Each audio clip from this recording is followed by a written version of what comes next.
The Marvel Universe unexpectedly intertwines with the world of Resident Evil in this new realm.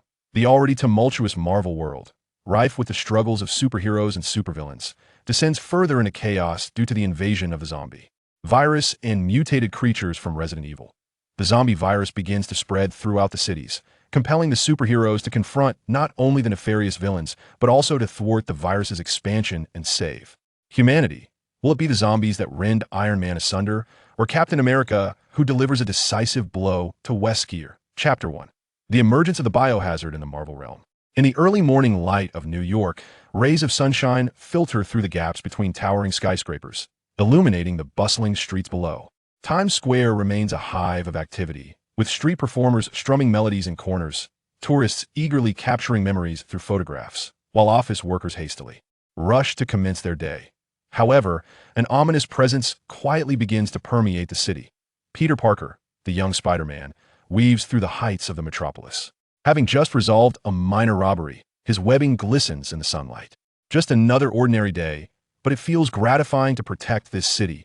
Peter muses to himself, a confident smile gracing his face. Meanwhile, atop Stark Tower, Tony Stark, the brilliant inventor and billionaire, sits within his high-tech laboratory. Holographic screens flash with an array of data and graphs. Jarvis, analyze the recent energy fluctuation. Something feels amiss, Tony says, rubbing his temples, a hint of concern flickering in his eyes. Certainly, sir. However, the current data does not indicate any clear anomalies. Jarvis's steady voice resonates throughout the room. On the other side of the city, Steve Rogers, known as Captain America, is jogging through Central Park. Clad in athletic wear, he strides with vigor, drawing admiring glances from passersby. The peace we have today is hard-won. Every moment is to be cherished, Steve reflects, quickening his pace. Yet, tranquility is soon shattered. In a modest restaurant in Chinatown, a patron suddenly collapses, convulsing without warning.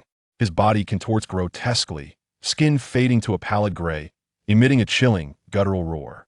Panic ensues as those nearby scream and flee.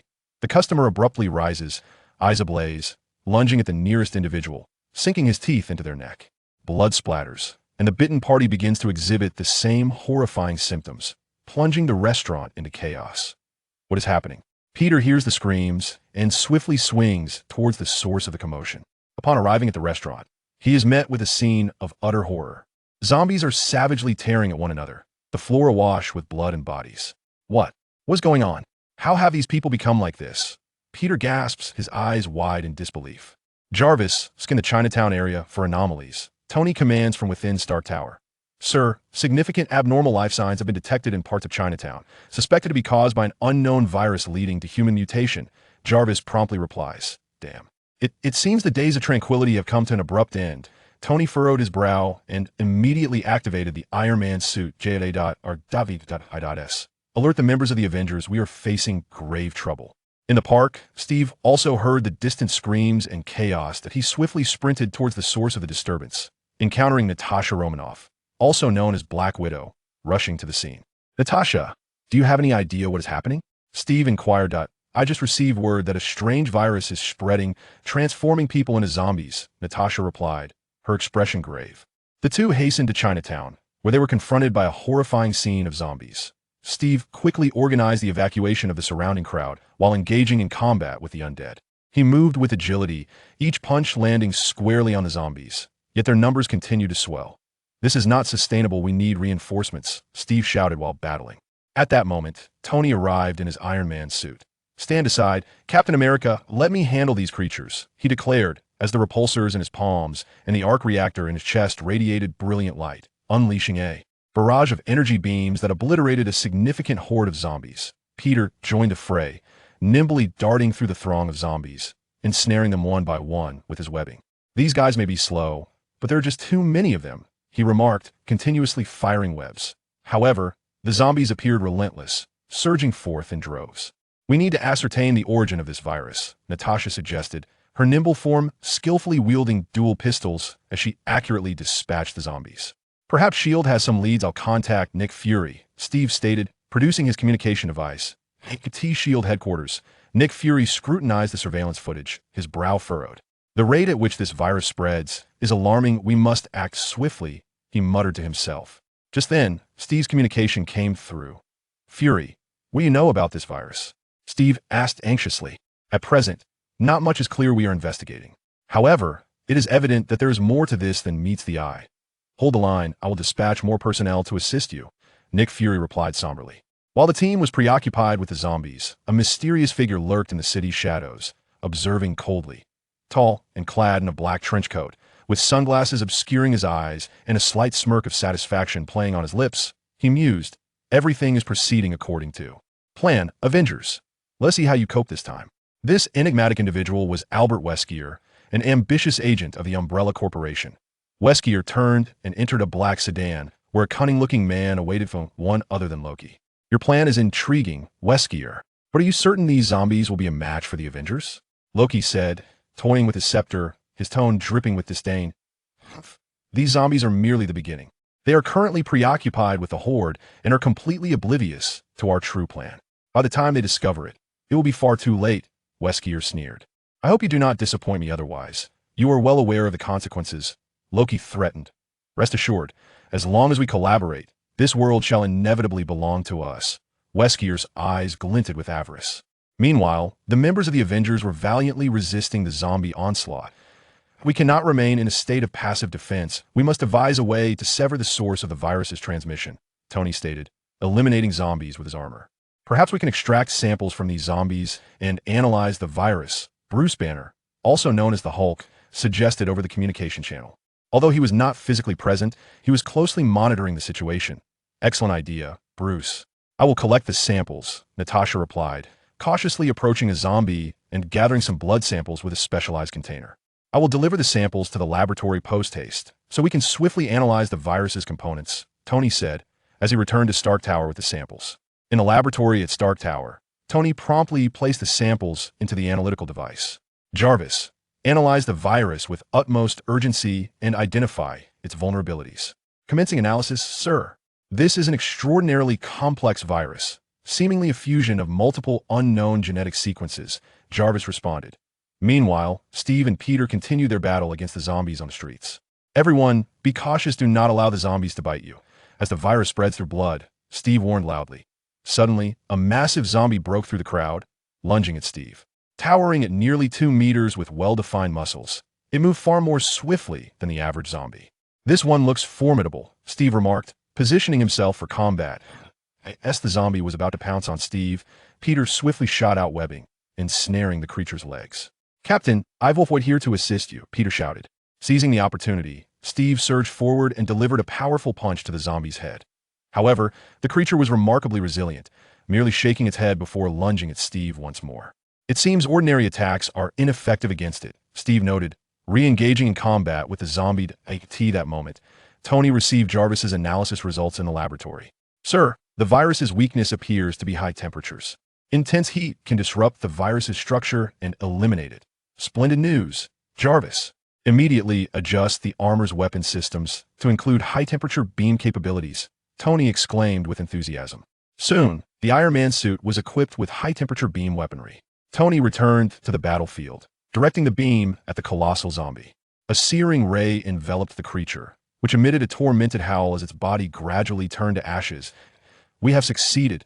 It seems we have discovered a method to combat these zombies," Tony exclaimed with elation.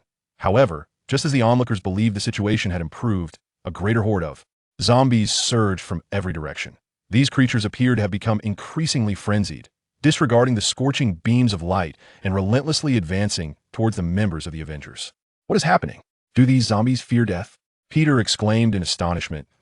"It seems that an unseen enemy is manipulating these zombies, driving them into a more savage state," Steve remarked, his brow furrowed in concern. "Regardless, we cannot falter. We must safeguard this city," Tony asserted, continuing to eliminate zombies with his searing rays. As the battle wore on, the Avengers began to feel the weight of exhaustion. Yet, they remained resolute, fiercely resisting the tide of the undead. "We require more support at this rate. We shall inevitably be overwhelmed by the zombies," Natasha stated. At that moment, a helicopter appeared in the sky. It descended slowly, and a woman emerged from the cabin. Clad in a fitted combat suit, her gaze unwavering, it was Alice. "You seem to be in need of assistance," Alice remarked, drawing 2 katanas from her back and charging into the throng of zombies. Her movements were precise and fluid, each stroke cleanly severing the heads of the undead. "Who are you?"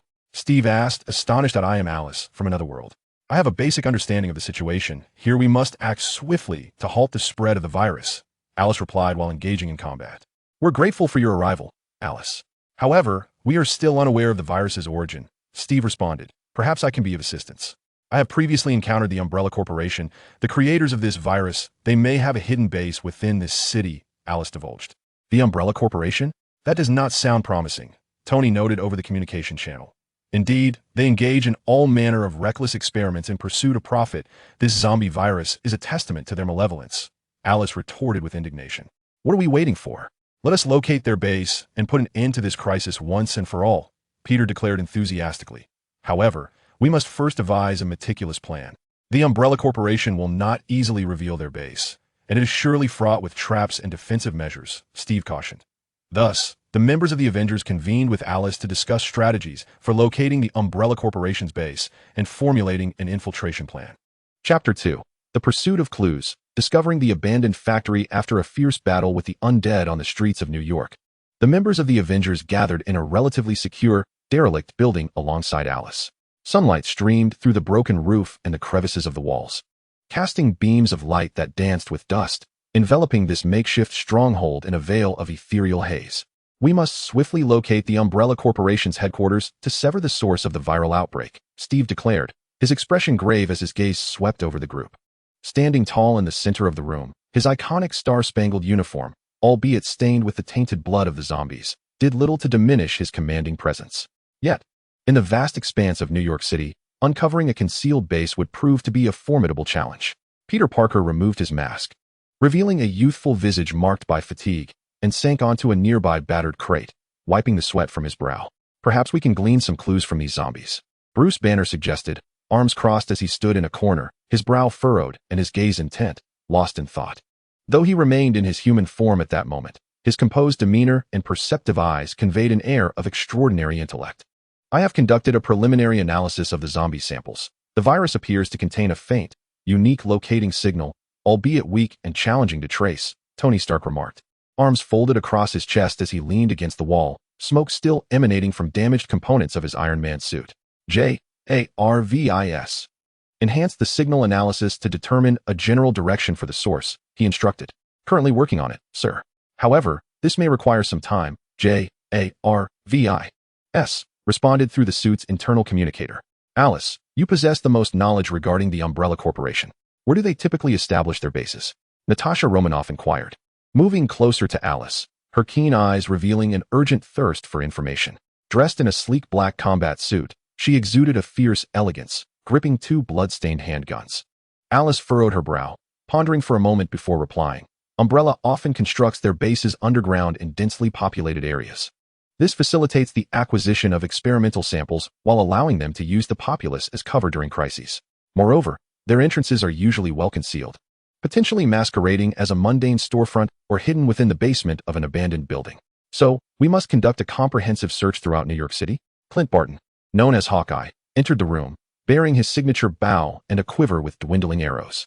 A hint of exasperation crossed his features. While his archery had proven effective amidst the zombie onslaught, the rapid depletion of ammunition was a pressing concern. "No, we can narrow our search," Steve interjected. "Based on the current zombie outbreak, the epicenter seems to be concentrated in Chinatown and the surrounding neighborhoods. The base is likely situated nearby." "That makes sense, Captain. Furthermore, according to the analysis of the viral samples, this virus necessitates specific environments and equipment for large-scale production and dissemination. The base should be equipped with comprehensive laboratory facilities and an energy supply system," Bruce added. "Jarvis, scan the underground facilities of Chinatown and its surrounding areas, with particular emphasis on energy anomalies and large architectural structures," Tony instructed through the communicator. "Scanning initiated, sir." "Estimated scan duration, 10 minutes, Jarvis replied, while awaiting the scan results. The group began to share their discoveries from the battle. Those zombies seem to be under some form of conscious control. Their attacks appear chaotic. Yet there is an underlying pattern, Peter remarked. Moreover, some of the zombies exhibit physical capabilities that are markedly superior to ordinary ones, much like that enormous specimen we encountered. There must be something orchestrating this. "Indeed, I sensed it during the confrontation as well," Steve affirmed with a nod. "It is highly likely that Umbrella Corporation is involved." They may be developing more potent bioweapons. The Umbrella Corporation will stop at nothing to achieve their goals, having conducted numerous inhumane experiments, Alice said, a flicker of anger in her eyes. This zombie virus is merely a fragment of their deranged scheme. We must put an end to them. Scan complete, sir. A significant anomalous structure has been detected 3 blocks underground west of Chinatown, exhibiting intense energy fluctuations. It is likely the target base, Jarvis's voice announced. At last. We have a lead, Tony exclaimed, his excitement palpable. The location has been pinpointed. We are ready to proceed. Hold on. We cannot act recklessly, Steve cautioned. The Umbrella Corporation is surely aware that we are searching for their base, and it will undoubtedly be rife with traps and defensive measures. We need to devise a meticulous operational plan. The group gathered around a dilapidated table as Tony utilized a holographic projection to illustrate the base's general structure. According to the scan results, there are multiple entrances to the base, but the main entrance should be located in the basement of an abandoned factory. Here and here are the ventilation ducts. We might consider infiltrating through there, Tony indicated on the projection. Though the ventilation ducts are discreet, they are quite cramped and may hinder our movement, not to mention the potential presence of defensive devices, Natasha assessed. We can split into 2 teams. One team will engage the enemy at the main entrance to divert their attention, while the other team infiltrates through the ventilation ducts to locate and destroy the source of the virus, Steve proposed. Peter and I will enter through the ventilation ducts. Our agility suits us for maneuvering in confined spaces, Tony stated. I, Natasha, and Alice will launch an assault through the main entrance, drawing enemy fire to create an advantageous situation for you, Steve continued. What about me? I want to join the fight, Clint interjected. Clint, you will provide sniper support from a nearby high-rise, offering us long-range cover, Steve instructed. Understood, Captain. I will ensure your safety, Clint affirmed, patting his bow. Bruce, you will remain in the rear, prepared to respond to any unforeseen circumstances. If we encounter danger, you may need to transform into the Hulk to assist us, Steve said, looking at Bruce. All right, Captain. I wish you all the best. Try not to make me transform, or this city may suffer even greater devastation, Bruce replied. With the plan finalized, the group began to check their equipment, readying themselves for the mission ahead. Tony swiftly repaired and calibrated the Iron Man suit, ensuring all functions operated seamlessly. Peter supplemented the ammunition for the web slingers.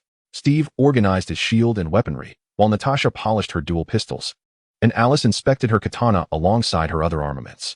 With everything in readiness, the group exited the derelict building and set forth towards their destination. The streets still reeked of decay, littered with the bodies of the undead. Occasionally, a few stray zombies could be seen wandering aimlessly, which the group dispatched with ease. Before long, they arrived at the entrance of the abandoned factory. The gates stood firmly shut, and the surrounding area was enveloped in an eerie silence. This is the place, Tony murmured. Let us move, Steve nodded in agreement. Natasha and Alice stealthily circled to the side of the factory, searching for an entrance to the basement. While Steve positioned himself before the main door, inhaled deeply, and then forcefully kicked it open. Umbrella Corporation, come forth and meet your demise, Steve shouted, his voice echoing within the factory walls. Simultaneously, Tony and Peter approached a nearby ventilation shaft. Tony employed the suit's weaponry to open the cover, and he and Peter climbed into the ducting. The interior was dark and damp, permeated by a pungent odor. Tony activated the suit's illumination system to light their path ahead. Be cautious, there may be traps, he whispered to Peter, who nodded, his spider sense heightened and alert. Inside the factory, Steve's proclamation attracted a cadre of mercenaries from the Umbrella Corporation. Clad in black tactical gear and wielding weapons, they emerged from every shadowy corner. You shouldn't be here. Avengers, sneered the mercenary leader. This is your burial ground. Spare me your words. Today marks your end, Steve retorted, brandishing his shield and charging towards the mercenaries. Thus commenced a fierce battle. Steve moved with agility, wielding his shield with finesse as he sent mercenaries flying. Natasha and Alice surged from the flanks.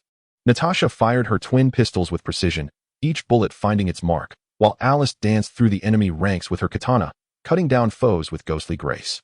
Yet, the Umbrella mercenaries were well-trained and numerous, utilizing their cover and armament to mount a vigorous resistance.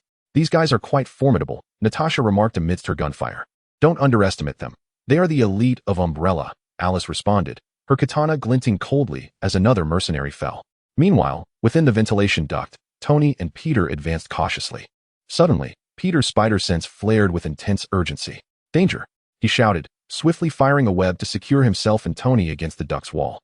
A row of sharp blades suddenly sprang forth from the duct ahead, whirling dangerously past beneath them.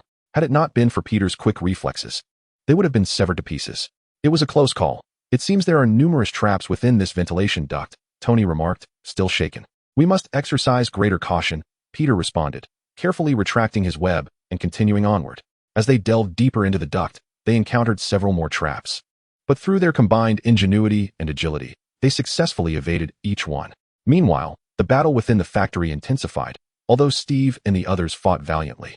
The enemy continued to pour in relentlessly. This cannot continue. We must break through their defenses swiftly to buy time for Tony and Peter, Steve declared. I have a plan, Alice said, retrieving a flashbang from her waist and hurling it towards the enemy ranks. Flashbang, close your eyes, Alice shouted. With a deafening explosion, the flashbang erupted, casting a blinding light and sound that disoriented the mercenaries.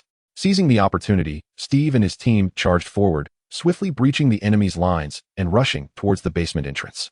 Within the ventilation duct, Tony and Peter finally arrived above a vast chamber. Through the vent, they glimpsed a room filled with an array of high-tech equipment and petri dishes, where various mutated organisms were submerged. This must be the area for virus research and production, Tony murmured. Let us descend, Peter suggested, lifting the vent cover and leaping into the chamber alongside Tony. However, no sooner had they landed than alarms blared throughout the room. This is bad. We've been discovered, Peter stated. The door to the chamber creaked open, revealing a cadre of bio-enhanced soldiers. These warriors were tall, muscular, and possessed skin that gleamed like metal, wielding an assortment of bizarre weapons. It appears we have another formidable battle ahead, Tony remarked, activating the weapon systems of his Iron Man suit. Come on, let them witness our prowess, Peter declared, adopting a fighting stance, his eyes brimming with determination. A more intense battle unfolded in this virus-laden chamber. While on the other side of the factory, Steve and his team pressed deeper into the basement. Chapter 3. The fierce battle within the lair in the virus research lab. The alarm blared piercingly, as if attempting to penetrate one's eardrums. Tony Stark, clad in his Iron Man armor, flickered with lights that mirrored the tension in the air. Peter Parker, agile and poised, leapt in place, ever ready to counter the impending assault. These bio-enhanced soldiers do not appear to be easily dealt with. Tony communicated through the suit's built-in comms, a hint of caution in his voice. His gaze remained fixed on the approaching soldiers, whose synchronized strides exuded an overwhelming sense of pressure. Let us show them a thing or two, Peter responded, his eyes reflecting the fearless resolve characteristic of youth. His hands caressed the web shooter, producing a clicking sound that seemed to challenge their adversaries. The foremost bio-enhanced soldier was exceptionally imposing, with bulging muscles resembling a small mountain. He wielded a massive energy axe, its blade shimmering with a ghostly blue glow, as if containing boundless energy within. You should not intrude here, Avengers. Today marks your demise. His voice was deep and hoarse, akin to a roar emanating from the depths of hell. No sooner had he spoken than the bio-enhanced warriors lunged forward like ferocious tigers descending from a mountain. Tony was the first to strike, unleashing a torrent of searing energy beams from the palm of his armor, resembling two fiery dragons as they surged towards the adversaries. The energy beams struck the foremost two warriors, sending them hurtling backward, skidding across the ground for several meters before coming to a halt. Peter, not one to be outdone, propelled himself into the air, launching a series of webs that ensnared the legs of two additional warriors with precision. With a powerful tug, he caused them to lose their balance and tumble to the ground. However, the bio-enhanced warriors did not falter. They swiftly regained their footing and continued their assault. The leader, wielding an energy battle axe, let out an enraged roar and swung the axe, sending a wave of blue energy hurtling towards Tony. Tony quickly sidestepped, the energy wave grazing past his armor and striking a nearby experimental apparatus, resulting in a violent explosion. Be careful, Peter. These foes possess formidable weaponry, Tony cautioned. Simultaneously, he activated the flight mechanism of his armor, soaring into the air to unleash a barrage of mini-missiles upon the enemies below. The missiles, trailing long tails of flame, rained down like a deluge, igniting a series of explosions amidst the enemy ranks. Meanwhile, Peter agilely maneuvered across the ground, utilizing his webs to dart between various corners, persistently disrupting the enemy's line of sight. Spotting an opportunity, he shot a web at one warrior's head, blinding him. The warrior lost his bearings, flailing his weapon wildly. At that moment, another warrior attempted a sneak attack from behind. Thanks to his acute spider sense, Peter swiftly turned and delivered a kick to the assailant's chest. Yet, the warrior's body was unusually resilient. It felt as though Peter had kicked a steel plate, sending a jolt of numbness through his leg. These foes possess an extraordinary level of defense. Peter gritted his teeth. Fear not. We shall identify their weaknesses, Tony reassured, adjusting his angle in midair to deliver precise strikes with the laser cannon mounted on his armor's shoulder. The laser beams sliced through the enemy's defenses like blades, striking several warriors and leaving charred marks upon their bodies. As the fierce battle raged in the viral research lab, Steve Rogers, Natasha Romanoff, and Alice were also making their arduous way deeper into the basement.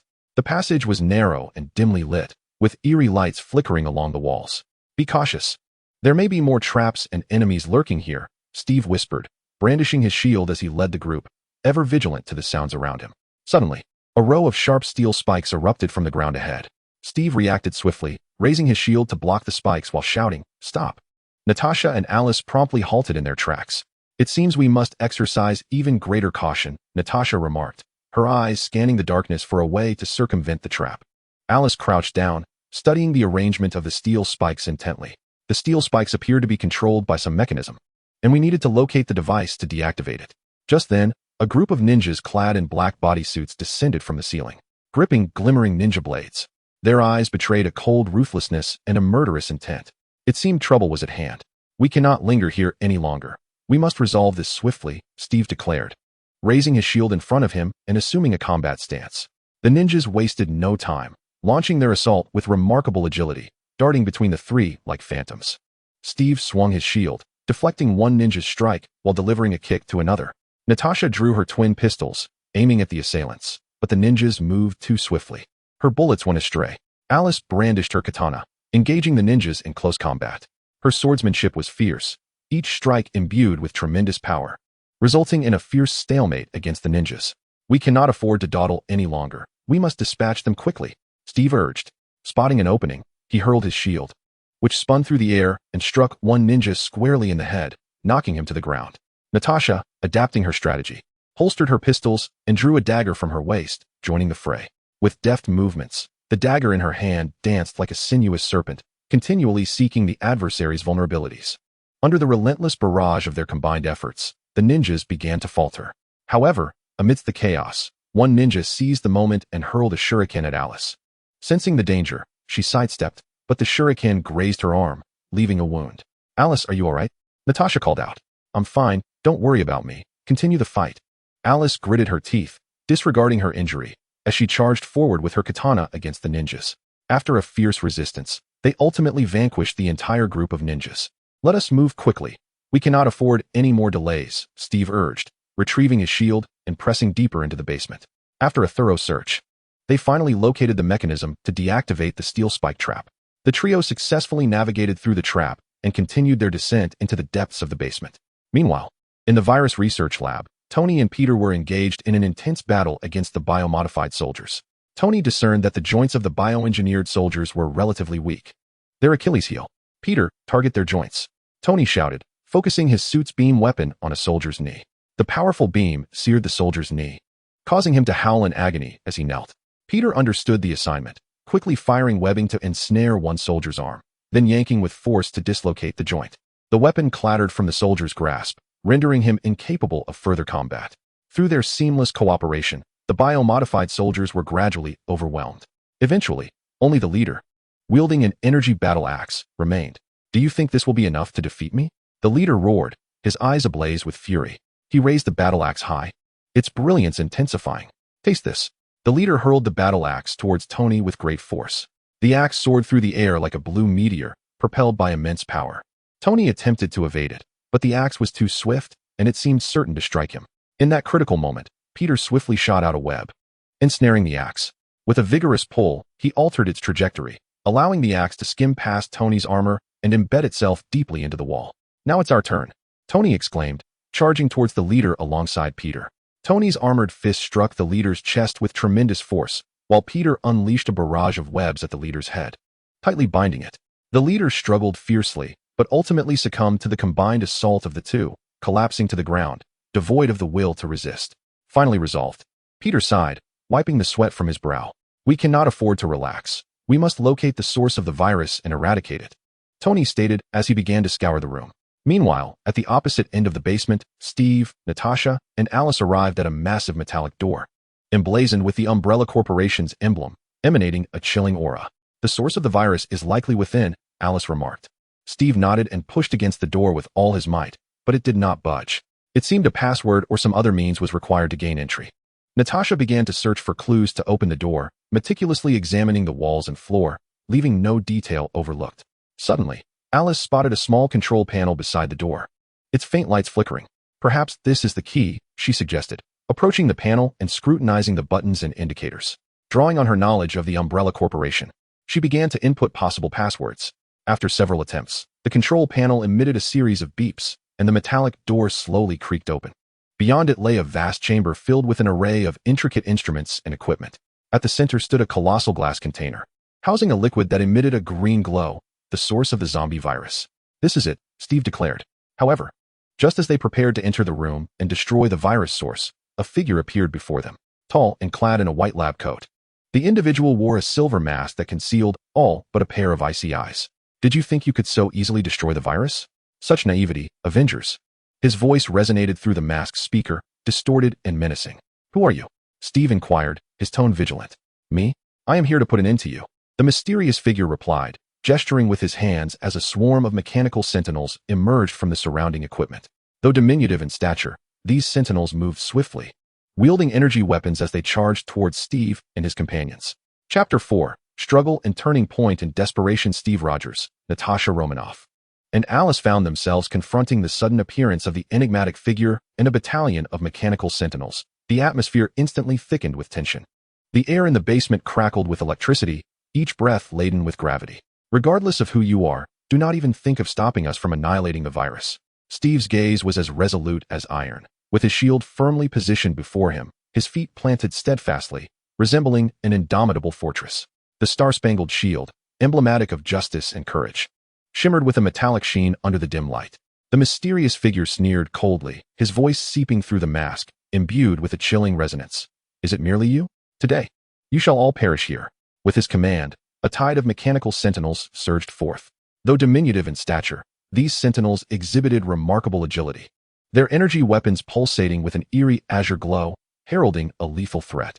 Steve was the first to confront the onslaught, darting towards the mechanical guardians like a crimson bolt of lightning. His shield was wielded with ferocity, each collision sending a sentinel hurtling away. The clang of metal reverberated through the basement, akin to the resounding beat of war drums. Natasha, armed with dual pistols, positioned herself behind Steve, seeking opportunities to shoot. Her gaze was sharp, unleashing a flurry of bullets that struck the sentinels' critical points with precision. Sparks erupted upon impact, yet the sentinels, seemingly tireless, continued their relentless advance. Alice swung her katana with the grace of a cheetah, her strikes swift and lethal, severing limbs and heads with each blow. However, the sheer number of mechanical foes was overwhelming, waves upon waves crashing upon them, rendering them increasingly beleaguered. "This cannot continue. We must devise a strategy," Natasha exclaimed amidst her gunfire, a hint of urgency lacing her voice as sweat trickled down her cheek. "Concentrate firepower, break through in one direction," Steve resolutely responded. Seizing the moment, he hurled his shield with force, sending it spinning through the air like a colossal frisbee, instantly toppling a row of sentinels. Seizing this opportunity, the trio charged fiercely towards a singular escape route. In the virus research laboratory, Tony Stark and Peter Parker were anxiously searching for a means to obliterate the source of the virus. The room was cluttered with an array of intricate instruments and petri dishes pulsating with eerie luminescence, housing samples at various stages of mutation, exuding a nauseating odor. "JARVIS. Analyze these devices and identify the core control system of the virus," Tony instructed, navigating through the labyrinth of equipment. "Scanning, sir." Preliminary analysis indicates that the virus's core control system may be linked to the large mainframe at the far end of the room. However, this mainframe is fortified with multiple layers of encryption, necessitating time to breach. "JARVIS. Replied in a calm and steady tone. "There is no time to waste. We must expedite our efforts." "Peter, check the surrounding devices for any apparatus that could disrupt the mainframe," Tony urged. Already dismantling some connections linked to the mainframe, Peter sprang into action, swiftly traversing the room, utilizing his agility and keen observational skills to meticulously examine each device. Suddenly, he spotted a small apparatus flickering with peculiar light, its markings reminiscent of the disruptive devices he had previously encountered in other Umbrella facilities. "Tony, I believe I've discovered an object resembling a jamming device," Peter exclaimed. Tony immediately approached, scrutinizing the apparatus. Indeed, it was the one they needed. "If we connect it to the mainframe, we may disrupt the virus's control system." The two swiftly set to work, linking the jamming device to the mainframe. However, at the moment they activated the device, the mainframe emitted a sharp alarm, and the lighting in the room began to flicker erratically. This is bad. We may have triggered the defense mechanism. Just as Tony finished speaking, several concealed compartments in the walls opened, revealing rows of energy cannons aimed directly at them. Get down, Tony shouted, pulling Peter behind a large piece of laboratory equipment. The beams emitted by the energy cannons sliced through the air like daggers, instantly riddling the spot where they had just stood with holes. We must resolve the mainframe before these energy cannons turn us into Swiss cheese, Peter remarked, his eyes betraying a hint of anxiety, yet predominantly determination. Jarvis, expedite the decryption process, Tony instructed while evading the energy beam assaults. Working diligently, sir. An additional 3 minutes are required, Jarvis responded. Meanwhile, at the other end of the basement, Steve, Natasha, and Alice were struggling to break free. The enigmatic figure stood aside, observing them coldly, a smirk dancing upon his lips. The more you struggle, the more entertained I become, the mysterious figure taunted. Ignoring him, Steve focused all his energy on escaping the encirclement of mechanical sentinels. His shield bore some dents, yet he remained undaunted. Natasha and Alice closely followed, continuously neutralizing the approaching mechanical guards. Suddenly, Alice discerned a pattern in the movements of the mechanical sentinels. They appeared to operate according to a predetermined program, with each attack and defense exhibiting a certain rhythm. Listen to me. If we attack in sync with my count, we can disrupt their movements, Alice shouted. She then began to chant a rhythm, and Steve and Natasha instinctively fell into step with her. Their assaults became methodical, and the movements of the mechanical sentinels indeed faltered, creating a gap in their encirclement. Now's our chance. Charge, Steve bellowed. Seizing the opportunity amidst the chaos, the trio surged forward, finally breaking through the mechanical guard's perimeter and advancing towards the enigmatic figure. Upon witnessing this, the mysterious figure's expression shifted slightly, though he quickly regained his composure. Do you really think that breaching the mechanical sentinels allows you to confront me? How naive. With that, he drew an energy sword from his waist, its blade shimmering with a violet glow, radiating potent energy waves. He swung the energy sword toward Steve. Steve blocked the strike with his shield, the force of the impact causing his arm to tingle. Natasha and Alice seized the moment to attack the mysterious figure from either side. Natasha thrust her dagger towards his midsection, while Alice's katana aimed for his neck. The mysterious figure reacted swiftly, sidestepping Natasha's dagger while parrying Alice's katana with his energy sword. Your attacks are futile against me, he sneered. However, in the fleeting moment of distraction, Steve seized the opportunity and forcefully struck the mysterious figure's chest with his shield.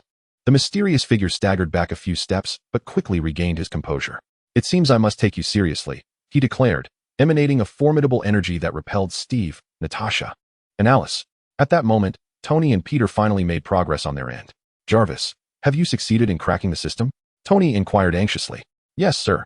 The virus control system has been breached, and the interference device is now operational, Jarvis responded. Good, let us head to Steve's aid, Tony said, as he and Peter sprinted towards the basement. In the basement, the mysterious figure was poised to launch another attack when he suddenly noticed the surrounding equipment malfunctioning. The instruments, which had been operating normally, flickered erratically, and the mechanical guards ceased their actions, collapsing to the ground. What is happening? The mysterious figure exclaimed in astonishment. It seems our allies have succeeded, Steve seized the opportunity to remark. Realizing the gravity of the situation, the mysterious figure turned to flee. However, Alice swiftly pursued him, ensnaring his legs with webs. The mysterious figure fell to the ground, his energy sword flying from his grasp. Steve approached, pinning the mysterious figure down. Who are you? What other schemes does the Umbrella Corporation have? The figure struggled briefly, but, finding himself unable to break free, reluctantly replied, I am a senior researcher of the Umbrella Corporation. Do you think destroying the source of the virus here will put an end to it? More virus samples have already been relocated, and you cannot stop it. What did you say? Natasha retorted angrily. Just then, Tony and Peter arrived. What is happening? Tony asked. Steve relayed the mysterious figure's words to them. It appears our mission is far from over, Peter remarked. Indeed, but at least we have destroyed the source of the virus here and halted its further spread, Tony stated. We cannot allow the Umbrella Corporation's schemes to succeed. We must locate those relocated virus samples, Steve declared resolutely. The group exchanged glances, their eyes brimming with determination. Although the path ahead remained fraught with uncertainty and danger, they felt no inclination to retreat. Chapter 5. New clues in the mist under the dim light of the basement. The group surrounded the subdued senior researcher of the Umbrella Corporation, the atmosphere heavy with tension akin to the clouds gathering before a storm. The researcher lay pinned to the ground, his face etched with fear, yet still betraying a hint of defiance and stubbornness. You had better come clean. Where have the virus samples been relocated? Steve Rogers fixed his piercing gaze upon the researcher, his eyes sharp as an eagle-ass, as if they could penetrate the depths of the man's soul and unearth all his secrets. His grip was like iron, firmly clutching the researcher's shoulder, rendering him immobile. With a disdainful grunt, the researcher turned his head away, attempting to resist through silence. Do you think I would easily divulge that information? The Umbrella Corporation's plans are beyond your capacity to thwart. His voice trembled slightly, yet he endeavored to maintain a facade of toughness. Do you believe you still have a choice? Natasha Romanoff stepped forward, her gaze as cold as a dagger, her words imbued with an undeniable sense of oppression. In her hand, she toyed with a small yet razor-sharp knife, its blade shimmering under the light, subtly hinting at the consequences of refusing cooperation. Don't waste any more time, Tony Stark declared impatiently, stepping forward. The lights on his armor flickered, adding a touch of technological chill to the oppressive atmosphere. He crouched down, locking eyes with the researcher. I can extract your memories using the equipment in my suit, though the process may be somewhat painful. Are you certain you prefer not to disclose the information willingly? A flicker of fear crossed the researcher's eyes, but he quickly regained his composure. You wouldn't dare. That would violate ethical standards. He attempted to cling to his last shred of hope, feigning calmness. When it comes to saving countless lives, ethical standards can sometimes be bent. Tony's gaze turned steely. He extended his hand, the mechanical arm of his suit slowly unfurling, casting a ghostly blue scanning light towards the researcher's head. Wait. The researcher finally succumbed to the pressure. Shouting, beads of sweat adorned his forehead, trickling down his cheeks and soaking the ground beneath. I said, the viral samples have been transferred to a cargo ship in New York Harbor. That ship is disguised as an ordinary merchant vessel and is preparing to set sail. What is the exact location? Alice inquired eagerly, her arms crossed, her eyes revealing a deep loathing for the virus and an urgent desire to halt its spread. The cargo ship is docked at the west dock of New York Harbor, named the Poseidon. But do not think you can approach easily. The ship is heavily guarded. And once they detect any danger, they will activate the self-destruct mechanism, obliterating the viral samples along with the entire vessel, the researcher remarked. His voice tinged with a hint of schadenfreude. It seems we have a tough battle ahead of us. Peter Parker clenched his fists, determination radiating from his eyes. Though young, the myriad battles he had faced had gradually forged him into a fearless warrior. No matter the obstacles, we must prevent the virus from spreading, Steve asserted resolutely. Rising to his feet, he brushed off the dust, as if declaring their unwavering resolve. The group swiftly devised an action plan. Given the presence of the self-destruct mechanism aboard the Poseidon, they needed to stealthily board the cargo ship, neutralize all guards, disable the self-destruct system, and ultimately locate and destroy the viral samples. This was an endeavor fraught with challenges, where every step demanded precision. After leaving the basement, the team hurried towards New York Harbor. The harbor was ablaze with lights, colossal cranes looming in the darkness like silent beasts. While cargo ships were neatly lined along the dock, the sounds of loading and unloading mingling with the waves lapping against the hulls. According to the researcher, the Poseidon should be at the west dock. We will split into two teams. Natasha, Alice, and I will board from the front to draw the enemy's attention. Tony and Peter will sneak in from the rear, searching for the self-destruct mechanism and the viral samples. Steve informed the group in hushed tones as they made their way to the west dock. Understood, Captain, the others responded in unison. As they arrived at the west dock, they indeed spotted an unremarkable cargo ship, its hull emblazoned with the name Poseidon. Numerous guards patrolled the vicinity, weapons in hand, vigilantly surveying their surroundings. Let us move, Steve instructed, leading the way towards the vessel, with Natasha and Alice closely trailing behind. They utilized the containers and cargo on the dock as cover, stealthily approaching the ship. Caution, a patrol is approaching, Natasha whispered. The group swiftly concealed themselves behind a massive container, holding their breath. The footsteps of the patrol grew increasingly audible, their silhouettes gradually becoming discernible in the light. Just as the patrol was about to pass by the container, Steve suddenly sprang forth, his movements as agile as a cheetah. He struck one of the guards fiercely on the head with his shield, the guard collapsing to the ground without uttering a sound. Natasha and Alice swiftly followed suit, darting like phantoms among the guards, dispatching them with silent precision. All clear, let us proceed, Steve murmured. The trio advanced toward the cargo ship, soon reaching the boarding ladder. Be cautious, there may be more guards up ahead, Alice warned. Indeed, as they stepped onto the ladder, a throng of guards rushed down from the ship. Who goes there? Halt! One of the guards bellowed. Engage, Steve commanded, raising his shield and charging at the guards. A fierce battle erupted on the boarding ladder, with the clashing of blades and cries of combat echoing across the dock. Meanwhile, Tony and Peter stealthily maneuvered to the ship's stern. The guards at the rear were fewer, yet caution was still paramount. Peter swiftly ensnared 2 guards with webbing, rendering them voiceless. Tony then employed tools from his armor to pry open the hatch at the rear, the 2 cautiously infiltrating the interior of the cargo ship. The interior corridors were narrow and dimly lit, suffused with an air of stagnation. Tony activated the illumination devices on his armor, casting light upon their path. "Jarvis, scan for the locations of the self-destruct device and virus samples," Tony murmured. "Scanning now, sir." The self-destruct device appears to be located in the ship's power compartment, while the virus samples may be stored in the refrigerated chamber on the lower level, Jarvis responded. "Let us head to the power compartment and disable the self-destruct device," Tony directed, as they advanced down the corridor towards their destination. On the boarding ladder, the battle between Steve, Natasha, and Alice against the guards intensified. The guards, numerous and well-trained, fiercely resisted, leveraging the terrain to their advantage. "We need a strategy to break through their lines," Natasha remarked while evading the guards' attacks. "Alice, do you remember how we disrupted the mechanical guards' movements in the basement?" Steve inquired. "I do. Let us give it a try," Alice replied. Thus, Alice began to chant a rhythm, and Steve and Natasha seamlessly coordinated their attacks with her. Their strikes became methodical, gradually unsettling the guards' rhythm. "Charge!" Steve shouted. Seizing the moment of confusion among the guards, the trio surged forward with determination. Finally, they breached the guards' defenses and boarded the cargo ship. However, the blaring alarm on the vessel suddenly pierced the air. "Oh no, we have been discovered," Steve remarked. "There's no time to dwell on that. We must locate the virus samples first," Alice urged. The trio swiftly searched the cargo ship, engaging in combat with the ever-approaching guards. Inside the ship, Tony and Peter finally reached the power chamber. The machinery roared within, and the massive engine glimmered with a metallic sheen under the dim lights. "Jarvis, where is the self-destruct device?" Tony inquired. "It is situated beside the engine, sir. However, it is surrounded by an energy shield that must be disabled first," Jarvis replied.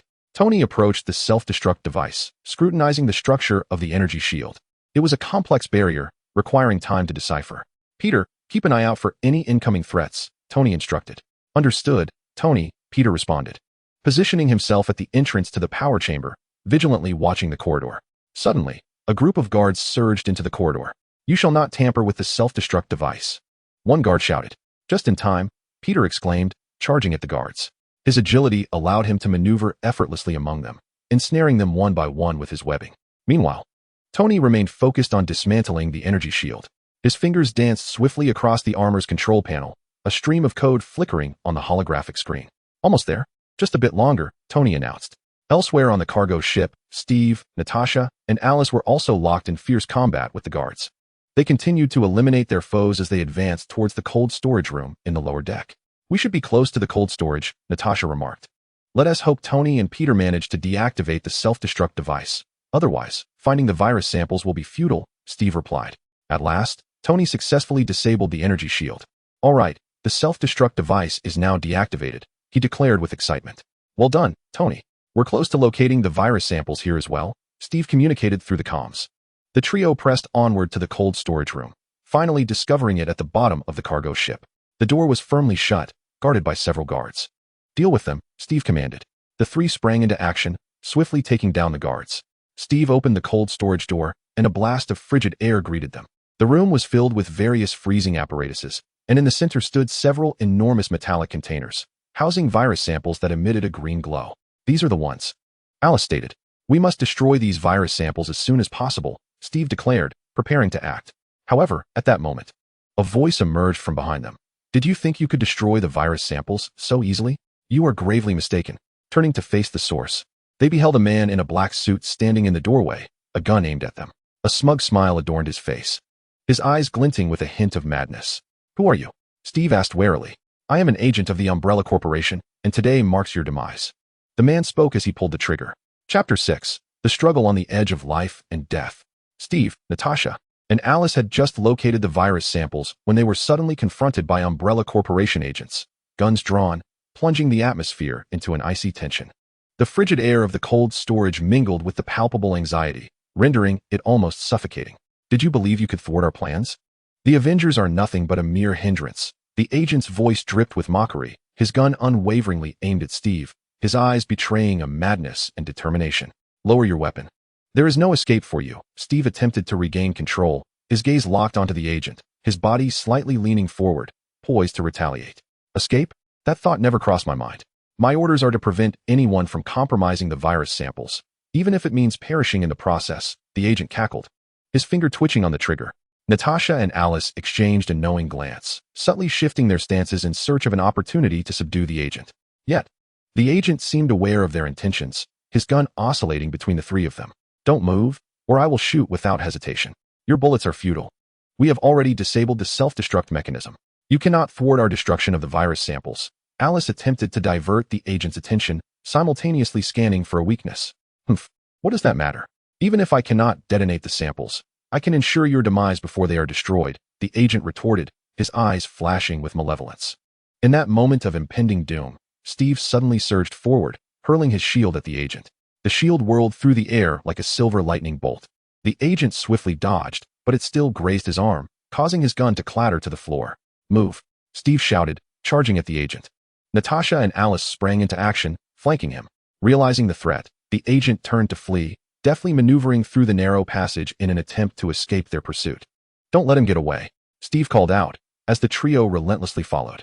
Meanwhile, in the power chamber, Tony and Peter, alerted by the alarm, rushed towards the cold storage. What is happening? Why is there an alarm? Peter inquired breathlessly as they ran. I don't know, but it's clear that Steve and the others are in trouble. We must hurry, Tony replied, quickening his pace. In the cargo ship's corridor, Steve and the others engaged in a relentless chase with the agent. The agent was well acquainted with the ship's layout, employing various obstacles and corners to hinder their pursuit. However, Steve, Natasha, and Alice proved equally adept, their remarkable agility and seamless coordination keeping them tightly on the agent's heels. P.S. headed to the deck. Let us go? Natasha called out. Upon reaching the deck, they found the agent standing perilously at the railing, a remote control in his hand, a triumphant smile gracing his face. Did you believe you could capture me? Now, all the virus samples aboard this ship will be unleashed upon New York Harbor, plunging the entire city into chaos. You're insane. You will die as well, Steve shouted in outrage. For the noble cause of the Umbrella Corporation, I am prepared to sacrifice everything, the agent proclaimed, poised to press the button on the remote. At that moment, Peter shot out a web from behind, ensnaring the agent's arm. You shall not harm anyone, Peter shouted. The agent struggled, attempting to free himself from the web's grasp. With a powerful tug, Peter pulled the agent to the ground. Seizing the opportunity, Steve rushed forward and kicked the remote from the agent's grasp. It skidded across the deck, coming to rest beside a shipping container. Quick, retrieve the remote, Natasha urged. However, at that instant, a battalion of Umbrella Corporation reinforcements boarded the cargo ship, brandishing weapons and surrounding Steve and his allies. It appears you have nowhere to escape today. A figure resembling a captain sneered. You madmen will not prevail, Alice retorted angrily. Eliminate them all, then secure the virus samples, the captain commanded. A fierce battle erupted once more. Steve wielded his shield, charging into the fray, each strike precise and forceful, driving back the adversaries. Natasha, armed with dual pistols, darted among the foes, her marksmanship impeccable, every bullet finding its mark. Alice's katana glimmered ominously in the sunlight, her movements ghostly as enemies fell before her. Peter swung through the air, using his webs to disrupt the enemy's actions. Spotting an opening, he shot a web at one adversary, yanking him to the ground, then swiftly disarmed another with another shot. Tony joined the fray, his Iron Man suit unleashing powerful gusts that sent nearby foes flying. The palm repulsors fired energy beams relentlessly, striking enemies and igniting explosions. Despite the Avengers' valiant efforts, the overwhelming numbers of foes began to encircle them, placing them in dire straits. This cannot continue. We must devise a means of escape, Steve shouted. I have an idea, Tony replied, soaring into the air and launching a smoke grenade at the enemy. The smoke billowed instantly, enveloping the entire deck in a shroud of white. Now's our chance. Let us find the remote, Steve urged. The team navigated through the smoke, searching for the remote's location. Suddenly, Natasha spotted the glimmer of the remote. Over there, she called out. Just then, the agent, seizing the chaos, scrambled to his feet and dashed towards the remote. You won't stop me, he shouted frantically. Seeing this, Steve immediately pursued him, trusting his keen hearing and combat instincts. He surged through the smoke in the agent's direction. At last, just as the agent was about to grasp the remote, Steve knocked him to the ground with his shield. Got it, Steve exclaimed, picking up the remote with a sigh of relief. However, as the smoke began to dissipate, the enemies closed in once more. Hand over the remote, or you shall all perish, the enemy captain threatened. In your dreams, Steve declared resolutely, just as the standoff reached a tense impasse. The distant roar of helicopters filled the air. The group looked up to see several S-H-I-E-L-D helicopters approaching the cargo ship. It's S-H-I-E-L-D reinforcements, Natasha shouted with excitement. The agents of S-H-I-E-L-D swiftly descended from the helicopter, joining the fray. With the support of S-H-I-E-L-D, the tide of the battle was instantaneously turned. The members of the Avengers coordinated closely with the S-H-I-E-L-D operatives, launching a comprehensive counteroffensive against the enemy. Under the combined assault from S-H-I-E-L-D and the Avengers, the adversaries began to falter and ultimately surrendered in droves. It seems we have triumphed, Peter remarked with a smile. We cannot let our guard down just yet. We must swiftly destroy the virus samples, Steve replied. The group returned to the cold storage room, gathering the virus samples together. Tony employed the energy weapon of his armor to obliterate the samples. Under the tremendous force of the energy surge, the virus samples gradually turned to ashes. It has finally been destroyed, Alice said, a look of relief gracing her face. Thanks to everyone's efforts, we have thwarted the Umbrella Corporation scheme, Steve expressed, gazing at the group with gratitude and pride in his eyes. However, we know that the Umbrella Corporation will not cease their endeavors. We must remain vigilant, Tony cautioned. Indeed, we cannot afford to be complacent, Natasha affirmed. Whatever their future plots may be, we will face them together, Peter declared resolutely. Chapter 7. The underlying conspiracy following the successful destruction of the virus samples aboard the Poseidon, the tense atmosphere in New York Harbor was temporarily alleviated.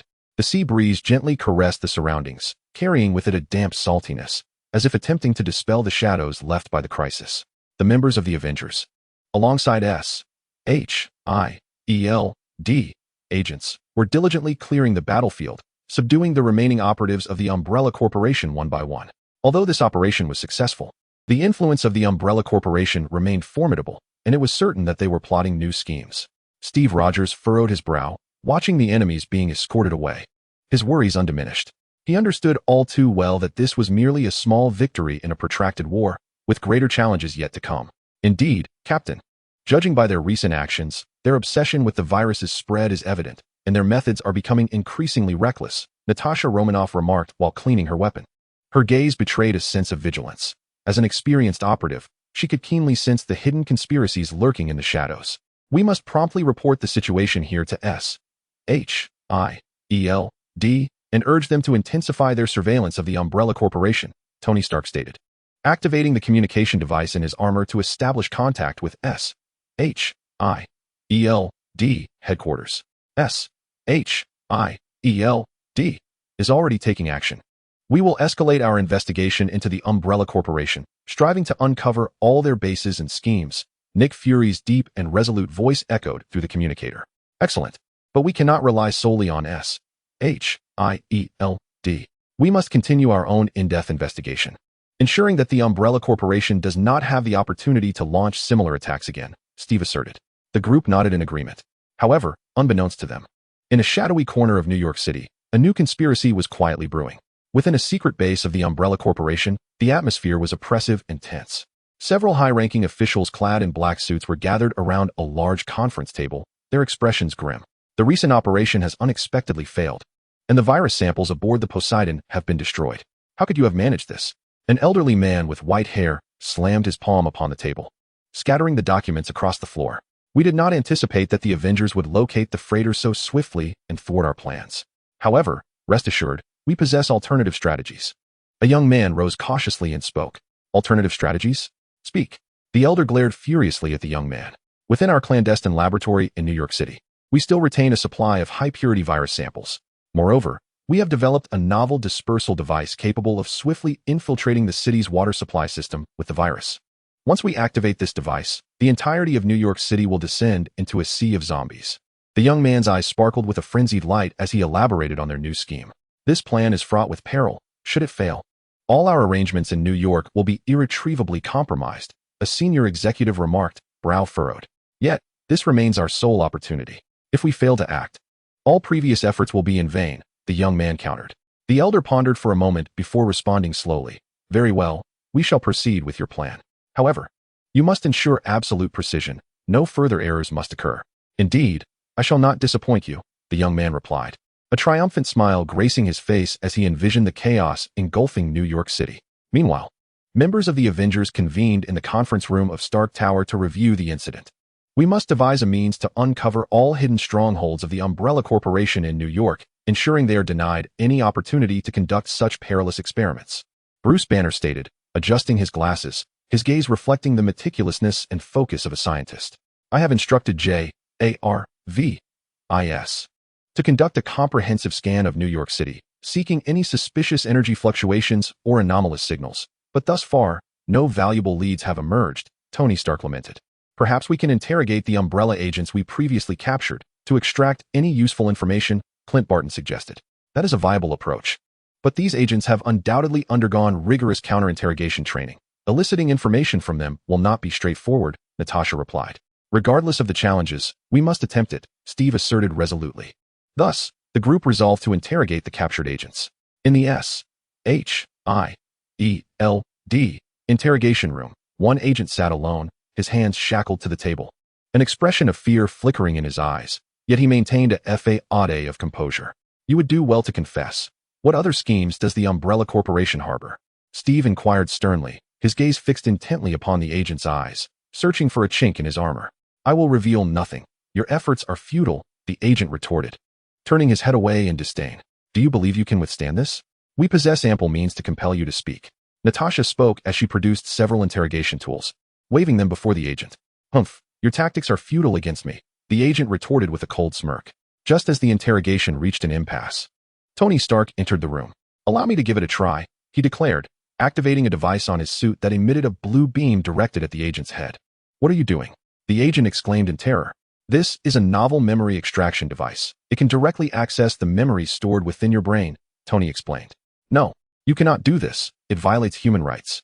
The agent protested desperately, struggling against the restraints that held him firmly in the chair. As the device powered up, fragments of the agent's memories began to emerge. Tony's expression grew increasingly grave as he observed the images displayed on the holographic screen. This is bad. There is a secret laboratory beneath New York City, housing high-purity viral samples. They have also prepared a new virus dissemination device, intending to release the virus into the city's water supply, Tony stated. What? We must act swiftly to stop them, Steve replied. The group immediately vacated the interrogation room and began devising a plan to thwart the nefarious scheme of the Umbrella Corporation. Based on the agent's recollections, the entrance to the secret laboratory lay in the basement of an abandoned factory. We need to reach there as quickly as possible to prevent them from activating the dissemination device, Tony urged. This time, we cannot afford to act recklessly as we did previously. We must formulate a detailed strategy to ensure absolute success, Steve insisted. After extensive discussion, the team decided to split into 3 groups. Steve, Natasha, and Clint would enter the factory from the front to divert the enemy's attention. Tony and Bruce would infiltrate from the side to locate and disable the virus dissemination device. Peter and Wanda would provide aerial support to prevent any enemies from escaping. With the plan established, they swiftly set out. The streets of New York City lay quiet under the night sky, their silhouettes darting through the shadows. Upon arriving at the abandoned factory, an eerie silence enveloped the surroundings. Steve cautiously pushed open the factory's large doors, a pungent odor wafting from within. Be careful. There may be traps here, Steve whispered. The group entered the factory slowly, their senses heightened as they surveyed their surroundings. Suddenly, a cadre of Umbrella Corporation guards surged from the darkness. You finally arrived, Avengers. This will be your grave, a guard leader sneered. Enough talk. Let's engage, Steve shouted, brandishing his shield as he charged at the guards. Natasha and Clint swiftly launched their attack. Natasha's dual pistols unleashed a barrage of fiery projectiles, while Clint expertly targeted the enemies with his arrows. Meanwhile, Tony and Bruce stealthily infiltrated the factory from the side. In a corner, they discovered a concealed passage leading downwards. This must be the access to the secret laboratory, Tony remarked. The two advanced cautiously down the dim, damp corridor, the sound of dripping water echoing around them. Suddenly, Bruce came to a halt, sensing an unusual presence. Wait, I believe I heard something, he remarked. At that moment, a swarm of bioengineered spiders emerged from the walls. These spiders were colossal, the size of basketballs, their eyes gleaming with a crimson light, and they exuded a viscous web from their mouths. It appears we are in trouble, Tony stated, activating the weapon systems of his armor. He unleashed a barrage of energy beams from his palm cannon towards the spiders, causing a series of explosions upon impact. However, the sheer number of spiders continued to surge forth. Observing the chaos, Bruce swiftly transformed into the Hulk. Hulk, with a thunderous roar. The green giant manifested in the corridor, swinging his massive fists to crush the approaching spiders one by one. On the far side of the factory, Steve, Natasha, and Clint were embroiled in an equally fierce battle against the guards. The guards were numerous and well-equipped, utilizing the various obstacles within the factory for counterattacks. "We must break through their defenses swiftly to buy Tony and Bruce some time," Steve shouted. Natasha nodded in agreement, deftly maneuvering between enemies to identify their weaknesses. Suddenly, she spotted the enemy's munitions depot. "Steve, I'm going to blow up their munitions depot. It will significantly weaken their combat capabilities," Natasha declared. "All right, I'll cover you," Steve responded, shielding himself with his shield against incoming bullets.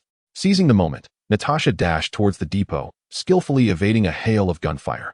At last, she reached the munitions depot and planted explosives on it. "Run," Natasha cried. The trio quickly retreated, and with a resounding explosion, the depot detonated, sending the surrounding guards sprawling to the ground. "Now's our chance, charge," Steve urged. Taking advantage of the ensuing chaos, they swiftly made their way toward the basement. In the air, Peter and Wanda were closely monitoring the situation within the factory. "It seems the battle below is intense. We must remain ready to assist," Peter remarked. "Agreed. The moment they need help, we descend immediately," Wanda replied. Meanwhile, Tony and the Hulk had finally dealt with the spiders in the corridor and arrived at the basement entrance. The door was tightly sealed, equipped with a keypad lock. "Jarvis, hack this keypad," Tony instructed. "Initiating decryption now, sir." "Estimated time, 2 minutes," Jarvis responded. However, at that very moment, a group of Umbrella Corporation scientists burst forth from the basement, wielding an array of bizarre weapons and launching an assault on Tony and the Hulk. "You shall not disrupt our plans," one scientist shouted. The Hulk roared in fury and charged at the scientists, his immense strength rendering them defenseless. Yet, the weapons in the hands of the scientists inflicted some damage upon the Hulk as well. "Tony, hurry and find a way to open the door." "I can't hold them off much longer," the Hulk bellowed. "Almost there, Jarvis. Speed it up," Tony urged anxiously. "Decryption complete, sir," Jarvis announced.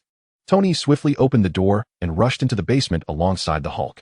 The basement was filled with an array of high-tech equipment, and at its center stood a massive device, the virus dissemination apparatus. "This is it. We must deactivate it immediately," Tony exclaimed as he dashed toward the device. At that moment, a high-ranking official from the Umbrella Corporation appeared, a triumphant smile plastered across his face as he wielded a remote control. "Did you truly believe you could thwart us? With the press of this button, the virus will be unleashed, plunging all of New York City into chaos," he declared. "How dare you?" Steve and the others arrived in the basement, his eyes blazing with fury as he confronted the official. "You will not stop me," the official retorted, poised to press the button. Chapter 8. The battle for resolution. The atmosphere in the basement was palpably tense, akin to a taut string on the verge of snapping. The Umbrella Corporation official, remote in hand and a maniacal grin on his face, hovered his finger above the button, seemingly ready to plunge New York City into an abyss from which there would be no return. Steve Rogers glared at him, flames of rage igniting in his eyes as he gripped his shield tightly, yearning to charge forward and subdue the man. "If you press that button, you will not leave here alive," Steve attempted to steady the man with words while searching for an opportune moment to act. "Alive? For the sake of the corporation's grand scheme, I have long since disregarded my own mortality," the official cackled, a deranged fervor evident in his gaze. Tony Stark, filled with urgency, discreetly adjusted the weapon parameters of his armor, hoping to find a window to precisely strike the remote control. "Do you truly believe the Umbrella Corporation's plan is noble? It is merely a deranged act that will plunge countless lives into agony and death." "Silence. You so-called superheroes have no comprehension of our ideals," the official roared, his emotions escalating.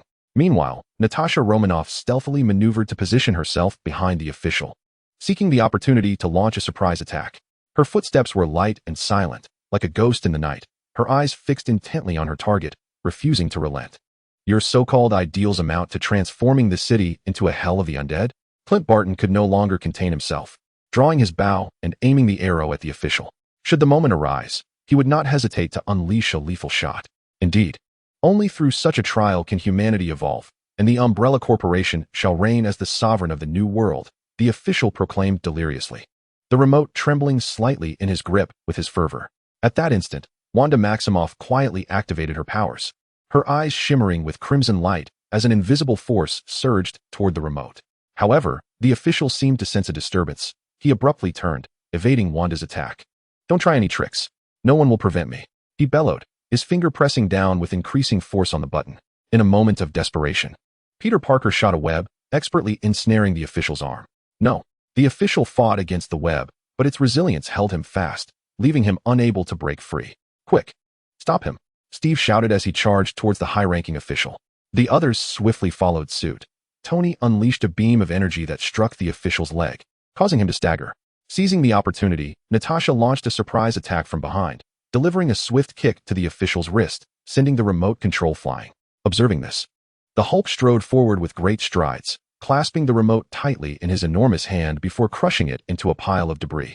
No, you have destroyed everything. The official cried out in despair, collapsing to the ground, his eyes filled with resentment and fury.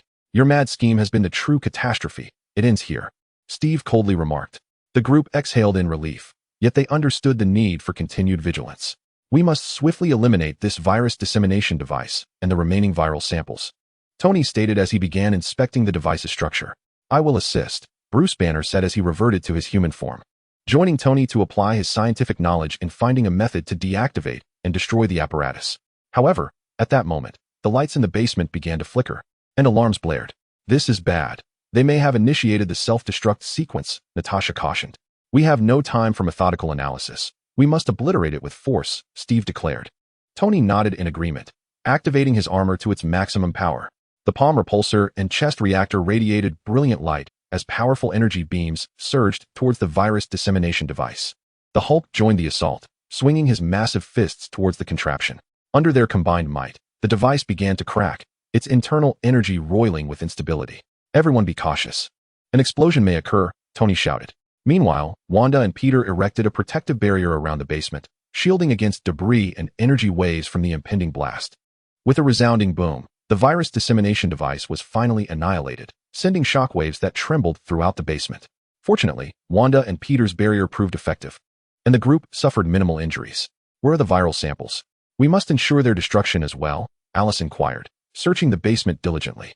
After a thorough search, they discovered high-purity viral samples within a refrigeration unit, contained in specially designed vessels emanating an eerie green glow. There can be no further mistakes, Tony stated, carefully employing the laser cutter on his armor to slice open the container, and then using high-temperature rays to obliterate the viral samples completely. Finally, it's all resolved.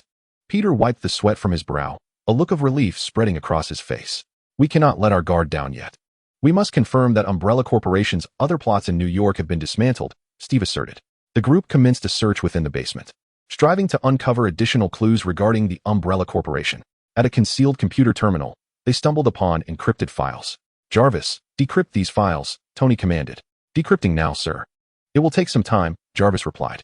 As Jarvis worked on decrypting the files, the group commenced the task of subduing the remaining personnel from the Umbrella Corporation in the basement, having witnessed the failure of their plans.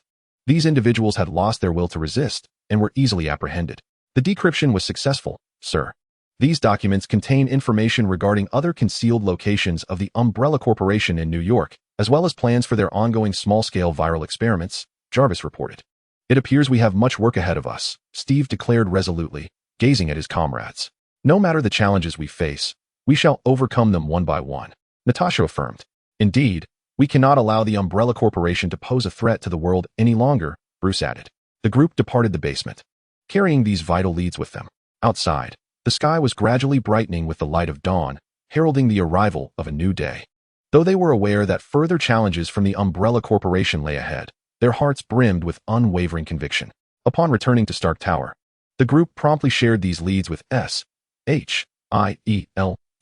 Upon receiving the news, Nick Fury swiftly mobilized personnel to launch a comprehensive assault on the Umbrella Corporation's other strongholds in New York in conjunction with the Avengers.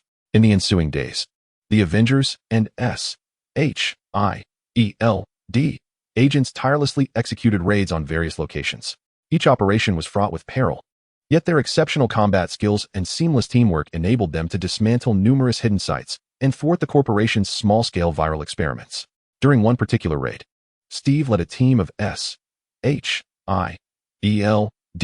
agents to successfully uncover a clandestine research facility belonging to the Umbrella Corporation. Within the confines of the lab resided various mutated creatures undergoing experimentation, confined in specially designed cages, emitting terrifying howls. These beings are far too dangerous. They must be eradicated, Steve stated. The agents sprang into action, employing specialized weaponry to eliminate the mutated creatures. Simultaneously, they unearthed critical documentation related to viral research, which proved invaluable for understanding the corporation's nefarious schemes and developing countermeasures against the virus. Meanwhile, Tony spearheaded another team, launching an assault on an Umbrella Corporation supply depot. This location housed a substantial quantity of raw materials intended for the production of viruses and biochemical weapons. Utilizing the advanced technology of his armor, Tony obliterated all these materials, preventing them from being used to create further disasters. Throughout the campaign against the Umbrella Corporation, Peter Parker played a pivotal role.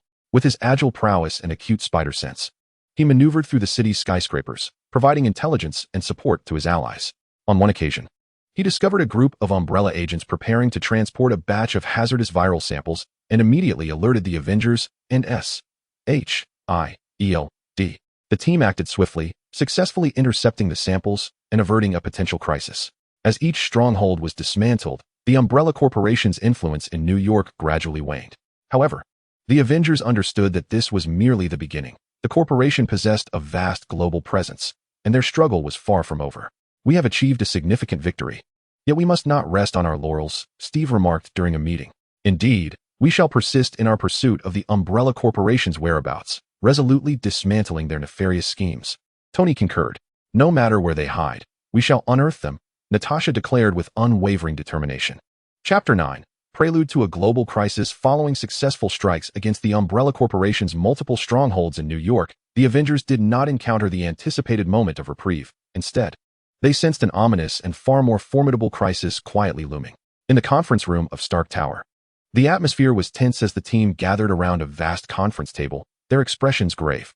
According to intelligence gathered from various locations, the Umbrella Corporation's machinations extend well beyond New York, Steve Rogers stated, standing before a holographic map, his finger gliding across it to mark numerous sites scattered across the globe. These locations exhibit signs of Umbrella's activities and are likely part of a more extensive operation. Tony Stark crossed his arms, leaning against his chair, his brow furrowed. "Jarvis, compile all information regarding these sites and analyze their potential operational patterns and objectives." "Understood, sir." Preliminary analysis reveals that these sites are situated in various strategic locations, including densely populated cities, vital energy regions, and areas rich in biodiversity, likely linked to the spread of viruses, the development of new weaponry, or resource plundering. Jarvis's voice resonated in the conference room. "It seems their ambitions are even grander than we imagined." Bruce Banner adjusted his glasses, concern evident in his eyes. "If they launch a virus attack simultaneously at these locations, the consequences would be dire. We cannot remain passive. We must take proactive measures." Natasha Romanoff's gaze shimmered with resolve. "However, we require more detailed intelligence to comprehend the specifics of each stronghold and devise effective strategies for counteraction." Clint Barton nodded in agreement. "Indeed, acting blindly could lead to unnecessary losses. We must first dispatch reconnaissance teams to gather intelligence." After much deliberation, the team decided to split into several reconnaissance groups, each tasked with investigating different suspicious locations. Steve, Natasha, and Clint formed one team, assigned to probe several key cities in Europe. Tony and Bruce constituted another, heading to the energy-rich regions, while Peter and Wanda embarked on a journey to the biodiversity-rich rainforests. Steve's team boarded SHIELD's stealth aircraft, setting course for Europe. As the plane navigated through the clouds, the atmosphere aboard felt somewhat somber. "This mission will not be straightforward. We may be faced with the Umbrella Corporation's more fortified defenses." Steve broke the silence. "Rest assured, Captain, we have endured so much. This challenge is but a minor hurdle." Clint replied confidently, fiddling with his bow and arrows. Natasha, meanwhile, focused intently on her tablet, which displayed pertinent information regarding their destination. "According to the intelligence, our primary target is an abandoned factory in London, suspected to serve as an intelligence hub for the Umbrella Corporation." Meanwhile, Tony and Bruce were aboard Stark Industries' high-tech aircraft, soaring towards the energy production zone. Inside the aircraft, a myriad of advanced devices shimmered with brilliance. "What do you think we will uncover this time?" Bruce inquired, gazing out at the swiftly passing scenery. "Whatever it is, it certainly won't be anything good," Tony replied, deftly maneuvering the control panel. "The Umbrella Corporation's interest in energy is likely tied to their viral research and weapon manufacturing. Perhaps they are developing a large-scale viral dissemination device powered by this energy." In the rainforest region, Peter and Wanda arrived at the fringes via helicopter. The lush greenery of the rainforest exuded an air of mystery. "It feels eerie here," I wonder what we might encounter, Peter remarked, a blend of excitement and trepidation in his voice. He stretched his limbs, bracing himself for any unforeseen circumstances. Don't worry. I'm here, Wanda reassured him with a smile, her hands glowing with crimson light, a symbol of her power. Upon their arrival in London, the trio swiftly commenced their mission. Under the cover of night, they stealthily infiltrated an abandoned factory. The air was thick with an antiquated aroma, with remnants of machinery and decrepit crates strewn about. Be cautious. There may be traps, Steve murmured, leading the way with his shield firmly grasped. Natasha and Clint remained vigilant, surveying their surroundings, ready to confront any potential foes. As they meticulously searched the factory, they ultimately stumbled upon a concealed communications room in the basement. The room was filled with an array of advanced communication equipment, with computer screens flickering with perplexing codes. Natasha swiftly seated herself at the computer, setting to work on deciphering the codes. I found it. These codes are the communications records between the Umbrella Corporation's various outposts, she exclaimed. However, as she rapidly perused the documents, her expression grew grave. What's the matter? Steve inquired. According to these records, the Umbrella Corporation is orchestrating a global viral attack. They plan to exploit the characteristics of different regions to disseminate the virus in various ways. And it appears they are biding their time for a specific moment, Natasha explained. Meanwhile, Tony and Bruce made significant discoveries in the energy production zone. They infiltrated what appeared to be a standard energy research facility, only to uncover a vast laboratory hidden beneath. Inside, researchers were bustling, connected to an enormous energy core by an array of intricate instruments. This looks like an energy amplification device. They seem to be attempting to infuse some form of energy into the virus, enhancing its transmissibility and lethality, Bruce observed as he analyzed the equipment. We must stop them, Tony declared, preparing to activate his armor for an assault. Yet, at that moment, an alarm blared. This is bad. We've been detected, Bruce warned. A contingent of fully armed Umbrella Corporation soldiers surged from all directions, surrounding them. You thought you could waltz in here so easily? Today marks your demise, sneered the soldier's leader. You think you can intimidate us? Tony scoffed in response.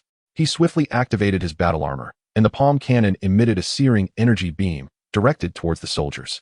Meanwhile, Bruce rapidly transformed into the Hulk, unleashing a fierce roar as he charged towards the enemy ranks. Chapter 10. Crisis and Turning Point. In the depths of the rainforest, Peter and Wanda trudged through the dense rainforest, surrounded by towering vegetation that obscured the sky. The humid air seemingly capable of being wrung out for water. Sunlight filtered through the layers of leaves, casting dappled shadows that added an air of mystery to this enigmatic jungle. This place is incredibly challenging to navigate. It feels like every step requires a battle against these vines and branches, Peter complained, laboriously pushing aside the obstructing tendrils.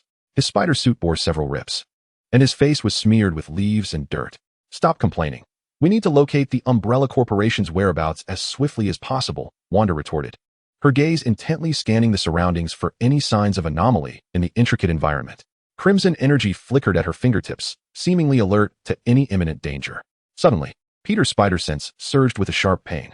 Wait, something's approaching, he exclaimed, grabbing Wanda's arm as they quickly hid behind a massive tree. A group of agile creatures burst forth from the jungle, resembling larger versions of jaguars, their bodies covered in sharp scales, and their eyes glimmering with an eerie yellow light. What are those? Wanda whispered, a flicker of astonishment crossing her features. I don't know, but they appear quite perilous, Peter replied, his gaze fixed on the creatures, his hand poised near his web shooter. The creatures seemed to sense their presence, beginning to prowl around, emitting low growls. One of them suddenly lunged toward the tree where they were hiding, its speed leaving no room for reaction. Be careful, Peter shouted, pulling Wanda away just in time. The creature missed its target, crashing into the tree, its scales leaving deep gouges in the bark. We can't confront them head-on. We need to devise a way to shake them off, Peter said, his mind racing to formulate a strategy. Wanda nodded, raising her hands as crimson energy coalesced in her palms. I'll create a distraction. You look for an opportunity for us to escape. With that, she unleashed the energy, triggering an explosion nearby that felled several trees. The creatures, drawn by the blast, surged towards the source of the noise. Now's our chance. Peter seized the moment, pulling Wanda in the opposite direction as they dashed through the jungle. They sprinted desperately, the growls of the creatures echoing behind them, as if they were on the verge of being caught. After running a considerable distance, they finally evaded their pursuers. The two halted to catch their breath, Peter leaning against a tree as he wiped the sweat from his brow. Phew, we are momentarily safe. Yet, those creatures are undoubtedly the Umbrella Corporation's doing. We must remain vigilant, Peter remarked. Just then, they heard a low, ominous buzzing sound, as if a colossal machine was in operation. "What is that noise?" Wanda inquired. Her brow furrowed in confusion. "It appears to be some sort of colossal apparatus, possibly related to the Umbrella Corporation's base," Peter remarked. The duo cautiously advanced towards the source of the sound and, after traversing a dense bamboo grove, beheld a massive structure concealed within the valley. The edifice's exterior seemed to be composed of a unique amalgam of metal and glass, encircled by an array of peculiar pipes and antennas. "This must be it. The secret base of the Umbrella Corporation," Peter whispered. They stealthily approached the facility and observed numerous guards patrolling the vicinity, clad in black uniforms and armed with sophisticated weaponry. The guards remained vigilant, scanning their surroundings for any movements. "With so many guards, how shall we gain entry?" Wanda inquired. Peter scrutinized the patrol patterns for a while and discerned a certain rhythm to their movements. "We can exploit their patrol gaps and enter through that relatively concealed ventilation shaft over there," he suggested, gesturing towards a discreet vent on the side of the base. As the guards averted their gaze, Peter and Wanda dashed towards the vent. Utilizing his web, Peter secured the cover of the vent and yanked it open with force. The pair then ascended into the duct. Inside, the ventilation shaft was dim and damp, filled with a pungent odor. They proceeded cautiously until they suddenly heard voices. "The newly engineered mutant organisms are ready. We await orders from headquarters to deploy them across various target zones," one voice proclaimed. "Humph. This time we must ensure those superheroes face dire consequences. Once the virus and mutants wreak havoc globally, the world shall belong to the Umbrella Corporation," another voice responded. "It seems they are indeed orchestrating a worldwide crisis," Peter whispered to Wanda, his face etched with concern. The two continued onward and eventually arrived at a vast chamber.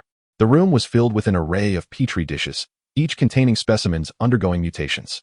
At the center stood a colossal control panel, adorned with flashing indicators. "We must destroy these objects to thwart their plans," Wanda declared, her hands emanating a crimson glow. Just then, an alarm blared throughout the room. "This is bad. We have been discovered," Peter exclaimed. A throng of researchers in protective suits and guards surged into the chamber from various entrances. "Who are you to dare intrude here?" one researcher shouted. "We are here to halt your mad schemes," Peter retorted, swiftly firing webs to ensnare several guards. Wanda joined the fray, unleashing her crimson energy, wreaking havoc upon the surrounding equipment and petri dishes. Witnessing the chaos, the researchers and guards began firing at them. "Wanda, you go destroy the control panel." "I will hold them off," Peter shouted.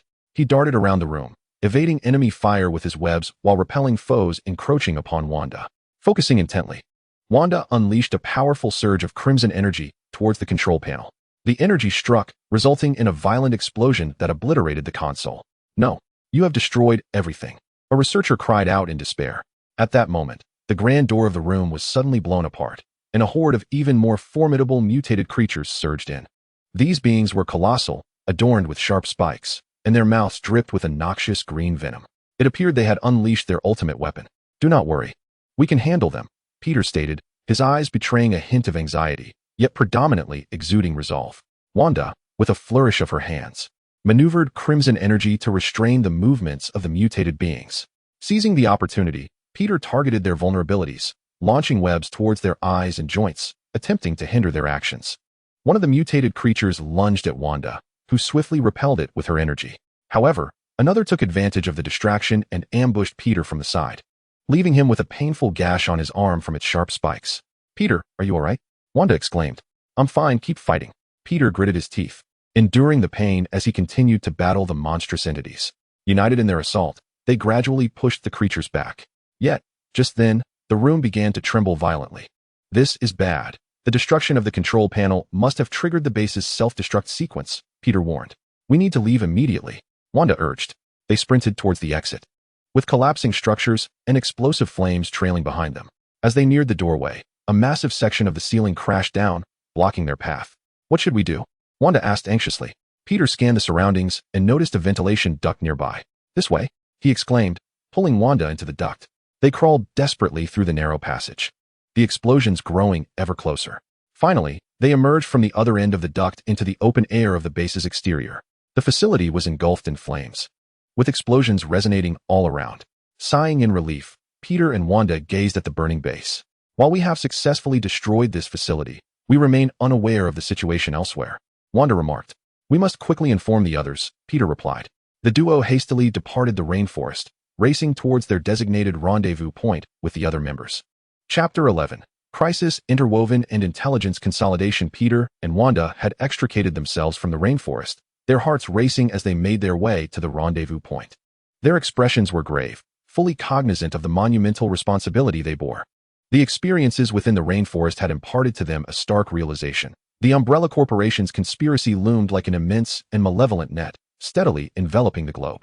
Simultaneously, Steve, Natasha, and Clint, having acquired communication records from an abandoned factory basement in London, began to grasp the global machinations of the Umbrella Corporation. The trio sat in the mobile command center provided by SHIELD, meticulously analyzing the information revealed by the encrypted documents. These records indicated that the Umbrella Corporation had established outposts in numerous critical locations worldwide, seemingly orchestrating a large-scale coordinated assault. Furrowing his brow, Steve traced his fingers over the marked locations on the map, his eyes reflecting profound concern.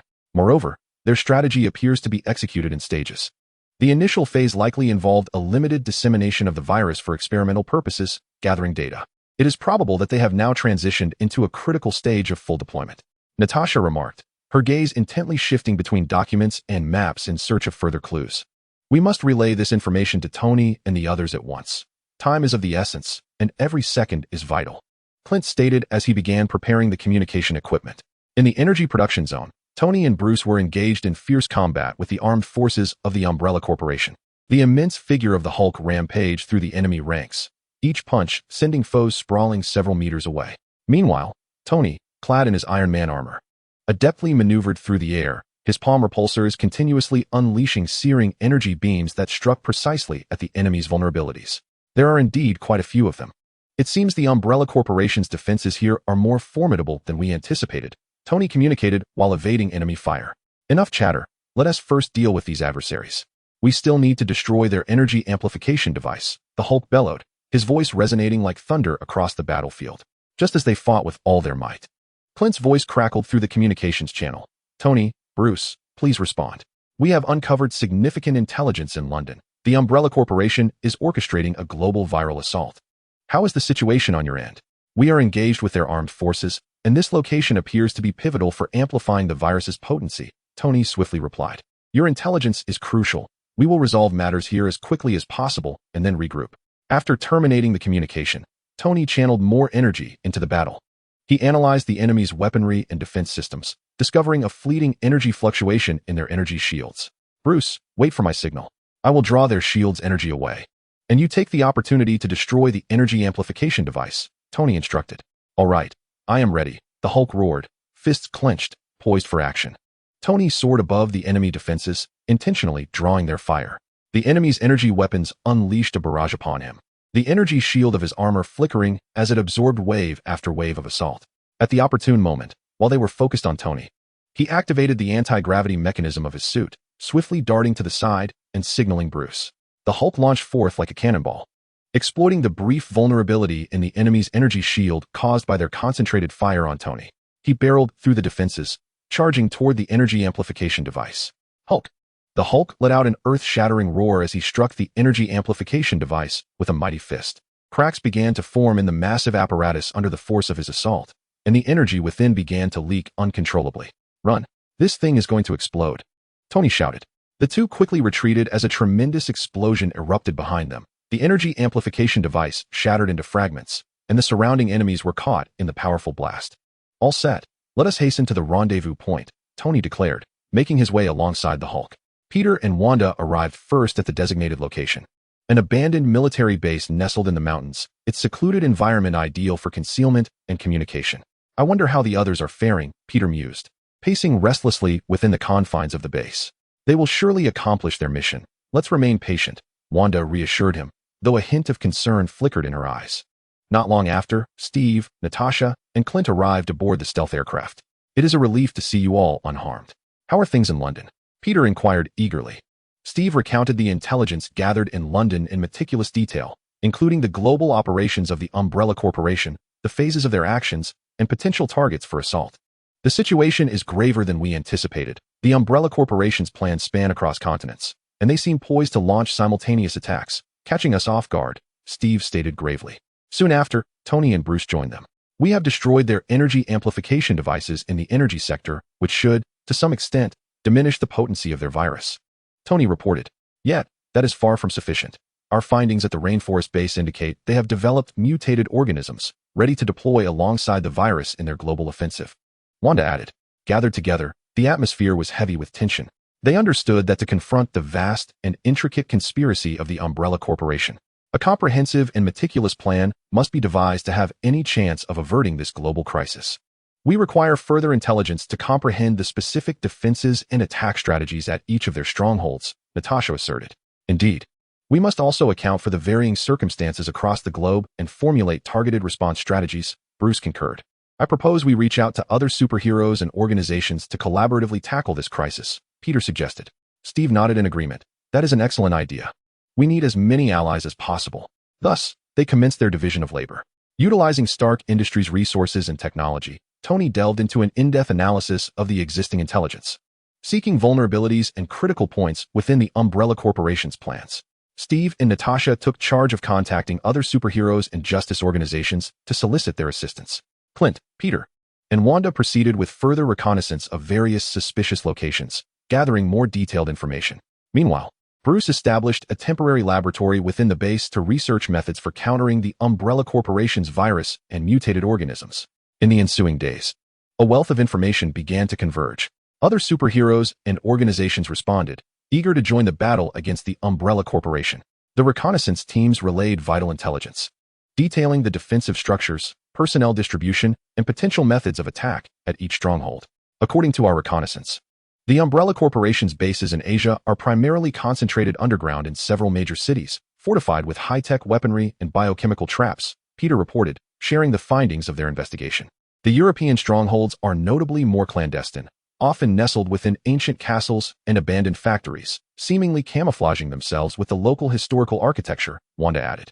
In Africa, their bases are situated near regions abundant in natural resources, likely pertaining to the acquisition of specialized materials necessary for viral research, Clint remarked.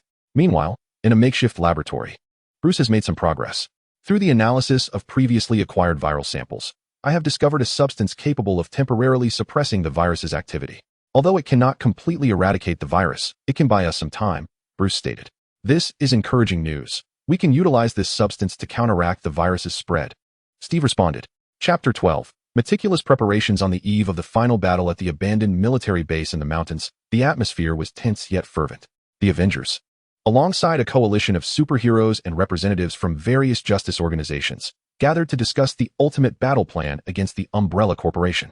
The expansive conference room was adorned with maps and intelligence materials, with individuals seated around the conference table, their gazes reflecting determination and resolve.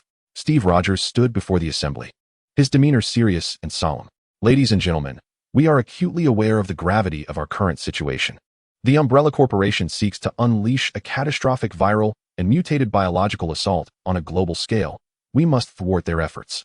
His voice resonated powerfully in the room, akin to a resounding bell. According to the intelligence provided by the reconnaissance team, we now possess a detailed understanding of the Umbrella Corporation's global stronghold distribution and defensive measures, Natasha Romanoff remarked, pulling up a holographic projection map that clearly marked the locations and pertinent information of each stronghold. Their bases are spread across continents, each with distinct defensive focuses and potential threats. Tony Stark, arms crossed, contemplated the projection map before stating, "We cannot afford to disperse our forces and fight separately. A unified command and coordination are imperative to ensure the efficiency and success of our operations." The group nodded in agreement. "I propose that Steve take command of this operation," Tony continued. "He possesses extensive leadership experience and exceptional strategic insight, enabling him to guide us through the complexities we face." "I concur. I support this decision." Voices of agreement surged among the assembly, unanimously endorsing Steve for the command. Steve nodded slightly, accepting this weighty responsibility without hesitation. "Thank you all for your trust. I will give my utmost effort. However, this battle requires our collective endeavor. Each individual is indispensable." Subsequently, Steve began to elaborate on the operational plan. "We will divide into multiple task forces, tailoring our strategies according to the characteristics and defensive priorities of each stronghold," pointing to several marked locations on the map in Asia. He continued, "The strongholds in Asia are primarily located underground in major cities, densely populated, with defenses centered around advanced technology and biochemical traps. We need a team adept in urban warfare and capable of countering high-tech equipment. I will lead a contingent of SHIELD agents and several superheroes skilled in close combat and technological infiltration to manage the Asian sector. Natasha volunteered eagerly. Very well, Natasha. Your mission is to infiltrate the stronghold, disable the virus manufacturing equipment, and eradicate the virus samples, all while avoiding large-scale destruction in the city, Steve stated. The European stronghold is relatively concealed, often camouflaged within ancient architecture, and may possess defenses of magical or mysterious nature.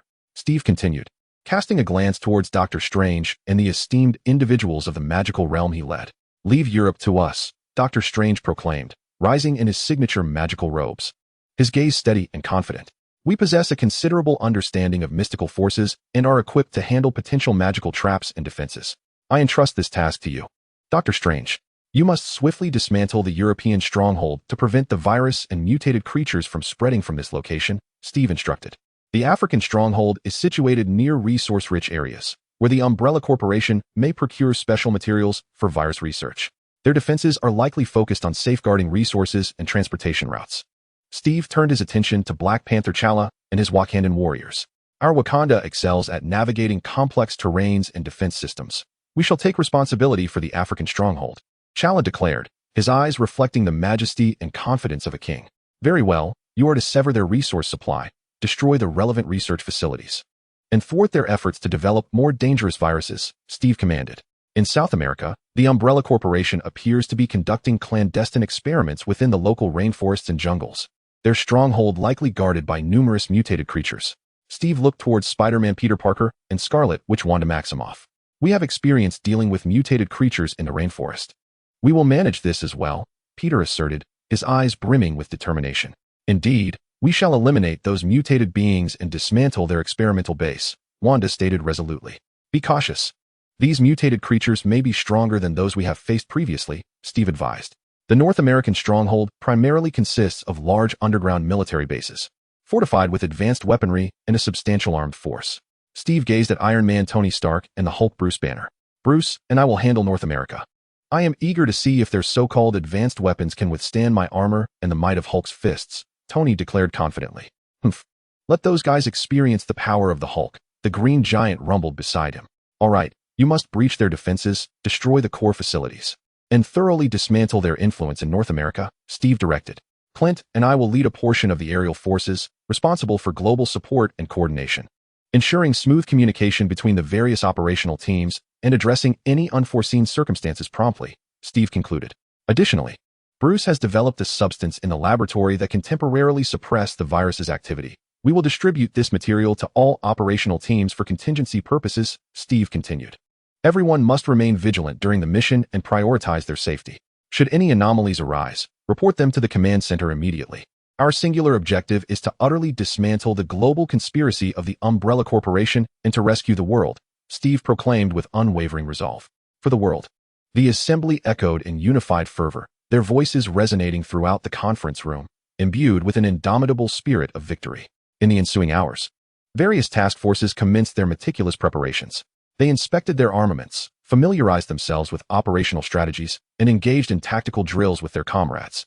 The Asian Task Force, led by Natasha, underwent rigorous training in urban subterranean combat techniques and the decryption of advanced technological devices. They meticulously analyzed potential encounters with high-tech weaponry and biochemical traps, formulating comprehensive counter-strategies. Meanwhile, Dr. Strange and his mystical cadre concentrated on deciphering the magical defenses and traps that might be present at their European strongholds. Utilizing magical crystal orbs and ancient spellbooks, they endeavored to gain insight into the enemy's arcane methods, ensuring they could respond effectively during the fray. Black Panther T'Challa and the warriors of Wakanda conducted an in-depth analysis of the African stronghold's terrain and environment. Leveraging Wakanda's cutting-edge technology, they simulated various combat scenarios and devised strategies aimed at resource protection and disruption of supply lines. Peter and Wanda focused on honing their combat techniques against mutated creatures. In a simulated training ground outside the base, they employed an array of props mimicking various mutant entities, continuously refining their combat prowess and response tactics. Tony executed final adjustments and upgrades on the Iron Man armor, enhancing its energy reserves and weaponry while optimizing its defense systems to withstand the formidable assaults anticipated at the North American stronghold. Bruce, in the laboratory, diligently pursued methods to amplify his strength and control over the Hulk form, aiming to maximize his effectiveness in the impending battle. Simultaneously, Steve and Clint collaborated with the aerial forces to conduct a thorough examination of global flight paths and communication systems. They established a detailed support plan, ensuring rapid deployment to any location requiring assistance. Chapter 13. The flames of global resistance ignite. After intensive preparations, the global task forces stood poised like unsheathed blades, ready to strike. Within each stronghold, the atmosphere was tense and solemn. Members diligently completed their final tasks, checking equipment and organizing tactical thoughts, their eyes ablaze with unwavering determination. In Asia, as night cloaked the bustling metropolis in its embrace, the neon lights flickered, yet a tempest was brewing beneath the city's surface. Natasha, leading SHIELD agents alongside several superheroes adept in close combat and technological infiltration, stealthily infiltrated a crucial Umbrella Corporation stronghold located in the depths of Tokyo. Clad in specially designed nocturnal gear, they glided through the darkness like phantoms. Be wary, infrared sensors may lie ahead, Natasha cautioned her teammates softly via the communication channel. A tech specialist from the team swiftly approached, producing a custom interference device, meticulously disabling the sensor. Moments later, the indicator light extinguished, and they pressed onward. As they delved deeper into the stronghold, they encountered a contingent of guards wielding energy weapons. Engage. At Natasha's command, her team lunged at the enemy with the ferocity of tigers. Natasha, agile and nimble, deftly navigated through the throngs of adversaries, her twin guns firing with pinpoint accuracy, each bullet striking true to its target. The SHIELD agents worked in perfect harmony, employing a variety of tactical maneuvers to swiftly suppress the enemy's firepower. Meanwhile, the superheroes tasked with technological infiltration rushed towards the control center of the virus manufacturing apparatus. With deft hands, they operated the devices, unraveling a series of intricate codes. The complexity of these codes exceeded our expectations, prompting one superhero to remark, beads of sweat trickling down his forehead as they hastened their efforts. In Europe, ancient castles loomed ominously under the moonlight, exuding an air of mystery. Dr. Strange led his colleagues from the realm of magic to a clandestine Umbrella Corporation outpost located in England. An enigmatic aura enveloped the surroundings, the very air seeming to tremble, hinting at concealed magical traps. The group remained vigilant, acutely aware of the formidable magical defenses at play. Dr. Strange spoke softly, his hands already gathering arcane energy. Suddenly, flames erupted from the ground, forming a wall of fire that obstructed their path. With a swift motion, Dr. Strange brandished the Eye of Agamotto, casting a powerful ice spell that extinguished the flames in an instant. As they pressed forward, a battalion of phantasmal soldiers composed of magical energy materialized before them. These spectral warriors wielded illusory weapons, emitting bone-chilling howls. Members of the magical team summoned their respective spells. Some conjured shields to deflect attacks, while others retaliated with offensive magic. Dr. Strange, concentrating intently, sought the magical core of the spectral soldiers. A glimmer of insight flashed in his eyes as he unleashed a potent dispelling spell, obliterating the ghostly figures in an instant. In Africa, across the vast savanna, Black Panther T'Challa led the Wakandan warriors towards an outpost of the Umbrella Corporation, situated near a natural resource zone. Employing Wakanda's advanced cloaking technology, they silently approached the enemy. Surrounding the outpost were numerous patrolling armed vehicles and soldiers. Following the plan, they first neutralized the patrols. T'Challa issued commands through the communication channel. The Wakandan warriors, akin to leopards, swiftly sprang into action, utilizing their high-tech weaponry to eliminate the patrols one by one without raising significant alarm. Subsequently, they charged towards the outpost's main entrance. The entrance, forged from robust alloys, was heavily fortified with defensive weaponry. T'Challa brandished a specially crafted Wakandan energy axe and, with a powerful swing, unleashed a formidable energy wave that blasted a gaping hole in the door. The warriors surged forward, engaging in fierce combat with the adversaries within the outpost. The technological superiority of Wakanda shone through in this battle, their weapons exhibiting both immense power and remarkable agility, gradually turning the tide in their favor. In the rainforests of South America, Peter Parker and Wanda Maximoff led a small team deep into the secret experimental base of the Umbrella Corporation. The humid mist enveloped the rainforest, with eerie sounds echoing intermittently from the shadows. Suddenly, a horde of enormous mutated spiders erupted from the trees, their eyes glimmering with an eerie crimson light, spewing viscous webs from their maws. "Be cautious, these creatures are formidable," Peter exclaimed, swiftly launching strands of webbing to ensnare several spiders against the trees. Wanda, with her hands glowing a deep scarlet, unleashed her magic, hurling the approaching spiders away. The other members of the team opened fire, engaging in a desperate struggle against the mutated arachnids. Amidst the chaos, Peter discerned that these aberrations seemed particularly sensitive to high-frequency sound waves. Everyone, focus your attacks on their auditory organs with high-frequency weaponry, Peter shouted through the communication channel. The team promptly adjusted their weapon settings, emitting piercing sound waves. As the mutated spiders were assaulted, their movements slowed, and they began to flee in disarray. Seizing the opportunity, the group advanced deeper into the experimental base. However, upon entering, they encountered a far more formidable mutated creature. This being resembled a lizard, yet stood towering at 2 stories high, its body covered in impenetrable scales. This could be troublesome. Peter furrowed his brow, though his gaze betrayed no hint of retreat. Wanda inhaled deeply, channeling potent scarlet energy towards the aberrant creature. Meanwhile, Peter searched for its vulnerabilities, persistently using his webbing to disrupt its movements. In North America, Tony Stark donned his Iron Man armor, accompanied by Bruce Banner, the Hulk, as they approached the Umbrella Corporation's vast underground military base. The facility's defenses were formidable, surrounded by various advanced weapon systems, including laser turrets and missile launchers. They seem well prepared, but this shall not pose a challenge for us, Tony declared, igniting the suit's thrusters and soaring into the air. The laser turrets immediately locked onto him, unleashing a barrage of beams. Tony adeptly maneuvered in the sky, retaliating with repulsor blasts that obliterated several turrets. The Hulk rampaged on the ground, his immense strength effortlessly breaching the enemy's defenses. Missiles detonated upon impact with him, yet they merely spurred his fury. Hulk, we must locate the core control room to disable their defense systems, Tony communicated through the channel. Hulk will find it. The green giant roared, charging into the base, demolishing every adversary and defensive installation in his path. Simultaneously, Steve Rogers and Clint Barton led the aerial support team. Circling above various strongholds, they monitored the progress of each operational squad, poised to provide assistance at a moment's notice. Asian team, what is your status? Steve inquired through the communication channel. We are diligently working to breach the control program of the virus manufacturing equipment. The enemy's resistance is fierce, but we can manage, Natasha replied. In Europe, the magical defenses are more intricate than anticipated, yet we are gradually making headway, Dr. Strange reported. In Africa, we have secured most of the area and are clearing the remaining foes, Chalice stated. The mutated creatures in South America are somewhat troublesome, yet we are devising solutions. Peter added, North America, we are approaching the core control room, and the enemy's defenses are becoming increasingly formidable, Tony remarked. Steve listened intently to the reports from various teams, feeling a mix of relief at their progress and concern over potential unforeseen circumstances. Everyone, remain vigilant and report any developments. If assistance is needed, speak up promptly, Steve instructed. Chapter 14. Delving into the abandoned hospital infested with zombies in a chaotic world where Marvel intertwines with Resident Evil, the zombie virus rampages like a demon, transforming the abandoned hospital in New York City into a terrifying lair. Members of the Avengers, alongside Alice, stepped into this desolate realm, where the atmosphere was stiflingly oppressive. Spider-Man moved like a graceful shadow above the dust-laden corridors, his sharp gaze missing no detail. His spider suit glimmered faintly in the dim light, blending seamlessly with the encroaching darkness.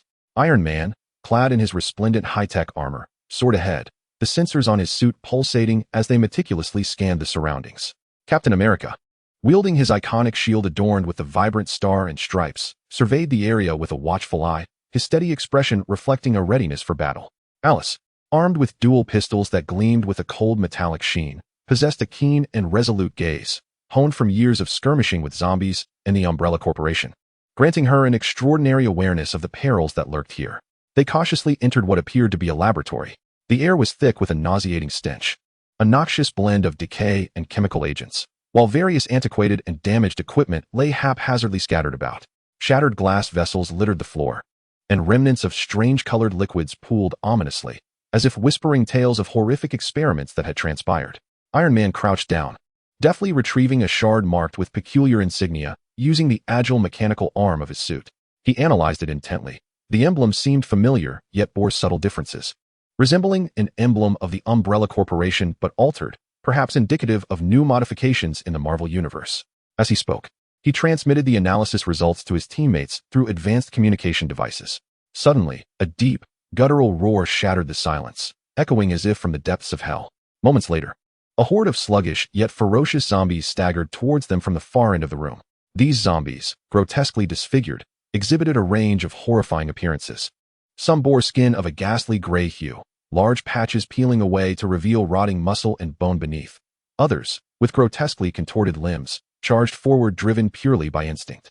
Captain America reacted swiftly, his voice resonant and commanding, like a tolling bell. Everyone, take heed and maintain defensive formation. No sooner had he spoken than he charged into the throng of zombies, his shield arcing through the air to strike several of the foremost creatures with precision. The force of his blow sending them reeling backward. Meanwhile, Spider-Man flourished on the ceiling, deftly swinging between the zombies with the agility of a fish in water. He unleashed his resilient webbing, skillfully ensnaring the limbs of the undead, impeding their movements and causing them to topple to the ground in disarray. Alice unleashed a flurry of gunfire, the crisp and resonant echoes of her dual pistols reverberating through the air, each bullet infused with lethal potency, striking accurately at the heads of the zombies. In an instant, crimson blossoms erupted amidst the horde, causing the undead to tumble one after another. Iron Man, soaring above in a strategic vantage point, unleashed his suit's energy cannon, delivering devastating remote strikes against the relentless waves of zombies. Beams of energy shot forth like lightning, accompanied by the thunderous roars of explosions, obliterating swathes of the undead, scattering limbs and flesh in a chaotic display.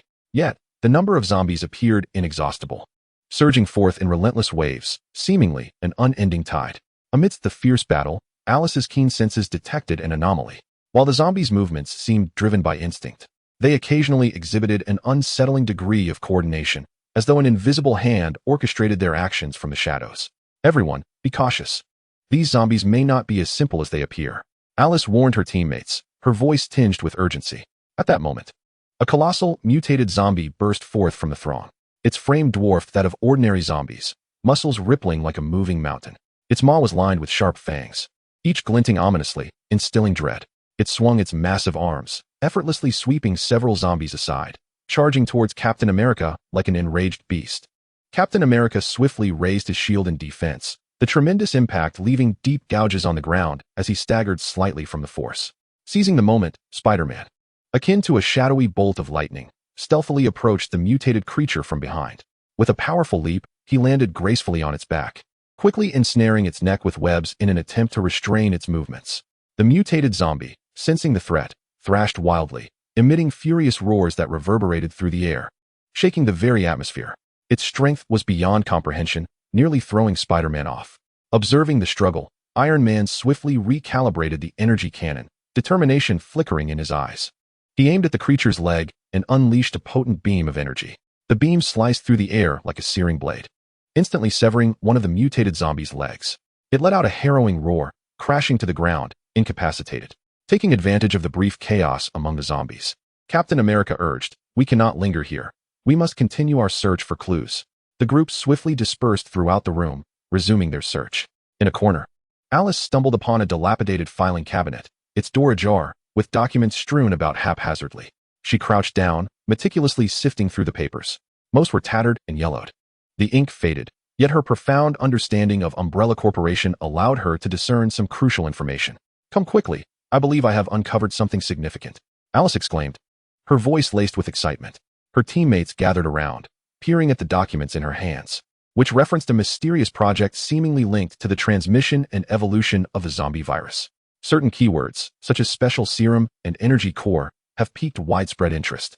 Iron Man furrowed his brow, lost in contemplation, pondering the immense conspiracy concealed behind this information. If these revelations were indeed true, the Umbrella Corporation might be exploiting a unique serum to enhance the zombie virus, and this energy core could very well be the linchpin of the entire scheme. We must uncover more detailed information about this project to thwart their nefarious plans. However, just as they were poised to delve deeper into the documents, a sudden cacophony of gunfire and explosions erupted outside. It turned out that mercenaries from the Umbrella Corporation had arrived, responding to reports of intruders at the abandoned hospital. Intent on a sweep operation. "It appears we have been discovered. Prepare for battle," Captain America declared, his expression grave, his eyes radiating unwavering resolve. The group swiftly readied themselves for combat, aware that a more intense confrontation was on the horizon. The mercenaries, well-trained and disciplined, fanned out in a crescent formation, cautiously advancing towards the laboratory. Leading the charge was a burly captain, heavy machine gun in hand, his gaze betraying a cold and decisive demeanor. A grotesque scar marred his face, seemingly narrating tales of past battles. "You are surrounded. Lay down your weapons and surrender," the captain bellowed through a loudspeaker, his voice reverberating in the vast corridor. However, the Avengers and Alice were evidently unwilling to capitulate easily. They understood the dire consequences of falling into the clutches of the Umbrella Corporation. Iron Man was the first to initiate the assault, launching several mini-missiles from his armor, which streamed through the air with fiery tails toward the mercenary group. The missiles detonated amidst the crowd, igniting a conflagration that sent shockwaves hurling mercenaries into the air. Several were caught off guard, their bodies torn asunder, cries of anguish ringing out. Seizing the moment, Captain America led the charge towards the entrance, engaging the mercenaries in close-quarter combat. His shield gleamed with metallic brilliance under the sun, each swing imbued with tremendous force, striking true against the enemy and pushing them back. Spider-Man adeptly maneuvered among the mercenaries, resembling a wraith. He ensnared them with his webs, deftly toppling them one by one before delivering swift, lethal blows. His movements were agile and fluid, leaving onlookers in awe. Alice, wielding dual pistols, navigated through the hail of bullets with remarkable ease. Her aim was unfaltering, each bullet finding its mark with precision. Her demeanor was calm and focused, as if nothing in her surroundings could distract her. Nonetheless, the sheer number of mercenaries continued to swell, and reinforcements were on their way. The battle had reached a stalemate, and the Avengers alongside Alice gradually found themselves in a precarious position. Amidst the furious exchange of fire, a mercenary stealthily circled behind Spider-Man, aiming his weapon at him. In that critical moment, Alice's keen eyes detected the threat. She spun around and fired several shots at the mercenary, the bullets streaking toward their target like meteors. The mercenary had no time to react before being struck down, collapsing into a pool of blood, thus saving Spider-Man's life. "Thank you." Spider-Man expressed his gratitude. Iron Man continuously assessed the battlefield during the conflict, discerning a subtle flaw in the mercenaries' encirclement in a particular direction. "Everyone, follow me and charge in that direction. We have a chance to break through," Iron Man proclaimed with vigor. Under his command, the team concentrated their firepower upon the vulnerable point. Captain America led the charge, using his shield to deflect enemy bullets, thereby clearing a path for his comrades.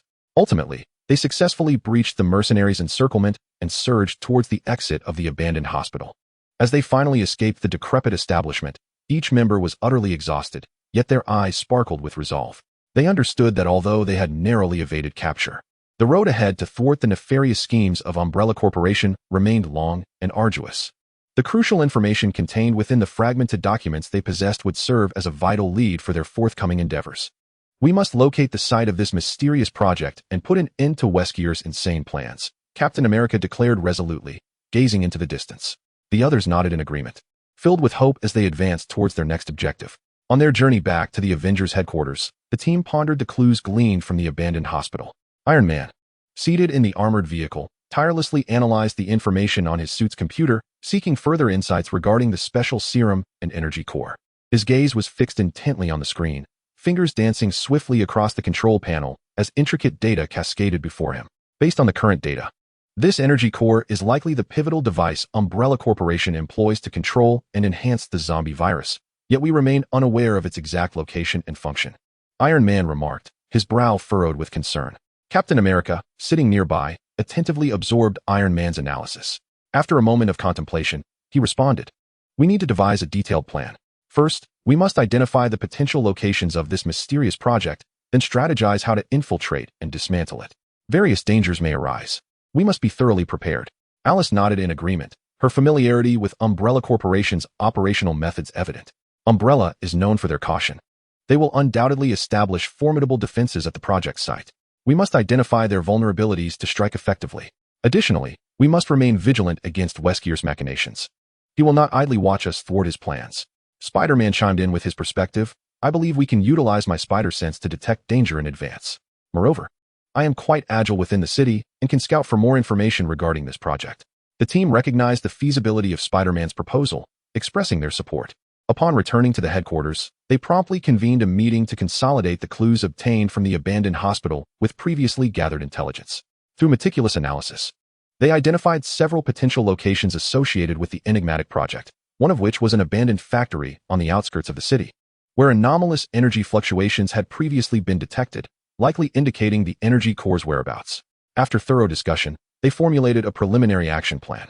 Firstly, Spider-Man and Alice will continue to gather intelligence throughout the city, verifying whether the abandoned factory is indeed the target location. Meanwhile, Iron Man will employ his technological prowess to develop tools designed to breach the Umbrella Corporation's defense systems.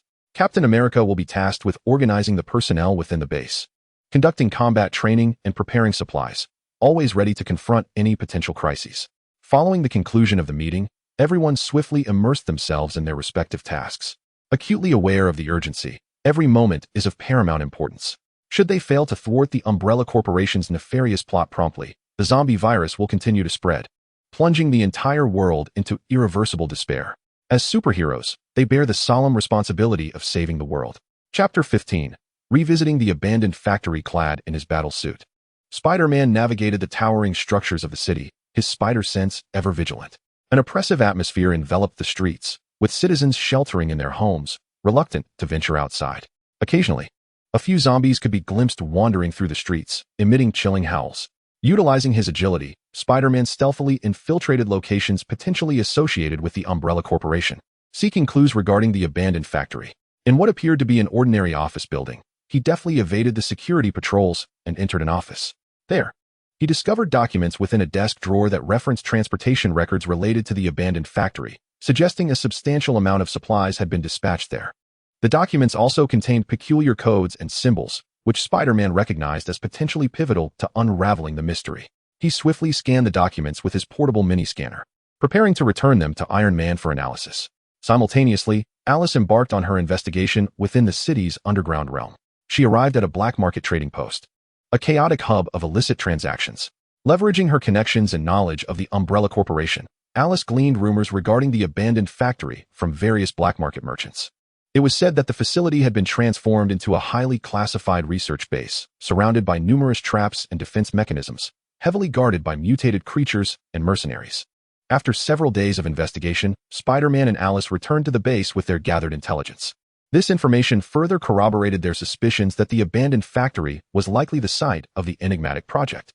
Based on these insights, Iron Man conducted a simulated analysis of the factory's defense systems and successfully developed several breaching tools. Captain America, reviewing the intelligence before him alongside Iron Man's tools, felt a sense of assurance. He convened the group to formulate a detailed infiltration plan. Given the current information at hand, the factory's defenses were exceedingly robust. We must divide into several teams, each responsible for different tasks. Iron Man, you will utilize your high-tech gear to breach the factory's external defenses, creating a pathway for us. Alice, with your familiarity with the Umbrella Corporation's operational methods, lead a team to neutralize the mutated creatures and mercenaries within the factory. Spider-Man, your task is to locate the precise position of the energy core within the factory and provide us with real-time intelligence support. I will lead the remaining members as backup, ever ready to respond to unforeseen circumstances. Captain America meticulously organized the assignments. Everyone unanimously endorsed this plan, fully aware of the inherent dangers, yet resolute in their commitment to save the world. After a flurry of intense preparations, the Avengers and Alice embarked on their journey to the abandoned factory, where a decisive battle for the fate of the world was about to unfold. On their way to the Forsaken factory, the team members diligently checked their equipment and weaponry. Iron Man conducted final adjustments on his armor, ensuring that all functions operated seamlessly. He had also developed several innovative weapons for this operation, including an electromagnetic pulse gun capable of disrupting Umbrella Corporation's electronic devices and freezing missiles designed to immobilize enemies instantly. These new weapons were expected to prove invaluable at critical moments, and Iron Man mused to himself, his eyes glimmering with anticipation. Captain America inspected his shield, a steadfast companion through countless battles, his most reliable ally. He meticulously wiped every corner of the shield, as if engaging in a silent communion. The scars upon its surface bore witness to every confrontation it had endured. Gently caressing these marks, he remarked, "Old friend, we stand shoulder to shoulder once more. We must protect everyone." Alice checked her dual pistols, skillfully swapping out magazines. She had also prepared a selection of specialized ammunition, particularly lethal against mutated creatures. Additionally, she carried a stock of first aid supplies and communication devices for emergencies. Her gaze was resolute and composed, the years of battle experience leaving her unflinching in the face of impending danger. Spider-Man adjusted his web shooters, ensuring that the strength and stickiness of the webbing would meet the demands of the mission. He had also equipped his suit with small trackers and cameras to facilitate better intelligence gathering during the operation. "I hope everything goes smoothly this time," I can hardly wait to show those villains what we're made of, Spider-Man exclaimed, a confident smile illuminating his face. Beyond the primary members, other team members were also engrossed in their preparations. They checked their weaponry and familiarized themselves with the mission plan, each face reflecting unwavering determination. They understood that this operation was critical to the safety of the entire world, leaving no room for error. As they approached their destination, the atmosphere within the vehicle grew increasingly tense. Captain America addressed his team with conviction. Listen up, everyone. Our mission is formidable, but I believe that as long as we stand united, nothing can impede our progress. We are superheroes, entrusted with the monumental task of saving the world. For the future of humanity, for those we hold dear, let us give our all. The team responded with fervor, their spirits soaring. In this electrifying ambience, they sped toward the abandoned factory, where an exhilarating confrontation awaited. As the vehicle approached the abandoned factory, the atmosphere grew increasingly oppressive. In the distance, the factory was shrouded in a thick mist, with towering smokestacks and dilapidated buildings barely visible. The area surrounding the factory was eerily silent, devoid of any signs of life. Resembling a colossal tomb, Iron Man activated the detection equipment on his suit, scanning the factory's defensive systems. The situation appeared rather grim, as the perimeter was laden with various sensors and defensive weapons, any misstep triggering an alarm. Furrowing his brow, Iron Man spoke with a hint of concern. Captain America nodded in agreement, stating, according to our plan, we will approach stealthily, and then Iron Man will disable the defense systems. Everyone must remain vigilant, ready to respond to any unforeseen circumstances. The team cautiously disembarked from the vehicle, using the surrounding terrain and the cover of nearby structures to advance towards the factory. Spider-Man, with his agility, was the first to scale a nearby high-rise, surveying the interior of the factory. Through his communication device, he reported, there are numerous mercenaries patrolling inside, along with some mutated creatures wandering about. They appear to be well prepared. Alice gazed at the factory before her, a wave of familiarity washing over her. She was acutely aware of Umbrella Corporation's tactics, and the danger level here far exceeded expectations. Be cautious. Umbrella has surely laid numerous traps. We must proceed with utmost care. Without a hint of complacency, she whispered to her teammates, her eyes reflecting vigilance. In this tense atmosphere, the team finally reached the factory's perimeter. Iron Man found a concealed spot and began to employ his high-tech equipment to breach the defense systems. His fingers danced rapidly across the control panel of his suit, a cascade of complex codes flickering on the screen. Time seemed to stretch interminably as seconds ticked by. Suddenly, a smile broke across Iron Man's face. He had succeeded, the defense system was disabled, and they could enter. Upon hearing this news, the team breathed a sigh of relief. Yet they understood that the true challenge still lay ahead. Captain America waved his hand, signaling the team to follow. They stealthily passed through the open defense gate and entered the factory. A pungent chemical odor assaulted their senses, and dim lights flickered in the corridor, as if they might extinguish at any moment. Gripping their weapons tightly, the team cautiously ventured deeper into the factory, knowing a life-and-death struggle was about to unfold. Once inside, the team was immediately enveloped by an overwhelming sense of danger. The narrow corridor was thick with an eerie mist, and dim lights flickered on the walls, interspersed with distant, haunting roars. Spider-Man led the way, his spider sense continuously alerting him to the potential threats surrounding them. Suddenly, a horde of agile mutated rats surged from all directions. These rats were enormous, standing tall at over half a man's height, their eyes gleaming with a sinister red glow, revealing sharp teeth as they emitted chilling squeaks. Charging towards the team, Alice was the first to fire, her dual pistols unleashing tongues of flame as bullets rained down upon the swarm of mice. In an instant, several of the creatures were struck, collapsing to the ground in convulsions. However, the sheer number of mice showed no signs of retreat. They continued to surge forward with unrelenting ferocity. Captain America wielded his shield, repelling the advancing rodents with each collision, the dull thud of impact echoing through the air. Meanwhile, Iron Man hovered above, utilizing the energy cannons of his suit to launch a barrage against the rodents, beams of energy blasting through the horde, scattering flesh and fur in all directions. Yet, the mice seemed inexhaustible, pouring forth from every crevice and slowly encircling the team. As their ammunition dwindled and their stamina waned, despair began to settle in. At that moment, Spider-Man identified a weakness among the rodents. They appeared to be highly sensitive to bright light. Everyone, shine the bright lights on them, he shouted. The team promptly retrieved their portable flashlights, directing the beams toward the swarm. The intense illumination elicited pained shrieks from the mice, their movements becoming sluggish. Seizing the opportunity, the team concentrated their firepower and ultimately eradicated the horde of mutated rodents.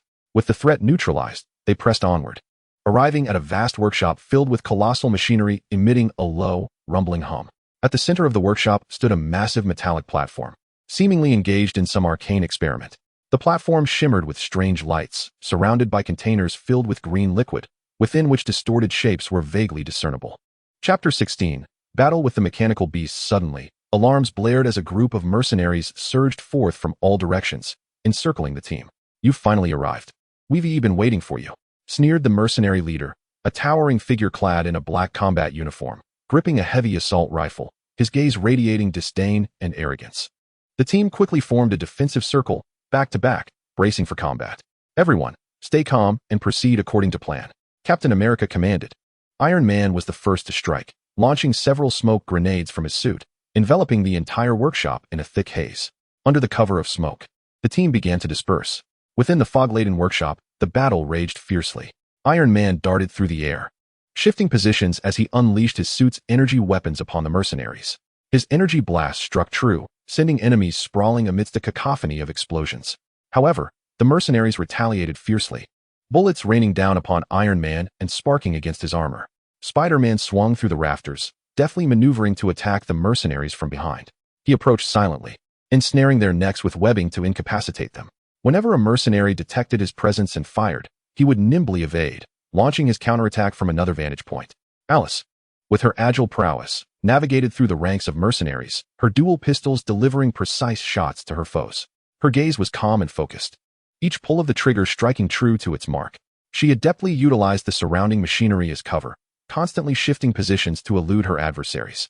Captain America led a portion of his team into direct combat with the mercenaries. His shield glinted with metallic brilliance under the sun, each swing imbued with formidable strength that repelled the enemy. While engaged in battle, he vociferously rallied his comrades' spirits. "We cannot falter, for the world, for our families." Inspired by his words, the team fought with renewed valor against their foes. However, the mercenaries were numerous, with reinforcements continually arriving. The battle reached a stalemate, and the Avengers along with Alice slowly found themselves ensnared in a predicament. One team member fell injured during the fray, collapsing to the ground. Upon witnessing this, Captain America dashed over, using his shield to shield him from incoming attacks. "Hold on, we shall prevail," Captain America exclaimed. At that moment, Alice discerned the location of the mercenaries' command system. She understood that if she could obliterate this command structure, chaos would ensue among the enemy ranks. She signaled Iron Man, who comprehended her intent and launched a specially designed electromagnetic pulse projectile towards the command system. The projectile struck its target with precision, unleashing a powerful surge of electromagnetic energy that completely dismantled the mercenaries' command system. Communication among the enemy was severed, plunging their operations into disarray. Seizing the opportunity, the team mounted a counteroffensive, gradually gaining the upper hand. After repelling the mercenaries, they pressed deeper into the workshop. The surrounding environment grew increasingly eerie, the sounds emitted by the machinery becoming deeper and more unsettling, as if concealing an unknown dread. Strange symbols and patterns began to appear on the walls, emanating a faint glow, seemingly recounting the malevolent experiments once conducted there. Suddenly, the ground began to tremble violently, fissures spreading from all directions. A colossal mechanical beast erupted from the earth, its body forged from hard metal, glimmering with a chilling sheen. Its head bore a single, enormous eye that radiated a crimson glow, and its robust limbs shook the ground with each step. "What on earth is that?" Spider-Man exclaimed in astonishment. Iron Man quickly analyzed the structure of the mechanical beast, declaring, "This must be a new defensive weapon developed by Umbrella Corporation. Everyone, be cautious. Its defenses are formidable." The mechanical beast launched the first strike, firing a powerful laser beam from its maw towards Iron Man. He swiftly sidestepped, the beam narrowly grazing his armor and striking a distant wall, instantly melting a gaping hole in it. Captain America led the team in a charge towards the mechanical beast, seeking to uncover its vulnerabilities. Yet, the beast's ferocious attacks made it difficult for them to approach. Meanwhile, Alice searched for an opportunity. Noticing that the joints of the mechanical beast's legs appeared to be relatively weak, "Target its leg joints," Alice shouted. The team promptly adjusted their aim, concentrating their fire on the mechanical beast's legs. Bullets and energy beams incessantly struck its joints, sparking with each impact. The mechanical beast sensed a threat and began to thrash its limbs wildly, attempting to repel the team members. Seizing the moment, Spider-Man ensnared the creature's legs with his webbing, pulling forcefully in an effort to destabilize it. Captain America took advantage of the distraction, leaping into the air and delivering a powerful strike to the joints of the beast's legs with his shield. Under the combined assault of the team, a fissure finally appeared in the mechanical monster's leg joints. It let out a furious roar and unleashed a barrage of laser beams, more intense and widespread than before. The team members scrambled to evade the onslaught, finding themselves in peril. Amidst their evasive maneuvers, Spider-Man suddenly noticed a brief pause in the creature's attack frequency. Realizing this could be an opportunity, he disregarded the danger and charged towards the mechanical beast once more. Navigating skillfully through the gaps between the laser beams, he successfully approached the creature. Spider-Man secured himself to the beast with his webbing and began to ascend towards its head. The mechanical beast, sensing his presence, began to shake violently in an attempt to dislodge him. However, Spider-Man, with his tenacity and remarkable balance, clung steadfastly to the creature. Upon reaching the head of the mechanical monster, he discovered a small control chamber. Without hesitation, he tore off the door of the chamber with his web and reached inside to dismantle the control mechanisms. Instantly, the mechanical beast lost control, trembling violently and emitting a piercing sound before crashing to the ground. The team members exhaled in relief, yet they understood the necessity of remaining vigilant. After this fierce battle, they pressed deeper into the facility. At the end of the workshop, they encountered a massive metallic door. Iron Man utilized his suit's equipment to scan the door, revealing what appeared to be a powerful energy source behind it, likely the energy core they had been seeking. It seems we have indeed found the right place. But the door's defense system is highly intricate and will require some time to breach, Iron Man stated. At that moment, an eerie laughter echoed around them. Did you think you could find the energy core so easily? How naive. A voice reverberated throughout the space. The team members warily surveyed their surroundings, yet saw no one. Wesker, is that you? Alice shouted. Indeed, it is I. Now that you're here, don't expect to leave alive. Wesker's voice dripped with arrogance and mockery. As his words faded, a horde of new mutated creatures surged forth from the surrounding passages. These abominations varied in form. Some resembled gigantic spiders while others took the shape of humanoid lizards, exuding a repugnant odor and gleaming with a bloodthirsty light in their eyes. The team found themselves in yet another crisis, but they stood resolute, raising their weapons in preparation for the new challenge. They understood that only by overcoming the obstacles before them could they approach the energy core and thwart the nefarious plans of the Umbrella Corporation. Adjusting swiftly to the situation, the team dove into battle against the advancing mutated creatures. Iron Man initiated the assault from the skies, unleashing powerful energy beams from his armor towards the horde of mutated creatures. Wherever the beams struck, the abominable entities emitted anguished cries. Yet, these aberrations appeared more resilient than those encountered previously. Some merely paused momentarily before resuming their relentless advance. Captain America led his comrades on the ground, forming a defensive line. With his shield firmly in hand, he stood resolutely at the forefront, repelling the onslaught of the mutated beasts. Each time a creature drew near, he would fiercely thrust his shield to knock it back. Meanwhile, his fellow teammates provided cover from behind, employing an array of weaponry to rain down fire upon the monstrosities. Bullets and energy projectiles weaving through the throng, erupting in bursts of crimson. Spider-Man nimbly maneuvered among the mutated beings, utilizing his webbing to traverse walls and ceilings, consistently seeking out their vulnerabilities for attack. He discerned that the eyes of certain creatures were relatively frail, thus targeting them with strands of webbing to ensnare their vision, momentarily disrupting their assault rhythm. Alice, armed with her extensive combat experience, thrived amidst the chaos of the mutated swarm. She adeptly altered her shooting angles with dual pistols, striking the creature's vital points with precision, while skillfully leveraging her surroundings to evade their strikes. Whenever a creature attempted a sneak attack from behind, she would invariably sense the threat in time to deliver a decisive counter. However, the sheer multitude of mutated beings began to overwhelm the team, as wave after wave surged forth, and they gradually felt the strain of their efforts. One team member accidentally sustained a sting from a mutated spider's venomous appendage, collapsing onto the ground.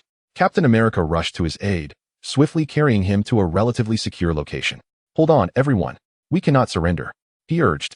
At that moment, Iron Man discerned a pattern in the creature's movements. They appeared to be controlled by some signal, orchestrating their orderly assault. "If we can locate the source of their control signal, we can plunge them into disarray," he articulated through his communication device. Upon hearing this, Alice began to scour the vicinity for traces of the signal source. At last, she stumbled upon a device emanating a peculiar, flickering light from a secluded corner. Alice charged towards the device, fending off the mutated beings that sought to impede her progress. However, upon nearing the device, she discovered it was enveloped by a formidable energy shield. "I require assistance. There's an energy shield," Alice called out. Iron Man promptly soared to her side, employing his armor's specialized weaponry to assault the energy barrier. After considerable effort, the shield was finally breached.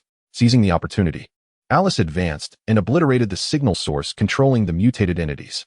With their control severed, the once coordinated creatures descended into chaos, turning on one another.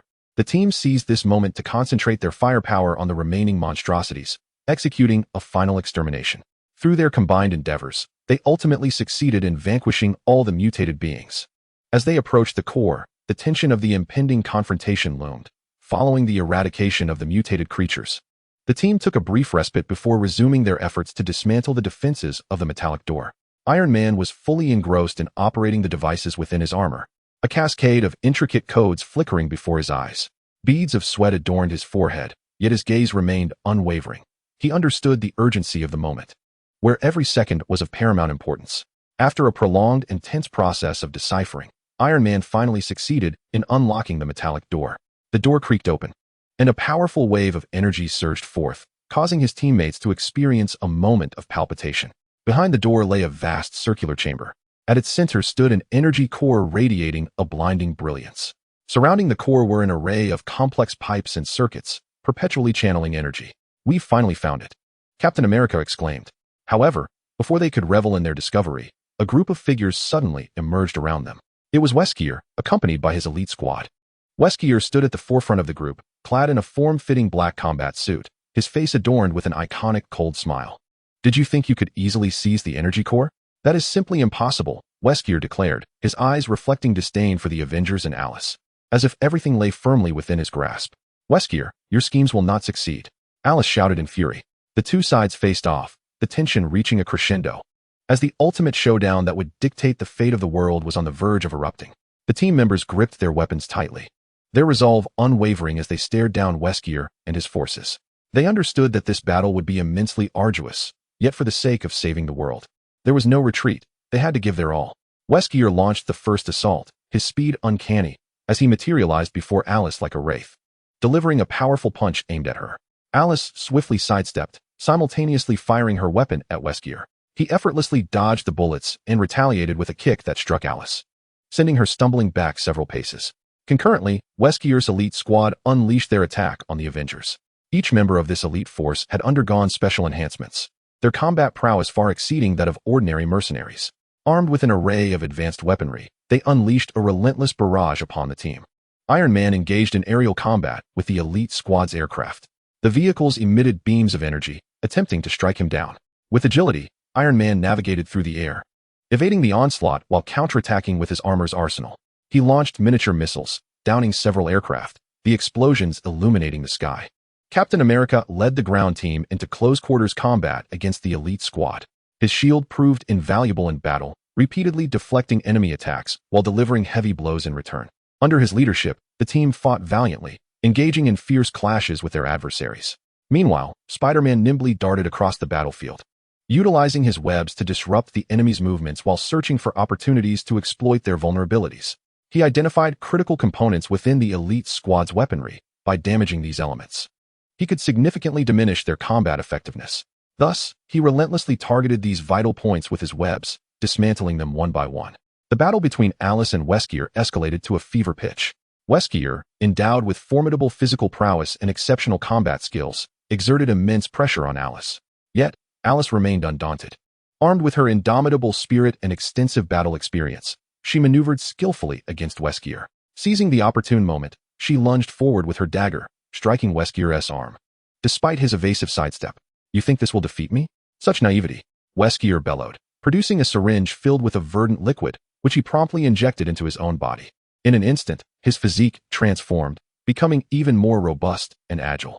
Wesker charged at Alice once more, his attacks now more ferocious than ever. Alice found herself in peril, yet she refused to surrender. Continuously contemplating Wesker's vulnerabilities, she sought an opportunity to counterattack. Meanwhile, Iron Man detected the energy core flickering erratically, signaling an impending cataclysmic explosion. He realized that if the energy core could not be swiftly deactivated, the entire factory and the surrounding city would face annihilation. "We must shut down the energy core immediately," Iron Man urged through his communication device. Upon hearing this, Captain America rallied a group of teammates towards the energy core. They encountered fierce resistance from elite forces along the way, but the team pressed on valiantly, undeterred in their mission. Spider-Man also joined the effort to disable the energy core, skillfully weaving between enemies with his webs to clear a path for his comrades. After a tumultuous skirmish, they finally reached the energy core. Iron Man quickly assessed the core structure and devised a method to deactivate it. As he began to manipulate the control system, Wesker, apparently sensing their intentions, abandoned his confrontation with Alice and dashed towards the energy core, intent on thwarting Iron Man's efforts.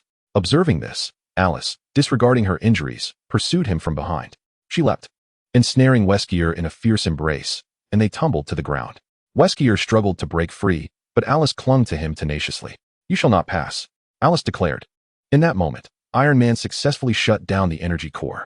The core's radiance gradually diminished, and the surrounding energy fluctuations subsided. Witnessing the collapse of his scheme, Wesker's face contorted with despair and rage. With a powerful thrust, he cast Alice aside and rose, preparing to flee. However, Captain America and his teammates had already encircled him. "There is no escape for you, Wesker," Captain America proclaimed. Faced with the assembled superheroes, Wesker realized his fate was sealed. Ultimately, he was subdued by the team. Chapter 17, Into the Dragon's Lair, Part 1. Within the Avengers headquarters, the atmosphere was taut as a drawn bowstring, not daring to relax for even a moment. The countdown had begun for Umbrella Corporation's plan to unleash a new strain of zombie virus across 5 major cities worldwide, with only 1 week remaining. Each passing second felt like a hammer striking the hearts of the gathered heroes, a constant reminder of the urgency of their mission. Iron Man and Cade were wholly absorbed in the crucial task of pinpointing the location of the Umbrella Corporation's virus release control center. The laboratory was a veritable treasure trove of high-tech equipment, emanating a soft glow that mirrored the intense focus of the 2 individuals. Iron Man's hands danced over the control panel like phantoms, his eyes fixated on the ever-fluctuating data on the display screen. His brow furrowed, as if he were attempting to penetrate the complexities of the information before him. "Cade, while the clues we've obtained from the secret base are valuable, they are far from sufficient to accurately locate the control center," he remarked. "That individual is undoubtedly hiding in an exceptionally discreet manner. We must meticulously sift through this information." Cade, poring over the documents in his hands, responded, "Indeed, but at present, these clues seem to subtly suggest the mountainous regions of the Midwest. The terrain there is intricate, with undulating hills and dense forests, making it an ideal hiding place." The 2 then delved deeper into analyzing satellite imagery, communication records, and residual coordinate information. They continuously switched between various data interfaces, leaving no detail unexamined. After an arduous period of investigation, they finally discerned a distinct anomaly in energy fluctuations in a subterranean area of the Midwest Mountains on the satellite map. Iron Man, excitement coursing through him, pointed at the screen and exclaimed, "Look here. This energy fluctuation aligns remarkably with the technological characteristics we associate with the Umbrella Corporation. It is highly probable that this is the hiding place of the control center." Meanwhile, Spider-Man and other team members were dispersed throughout the city, akin to astute hunters gathering intelligence regarding the Umbrella Corporation's operations in the target locale. Utilizing his extraordinary agility, Spider-Man navigated effortlessly between skyscrapers, swinging from one building to another with breathtaking speed. He clandestinely met with informants in the streets, extracting various fragments of information from them. In a dimly lit alley, Spider-Man encountered a street thug. The thug, glancing around nervously, lowered his voice and said, "I've heard that a plethora of mysterious cargo has recently arrived at the port. Large crates, heavily guarded, and those men look quite menacing." Intrigued, Spider-Man expressed his gratitude to the informant before swiftly making his way towards the port. Other team members also employed their skills to gather intelligence through various channels. Some disguised themselves to infiltrate suspicious locations, while others adeptly engaged with knowledgeable individuals. They relayed crucial information, such as the frequent movement of Umbrella Corporation personnel and the bolstered defenses around certain suspicious buildings, which gradually pieced together a comprehensive picture at the intelligence center of their base. Alice and Captain America were diligently selecting and rigorously training an elite team at the training ground of the base. The air was filled with rallying cries as the team underwent intense training under the blazing sun, their clothes soaked with sweat, yet not a single soul voiced fatigue. Captain America, wielding a megaphone, spoke with a powerful and resolute voice. "We are about to confront the most formidable defenses of the Umbrella Corporation. Every detail is a matter of life and death, and each collaboration could determine success or failure. Everyone must maintain unwavering focus and harmony. There can be no room for complacency. Alice personally demonstrated various combat techniques, meticulously explaining the countermeasures against the biochemical weapons and mutated creatures that the Umbrella Corporation may employ. With a grave expression, she addressed her team. The adversaries we face are exceedingly perilous. Biochemical weapons can instantly bring about death, while mutated creatures possess immense strength and exhibit unpredictable movements. It is imperative that you familiarize yourselves with every conceivable scenario. Only by safeguarding ourselves can we accomplish our mission. Preparation for the clandestine infiltration operation commenced as the location of the control center was preliminarily identified and intelligence from various sources was continuously compiled. The Avengers engaged in a flurry of organized activity, with each member acutely aware of the weight of their responsibilities. Iron Man sequestered himself within the laboratory, tirelessly developing and refining equipment for his teammates day and night. His gaze was focused and resolute, as he deftly manipulated an array of components and instruments. Initially, he equipped each team member with custom-designed communication devices.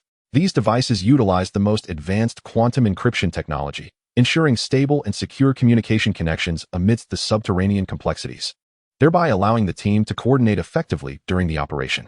Subsequently, he designed a new type of energy shield device, compact and lightweight. This apparatus could generate a formidable energy barrier capable of withstanding a degree of energy attacks.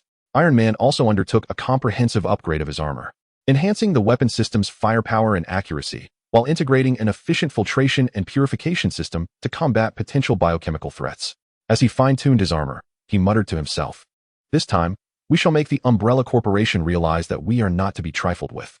Drawing upon her profound understanding of the Umbrella Corporation and the intelligence gathered, Alice formulated a detailed and meticulous tactical plan for the operation. Within the operations room, a large screen displayed a simulated layout of the control center and its surrounding terrain. Holding a laser pointer, Alice elaborated to her team. According to our intelligence, the exterior of the control center is fortified with multiple layers of defense. The outermost layer consists of an electronic surveillance system, ingeniously concealed and strategically positioned at critical points. A moment's carelessness could trigger an alarm. Our first team's task is to silently eliminate these electronic surveillance devices, thereby opening a secure passage for the subsequent teams. Pausing briefly, she continued, upon breaching the outer defenses, we will encounter an energy shield. This layer of protection is powered by a formidable energy source, effectively safeguarding the control center. The second team, led by their captain, must concentrate their firepower on locating and destroying the energy source of the shield, drawing the attention of the guards to create an opportunity for the third team to infiltrate. The third team, under Spider-Man's leadership, will leverage his agility and spider sense to swiftly penetrate the interior of the control center. The internal structure is complex, laden with various traps and defense systems. Therefore, extreme caution is paramount. Identifying and dismantling the core control system that releases the virus stands as the paramount objective of this operation. Alice's demeanor was serious, her gaze unwavering as she looked at each team member. Captain America added, "Throughout the operation, we must maintain absolute silence and concealment. Once exposed, we shall find ourselves ensnared within the enemy's formidable encirclement, facing immense peril. Each squad must adhere strictly to the operational plan, cooperating seamlessly to ensure the mission's smooth execution. Any misstep at any stage could result in the failure of the entire endeavor. This must be etched in the minds of all." The members wore solemn expressions, attentively absorbing every detail, fully aware of the daunting challenges and dangers that lay ahead. Prior to departure, the team assembled in the base's hall for a final equipment check and a morale-boosting rally. A solemn yet fervent atmosphere enveloped the space, with determination gleaming in each individual's gaze. Captain America stood at the forefront, his eyes sweeping over every team member as he proclaimed, "We bear the monumental responsibility of saving the world. The nefarious schemes of Umbrella Corporation shall soon be vanquished by our hands. This will be a grueling battle, but I firmly believe that as long as we have faith in ourselves and in each other, no obstacle is insurmountable. We are the Avengers. We shall prevail." The team erupted in enthusiastic cheers, their voices reverberating through the hall, a testament to their soaring spirit. With unwavering faith, they marched forward, stepping in unison towards the rugged terrains of the Midwest Mountains. As the Avengers convoy navigated the winding mountain roads, surrounded by undulating peaks and dense forests, sunlight filtered through the leaves, casting dancing patches of light that flickered on the ground. Yet, the weight of their mission rendered the team unable to appreciate the scenic beauty. Approaching the target area, the members disembarked from their vehicles, embarking on foot into the depths of the mountains. Clad in lightweight yet resilient combat attire and burdened with heavy equipment, they maneuvered cautiously through the underbrush. The leaves beneath their feet rustled softly, as if composing a somber melody for their undertaking. Led by Alice, the first squad stealthily reached the perimeter of the control center like phantoms. The encroaching night provided a natural veil for their operations, enveloping them in silence, occasionally punctuated by the distant chirping of insects. Electronic surveillance devices lay concealed among the trees and rocks, their presence elusive to the untrained eye. Alice signaled, and the team dispersed with an unspoken understanding. Armed with advanced jamming devices, they approached the surveillance equipment with utmost caution. One member gently parted the foliage, revealing a small hidden camera nestled within. He brought the jamming device close to the camera, deftly manipulating it in an attempt to disrupt the signal transmission. However, just as success seemed imminent, he inadvertently stepped on a twig, the sharp crack resonating painfully through the still night. Instantly, nearby alarm systems were triggered, red warning lights flashing ominously, accompanied by the shrill wail of sirens that pierced the darkness. As the lights illuminated the area, a cadre of guards swiftly converged from all directions. Clad in black combat gear and armed with weapons, their expressions were devoid of mercy. Alice whispered urgently, "Plans have changed. Neutralize them quickly. We must not allow more enemies to become aware." The team swiftly drew their weapons, engaging in a fierce confrontation with the guards. Alice was as nimble as a shadow, weaving through the hail of gunfire with the grace of black lightning. The twin pistols in her hands unleashed torrents of flames, each bullet imbued with lethal potency, striking her foes with unerring precision. As a guard charged towards her, she deftly sidestepped the assault, countering with a swift shot that found its mark in the guard's chest. He let out a muffled groan before collapsing to the ground. The team coordinated seamlessly, utilizing the surrounding trees and rocks as shields, engaging in a desperate struggle against their adversaries. One member took refuge behind a massive boulder, relentlessly firing at the enemy. Suddenly, a bullet whizzed past, grazing his cheek, startling him momentarily. Yet, he swiftly regained his composure and continued to retaliate. After a fierce skirmish, they successfully vanquished this group of guards, yet the alarm had summoned reinforcements. Alice surveyed the unfolding situation, her brow furrowed in concern, realizing their position had been compromised and that the ensuing actions would prove even more arduous. Meanwhile, the second squad, under Captain America's leadership, advanced rapidly towards the energy shield. The shield emanated a soft blue glow, resembling an enormous inverted bowl that enveloped the control center. Its surface flickered with energy waves, attesting to its formidable defensive capabilities. Captain America scrutinized the shield's energy fluctuations and addressed his team. "Attention. The power source of the energy shield must be concealed nearby. We must locate it swiftly and concentrate our fire to obliterate it, paving the way for our subsequent operations." The team dispersed, meticulously searching for the source of energy. At that moment, a well-equipped group of enemies surged from the side, launching an assault. These adversaries were highly trained and synchronized, swiftly encircling them. Captain America raised his shield and bellowed, "Hold the line. We cannot allow them to disrupt our search for the power source." The team members armed themselves and engaged in fierce gunfire with the enemy. The battlefield was thick with smoke, the sound of gunfire deafening. One team member was unfortunate enough to be struck in the arm by a bullet.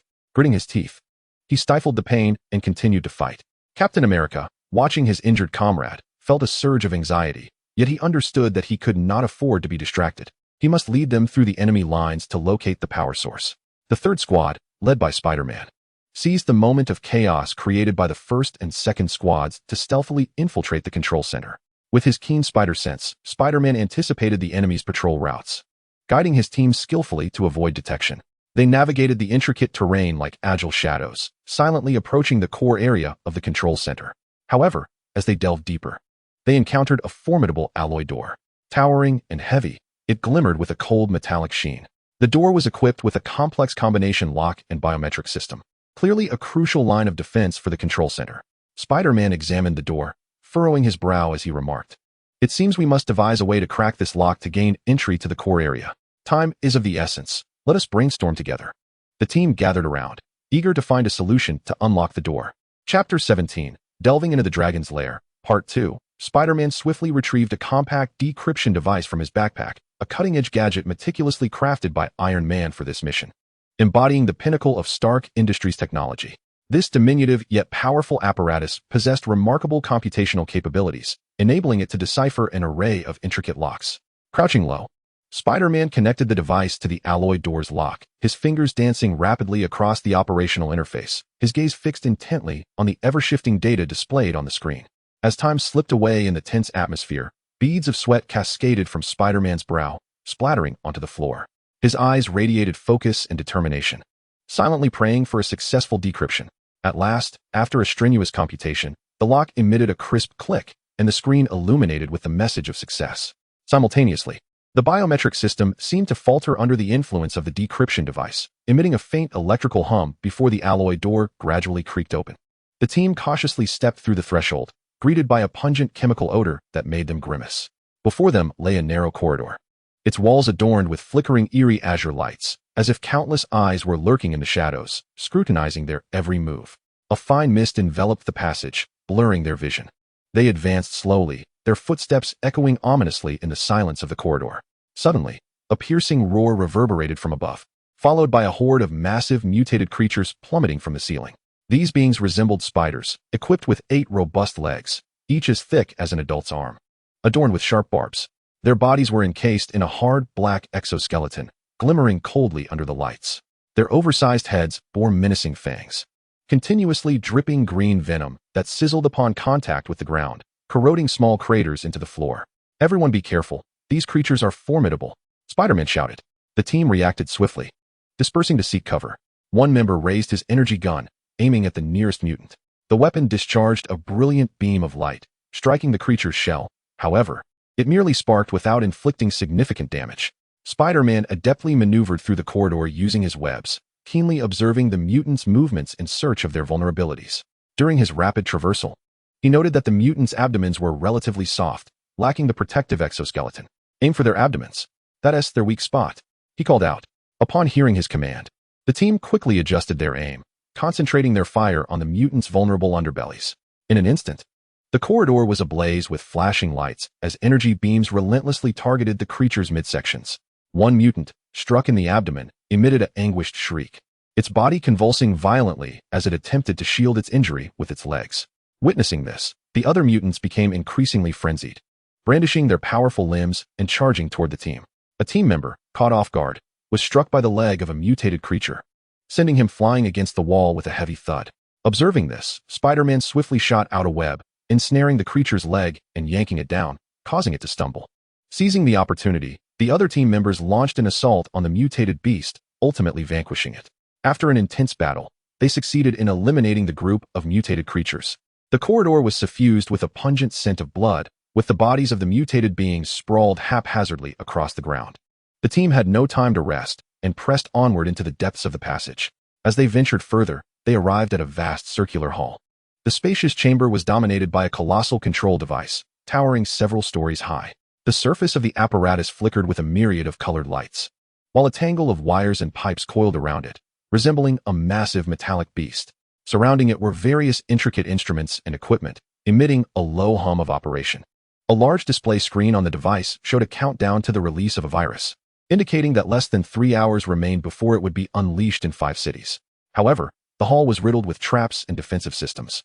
Sharp spikes occasionally erupted from the floor, each exceeding half a meter in length, their tips glistening menacingly. Energy beams would suddenly shoot from the walls, moving at such speed that evasion was nearly impossible. The team advanced cautiously, ever alert to the movements around them, skillfully dodging various dangers. Suddenly, one team member inadvertently triggered a trap. A stone slab on the ground flipped, revealing a bed of spikes beneath. Reacting quickly, the member leaped aside, yet still felt the sting of a spike tearing through his pant leg. At that moment, several energy beams shot forth from the walls, aimed directly at the team. Spider-Man shouted, "Scatter!" The team members rapidly dispersed in different directions, the energy beams narrowly missing them as they zipped past, striking the distant wall and igniting a flurry of sparks. While evading the energy beams, one member accidentally collided with a piece of equipment, which emitted a piercing alarm. This unexpected event raised the team's anxiety levels significantly.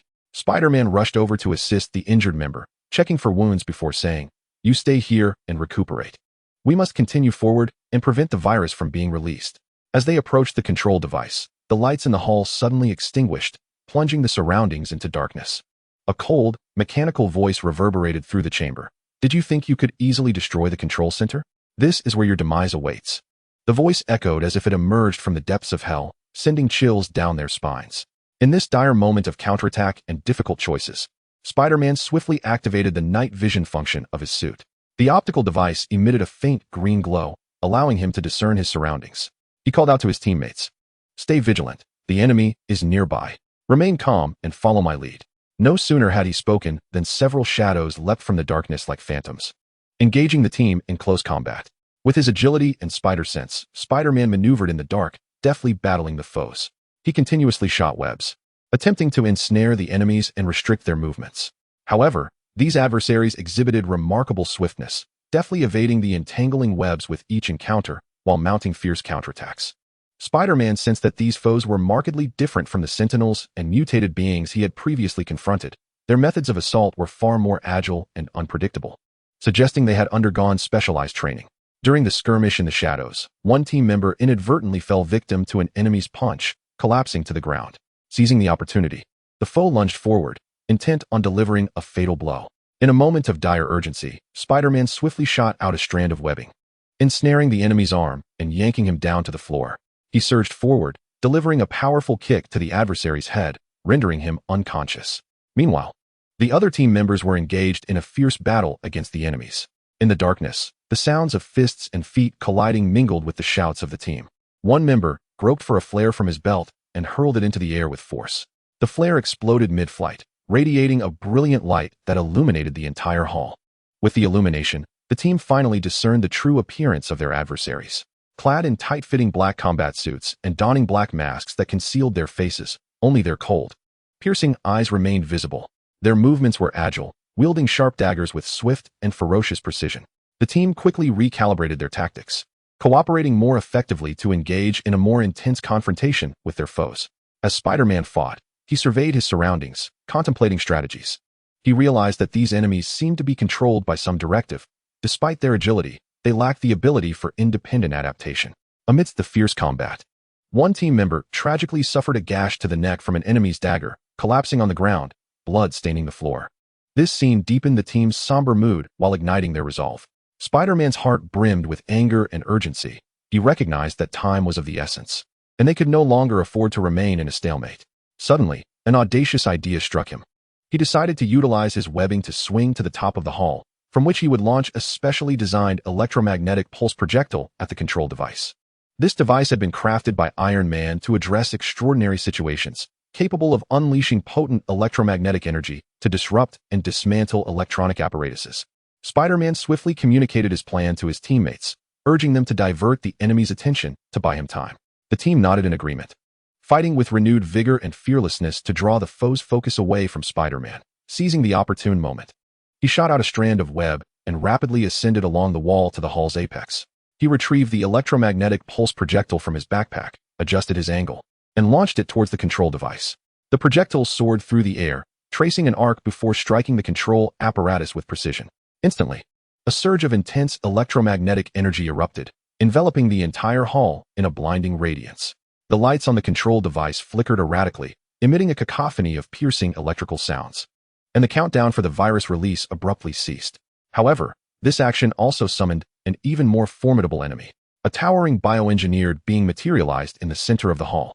His physique was considerably larger than that of an average person, enveloped in a layer of rigid alloy armor that shimmered with a metallic luster. A massive helmet adorned his head, revealing only a pair of crimson eyes that glinted with a chilling ruthlessness and murderous intent. Grasped firmly in his hands was a colossal energy battle axe, its blade pulsating with a cerulean glow, exuding powerful energy fluctuations. The biomechanical being swung the axe menacingly, charging towards Spider-Man. The air was rent asunder wherever the axe passed, producing a deafening whoosh. Spider-Man deftly evaded the onslaught, narrowly escaping each lethal strike. When the axe struck the ground, it sent shards of stone flying. His teammates attempted to flank the biomechanical entity, but its defenses were formidable. Ordinary attacks merely left shallow marks upon the alloy armor, proving utterly ineffective. The biomechanical being seemed to sense the intentions of the team. It pivoted and swung the axe toward them, unleashing a powerful wave of energy that surged forth. The team members scrambled to evade, but the energy wave struck nearby instruments, triggering a series of explosions. In this critical moment, Spider-Man discerned that, although the control device had been affected by the electromagnetic pulse, it remained intact enough for a potential reboot. He faced a harrowing choice: to continue battling the biomechanical foe or to seize the moment to destroy the control device. Choosing combat might leave them insufficient time to thwart the release of the virus, Conversely, opting to dismantle the control device required overcoming the biomechanical being's obstruction first. Meanwhile, his teammates had already exhausted considerable stamina in the earlier skirmish, and against such a formidable opponent, their chances of success seemed bleak. Nevertheless, surrender was not an option. They had to make a choice, for the fate of the world and countless lives rested upon their shoulders. Chapter 17. Into the Dragon's Lair, Part 2. Spider-Man's mind raced with urgency. He understood that time was of the essence. Gritting his teeth, he swiftly resolved, calling out to his teammates, "I will draw this creature away. You seize the opportunity to destroy the control device. Be swift." Without hesitation, he charged toward the biomechanical being, continuously firing webs to disrupt its movements. Enraged, the biomechanical entity let out a thunderous roar, a sound potent enough to shatter the very air around it. It swung the massive energy battle axe with tremendous force toward Spider-Man.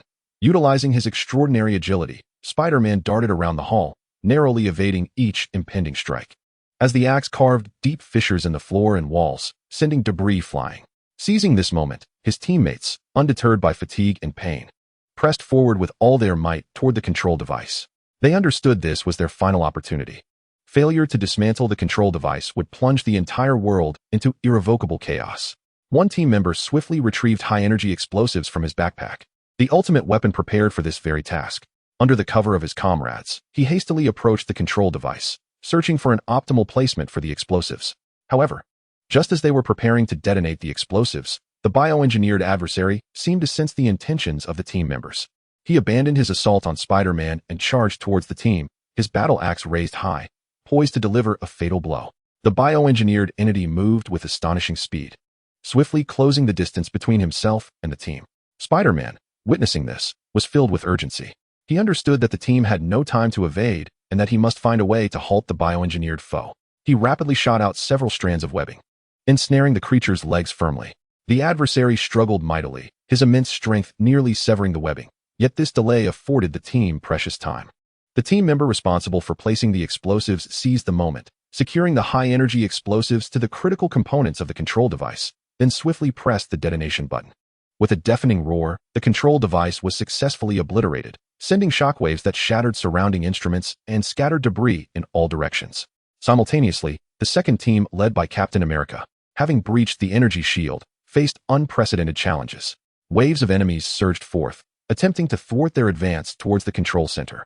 Captain America brandished his shield, leading the charge and valiantly engaging the foes.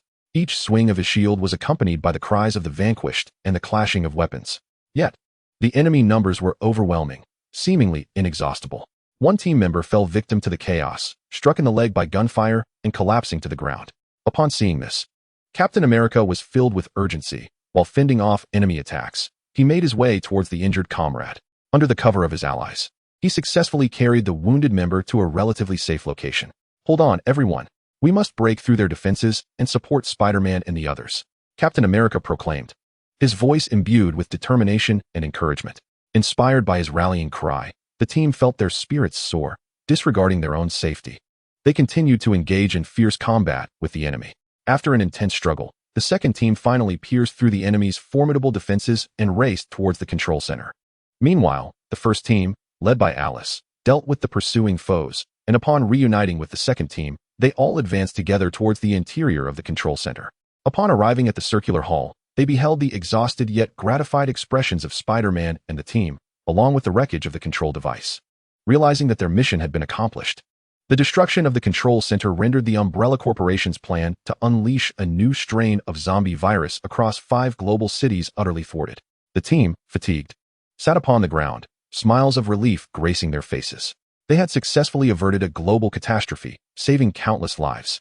The atmosphere within the hall was imbued with the essence of victory. Despite their many wounds, pride illuminated their eyes. On the journey back to base, the team reflected on this harrowing operation, their hearts swelling with emotion. They understood that this was merely a significant victory in the protracted struggle against the Umbrella Corporation, with more unknown challenges awaiting them in the future. Yet, they remained resolute, believing that as long as they stood united, armed with unwavering faith and indomitable will, there were no obstacles insurmountable, no adversaries unconquerable. Chapter 18. Unexpected Discovery. The Umbrella Corporation's mark in a chaotic world ravaged by a zombie virus. Superheroes are racing against time to uncover the origin of the virus, hoping to halt this catastrophe at its roots. In this moment, Spider-Man, Peter Parker, keenly detects some subtle clues amidst the ruins of the city. This discovery directs the hero's investigation toward a crucial location, an abandoned factory. The factory, with its dilapidated exterior, is enveloped in a stench of decay and desolation, as if forgotten by the world. Yet, Spider-Man's intuition suggests that significant clues to unravel the mystery of the virus lie hidden within. Members of the Avengers, accompanied by Alice, arrive at the forsaken factory. Iron Man, Tony Stark, clad in his iconic high-tech armor, hovers above, employing advanced scanning devices to conduct a comprehensive examination of the premises. Captain America, Steve Rogers, armed with his shield, remains vigilant, eyes scanning for potential threats. Alice, drawing from her extensive experience in the world of biohazards, meticulously observes the surroundings, leaving no detail unexamined. The group cautiously steps into the factory's interior, where dim light filters through the shattered roof and wall crevices, casting shadows that reveal a floor strewn with dust and debris. A pungent odor of chemical agents mingles with the nauseating stench emanating from the zombies, creating an overwhelming atmosphere. Spider-Man, with his agile prowess, weaves through the intricate maze of pipes and machinery, utilizing his spider sense to identify any suspicious elements. Everyone, be careful, the situation is complex. I sense something lurking in the shadows, Spider-Man quietly warns his teammates, his voice echoing in the cavernous space, tinged with tension. Suddenly, a low rumble reverberates from the depths of the factory, followed by the sound of heavy footsteps. Prepare for battle. Captain America swiftly responds, gripping his shield and adopting a combat stance. From the darkness, a pack of enormous, muscular mutant hounds bursts forth, their eyes aglow with a sinister red light. Green slime dripping from their maws, bearing sharp fangs as they charge at the heroes. Iron Man takes the initiative, unleashing a barrage of searing energy beams from his suit's pulse cannon, striking the leading mutant hound with precision. The creature howls in agony as it is propelled backward by the force of the blast. However, the remaining hounds do not waver. Instead, they charge frantically toward the group. Captain America darts forward like a flash of blue lightning, engaging the mutant hounds with his shield. Each swing sends sparks flying as the shield collides with the hound's fangs, repelling them with every strike. Alice, wielding dual pistols, nimbly evades their attacks while delivering precise shots, bullets raining down upon the hound's vulnerable spots. Spider-Man swings through the air, ensnaring the hound's limbs with his webbing in an attempt to trip them. These creatures are far more formidable than ordinary zombies, he exclaims while dodging their onslaught. Amidst the fierce battle, the heroes gradually gain the upper hand. At that moment, a cunning mutated hound seized the opportunity and lunged at Alice from the side. Unnoticed by the group, Alice, be careful, Captain America shouted loudly. Alice swiftly turned, but the hound's claws still grazed her arm. Observing this, Iron Man intensified his firepower, unleashing a barrage of energy beams that obliterated the remaining mutated hounds. Are you all right? Captain America inquired with concern. Alice wiped the wound on her arm and replied, I'm fine. This minor injury is nothing. Let us continue our search for clues. After a thorough investigation, Spider-Man uncovered a series of peculiar symbols and markings in a corner of the factory. These symbols bore a striking resemblance to the emblem of the Umbrella Corporation, which Alice recognized. Look, could these markings be related to the Umbrella Corporation? Spider-Man pointed to the symbols on the wall. Alice stepped closer, scrutinizing the markings, her expression growing grave. Indeed, this is the emblem of the Umbrella Corporation. It seems we have found the right place. This could very well be one of their clandestine bases in the Marvel Universe. Following the trail of markings, the group ventured deeper into the factory. In a hidden chamber, they discovered a collection of tattered documents and experimental equipment. Iron Man utilized the scanning technology in his armor to swiftly analyze the documents, attempting to glean more information regarding the virus. The documents revealed that the Umbrella Corporation appeared to be conducting a deranged experiment, seeking to combine the zombie virus with superhero DNA to create an invincible bioweapon. Iron Man furrowed his brow and remarked, "This is utterly insane. Do they not realize the catastrophe this could unleash?" Captain America responded with fury, "How can they be so reckless?" Alice interjected, "Wesker has always been ambitious. He is willing to undertake any madness to achieve his goal of world domination." At that moment, the door to the chamber abruptly sealed shut and the lights extinguished. In the darkness, an eerie laughter echoed. "Did you think you could uncover clues this easily? This is all a trap I have set."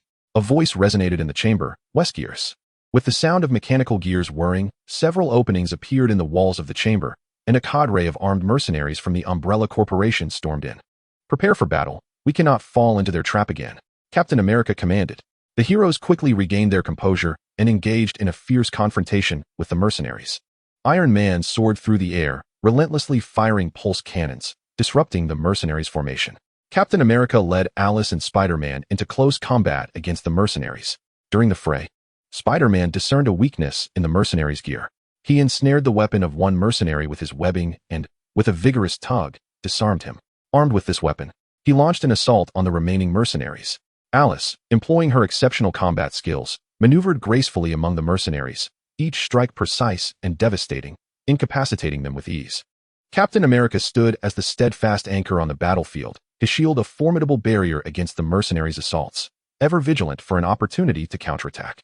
Seizing the opportune moment, he hurled his shield toward the leader of the mercenaries, striking the target with pinpoint accuracy and knocking him to the ground. After a fierce battle, the heroes successfully repelled the mercenaries. The door to the hidden chamber swung open once more, and the group pressed onward in their exploration. Deep within the factory, they stumbled upon a colossal experimental apparatus, its surface aglow with a sinister luminescence. "This must be the core device responsible for the virus's creation," Alice remarked. Iron Man approached, scrutinizing the device with great care. "We must dismantle this apparatus. Otherwise, the virus may continue to propagate." Just as they prepared to destroy the device, a sudden, intense surge of energy emanated from it, unleashing a formidable shockwave that sent them sprawling. "This is bad. The device has initiated its self-destruct sequence. We must evacuate immediately," Iron Man exclaimed. The heroes, disregarding their injuries, swiftly retreated from the factory. As they fled, explosions erupted throughout the building, causing walls and ceilings to collapse around them. "Hurry, this way." Spider-Man guided them ahead, utilizing his webbing to assist his teammates in navigating the perilous terrain. Just as they were about to reach the entrance, a massive ceiling panel plummeted, obstructing their escape. "Everyone, push together," Captain America commanded. United in purpose, they endeavored to lift the enormous ceiling slab. In a critical moment, Alice noticed a control switch nearby. She bravely dashed forward and pressed it, causing the ceiling to gradually rise. The heroes finally managed to escape the derelict factory. As they gazed back at the inferno consuming the building, they understood that their battle against the Umbrella Corporation was merely beginning. Though we have uncovered some clues, we have also alerted Wesker to our movements. He will undoubtedly be more vigilant now, and our mission will become increasingly arduous, Captain America stated. "No matter how challenging it may be, we must not relent. We must thwart Wesker's nefarious plot and save this world," Iron Man declared resolutely. The group exchanged glances, their eyes brimming with conviction and determination. They recognized that in this struggle against the zombie virus and malevolent forces, they bore the monumental responsibility of saving all humanity, with no room for retreat. Following this harrowing ordeal, the heroes gained a deeper understanding of the Umbrella Corporation's machinations and the gravity of the crisis at hand. Armed with new clues and a renewed sense of purpose, they returned to their base. Chapter 19. Confrontation with the zombie scientist having narrowly escaped the abandoned factory. The Avengers and Alice wasted no time in launching a further investigation, armed with critical leads regarding the Umbrella Corporation that they had uncovered within the factory. Based on the remnants of documents and the device's subtle hints, they traced a path to a clandestine laboratory hidden beneath the city's surface. This laboratory, with its concealed entrance, was fortified by heavy metal doors and a complex security system, emanating an aura of mystery and danger. Utilizing his brilliant technological prowess, Tony Stark, Iron Man, swiftly deciphered portions of the security system and opened the gateway to the laboratory. A pungent mixture of disinfectant and decay assaulted their senses as they entered, while dim lights flickered erratically in the corridor, threatening to extinguish at any moment. Captain America, Steve Rogers, held his shield firmly as he led the group, vigilantly surveying his surroundings. Spider-Man, Peter Parker, adeptly maneuvered between the walls and ceiling, utilizing his spider sense to scout for potential dangers ahead. Following closely behind was Alice, her weapon gripped tightly, her eyes betraying a profound wariness and disdain towards the Umbrella Corporation. The team cautiously advanced through the narrow corridor, flanked on either side by glass containers housing various grotesque experimental specimens, mutated zombie limbs, and bizarre samples infused with unknown biological traits. These unsettling sights deepened the heroes' understanding of the madness and malevolence inherent in the experiments conducted by the Umbrella Corporation. Suddenly, a cacophony of noise erupted from the end of the corridor, as though someone was frantically gathering belongings. "There's something up ahead. Everyone be cautious," Captain America whispered. The group quickened their pace, arriving at a spacious laboratory hall. The room was cluttered with an array of advanced yet ominous experimental apparatus. flickering lights illuminating the scattered documents and equipment strewn about. In the center of the hall, a figure was anxiously stuffing papers into a tattered backpack. This person was tall and gaunt, clad in a dilapidated, stained white lab coat, with disheveled hair and eyes filled with fear and panic. Upon noticing the heroes, he trembled involuntarily, yet attempted to maintain a facade of composure. "Who are you? How did you find this place?" he stammered, his voice quivering yet striving for authority. Alice recognized him immediately, her glare piercing. "Wiggins, I never expected to find you here. You lunatic, what nefarious experiments are you conducting for the Umbrella Corporation?" It turned out that this individual, named Wiggins, was a senior scientist for the Umbrella Corporation, having participated in numerous studies related to the zombie virus. Alice had encountered him during her time in the world of Biohazard. Wiggins attempted to defend himself. "You don't understand. All of this is for the advancement of science. For the future of humanity." Iron Man scoffed, retorting, "Advancement of science? Look at what your so-called progress has wrought. Cities reduced to ruins. People transformed into zombies. This is the future you desire?" Captain America stepped forward, his tone grave. "Now, you would do well to divulge everything you know about the origins of the virus and Wesker's plans, or you shall not leave this place." A flicker of hesitation crossed Wiggins' eyes. He was acutely aware of his precarious situation, caught between the fear of retribution from the Umbrella Corporation and the dread of the superheroes before him. After a moment of silence, he slowly began. "I can share some information with you, but you must ensure my safety. The Umbrella Corporation will not spare me if they learn I have divulged their secrets." Spider-Man, growing impatient, interjected, "Just tell us what you know, and we'll consider protecting you." Taking a deep breath, Wiggins commenced his tale. The zombie virus was initially discovered by the Umbrella Corporation within an ancient ruin, where they believed they could manipulate this pathogen to create super soldiers and, in turn, dominate the world. Wesker has always been the driving force behind this ambitious plan, aspiring to become the sovereign of a new world. But how did the virus erupt within the Marvel Universe? Alice pressed. Wiggins hesitated before responding. This was, in fact, an unfortunate accident. During a cross-dimensional experiment, they inadvertently opened a portal connecting to the Marvel Universe, allowing the virus to leak into this realm along with several experimental samples. Wesker initially intended to discreetly reclaim the virus, but the situation spiraled out of control, leading to a rapid spread of the contagion. Iron Man furrowed his brow and inquired, "What is the current extent of the virus's spread? Is there any way to halt it?" Wiggins shook his head, expressing his dismay. "The virus has established a vast source of infection within the underground tunnels and various concealed areas of the city, making it exceedingly difficult to eradicate completely. Moreover, Wesker is already orchestrating his next move, gathering more subordinates to exploit the virus to create greater chaos, thereby undermining the power of the superheroes to fulfill his dominion." "Where is he?" Captain America asked eagerly. Wiggins looked troubled. "I am unaware of his exact location. However, I know he possesses a secret stronghold where he frequently meets with his most trusted associates. That place is heavily fortified, guarded by intricate traps and formidable mutated creatures." Just then, the laboratory alarm blared, its piercing sound echoing throughout the hall. Wiggins's face paled. "This is bad. Someone must have discovered the breach. They will send reinforcements shortly." Indeed, it wasn't long before the heavy footsteps and the guttural growls of zombies could be heard outside the laboratory. "It seems we must first address this predicament," Spider-Man declared, already shooting out webs in preparation for battle. A horde of zombies and several mercenaries clad in Umbrella Corporation's specialized combat suits burst in. Spider-Man swiftly engaged, deftly maneuvering through the air, ensnaring the zombies and mercenaries one by one with his webs. Captain America charged towards the adversaries like a ferocious tiger, his shield swinging as foes fell before him. Iron Man provided aerial fire support, his suit's weapons unleashing energy beams that accurately struck their targets. Alice, undeterred, unleashed a volley from her dual pistols, bullets whistling toward the enemy. Wiggins cowered in a corner, watching the fierce battle with trepidation. He understood that the agents sent by Umbrella Corporation would not spare him, and while the superheroes were formidable, the relentless influx of enemies was increasingly tilting the odds against them. During the skirmish, Captain America discerned that the enemies appeared to be deliberately stalling, seemingly awaiting something. "Everyone, be cautious. They might have a scheme," he warned his comrades. No sooner had he spoken than a massive hatch in one corner of the laboratory swung open, revealing a colossal mutated creature that slowly emerged. Towering at 2 stories high, its body was encased in tough scales, its limbs robust and powerful, and its mouth filled with sharp fangs, emitting a deafening roar. "What in the world is that?" Spider-Man exclaimed in astonishment. Iron Man quickly analyzed the situation. "This appears to be the latest bioweapon developed by Umbrella Corporation. Everyone, be wary of its attacks. The mutated creature launched the first attack, swinging its massive arms towards Captain America. In a swift reaction, Captain America raised his shield to defend himself, but the tremendous force sent him sprawling several meters away. Observing this, Alice aimed her weapon at the creature's eyes, yet the bullets merely left shallow marks on its hardened scales. Meanwhile, Spider-Man, utilizing his agility, climbed onto the creature's back in search of its vulnerabilities. Target its joints, he shouted, noting that the scales there were relatively thin. Iron Man promptly adjusted his weapon and fired energy beams at the creature's joints. Captain America, regaining his footing, charged once more at the creature, striking its joints with his shield while it was distracted by Iron Man's assault. Alice continued her barrage, providing crucial fire support for her comrades.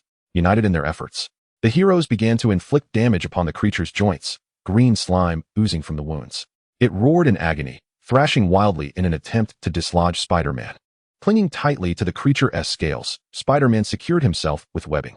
Just as they were on the verge of subduing the beast, Wiggins suddenly dashed towards a control console in the chaos. He pressed several buttons, and vents in the laboratory walls opened, releasing a noxious green gas that began to spread. "What are you doing?" Iron Man shouted in fury. Wiggins cackled maniacally. "If I can't survive, neither will you. This is a new type of viral gas. Once inhaled, you will all transform into zombies." The heroes realized the urgency of the situation. They needed to defeat the immediate threat and evacuate swiftly. Summoning all his strength, Captain America thrust his shield into the gap of the creature's joints, successfully severing one of its arms. The creature let out a dreadful scream and collapsed to the ground.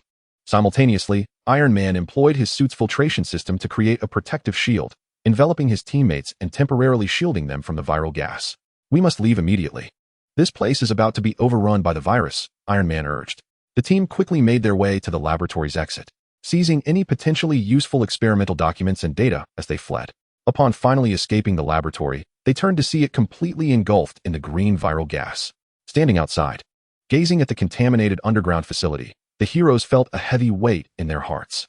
Though they had gathered significant intelligence from their confrontation with the zombie scientist, they now understood that Wesker's plot was far more intricate and perilous than they had anticipated. The battles ahead would undoubtedly be more arduous. "We cannot allow Wesker's scheme to succeed. No matter the cost, we must stop him," Captain America declared resolutely. The other heroes nodded in agreement, their eyes radiating unwavering determination. They were acutely aware that time was of the essence. They needed to swiftly devise a strategy to counter Wesker's next move and save a world threatened by the zombie virus. In the nearby shadows, a pair of eyes silently observed them. It was a spy sent by Wesker, poised to report the heroes' every move back to him. An even greater crisis was quietly looming. Chapter 20. Crucial information. New York, once a bustling metropolis, now lay shrouded in the ominous shadow of the zombie virus. The streets were permeated with a putrid stench, abandoned vehicles lay haphazardly scattered about, and shattered glass and bloodstains were ubiquitous. Amidst this apocalyptic scene, the members of the Avengers, alongside Alice, were tirelessly striving to save the world. Previously, they had encountered a sudden assault from mutated hounds in an abandoned hospital. After an intense battle, they succeeded in repelling the enemy but became acutely aware of the vast conspiracy that lurked behind the zombie virus. At that moment, they stumbled upon a concealed room in the hospital's basement, filled with damaged filing cabinets and scattered documents. Peter Parker, known as Spider-Man, crouched in a corner, meticulously sifting through the papers strewn across the floor. His spider sense occasionally emitted faint warnings, yet there were no immediate signs of danger. "Hey, everyone come take a look." Some of these documents seemed legible. Peter's voice echoed in the quiet basement. Tony Stark, donned in his iconic nanosuit, swiftly approached Peter. He knelt down and picked up a document, the lights on his armor illuminating the blurred text. These files appeared to be records of viral experiments. Though many sections had been deliberately destroyed, Tony furrowed his brow as he spoke. Captain Steve Rogers joined them, bending down to retrieve another document, reading it intently. It contained fragmented information regarding the virus's transmission pathways and the objectives of the experiments, yet it was scant and incomplete. Steve's expression grew grave, as he understood the critical importance of every clue in resolving this crisis. Alice, at the far end of the room, was examining a dilapidated computer terminal. Drawing upon her experience in the world of Resident Evil, she adeptly operated the computer, attempting to recover some data. "Perhaps we can uncover more pivotal information here," Alice remarked as she worked. While everyone was focused on uncovering leads, a faint sound suddenly emanated from the end of the corridor. Peter's spider sense heightened sharply. He quickly stood up, alertly gazing towards the source of the noise. "Something's coming. Everyone be cautious," Peter whispered. Immediately, they fell into a combat-ready stance. Tony's suit enveloped him entirely. Steve stood firm with his shield at the forefront, and Alice drew 2 daggers from her waist, her gaze unwavering as she fixated on the corridor. Moments later, several emaciated zombies charged forth from the darkness, moving with alarming speed and emitting chilling shrieks. Peter was the first to spring into action. He launched himself into the air using his web shooters, then descended upon the nearest zombie, delivering a powerful kick that sent it flying. Steve followed closely behind, swinging his shield with precision to strike another zombie squarely in the head, sending it reeling backward. Meanwhile, Tony unleashed a barrage of lasers from the air, instantly incinerating several of the approaching undead. Alice was not idle. She moved like a specter through the horde of zombies, her dagger piercing the skulls of the remaining few with precision and swiftness. These zombies seemed intentionally left behind to guard this place, indicating we had indeed arrived at the right location, Steve remarked as he secured his shield on his back. The group returned to the pile of documents, meticulously studying their contents. After considerable effort, they began to piece together some crucial information. The outbreak of the zombie virus was not a mere coincidence. It stemmed from a secret experiment conducted by Umbrella Corporation in the Marvel Universe that had spiraled out of control. The documents also referenced a project known as the Apocalypse Plan, seemingly related to the ultimate evolution of the virus and its global spread. However, the specifics were obscured due to the damage to the files. This Apocalypse Plan sounds formidable. We must swiftly uncover its entirety, Tony said with concern. Alice finally made some progress at the computer terminal, a look of surprise crossing her face. I have recovered some data, which includes partial coordinates regarding Umbrella Corporation's hidden bases in the Marvel Universe. Though it is incomplete, she announced. The group gathered around the computer, examining the fragmented coordinates displayed on the screen. Though incomplete, this was a significant breakthrough. We can hypothesize and analyze based on the existing information. Perhaps we can ascertain the general location of the base, Steve suggested. Iron Man quickly activated the data analysis system in his armor and input the coordinates. After a series of complex calculations, the display screen revealed several potential locations. These areas are the most likely. We need to investigate each one systematically, Tony stated. At that moment, a voice crackled through the communicator, an agent from S.H.I.E.L.D. Avengers, we have detected some anomalies. There seems to be a mysterious force mobilizing troops covertly, potentially targeting your location. The agent's voice conveyed urgency. It appeared our actions had drawn the enemy's attention. There was no time to investigate each location. We must make a choice and head directly to the most probable site, Steve declared. The group exchanged glances and nodded in agreement, acutely aware that time was of the essence. With every passing second, the zombie virus could spread further, endangering more lives. According to the data analysis, this abandoned factory on the outskirts is the most likely hidden base. We must depart immediately, Tony asserted. The group swiftly exited the basement and made their way towards the modified armored vehicle. En route to the abandoned factory, everyone was tense, preparing for battle. Peter checked his web shooters to ensure they were operational. Steve stretched, attuning himself to his combat readiness. Alice closed her eyes, recalling past experiences battling Umbrella Corporation. And Tony conducted final adjustments on the weapon systems within his armor. The armored vehicle sped along the rugged road, the scenery outside a blur. Soon, they arrived near the abandoned factory. Cautiously, they disembarked from the vehicle, forming a battle formation as they advanced into the factory. A pungent chemical odor pervaded the factory, the dim lights flickering erratically. Surrounding them were various colossal machines, casting an eerie and foreboding atmosphere. Peter was the first to ascend to a height, utilizing his keen eyesight and spider sense to survey the area. No signs of enemies had yet been detected, but a palpable sense of danger lingered in the air. As Peter communicated through the communicator, the group pressed deeper into the factory when suddenly, a band of armed mercenaries emerged ahead, clearly affiliated with Umbrella Corporation. They raised their weapons and opened fire upon the Avengers. "Take cover," Steve shouted, and everyone swiftly ducked behind nearby cover. Bullets rained down like a tempest, striking the barriers and sparking wildly. Tony peered out from behind the cover and launched several mini-missiles at the mercenaries. With a series of deafening explosions, the mercenaries were thrown into disarray. Yet, the enemy remained undeterred, surging forth from all directions to encircle the group.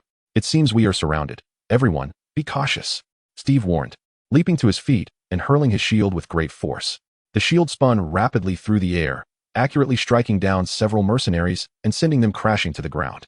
Subsequently, Steve charged forward, engaging the foes in close combat. Alice, not to be outdone, darted into the fray like a bolt of black lightning, her dagger glinting ominously in the dim light. With each strike, she found her mark, delivering precise blows to her adversaries. Peter weaved through the air, utilizing his webs to ensnare the mercenaries one by one, slamming them forcefully to the ground.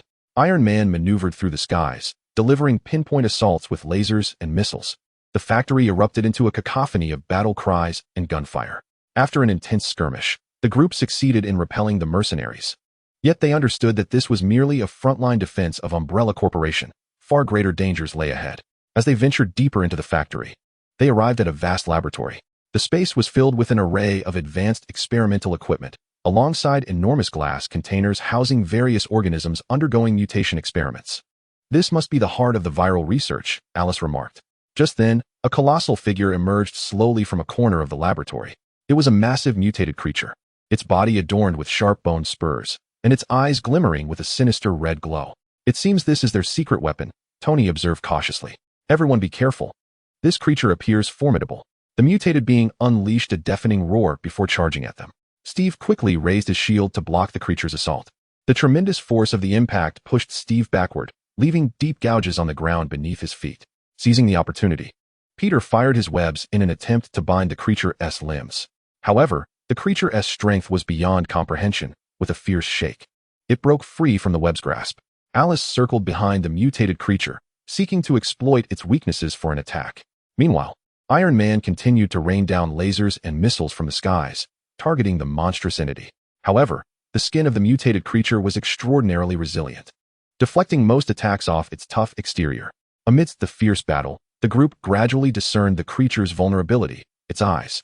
Each time they targeted its eyes, the mutated being exhibited unmistakable agony. "Everyone, focus your attacks on its eyes," Steve shouted.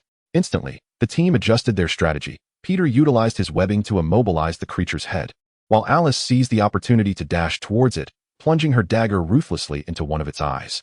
The creature emitted a piercing scream of anguish, thrashing wildly in response. Iron Man seized this moment, launching a powerful, specially designed missile that struck true, hitting the creature's other eye.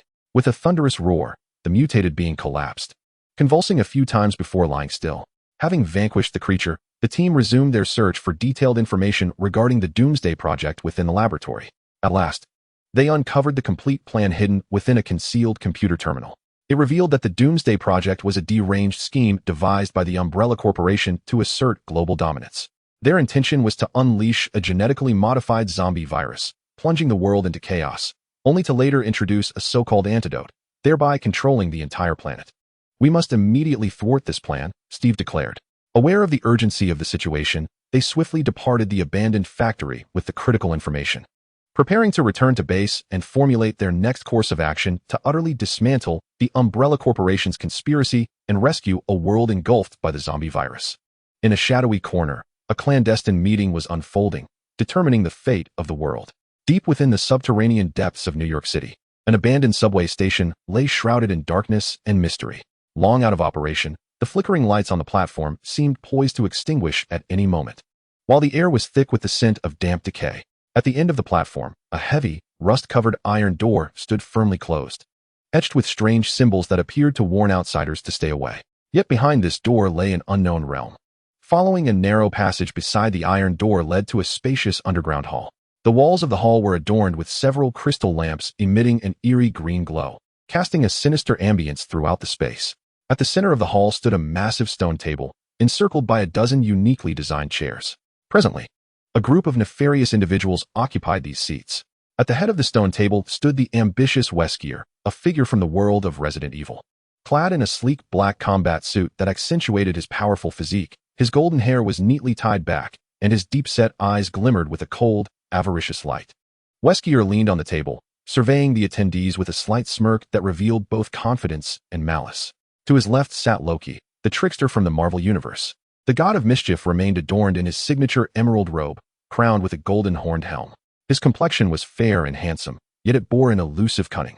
Loki toyed with the scepter in his grasp, his gaze imbued with mockery, seemingly captivated by the assembly, while simultaneously scheming his own designs. On the opposite side of the stone table sat several high-ranking officials from the Umbrella Corporation, clad in somber black suits, their expressions grave and their eyes betraying a thirst for power and profit. Among them was an elderly gentleman with graying hair, named Harris, the chief scientist of the Umbrella Corporation.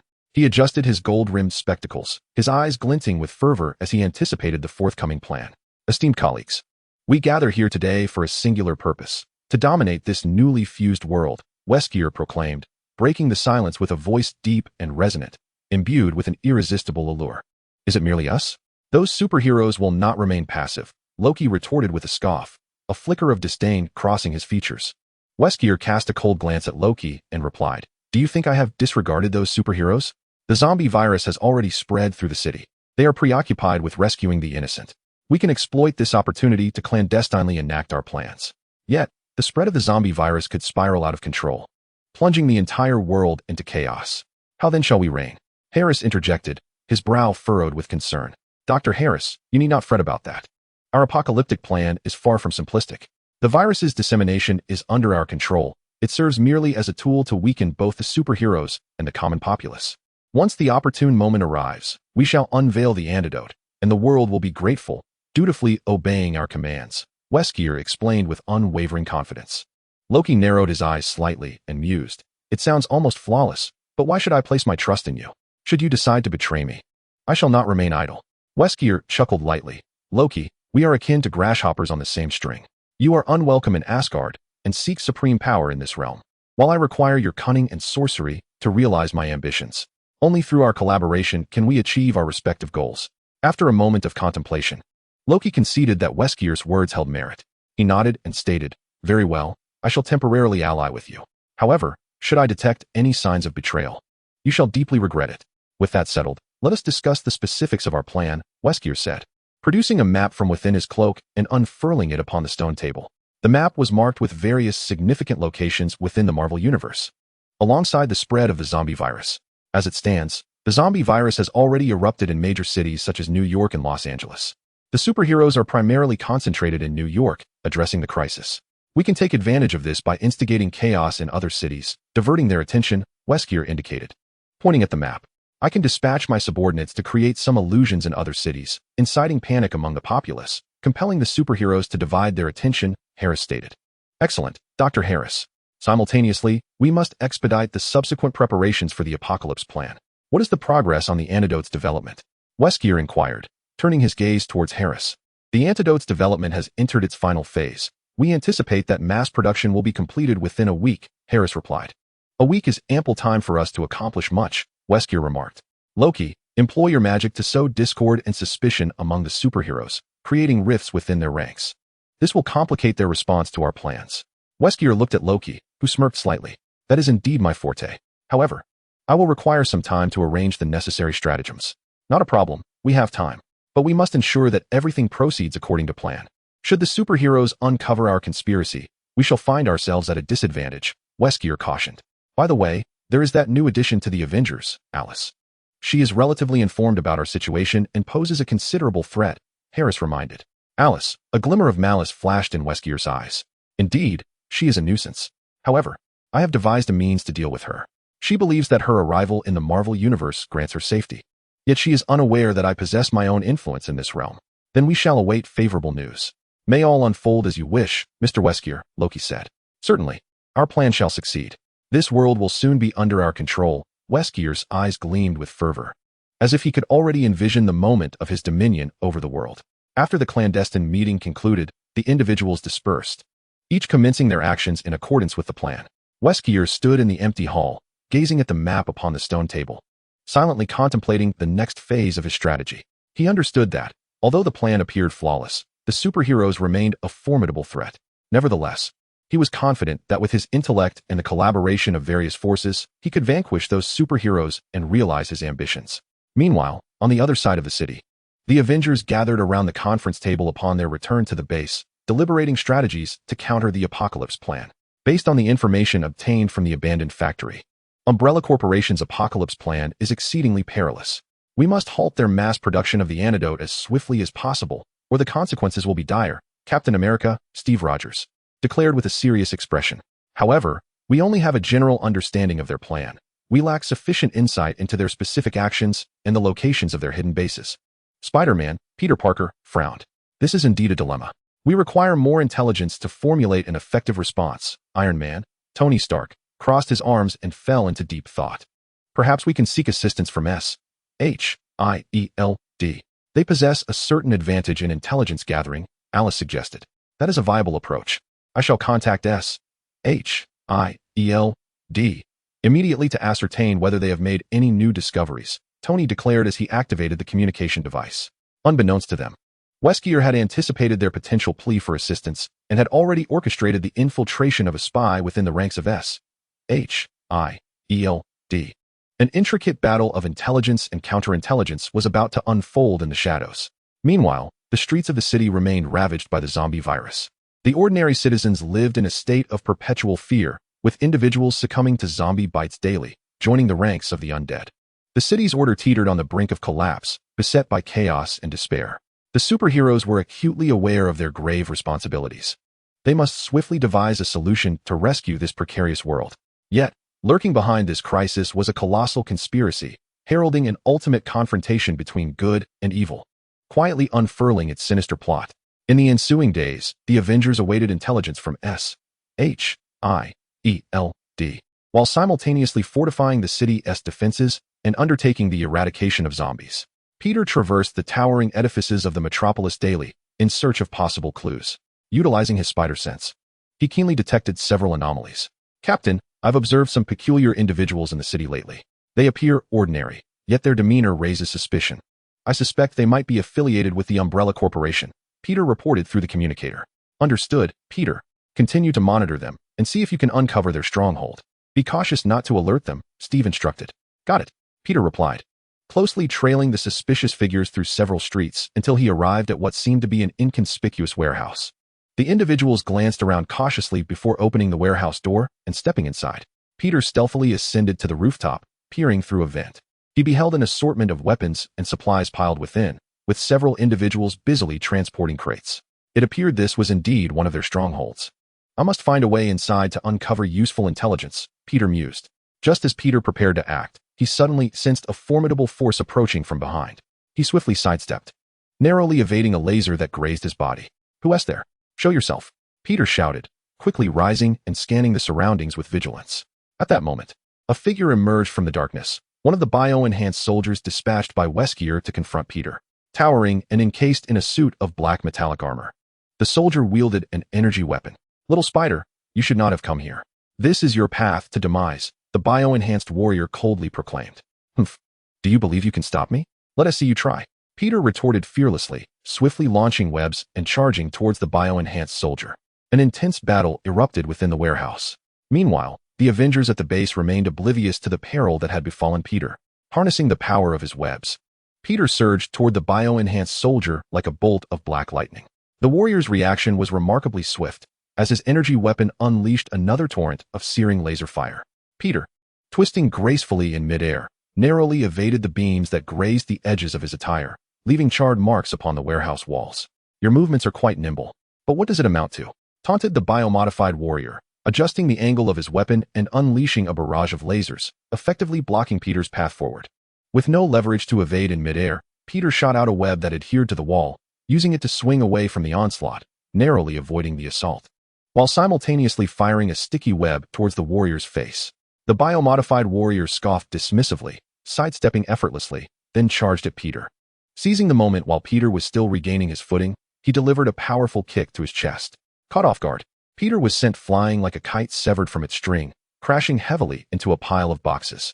Gasping, Peter struggled to rise from the debris, the pain in his chest searing, yet his resolve only strengthened. "Is that all you've got?" he retorted, firing another web as he sprinted toward the warrior, constantly shifting his position to elude precise targeting. This time, as Peter closed in on the warrior, he abruptly altered his trajectory, propelling himself off the wall with a powerful kick, launching himself toward the warrior from behind, wrapping his arms around the warrior's head in an attempt to subdue him. However, the biomodified warrior remained unfazed. He seized Peter's arm and with a forceful throw, sent Peter hurtling away once more. Yet in that fleeting moment, Peter shot out a web that ensnared the warrior's legs. The warrior stumbled forward, losing his balance and dropping to one knee.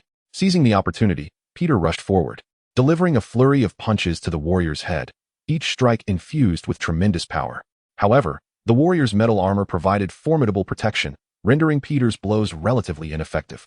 The biomodified warrior suddenly lifted his head, the metallic components on his forehead grazing Peter's cheek and drawing blood.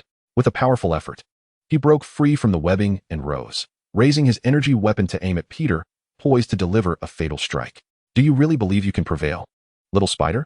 Today shall mark your demise, his voice devoid of emotion, as the energy on the weapon began to pulsate ominously, signaling the impending release of a devastating blow. At that critical moment, the warehouse doors were abruptly breached, and a figure burst in like a tempest. It was Captain America, Steve Rogers, shield in hand. He recognized Peter's perilous situation and unhesitatingly hurled his shield. The shield soared through the air, spinning with formidable force, striking the biomodified warrior's arm. The warrior's energy weapon was knocked from his grasp, the energy beam shooting towards the ceiling, resulting in a massive explosion that left a gaping hole, allowing sunlight to flood into the warehouse. Peter, are you all right? Steve called out as he advanced toward the biomodified warrior. Peter wiped the blood from his face and replied, I'm fine, Captain. This guy is a bit of a handful. The bio-enhanced warrior, undeterred after losing his weapon, let out a fierce roar, clenching his fists and charging towards Steve. Unfazed, Steve assumed a defensive stance, bracing himself for the warrior's onslaught. As the warrior closed in, he unleashed a heavy punch, which Steve adeptly blocked with his shield, the tremendous force carving deep grooves into the ground beneath his feet. Following this, the warrior unleashed a flurry of strikes, each imbued with tremendous strength, yet Steve skillfully parried them with his shield. Observing the unfolding conflict, Peter swiftly joined the fray, stealthily approaching from behind. He shot out webs to ensnare the warrior's arms, pulling back with all his might in an attempt to restrain his movements. Sensing the attack from behind, the warrior struggled fiercely, the webs taut, yet still holding firm. Seizing this opportunity, Steve delivered a powerful blow with his shield to the warrior's chest, forcing him back several steps and finally freeing him from the web's grasp. However, the warrior now found himself slightly winded, recognizing that these two adversaries would not be easily vanquished. Do you truly believe you can thwart us? Mr. Wesker's plan will undoubtedly succeed, and you shall both become his prisoners, the bio-enhanced warrior declared, all the while seeking an escape route. Wesker, so he is the one orchestrating this, Steve retorted. You won't escape today, surrender now. With that, he raised his shield once more, poised to strike. Just then, a cacophony erupted from outside the warehouse, signaling the arrival of more foes. A sly smile crept across the warrior's lips as he remarked, It appears you will all meet your demise here today. Steve and Peter exchanged glances, their eyes betraying no hint of fear. Let them come, we shall not back down, Peter asserted. In moments, a group of individuals clad in black uniforms stormed into the warehouse, encircling Steve and Peter. Armed and menacing, their intent was clear. Captain, it seems we must carve our way through. Peter clenched his fists, ready for battle. Indeed, we cannot allow them to prevail, Steve replied, positioning his shield protectively before him. Bracing for the impending clash, a fierce confrontation erupted within the confines of the modest warehouse. Meanwhile, at the base, Tony Stark, donning the mantle of Iron Man, anxiously attempted to contact Steve and Peter. Captain, Peter, what is the situation on your end? Please respond. The only reply was static crackling through the communicator, devoid of any response. It seems they are in trouble. I must go to their aid, Tony declared, preparing to don his armor. I'll accompany you. Perhaps I can be of assistance, Alice interjected. They are likely facing Umbrella personnel, and I am familiar with their tactics and weaponry. All right, let us go, Tony agreed. And together they hastened towards the warehouse. Simultaneously, at SHIELD headquarters, Director Nick Fury received fragmented intelligence regarding Umbrella Corporation. His brow furrowed in concern, recognizing the gravity of the situation. Increase the investigation into Umbrella Corporation. I want to know their every move, Nick commanded his agents resolutely. However, within the ranks of SHIELD, a spy has relayed this information to Wesker. Seated in his clandestine stronghold, Wesker scrutinizes the intelligence in his hands, a cold smirk gracing his lips. Nick Fury, do you truly believe you can thwart me? Everything is under my control. As the machinations of various factions unfold, the tension escalates. Will the superheroes succeed in thwarting Wesker's nefarious scheme and rescue a world shrouded in the menace of a zombie virus and malevolent forces? What cunning stratagems will Wesker employ in response to the heroes' counterattacks? All remains uncertain. A decisive confrontation that will determine the fate of the world approaches with inexorable inevitability. Chapter 21. Wesker's ambitions and plans in the warehouse. Steve and Peter stand back to back, surrounded by formidable adversaries. The henchmen clad in black uniforms advance with fierce intent, their weapons glinting ominously. Captain, with so many foes, we must act swiftly. Peter's voice quivers with tension, yet is resolute. Indeed, Peter, you will maneuver nimbly to disrupt their formation while I charge through the front, Steve asserts calmly, his gaze sweeping over the encroaching enemies. No sooner had he spoken than Peter launched the first assault. Utilizing his webbing, he propelled himself into the air, descending like a meteor upon the foes, delivering powerful kicks to two enemies' chests, sending them crashing backward in a heap. Steve surged forward like a streak of blue lightning, wielding his shield with ferocity. Each swing resonated with the cries of the adversaries and the shattering of their weapons. Yet, the enemy continued to pour in, intent on overwhelming them. Peter darted through the throng, his webs ensnaring weapons and tripping foes. However, the enemy seemed inexhaustible, and the encirclement grew tighter. Just as the situation became increasingly dire, a potent energy beam suddenly tore through the warehouse roof, and Iron Man, Tony Stark, clad in his dazzling nanotech armor, descended like a deity. "It seems you require some assistance." Tony's voice resonated through his suit's amplifier, exuding a reassuring confidence. Immediately following, Alice leaped through the breach, dual pistols blazing, expertly disarming the enemies. "Let us bring this farce to an end," she declared with steely resolve. With the arrival of Tony and Alice, the tide of battle shifted dramatically. Tony unleashed a barrage of miniature missiles, sending enemies scurrying for cover. Alice moved like a phantom among the ranks, her fists and firearms working in seamless unison, preventing any enemy from closing in. Seizing the opportunity, Steve and Peter intensified their assault. The quartet worked in concert, leaving the adversaries in disarray.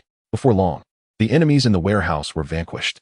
Breathing heavily, they surveyed the fallen foes, acutely aware that this was merely the tip of the iceberg regarding Wesker's forces. "We must swiftly discern the entirety of Wesker's plan. We can no longer remain on the defensive," Tony remarked, furrowing his brow. "Indeed. Although we have repelled these adversaries this time, we may face even more formidable forces in the future." Steve nodded in agreement. Alice gazed at the lifeless bodies of the enemies on the ground, lost in contemplation. Wesker is a man of immense ambition, and his scheming mind is meticulous. His apocalyptic plan undoubtedly harbors numerous concealed elements. We must locate his core stronghold and utterly dismantle his scheme. As the group conversed, Peter suddenly discovered a peculiar badge on one of the foes. The insignia bore the emblem of the Umbrella Corporation, along with an array of strange symbols and numbers. "Look, what is this?" Peter inquired, raising the badge. Tony accepted it, employing the scanning apparatus of his armor for analysis. It appears to be an encrypted identification marker. The numbers might denote coordinates or a time code for a specific location. Just as the discussion regarding the badge's significance unfolded, a communication from SHIELD came through. Nick Fury's voice resonated from the device. "Avengers, we have uncovered significant leads concerning the Umbrella Corporation. It seems they are orchestrating a large-scale operation set to commence in 3 days. The specifics of the plan and its location remain unclear, but we shall investigate post-haste." 3 days? "It appears we are pressed for time," Steve remarked. "We must uncover more clues before then to thwart their actions." Meanwhile, Wesker stood within his colossal hidden base nestled deep in the mountains, surveying the bustling personnel below. Within the facility, an array of advanced apparatuses flickered with light as researchers diligently conducted the final stages of antidote development, simultaneously producing vast quantities of bioweapons. "Wesker, everything is proceeding according to plan. In 3 days, we can officially initiate the second phase of our apocalyptic agenda," a subordinate reported respectfully. Wesker nodded in satisfaction. "Excellent. The superheroes are undoubtedly scouring for clues, yet they will never fathom the true core of our plan. However, sir, the Avengers are formidable. They have already caused us significant trouble," the subordinate expressed with concern. Wesker scoffed dismissively. "What of it? I have orchestrated everything meticulously. In 3 days.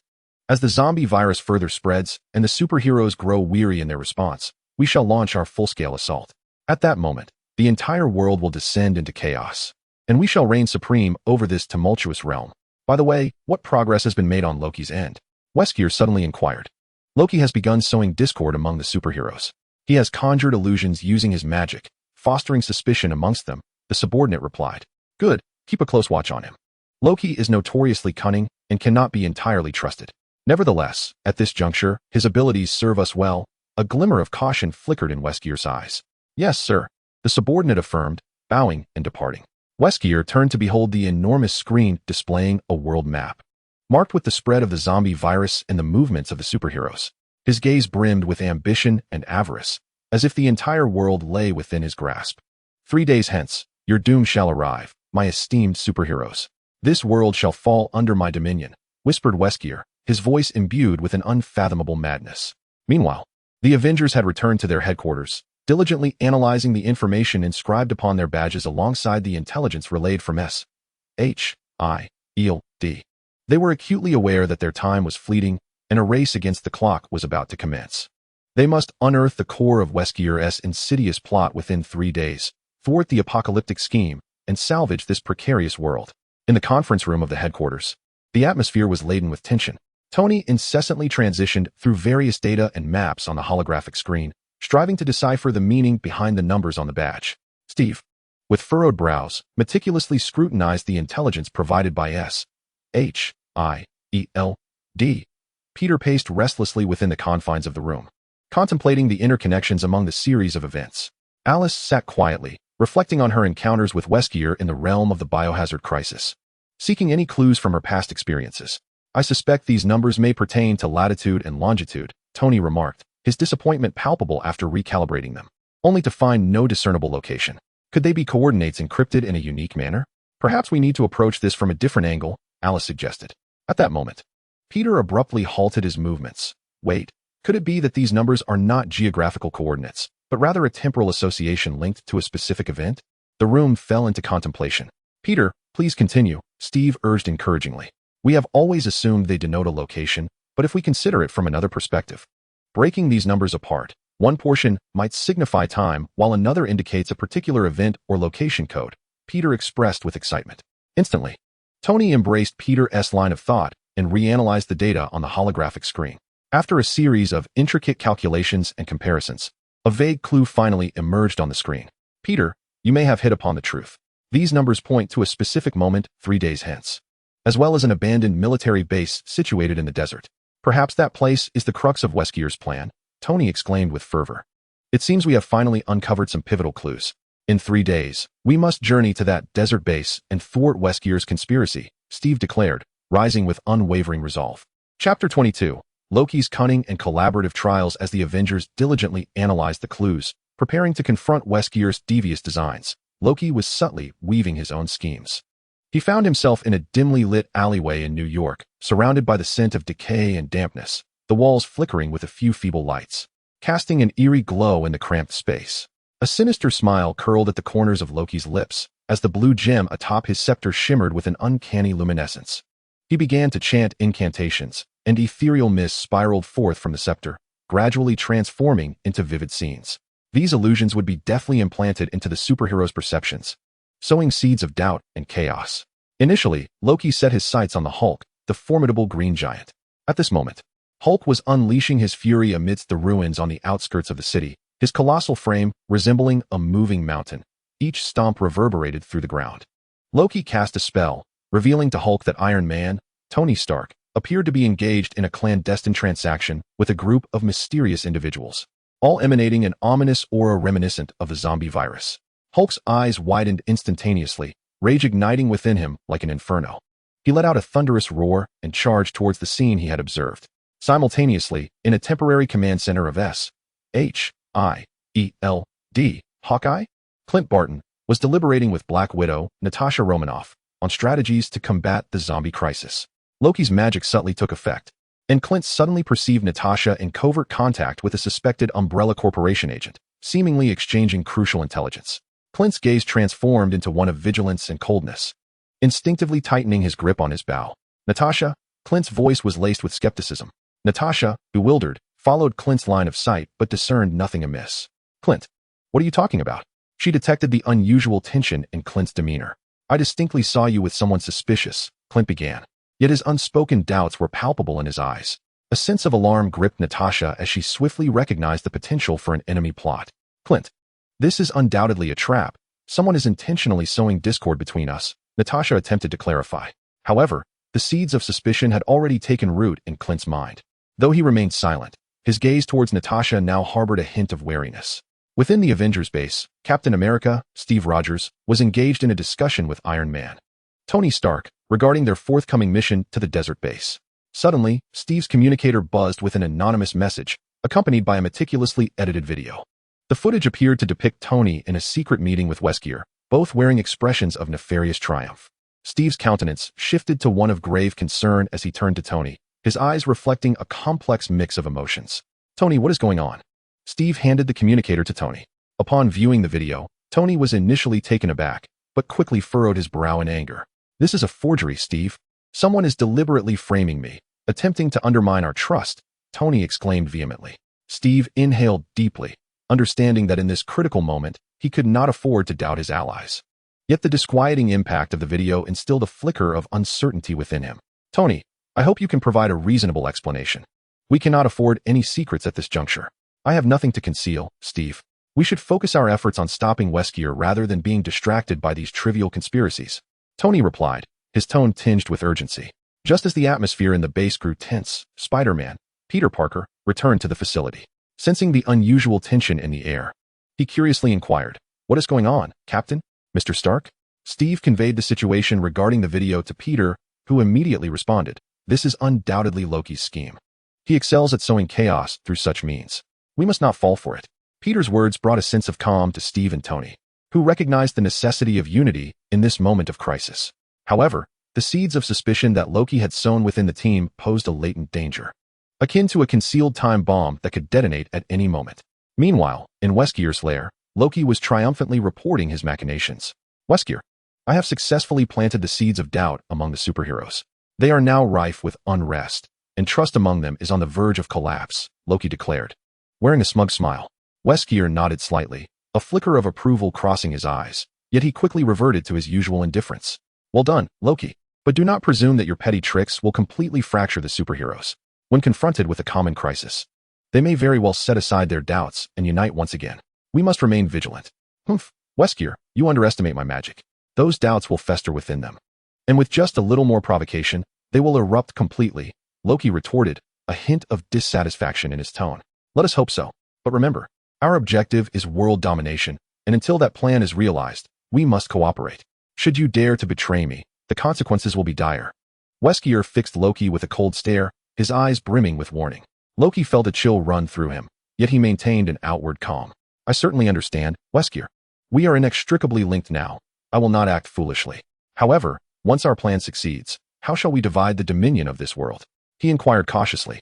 Wesker scoffed. "Let us discuss that once the plan is successful. It is premature to entertain such matters now. Simply fulfill your responsibilities, and you shall not be at a loss." Loki, internally calculating, was not satisfied with Wesker's ambiguous promise. Yet, given the current circumstances, he still needed Wesker's strength to realize his ambitions. Thus, he nodded slightly. "Very well. Let us proceed as you suggest. But I will keep a watchful eye on you, Wesker." The two exchanged glances, each harboring vigilance and schemes against the other. Within this alliance rife with conspiracy and betrayal, they temporarily collaborated for their own ends, each with ulterior motives. Whether the superheroes could unveil Loki's plot, reunite, and thwart Wesker's reckless scheme would prove pivotal to the fate of the world. Simultaneously, the members of the Avengers, though having momentarily set aside their suspicions, did not relinquish their vigilance. They were acutely aware that in the impending mission to the desert base, they would not only face Wesker as formidable defenses, but also the potential internal crisis of trust. Chapter 23. The early signs of the Dark Alliance. After Loki successfully sowed the seeds of suspicion among the superheroes, the collaboration between Wesker and Loki grew increasingly intimate, and the Dark Alliance began to take shape unbeknownst to the world, its shadow quietly spreading like thick ink in the dark corners of existence. Within Wesker's base, the atmosphere was tense and oppressive. Gigantic screens flickered with a plethora of data and images, illustrating the spread of the zombie virus and the state of affairs across the globe. Researchers hurriedly navigated through a maze of intricate instruments, making final preparations for the apocalyptic plan's ultimate phase. Wesker stood atop the command center, surveying the bustling scene below with an expression that betrayed both confidence and madness in his complete control. Beside him, Loki observed his surroundings with keen interest, secretly appraising the strength and potential of this alliance. "Wesker, our plan has entered a critical phase," he broke the silence. "The operation in 3 days will determine whether we can seize control of the entire world. Indeed, let us hope everything unfolds as you envision, Wesker." Loki toyed with the scepter in his hand. "But be aware, I am not your subordinate. We are equal partners in this endeavor." Wesker furrowed his brow slightly, but quickly regained his composure. "Naturally, Loki, as long as the plan succeeds, we shall both have our desires fulfilled. For now, we must discuss the specific arrangements for the desert base in 3 days." With a wave of his hand, a vast holographic map materialized before them, clearly marking the location of the desert base and the surrounding terrain. "This desert base is the linchpin of our apocalyptic plan. housing vast quantities of the antidote and bioweapons capable of further spreading the virus, Wesker explained, pointing at the map. The superheroes have certainly recognized the significance of this location. They will undoubtedly arrive to thwart us in 3 days. Then let us ensnare them in a trap. Loki's eyes gleamed with cunning. We shall lay layers of traps around the base and deploy numerous biomonsters and armed forces, ready to capture them the moment they arrive. Wesker nodded, approving Loki's suggestion. Precisely. Meanwhile, we must fully exploit the trust crisis you have manufactured among the superheroes. In the midst of battle, we should find ways to exacerbate their internal conflicts, thereby diminishing their combat effectiveness. That is my forte, Loki smirked, a hint of pride in his smile. I shall deliver a surprise at a pivotal moment, throwing them into disarray. Excellent. Additionally, we must remain vigilant regarding the movements of SHIELD. They have been investigating us. While they have yet to uncover critical information, we must not let our guard down, Wesker cautioned. Rest assured, I have already positioned informants within SHIELD. Every move they make is under our control, Loki replied. The two continued to discuss the intricacies, devising a series of conspiratorial strategies aimed at the superheroes. As the plan gradually comes to fruition, the outline of the Dark Alliance becomes increasingly distinct, their ambitions resembling a colossal beast lurking in the shadows, poised to devour the entire world. Meanwhile, within the confines of the Avengers base, the atmosphere is equally tense. Although the members have come to realize that Loki's machinations may have sown seeds of doubt among them, the restoration of trust cannot be achieved instantaneously. We must unite as one, my friends, Captain Steve Rogers declared, standing resolutely at the center of the conference room, his gaze unwavering as he met the eyes of each member. We are all aware of what awaits us in 3 days' time. If we cannot cast aside our suspicions and stand together against our foes, this world will be plunged into despair. Captain speaks the truth, Tony Stark, the Iron Man, interjected. Though the fabricated evidence infuriates me, we cannot allow our enemies' schemes to succeed. We must trust one another and fight to save our world. I concur. We cannot be defeated by Loki's petty tricks, added Peter Parker, the Spider-Man.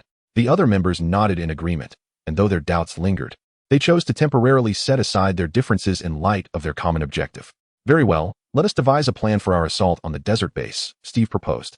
Based on the information we currently possess, the desert base will undoubtedly be heavily fortified, and we need to formulate a meticulous strategy.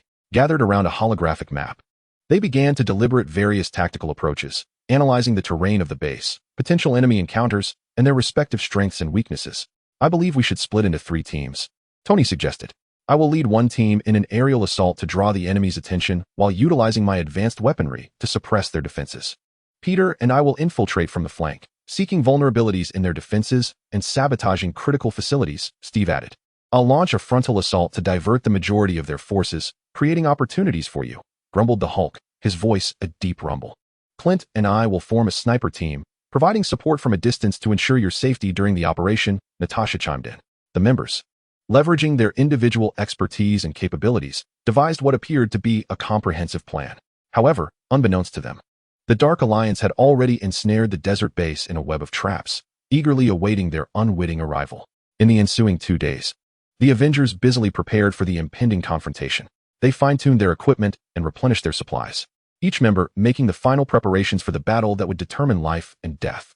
Meanwhile, the Dark Alliance continuously optimized their defensive systems and reinforced troop deployments, anticipating the arrival of the superheroes.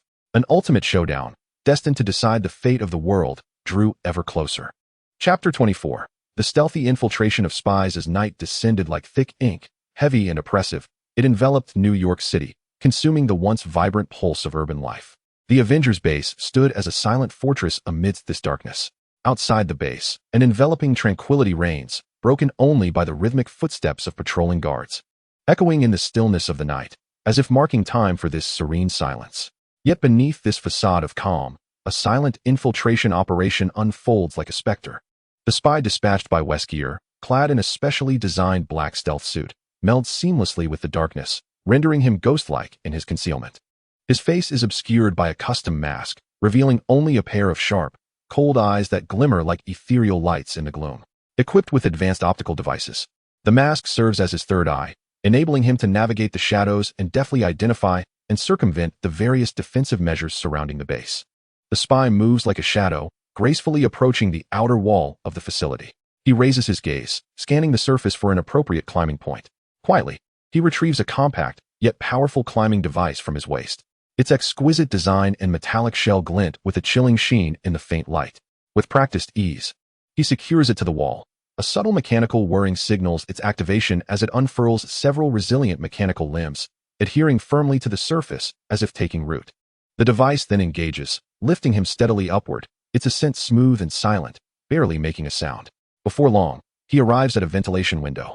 The metallic frame gleams coldly in the moonlight as he gently grips the ledge, cautiously applying pressure. The window emits a faint creak, which in this hushed environment resonates like thunder. His heart races as he halts, vigilantly scanning for any sign of awareness before he carefully slips into the ventilation duct. Inside, the passage is narrow and shrouded in darkness, imbued with a faint metallic scent and the mustiness of age-old dust. The coolness of the metal walls greets his touch. Utilizing the faint glow emitted from the optical apparatus of his mask, coupled with a mental map of the base's layout, he navigates through the labyrinthine duct with the ease of a fish in water. Each movement is precise and deliberate, cautious not to betray his presence with even the slightest sound. Meanwhile, within the base, members of the Avengers are wholly absorbed in final preparations for the imminent operation. Iron Man, Tony Stark, occupies a bright, cutting-edge laboratory brimming with various high-tech apparatus and flickering indicator lights. He intently focuses on a magical disruptor, deftly manipulating tools for final adjustments. His gaze conveys determination and dedication, beads of sweat forming on his brow, shimmering under the lights as if narrating the significance of his task. Captain America, Steve Rogers, practices various tactical maneuvers in a spacious training room, clad in his iconic Stars and Stripes combat suit. His stature is robust and commanding, with each movement exuding strength and rhythm. The sound of fists slicing through the air echoed around him, as his powerful kicks struck with precision, as if facing a horde of merciless foes. His gaze was resolute and piercing, exuding an unwavering determination, as if proclaiming his unassailable belief in victory in the imminent battle. Meanwhile, Spider-Man, Peter Parker, found himself alone in his cozy yet slightly disheveled room. The walls were adorned with an array of Spider-Man posters and photographs with friends. At this moment, he sat at the edge of his bed, meticulously inspecting his web shooters and other gear. Holding the web shooter in his hands, he examined each component, gently turning the knobs to test the force and angle of the web's projection. A hint of anxiety and anticipation flickered in his eyes, and he muttered to himself, "Please don't fail me at a critical moment." At the end of the ventilation duct lay the intelligence room of the base. Inside, a young SHIELD agent was seated at a computer, wholly engrossed in organizing intelligence related to the desert base. The soft glow of light illuminated him, reflecting his focused demeanor. The computer screen flickered with various data and maps as his fingers danced swiftly across the keyboard, producing a crisp sound. The spy finally reached the vent's opening at the end of the duct. Peering through the narrow gap, he resembled a lurking predator, quietly observing the situation within the intelligence room. Upon spotting the unsuspecting agent, a cold glimmer flashed in his eyes, akin to a ravenous wolf eyeing its prey. He gently lifted his hand, resting his fingers on the edge of the vent, and applied slow pressure, causing the metal frame to emit a nearly imperceptible sound of friction. Holding his breath, he once again gauged the agent's reaction, confirming that he remained oblivious before cautiously opening the vent, slipping inside like a shadowy bolt of lightning. The agent, with his back turned, was entirely absorbed in his work, unaware of the silent threat that had descended upon him. The spy slowly drew a specially crafted dagger from his waist, its blade glimmering with a chilling and lethal sheen under the dim light. His footsteps were light and deliberate, akin to a ghost, inching closer to the agent. Just as he was about to strike, perhaps driven by instinct, the agent sensed an unusual presence. His body stiffened slightly, and he instinctively turned his head. However, it was already too late. The spy's movements were as swift and decisive as lightning. His left hand swiftly clamped over the agent's mouth, while the dagger in his right hand plunged unhesitatingly into the agent's neck. The agent's eyes widened in an instant, filled with terror and disbelief. His body instinctively attempted to resist, flailing his arms in vain, but all efforts were futile. As life ebbed away, his movements gradually weakened, eventually collapsing to the ground, lifeless. The spy gently laid the agent's body down with a calm and measured demeanor, as though he had merely performed a trivial task. He then swiftly seated himself at the computer, his fingers flying over the keyboard as he began to breach the intelligence room's security system. His gaze, focused and resolute, reflected the flickering codes on the screen, illuminating his cold visage. Before long, the security system was successfully breached. A subtle smile of triumph crept upon his lips as he began downloading the Avengers' detailed plans regarding the desert base operation. He could almost envision the satisfied expression on Wesker's face upon receiving this intelligence, along with the generous rewards that would follow. However, just as he was immersed in the joy of impending success, a faint yet rhythmic sound of footsteps echoed from outside the door. The spy's heart jolted, akin to a sudden electric shock. His expression shifted to one of vigilance and panic as he swiftly shut down his computer and, like a startled beast, retreated to the corner of the room. Clutching the dagger still stained with the blood of agents, the crimson droplets glimmered ominously in the darkness. His breathing became rapid and labored, yet he endeavored to maintain his composure, fixating his gaze on the doorway, poised to confront any looming danger. Chapter 25. The stealthy infiltration of the spy to the door creaked open slowly, breaking the tense silence that enveloped the room. Natasha Romanoff, the Black Widow, entered the intelligence room with a light yet steady gait. Clad in a form-fitting black combat suit that accentuated her athletic figure, her red hair was neatly tied back, presenting a clean and efficient appearance. Her keen eyes swiftly scanned the room, instantly locating the lifeless body of the agent on the floor. Her demeanor transformed, becoming icy and alert, reminiscent of a cheetah sensing danger. "Come out. I know you are here." Natasha's voice resonated with calm authority, akin to a chilling breeze on a wintry night. Her gaze pierced the darkness with the precision of an arrow, seemingly capable of uncovering the spy's concealed corner. The spy, acutely aware of his exposure, felt a surge of desperation wash over him. Like a frenzied beast, he lunged from his hiding place, brandishing the dagger high above his head, its blade glinting menacingly as he charged towards Natasha with ferocity. His eyes were filled with madness and resolve, desperate to deliver a fatal blow in this final struggle. Natasha's lips curled into a slight smirk, betraying a hint of disdain. She sidestepped with grace, her movements as fluid and agile as a dancing butterfly, effortlessly evading the spy's fierce assault. In a seamless motion, she spun and executed a stunning roundhouse kick, delivering a strike of immense force that impacted the spy's chest with the precision of a cannonball. The blow sent the spy hurtling backwards, crashing against the wall with a resounding thud. A sharp pain pierced through his chest, as though his ribs were on the verge of fracturing. Nevertheless, he gritted his teeth against the agony, quickly rising to his feet once more, brandishing the dagger and charging at Natasha anew, his eyes reflecting a flicker of defiance as he sought an opportunity to breach her defenses. Natasha responded to the spy's relentless assaults with calculated poise. Every movement of hers was impeccably timed, skillfully sidestepping the spy's lethal dagger while delivering counterattacks with precision. Her strikes fell upon him like a tempest, each blow landing squarely and effectively, gradually overwhelming the spy's ability to retaliate. After several rounds, Natasha astutely detected a flaw in the spy's demeanor. Seizing the moment, she lunged forward, extending her arm with lightning speed to secure a grip around the spy's throat. Her arm was as unyielding as steel, constricting tightly around his neck, rendering him breathless. "Who are you? Why have you infiltrated this place?" Natasha inquired coldly, tightening her grip further, her gaze radiating undeniable authority. The spy's face flushed crimson as he struggled to breathe, yet he remained resolute, his lips sealed in defiance. His eyes brimmed with stubbornness, resolutely refusing to divulge any information. Realizing that extracting answers from him would be an arduous task, Natasha freed one hand to grasp her communicator, reaching out to Steve and Tony.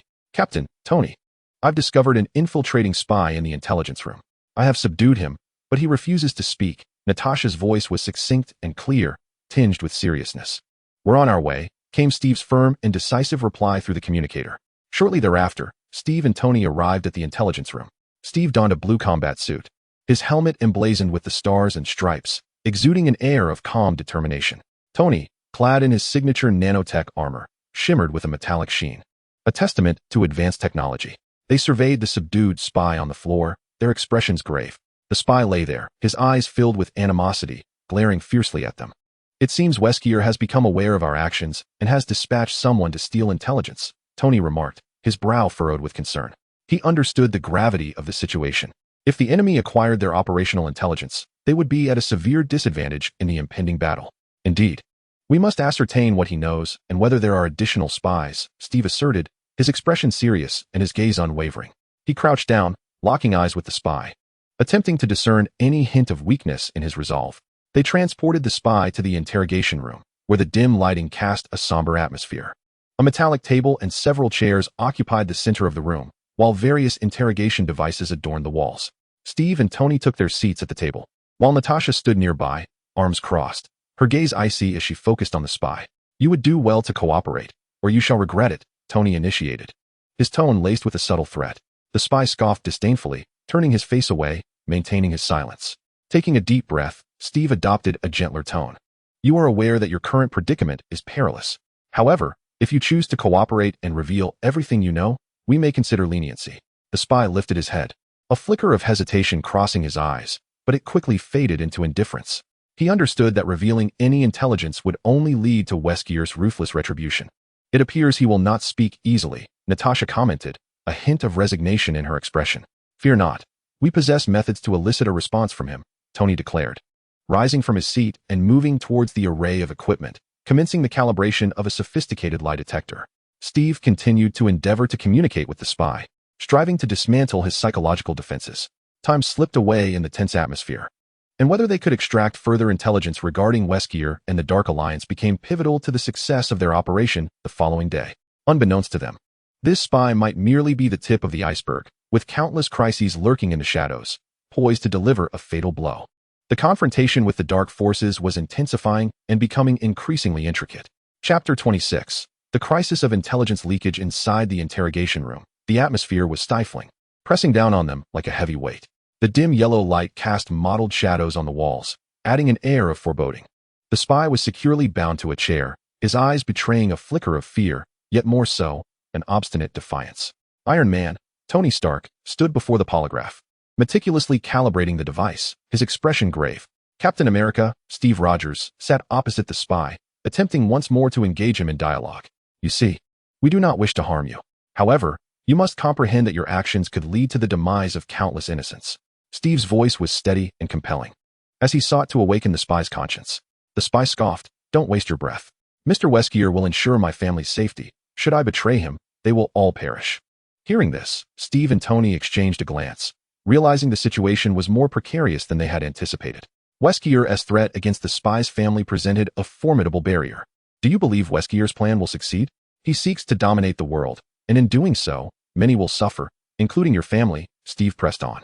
The spy fell silent, a flicker of uncertainty crossing his gaze. Seizing the moment, Tony interjected, We are here to save the world, and you could be a part of it. Assist us, and we have the means to protect your loved ones. At that moment, the polygraph emitted a faint hum, indicating it was ready. Tony turned to the spy. Now? We can have a proper conversation. You would do well to speak truthfully. This device will not overlook any deception. The spy's body trembled slightly, yet he remained resolute. Steve began the questioning. How did you infiltrate the base? Are there any other spies?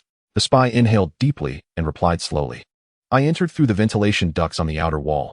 There are currently no other spies. The polygraph screen flickered, confirming the veracity of his statement. How much does Wesker know about our plans? Steve inquired next. I have only downloaded a portion of the preliminary plans regarding the desert base operation. I have yet to review the specifics. The polygraph again corroborated his answer. Steve and Tony exhaled with slight relief. Yet they understood that even a partial leak of intelligence could spell significant trouble. Do you know the specific deployments Wesker has in the desert base? Tony pressed further. The spy hesitated, and the data on the polygraph began to fluctuate. I do not know the details. I have only heard that there are numerous bioweapons and armed forces present there. The readings indicated he was withholding information. You would do well to speak the truth, otherwise. We cannot guarantee the safety of your family, Tony threatened. The spy gritted his teeth. I truly do not know the precise defensive layout, but I am aware that he has set numerous traps around the base and possesses devices capable of controlling the zombies. After extracting some crucial information from the spy, Steve and Tony resolved to alter their action plan. They exited the interrogation room and returned to the conference room, summoning all members for a meeting. Everyone, the situation has changed. Wesker is already aware of some of our plans, and the defenses at the desert base are more intricate than we anticipated, Steve stated solemnly. It seems we must reconfigure our routes and tactics. As Iron Man spoke, he activated the holographic map, which displayed the terrain of the desert base. Our original three-pronged assault strategy may require adjustment. The enemy has likely fortified their defenses in response to our plans. Steve pointed to the map. I believe we can execute a feigned attack, proposed Spider-Man, Peter Parker. We can send a small team to stage a frontal assault to divert the enemy's attention, while the main force infiltrates the base through a concealed side passage. That is indeed a strategy, but the team staging the feint will face considerable danger, Black Widow, Natasha remarked. Hulk and I can lead that charge, Hawkeye, Clint Barton volunteered. Hulk's strength will attract a multitude of foes, and I can provide support from a distance. Hulk grinned widely. It's been a while since I've had a good fight. Those guys will make excellent punching bags. All right, it's settled. Once the feigned assault draws the enemy in, the main force will swiftly infiltrate. Peter, Alice, and I will enter through the side passage to locate and dismantle the zombie control devices and viral samples, Steve declared. I will provide aerial fire support and utilize the armor's scanning capabilities to identify the enemy's weaknesses, Tony added. Black Widow, Hawkeye, and I will manage the sniping from a distance, covering you and preventing enemy reinforcements, Dr. Banner stated. The group promptly devised a new action plan and proceeded to prepare. However, unbeknownst to them, Wesker was also adjusting the defenses of the desert base based on the intelligence gleaned from the spy. Within Wesker's lair, he perused the intelligence relayed by the spy, a sly smile creeping across his face. Avengers, do you truly believe you can thwart me so easily? He mused. Wesker, how should we respond? One of his subordinates inquired. Since they intend to infiltrate from the side, we shall lay a plethora of traps in that passage. We will position our most formidable bioorganic weapons there, waiting for them to walk into our snare. We must not, however, let our guard down at the front. We will bolster our defenses and deliver a crushing blow, Wesker replied sinisterly. Understood, Mr. Wesker, the subordinate acknowledged as he departed. Meanwhile, news arrived from S.H.I.E.L.D. Director Nick Fury contacted Steve via communicator. Captain, we have uncovered some new developments. The Umbrella Corporation appears to be mobilizing substantial resources to a coastal city. While their specific intentions remain unclear, it may be related to the operation at the desert base. Nick Fury's voice resonated through the communicator. A coastal city? Did they have any other plans? Steve furrowed his brow. It is quite possible. While you operate at the desert base, remain vigilant for any signs regarding this matter. We will continue our investigation and inform you promptly of any new developments, Nick Fury stated. Very well, thank you, Director. Steve ended the communication and relayed the message to the other members. It seems we must contend with more than just the adversaries at the desert base. Other variables may also arise, Tony remarked. Regardless, we must give our utmost effort. First, we must resolve the crisis at the desert base and thwart Wesker's doomsday plan. Steve declared resolutely. The day of action had finally arrived. The members of the Avengers boarded the Quinjet, en route to the desert base. The aircraft soared above the vast expanse of sand, glistening gold under the sun's radiant light. However, the members were not inclined to appreciate the scenery. Each wore a serious expression, gripping their weapons tightly, preparing for the impending battle. As the jet approached the desert base, they initiated their plan. Hawkeye and Hulk leaped from the aircraft, charging towards the front of the base. Hulk let out a thunderous roar, reverberating through the desert like a clap of thunder, instantly drawing the attention of the enemies within the base. Come on, you minions. Hulk swung his massive fists, barreling towards the foe. The enemy's bullets rained down upon him. But to his tough skin, it was akin to a mere tickle. Hulk charged into the fray, delivering blows that sent enemies scattering in every direction. Meanwhile, Hawkeye sought a vantage point, drawing his bow and precisely targeting the enemy's weak spots. Each arrow, imbued with formidable force, struck its mark, causing foes to collapse instantly. Enemies surged forward from within the base, attempting to thwart Hulk and Hawkeye's assault. At that moment, Steve, Peter, and Alice seized the opportunity presented by the enemy's weakened defenses, sneaking into the base through a concealed side passage. The corridor was dark and damp, permeated with a foul stench. They advanced cautiously, ever alert to their surroundings. Suddenly, a horde of zombies appeared before them, clawing and lunging towards the group. Beware, Steve shouted, raising his shield and leading the charge. The zombies collided with the shield, producing a dull thud. Peter, on the side, fired webs, ensnaring the zombies one by one and flinging them aside with force. Alice, wielding dual blades, glided through the undead horde like a specter, each strike finding its mark in the zombies' skulls, eliminating them with precision. Having dealt with the zombies, they pressed onward. However, a greater peril loomed ahead. A colossal biomonster emerged before them, towering 2 stories high, its body encased in tough scales, eyes glimmering with an eerie red light. What on earth is that? Peter exclaimed in astonishment. It seems this is the gift Wesker has prepared for us, Steve replied, gripping his shield tightly. The biomonster opened its gaping maw, unleashing a furious roar before charging towards them. Steve met the onslaught, using his shield to deflect the monster's assault. The tremendous force caused Steve's feet to carve deep grooves into the ground beneath him. Seizing the opportunity, Alice stealthily maneuvered behind the monstrous creature, seeking its vulnerability. Meanwhile, Peter launched webs from midair, striving to disrupt the beast's movements. We must resolve this swiftly. Otherwise, we may face complications when the enemy reinforcements arrive, Alice exclaimed. As they battled the bioengineered monster, Tony spotted an anomalous device within the base from above. Captain, I've discovered a mechanism resembling an energy core. It might be pivotal in controlling the zombies and other bioweapons. Understood. Let us swiftly eliminate the troubles here and make our way there, Steve replied. At that moment, at the front of the base, Hulk and Hawkeye were besieged by an increasingly overwhelming number of foes. The enemies consisted not only of ordinary armed forces, but also of genetically enhanced soldiers, exhibiting superior combat prowess. These adversaries are quite formidable, Hulk remarked amidst his combat. Stay vigilant, Hulk. We must buy more time for the captain and the others, Hawkeye stated, launching a specialized arrow equipped with an explosive device, which detonated among the enemy ranks, temporarily repelling them. On the side of the base, Steve, Peter, and Alice finally identified the monster's weakness, a soft spot beneath its neck. Timing her strike perfectly, Alice leaped into the air and plunged her twin blades into the vulnerable area. The creature emitted a tortured roar, its body convulsing violently. Seizing the moment, Peter unleashed his webs, ensnaring the monster's legs, causing it to crash heavily to the ground. Move quickly, Steve shouted. The trio pressed onward towards the location of the energy core as indicated by Tony. In the distance, Black Widow, Dr. Banner, and Hawkeye closely monitored the battlefield, poised to provide support for their teammates. It appears they are encountering significant difficulties, Black Widow observed. We must remain prepared for any unforeseen circumstances, Dr. Banner replied. The members of the Avengers battled valiantly within the desert base, uncertain if they could successfully breach the enemy's defenses and thwart Wesker's nefarious plans. Yet, they all harbored an unwavering conviction that they would spare no effort in their quest to save the world.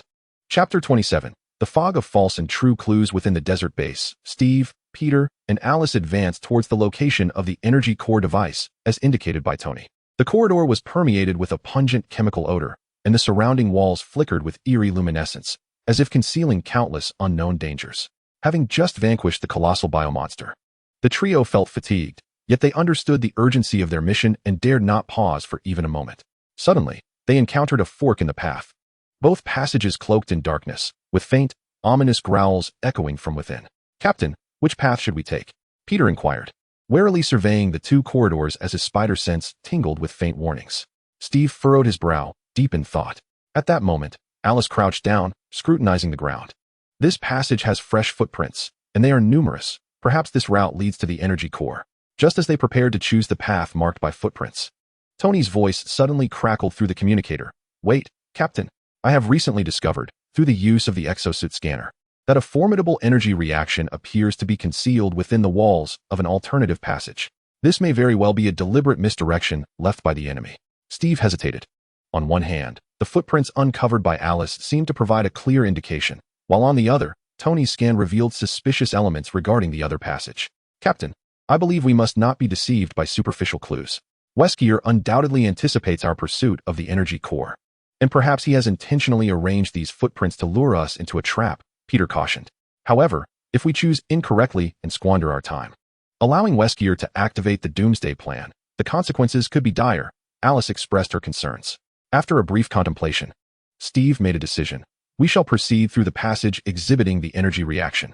Everyone, remain vigilant and be prepared for any unforeseen circumstances. The trio cautiously entered the corridor, which emanated mysterious energy fluctuations.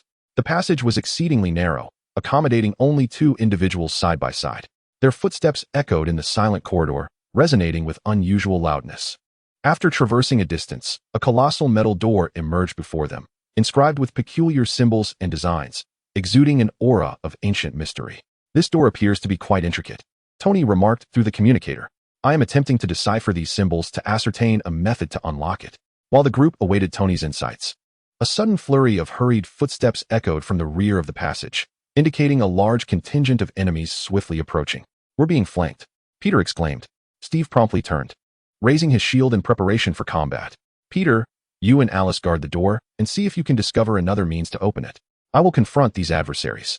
Soon, a battalion of Umbrella Corporation soldiers clad in black uniforms materialized at the passage's end, armed with an array of advanced weaponry. Their expressions were cold and unyielding as they opened fire upon Steve. Bullets rained down like a tempest, and Steve clutched his shield tightly, crouching behind its protection. The projectiles struck the shield, creating sparks and emitting a cacophony of clanging sounds. Captain, hold on, Peter shouted, as he and Alice searched the door for any possible openings. Alice discovered a concealed recess, shaped like a keyhole. Tony, what is your status? We've found a recess that may be the key to opening the door. Alice communicated urgently. Just give me a moment. These symbols are quite complex, and I have yet to fully decipher them, Tony responded, his tone laced with urgency. Meanwhile, the pressure on Steve intensified. The enemy's fire was relentless, and numerous dents had already marred his shield. Moreover, the adversaries continued to advance, attempting to breach his defenses.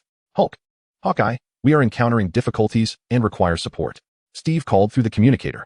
Captain, we are also entangled over here and cannot disengage at the moment. Hold on a little longer. Hawkeye replied.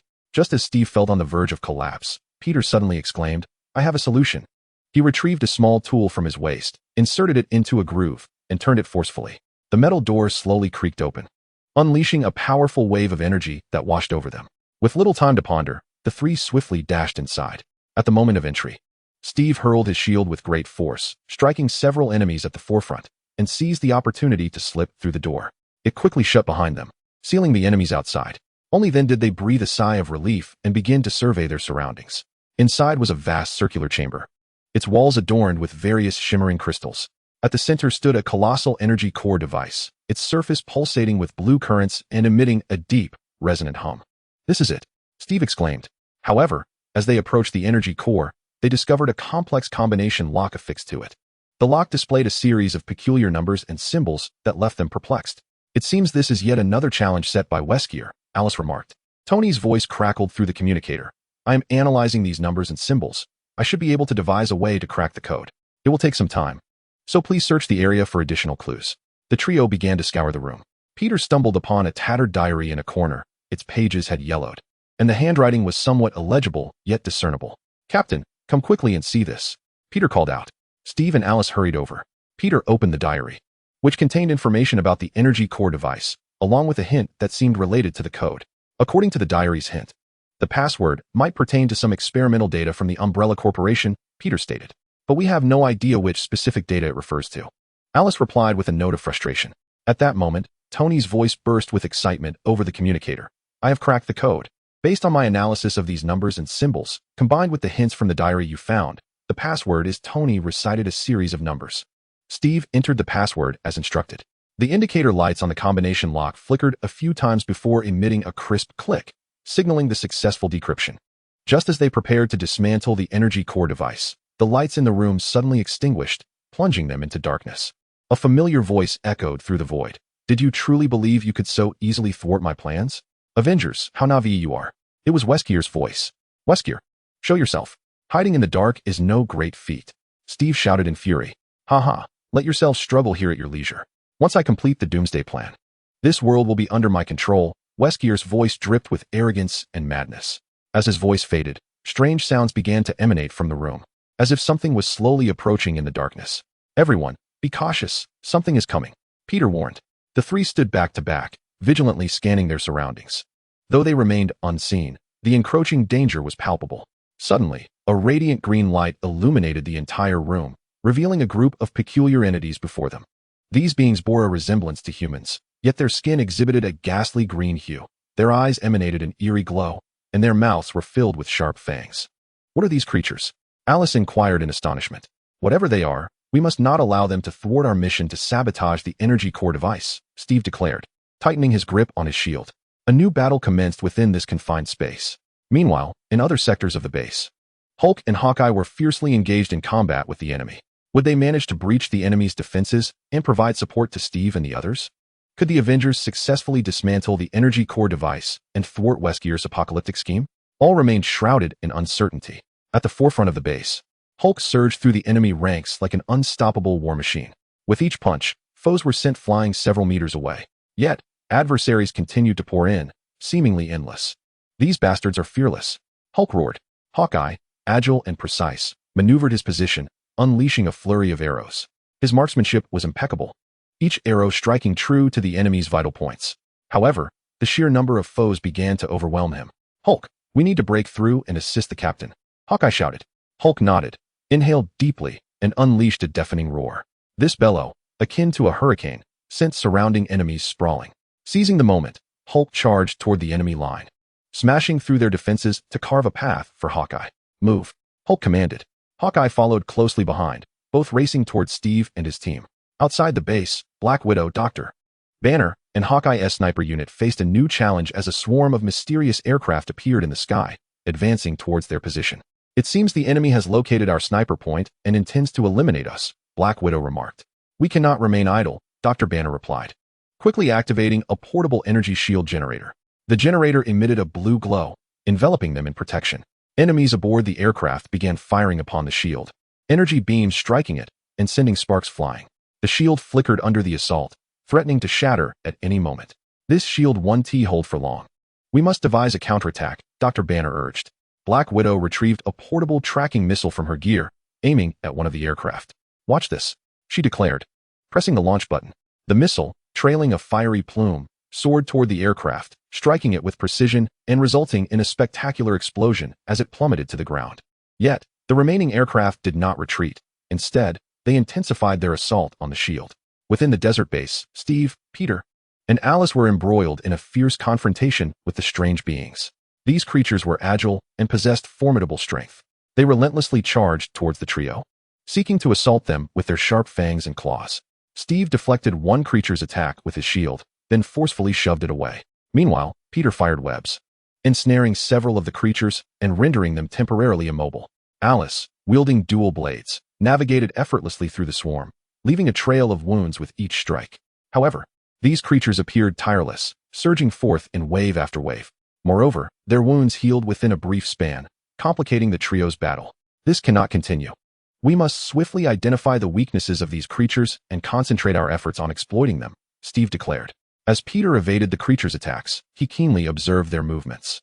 Suddenly, he noticed that the creatures exhibited a momentary delay when exposed to bright light. "Captain, Alice, these creatures fear bright light. We can utilize this to our advantage," Peter exclaimed. Steve quickly retrieved a powerful flashlight from his waist, activated it, and directed the intense beam onto the creatures. As anticipated, they faltered momentarily, shielding their eyes and moving sluggishly. "Now's our chance." Alice seized the opportunity, charging into the horde to strike at their vital points. Peter also unleashed electrically charged webs, causing the creatures to convulse. Through their combined efforts, the enigmatic beings were finally vanquished. With no time to rest, they rushed to the energy core device, ready to initiate its destruction. Meanwhile, Hulk and Hawkeye had breached the enemy's defenses and were advancing toward them. Black Widow and Dr. Banner, still engaged in combat with the aircraft, were devising strategies to extricate themselves from their predicament and provide support to their teammates. Would the Avengers succeed in dismantling the energy core device, reversing the tide, and thwarting Wesker's nefarious plans? All hung in the balance in this tense confrontation. Chapter 28. A brief calm before the crisis in the core area of the desert base. Steve, Peter, and Alice had successfully repelled the bizarre creatures and now stood before the energy core device. This apparatus resembled a diminutive energy lighthouse, its surface flickering with electrical currents and resonating with a constant hum, as if foretelling an impending crisis. Steve took a deep breath, gazing at the intricate device before him, then turned to Peter and Alice. "We must dismantle it swiftly. If we succeed, we may disrupt Wesker's plans." Peter nodded, his gaze resolute. "Captain, let me see if I can identify the device's critical weakness that would facilitate our task." With that, he began to circumnavigate the device, scrutinizing it closely while securing himself with webs to counteract the energy fluctuations. Alice remained vigilantly stationed nearby, attentive to her surroundings to prevent another enemy assault. Her dual blades gripped firmly, their edges glinting with the blue light emitted by the device, exuding an aura of cold determination. Steve communicated with the other members via the communicator. "We have located the energy core device and are preparing for its destruction." "Hulk, Hawkeye, what is your status?" The voice of Hulk resonated, infused with a blend of excitement and fatigue. "We have breached the enemy's defenses and are en route to your location. We should arrive in a few minutes." "Understood. Stay safe and maintain communication," Steve replied. He then inquired of Black Widow, "Natasha, how is the situation with your aircraft?" While deftly evading energy beams emitted by the aircraft, Black Widow responded, "We are still engaged in battle. These aircraft are rather troublesome. But we will resolve the situation promptly and then proceed to provide support." At that moment, Peter discovered a core-like structure at the bottom of the device, a glow with an unusual luminescence distinct from the surroundings. He exclaimed with excitement, "Captain, Alice, I believe this might be the key. Destroying it could potentially incapacitate the entire apparatus." Immediately, Steve and Alice gathered around. Steve scrutinized the structure, contemplating, "This does indeed appear significant, but recklessly damaging it could trigger an energy explosion. We must proceed with caution." After observing for a moment, Alice proposed, "I have an idea. We can utilize the device's own energy overload to dismantle it." If we can disrupt its energy circulation system and allow energy to accumulate at this core, surpassing a certain threshold, the device should self-destruct. That is an excellent idea. But how do we interfere with the energy circulation system? Peter inquired. Alice retrieved a compact energy disruptor from her equipment pack, a special device she had brought from the world of Biohazard. This disruptor could emit energy waves at specific frequencies to interfere with the energy cycle. However, it required precise control. Any miscalculation could prematurely trigger an explosion. Steve looked at Alice, his gaze filled with trust. Go ahead, we believe in you. Taking a deep breath, Alice activated the disruptor and carefully adjusted the frequency. The device emitted a faint glow, resonating with the energy fluctuations of the apparatus. As the frequency was gradually fine-tuned, the humming of the device intensified, with the surface currents beginning to surge violently. We're almost there. Everyone, prepare for protection, Alice shouted. At that moment, Hulk's voice crackled through the communicator. Captain, we have encountered new adversaries, a group of enhanced biosoldiers. Their combat capabilities are formidable, and we are being held up. Steve furrowed his brow. Do your best to resolve the situation. We are nearing completion here, but we need you to arrive swiftly to assist, just in case. Black Widow chimed in. We have shot down several aircraft, but the remaining ones seem to have altered their tactics and are now dispersing their attacks. We want to be able to shake them off immediately. Continue fighting. We cannot afford to wait, Steve instructed. At this juncture, the energy fluctuations from the core device had reached a perilous level, the core structure radiating an intense glow, as if on the verge of explosion. Captain, we are nearly there. We must evacuate swiftly, Alice urged. Steve nodded, and the three hastened toward the exit of the room. However, upon reaching the door, they discovered it sealed shut by a formidable surge of energy, rendering it impossible to open. This is dire. Wesker must have sensed our intent to sabotage the device and set a trap in advance, Peter exclaimed anxiously. Everyone, remain calm. Let us search for an alternative route, Steve declared, commencing a thorough examination of the room. Outside, Hulk and Hawkeye were engaged in a fierce battle against enhanced biosoldiers. These formidable adversaries towered over them, their muscular forms glistening with a metallic sheen, rendering conventional attacks nearly futile. Hulk swung his colossal fists, repeatedly striking at the biosoldiers. Yet they adeptly evaded his blows and retaliated, leaving deep gashes on Hulk's skin with their sharp claws. Meanwhile, Hawkeye sought to identify the biosoldiers' vulnerabilities.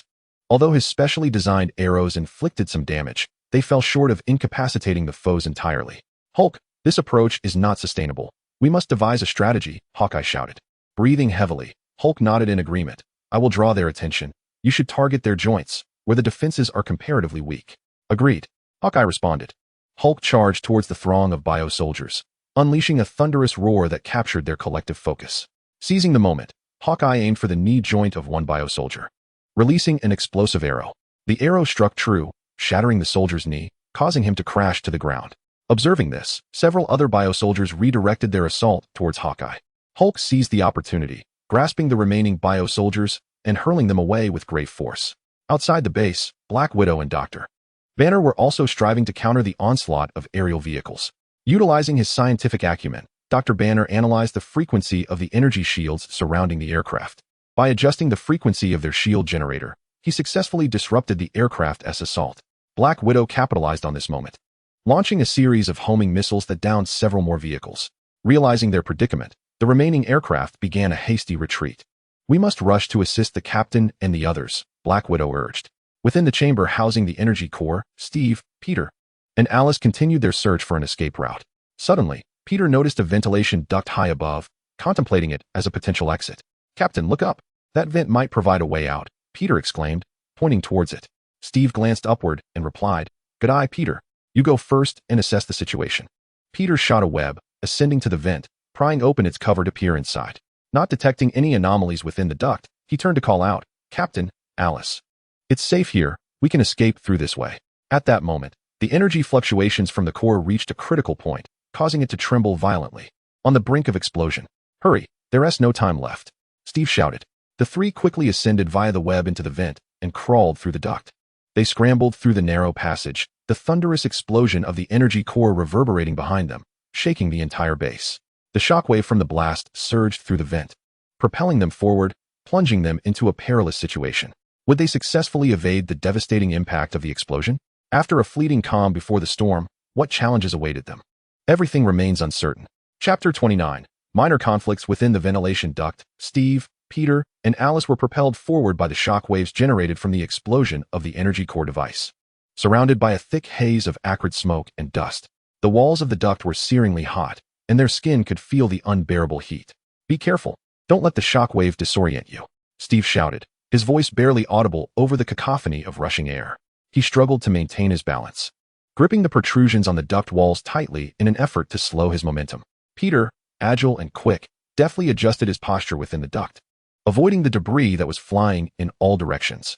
"Captain, it seems there's a junction ahead. We need to find a way through," he called out. Alice grit her teeth, resolutely resisting the onslaught of the shockwave. Her gaze was unwavering as she declared, "We cannot allow ourselves to be swept away by this force. We must take control." The three of them united their efforts, waiting for the opportune moment when the shockwave weakened, and then they propelled themselves towards the junction. After a strenuous struggle, they finally succeeded in entering the side passage, temporarily escaping the direct impact of the shockwave. However, before they could catch their breath, a deep growl reverberated through the ventilation duct. Suddenly, several enormous mutated rats surged forth from the darkness, towering half the height of a man. Their sparse and disheveled fur revealed patches of rough skin, and their red eyes glinted with a predatory gleam. "It appears the explosion has stirred them," Peter frowned, preparing to shoot his webs. Steve quickly rose, gripping his shield tightly, and warned, "Everyone be cautious. Do not let them approach. These mutated creatures may carry viruses." Without hesitation, the mutated rats lunged at the trio. Peter was the first to strike, shooting webs that expertly ensnared the limbs of several rats, toppling them to the ground. Yet, the remaining rats continued to charge forward with alarming speed. Alice, wielding dual daggers, dashed towards the swarm like a bolt of black lightning. Her blades glimmered with a cold light in the dim duct, each swing precisely targeting the rat's vital points. One rat leaped high, aiming for Alice. She sidestepped gracefully, then countered with a swift slash, severing its neck and splattering blood across the floor. Steve defended himself with his shield against a rat attempting a sneak attack. The creature collided with the shield, producing a dull thud before tumbling to the ground. However, it quickly regained its footing and resumed its assault. As the three fought valiantly against the mutated rats, Hulk's voice crackled through the communicator. "Captain, what's the situation on your end? We've dealt with the bio-soldiers and are heading your way. We're contending with some mutated rats. The energy core device has been destroyed, but we're still navigating through the ventilation duct and are uncertain of the exit," Steve replied, fending off a rat's attack. "Understood. We will locate you as swiftly as possible. Stay safe," Hulk responded. Meanwhile, at another location in the base, Black Widow and Dr. Banner were hastening towards the direction of Steve and the others. They advanced along a narrow corridor, enshrouded in a faint haze, with flickering lights casting an eerie glow. Suddenly, a cadre of mercenaries from the Umbrella Corporation burst forth from around the corner, surrounding them, clad in black combat attire and donning helmets. The mercenaries pointed their weapons at Black Widow and Dr. Banner. "It seems we have been targeted," Black Widow remarked coldly, her hand slowly reaching for the handgun at her waist. Dr. Banner clenched his fists, a glimmer of tension evident in his eyes. Although he had not transformed into the Hulk, he remained poised to deliver a decisive blow if the situation warranted. The mercenary leader stepped forward, his face obscured by a black mask, revealing only a pair of cold, penetrating eyes. "There's no escape for you. Surrender peacefully," he declared. Black Widow let out a derisive laugh. "Is that all you've got? Don't be delusional." No sooner had she spoken than she swiftly drew her pistol and began firing at the mercenaries. Bullets rained down upon the foes, and several mercenaries fell to the ground. Seizing the opportunity, Dr. Banner charged towards the adversaries. While his strength paled in comparison to that of the Hulk, he was still formidable. He landed a powerful punch on one mercenary, sending him flying. The mercenaries retaliated, bullets whizzing through the corridor. Black Widow adeptly dodged the incoming fire while continuously returning fire. Her aim was impeccable, with each bullet finding its mark. Dr. Banner maneuvered through the throng of enemies, causing significant disruption among the mercenaries. Meanwhile, within the ventilation ducts, Steve, Peter, and Alice finally dispatched the mutated rats, panting as they surveyed the scattered corpses. "All right, those pests are dealt with. We must hasten to find an exit and regroup with Hulk," Steve urged. The trio continued their exploration of the ducts. After a while, they stumbled upon a vent, peering through it to reveal a spacious hall. The area was filled with an array of equipment and instruments, with several Umbrella Corporation staff bustling about, seemingly preparing for the impending explosion of the energy core device. "This appears to be a crucial location. We should exit from here," Steve stated. They cautiously opened the vent and slid down the wall. Upon landing, they immediately drew the attention of the staff within the hall, who hurriedly armed themselves and advanced toward the trio. It seems another battle is upon us, Peter remarked, his hands shimmering with webbing. Steve raised his shield, bracing for the impending assault, while Alice gripped her twin daggers, her eyes reflecting a fierce determination. A new, small-scale skirmish erupted within the hall. Would Hulk and Hawkeye arrive in time to provide support? Could Black Widow and Dr. Banner break free from the encirclement of mercenaries? The air was thick with suspense. Inside the hall, although the Umbrella Corporation staff were not professional combatants, their sheer numbers encircled Steve and his companions, armed with makeshift weapons such as pipes and wrenches. Their expressions betrayed a mixture of fear and aggression. Everyone, stay calm and maintain formation, Steve commanded, advancing steadily, his shield slightly trembling as he vigilantly surveyed the surrounding adversaries. A brave staff member, mustering his courage, rushed forward, wielding a metal rod aimed at Steve. With ease, Steve blocked the blow with his shield and forcefully pushed the assailant to the ground. Meanwhile, Peter deftly navigated through the crowd, his web shooters continuously ensnaring approaching foes one by one. Whenever an enemy attempted to strike him, he nimbly leaped aside, leaving them to miss their mark. Like a specter, Alice carved a bloody path through the enemy ranks, her twin blades dancing in the air, inflicting wounds with each precise strike. Blood from her adversaries splattered onto her. Yet she remained undaunted, continuing her fierce assault. However, the enemy numbers swelled, surging from all directions, gradually intensifying the pressure on Steve and his allies. Just then, the doors of the hall were suddenly burst open as Hulk and Hawkeye charged in. "We're here," Hulk bellowed, resembling an enraged bull as he charged into the throng, his arms swinging violently, scattering foes in all directions. Hawkeye swiftly found a strategic vantage point, drawing his bow to accurately target the enemies. His archery skills were exceptional, with each arrow finding its mark, significantly alleviating the burden on Hulk and Steve. With the arrival of Hulk and Hawkeye, the tide of battle shifted dramatically. The staff of the Umbrella Corporation began to panic, retreating in disarray. "Don't let them escape," Steve shouted as they pressed the advantage, driving the enemies out of the hall. Meanwhile, on the other side, Black Widow and Dr. Banner were locked in an intense struggle against mercenaries. Having exhausted her handgun ammunition, Black Widow holstered her weapon and drew 2 daggers, engaging in close combat with her foes. Dr. Banner, amidst the fray, began to feel the power of Hulk surging within him. Faced with an ever-increasing number of adversaries, he realized he might have to transform. "Natasha, I might need to change," he warned. "Find a safe place to hide." Black Widow nodded, seizing the moment while the enemies were distracted by Dr. Banner. She swiftly dashed towards the end of the corridor. Dr. Banner closed his eyes, inhaling deeply as the power within him erupted. With a thunderous roar, he transformed into Hulk. His massive form, muscles bulging, glowed with an emerald light. "Get out of my way," Hulk roared, charging at the mercenaries. Their bullets struck him as if merely tickling him. Hulk seized 2 mercenaries and hurled them away with great force. Witnessing this, the remaining mercenaries fled in terror. Hulk pursued them, dispatching them with ease. Black Widow, seeing Hulk successfully repel the enemies, emerged from her hiding place. "Well done, Hulk," she praised. Hulk grinned. "These guys are too weak. Let us hurry and find the captain." Thus, Black Widow and Hulk made their way towards the hall where Steve and the others were. At that moment, Steve and his team had uncovered some clues regarding Wesker's next move. It appeared Wesker had prepared a backup energy core device, located deep within the depths of the base. "We must find and destroy it before he activates it." Steve gazed at the document in his hand, his expression grave. "What are we waiting for? Let us depart at once," Hulk urged. After a brief respite, the group ventured deeper into the underground base. They were acutely aware that graver challenges awaited them ahead, yet not a hint of retreat flickered in their minds. A more intense battle was imminent. Could the Avengers once again thwart Wesker's nefarious plot? All remained uncertain. Chapter 30. A brief respite. The Avengers advanced steadily along the dimly lit corridor leading to the depths of the base, where flickering shadows danced on the walls, hinting at countless hidden dangers. Steve led the procession, his shield gripped firmly in hand, his vigilant gaze scanning the surroundings. His serious demeanor reflected the formidable nature of their mission. They remained alert, aware that the backup energy core was likely concealed below, heavily guarded by Wesker. "Rest assured, Captain," Hulk rumbled, his immense form exuding an aura of strength, as if poised to deliver a decisive blow to any adversary. "No matter how many foes there are, I can crush them." Peter nimbly maneuvered within the group, occasionally leaping against the walls to utilize his spider sense, sensing disturbances in the vicinity. This silence feels unnervingly eerie. We must not let our guard down.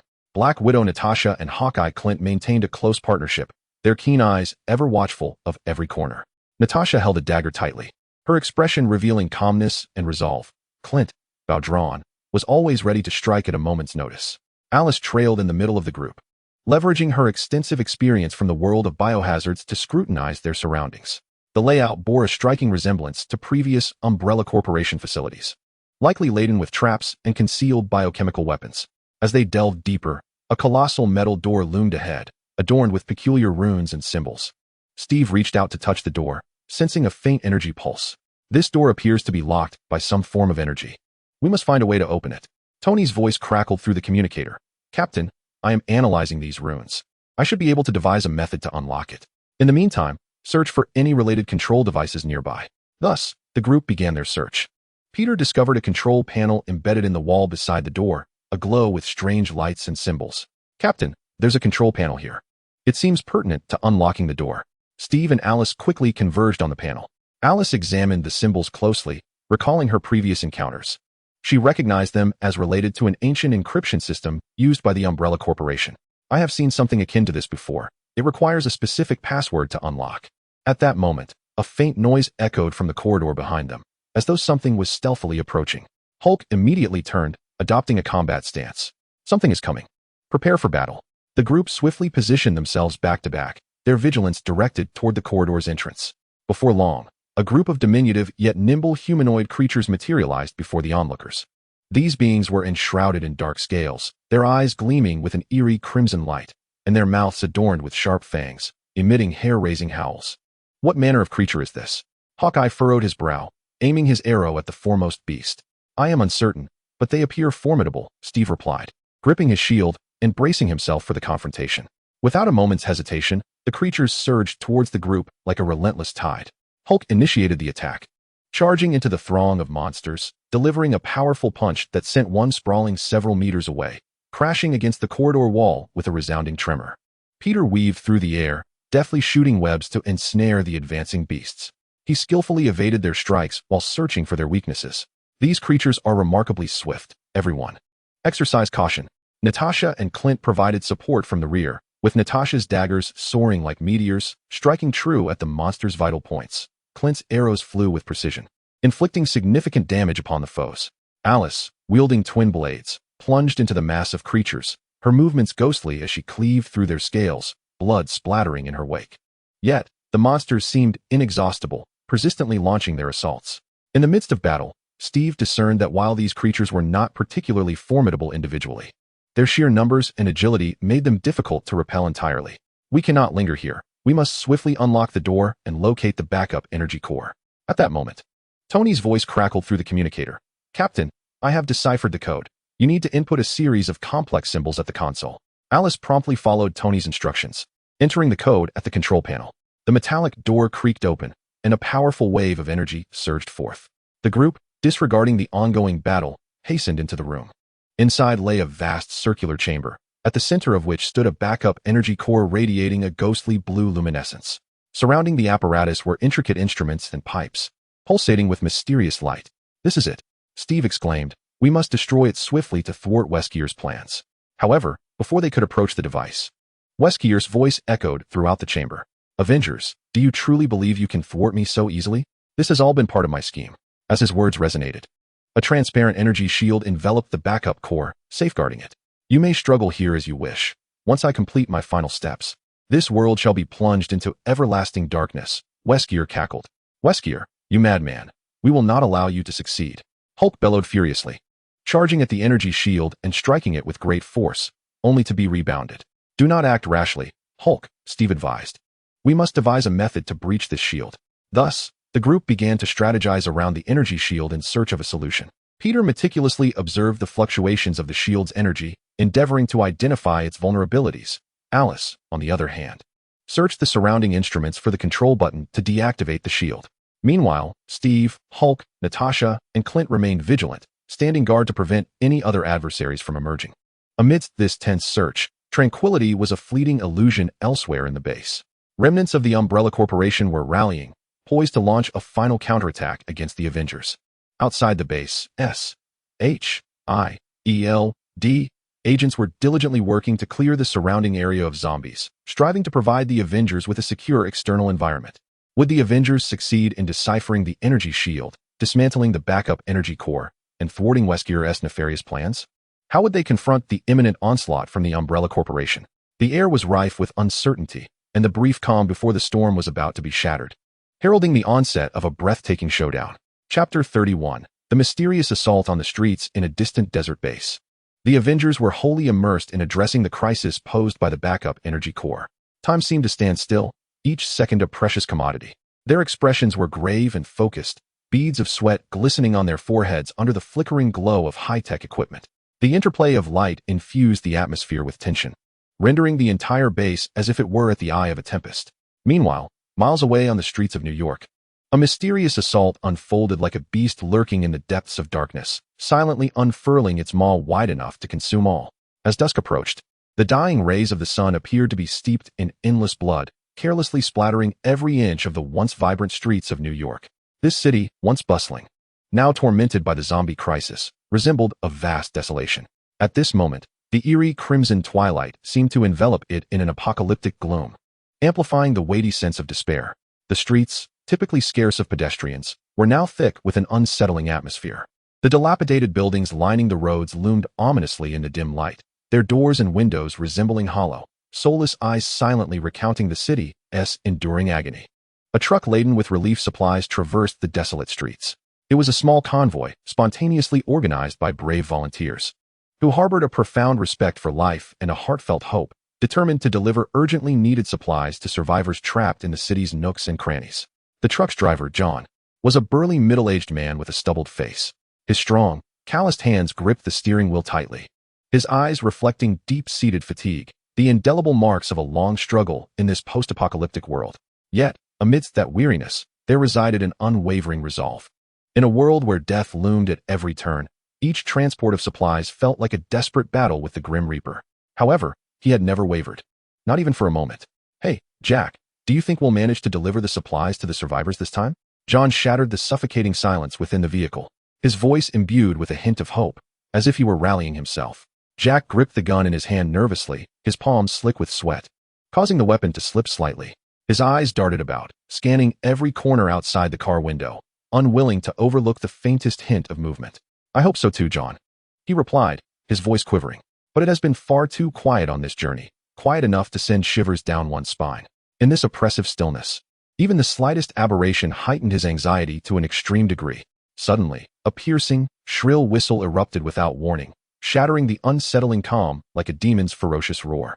Before John could react, a small rocket propelled itself with lethal precision, striking the truck's rear wheel like a bolt of black lightning.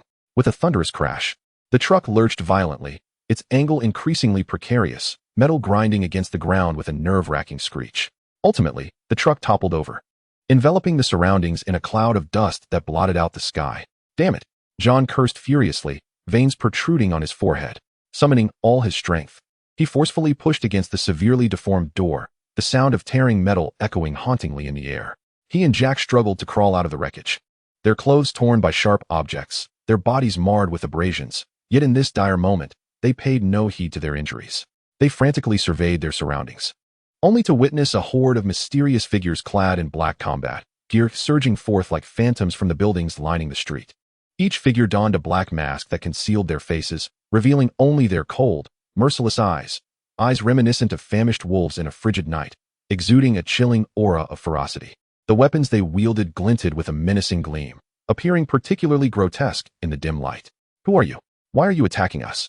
John bellowed in fury, his voice laden with unending resentment and indignation. Instinctively, he positioned Jack behind him, his robust frame acting as a formidable shield, resolutely determined to protect Jack from any imminent threat. The mysterious figures offered no reply, resembling emotionless machines driven solely by the instinct to kill. They swiftly fanned out, encircling John and Jack with an ever-tightening grip, the palpable sense of oppression intensifying. One among them, seemingly the leader, stepped forward with a measured, chilling gait, coldly declaring, "You should not have emerged at this hour. This city no longer requires your kind." His voice echoed as if it had emanated from the frigid depths of hell, devoid of warmth.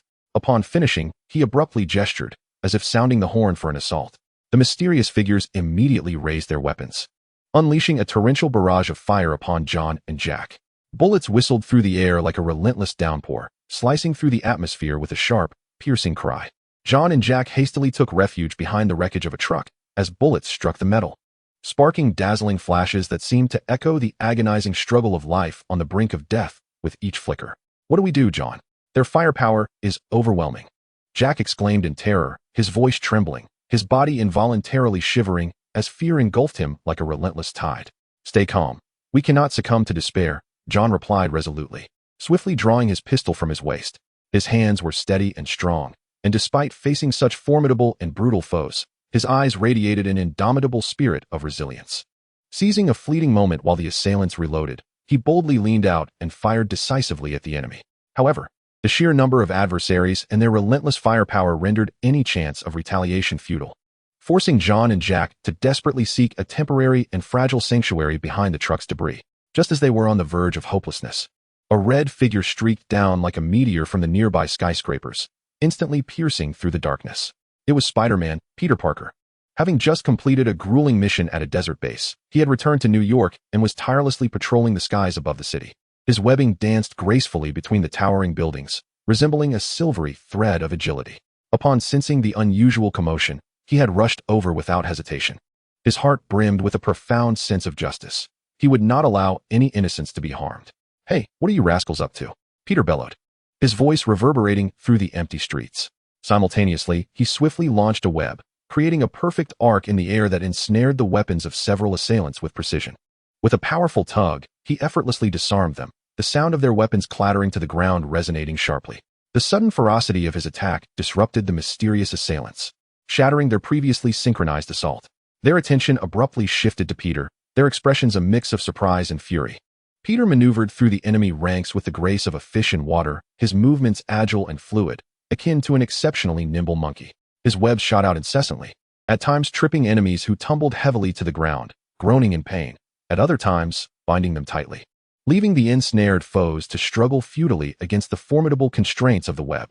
Witnessing this, the leader of the assailants, seething with rage, shouted, "Ignore him.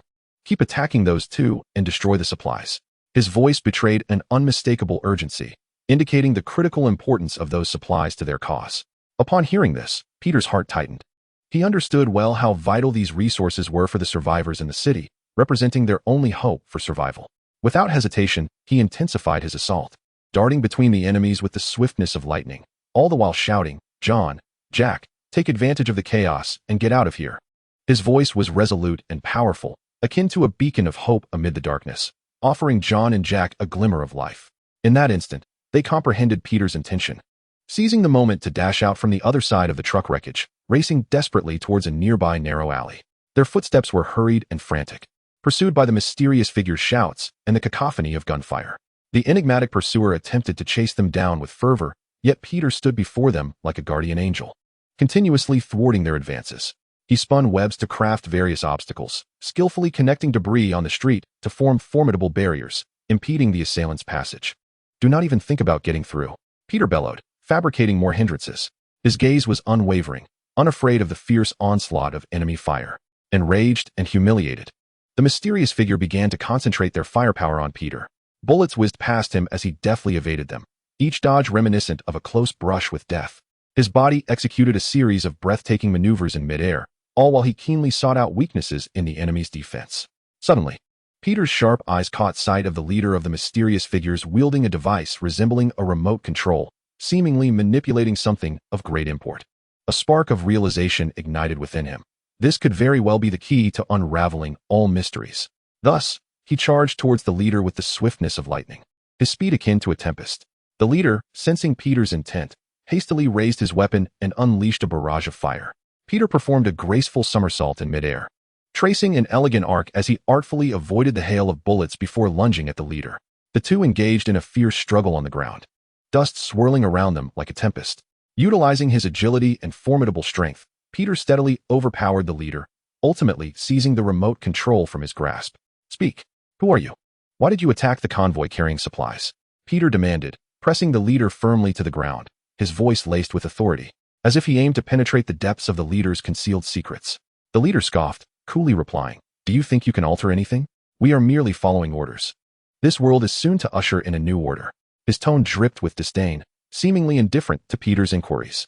At that moment, the other mysterious figures, witnessing their leader's capture, ceased their assault and began a swift, orderly retreat, indicative of their rigorous training. Peter contemplated pursuing them, but, concerned for John and Jack's safety, reluctantly decided against it. He brought the captured leader to the alley where John and Jack were hiding. Upon seeing Peter successfully subdue the enemy, both John and Jack exhaled a sigh of relief, their faces radiating with joy and gratitude for having escaped the clutches of danger. "Thank you, Spider-Man. If it weren't for you, we would have truly been in peril today." John spoke with profound gratitude, his eyes brimming with sincere appreciation. Peter's arrival was akin to a beacon of light piercing through the darkness that enveloped them. "No need to thank me. It is my duty," he replied. "However, these individuals are exceedingly suspicious, and I must ascertain who orchestrates their actions." As Peter spoke, his gaze remained fixed on the remote control in his hand, searching for vital clues. His eyes reflected an unwavering resolve. No matter the cost, he was determined to uncover the hidden truth. Chapter 32. Threads of Evidence Beneath the Overcast Skyline of New York City. Spider-Man Peter Parker was wholly engrossed in examining the remote control he had seized from a mysterious leader. He found himself in the brightly lit analysis room of the Avengers base, surrounded by an array of high-tech equipment, the instruments humming softly as if lending their support to this tense unraveling of the mystery. Peter placed the remote on the console, and an immediate holographic projection of the device materialized, revealing a labyrinth of intricate circuits and components. Furrowing his brow, his expression conveyed both focus and determination as his hands deftly navigated the projection, zooming in to uncover concealed clues. "This device appears rather mundane, yet it undoubtedly conceals deeper secrets," Peter murmured, his voice echoing in the hushed analysis room. He activated the base's supercomputer, inputting the remote's data for a comprehensive scan and analysis. The computer screen erupted with a cascade of code, akin to a torrent of data flowing rapidly, displaying the results of the analysis. As the examination progressed, a startling revelation emerged. Embedded within the remote's internal structure was an exceedingly obscure emblem. Through the computer's image enhancement and comparison algorithms, it was confirmed to be the insignia of the Umbrella Corporation. Despite the emblem's meticulous disguise and transformation, advanced technology had laid bare its true identity. Indeed, it is connected to the Umbrella Corporation. Peter clenched his fist, a surge of anger and concern welling within him. He understood that the involvement of the Umbrella Corporation meant this crisis was far more intricate and perilous than he had anticipated. Without a moment's hesitation, he promptly communicated this significant discovery to the members of the Avengers, who were diligently engaged throughout the base. "Everyone, I have uncovered a major issue. The remote bears the emblem of the Umbrella Corporation. Their influence is undoubtedly behind these mysterious attacks." Peter's voice resonated with urgency and determination, echoing throughout the base via the communication channel. "It appears our previous suspicions were correct. These assaults are no mere coincidence," came the calm and decisive voice of Captain Steve Rogers through the communicator. "Everyone, cease your current tasks and convene in the meeting room. We need to re-establish our investigative direction." Before long, the members of the Avengers gathered in the meeting room. Steve stood at the forefront, a large screen behind him displaying a map of New York City, marked with the locations of the enigmatic attacks. "It is confirmed that these incidents are linked to the Umbrella Corporation. We must swiftly identify their stronghold and masterminds to thwart their impending actions." Steve's expression was grave as he surveyed each member of the team. "But with a city as vast as New York, where should we begin our investigation?" Hawkeye, Clint Barton, furrowed his brow and gazed at the map. "We could split into several groups and approach from different angles," suggested Black Widow, Natasha Romanoff. "Clint and I will investigate the site of the attack to see if we can uncover more clues. I will patrol the areas where the assailants might be lurking with Hulk. Perhaps we will encounter them and be able to directly inquire about those pulling the strings." Dr. Banner proposed, with Hulk grunting in agreement beside him. Peter added, "Tony and I will utilize advanced technology to trace communications and financial flows related to the Umbrella Corporation, in hopes of uncovering their hideout." "Very well, let us proceed. Everyone, maintain open lines of communication. Report immediately upon any discovery," Steve commanded. Thus, the members of the Avengers sprang into action, each heading to their designated tasks. Natasha and Clint arrived at the site of the attack, a devastated warehouse of relief supplies. The scene was chaotic, with charred remnants and twisted metal frameworks emitting a pungent odor. Judging by the traces of the explosion, it appeared they had employed a type of high-energy small bomb, the power and precision of which were not typical of ordinary terrorists, but rather likely a specialized weapon from the Umbrella Corporation. While Natasha meticulously examined the site, she remarked to Clint. Clint was scouring the debris, seeking remnants or documents. Suddenly, he uncovered a damaged identification badge beneath a pile of rubble. Much of the information was obscured, but some codes related to the Umbrella Corporation remained discernible. "Natasha, take a look at this," Clint said, handing her the badge. Natasha accepted the badge and scrutinized it closely. This could be a crucial lead. Perhaps we can trace the identities of the assailants through these codes. Meanwhile, Hulk and Dr. Banner were patrolling the city streets. Hulk's towering figure was particularly conspicuous, and each of his steps caused the ground to tremble slightly. "Hulk, we need to be cautious. Those guys could be hiding anywhere," Dr. Banner warned through the communication device. Hulk was unafraid. If he finds them, he'll surely smash them to bits, Hulk bellowed, swinging his massive fists. At that moment, a cacophony of gunfire erupted from a nearby block. Hulk and Dr. Banner exchanged glances and immediately raced toward the sound. Upon their arrival, they discovered a group of mysterious assailants attacking a temporary police outpost. The officers were valiantly resisting, but were clearly at a disadvantage. "Hulk, charge!" Dr. Banner shouted. With a ferocious roar, Hulk lunged at the attackers like an enraged beast. His sudden appearance caused chaos among the assailants as he swung his fists, sending them flying. "You bastards, why are you attacking here?" Hulk demanded loudly amidst the fray. However, the assailants appeared to have received a death command, as none responded to Hulk's inquiries. Instead, they intensified their gunfire towards him. Meanwhile, at the Avengers base, Peter and Tony were diligently tracking communications signals and financial flows related to the Umbrella Corporation. Tony sat before the console, his fingers dancing across the keyboard as intricate programs and commands executed swiftly under his command. "Peter, I have pinpointed several suspicious communication frequencies. But these signals are encrypted through multiple layers, and deciphering them will take some time," Tony stated, his gaze fixed on the screen. Peter, assisting Tony, employed his programming skills to expedite the decryption process. "Let me try from another angle to see if I can circumvent some of the encryption protocols." Just as they were engrossed in cracking the signals, a warning message suddenly flashed on the computer screen, indicating an anomalous flow of substantial funds destined for a warehouse at the New York harbor. "It seems we have a situation. This warehouse is likely one of their significant strongholds," Tony remarked. "Should we head over there now?" Peter inquired. "Not just yet. We need more information. Inform Steve and gather everyone. We shall proceed together," Tony instructed. At that moment, in another part of the city, Steve was on a call with Nick Fury, the director of SHIELD. "Steve, we have also uncovered some leads regarding the Umbrella Corporation. A recent shipment of special materials has been funneled through clandestine channels into New York, and we suspect these goods are connected to their conspiracy." Nick Fury's voice resonated from the other end of the line. "Understood, Director. We have identified several clues and are preparing to take the next steps. We hope to thwart their plot promptly," Steve replied. After ending the call, Steve received Tony's message about the harbor warehouse and immediately informed the other members, preparing to investigate the site. The Avengers, dispersed across various locations, commenced their actions, gradually uncovering an increasing number of clues, which were akin to fragments of a puzzle, slowly assembling into a vast and perilous conspiracy outline. Unbeknownst to them, however, the schemers of the Umbrella Corporation were closely monitoring their every move, and an even more intense confrontation was on the horizon. As the Avengers made their way to the harbor warehouse, their emotions were a blend of tension and anticipation. The tension stemmed from the knowledge that they were likely to confront a meticulously laid trap by the Umbrella Corporation. The anticipation arose from the hope that this warehouse might unveil the key mysteries of the entire conspiracy. Steve, seated in the cockpit of the Quinjet, gazed resolutely ahead, his mind racing through various possible scenarios and strategies for response. "Everyone, please be advised, we are nearing our destination. Based on the current clues, this warehouse is likely heavily guarded, and there may be various hazardous bioweapons present. We must remain vigilant and act according to plan," Steve communicated through the comms. "Understood, Captain." The members responded in unison, their voices resonating with unwavering determination. The aircraft descended at a concealed location near the harbor, and the Avengers swiftly disembarked, stealthily advancing towards the warehouse. A profound silence enveloped the area surrounding the warehouse, punctuated only by the rhythmic sound of waves lapping against the shore. Yet amidst this stillness, an ominous air lingered. As they approached the warehouse, Hulk abruptly halted, lifting his head to scent the air. He detected a peculiar odor, suggesting the presence of numerous adversaries within. "Everyone be cautious, prepare for battle," Steve instructed, raising his shield. At that moment, the large doors of the warehouse creaked open, blinding lights spilling forth and illuminating the surrounding darkness. A cadre of enigmatic figures clad in black combat attire, wielding advanced weaponry, surged from the warehouse, encircling the Avengers. "You have finally arrived, Avengers.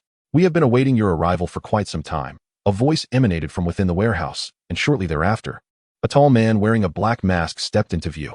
"Who are you? Why orchestrate these attacks?" Steve demanded loudly. "My identity is of little consequence.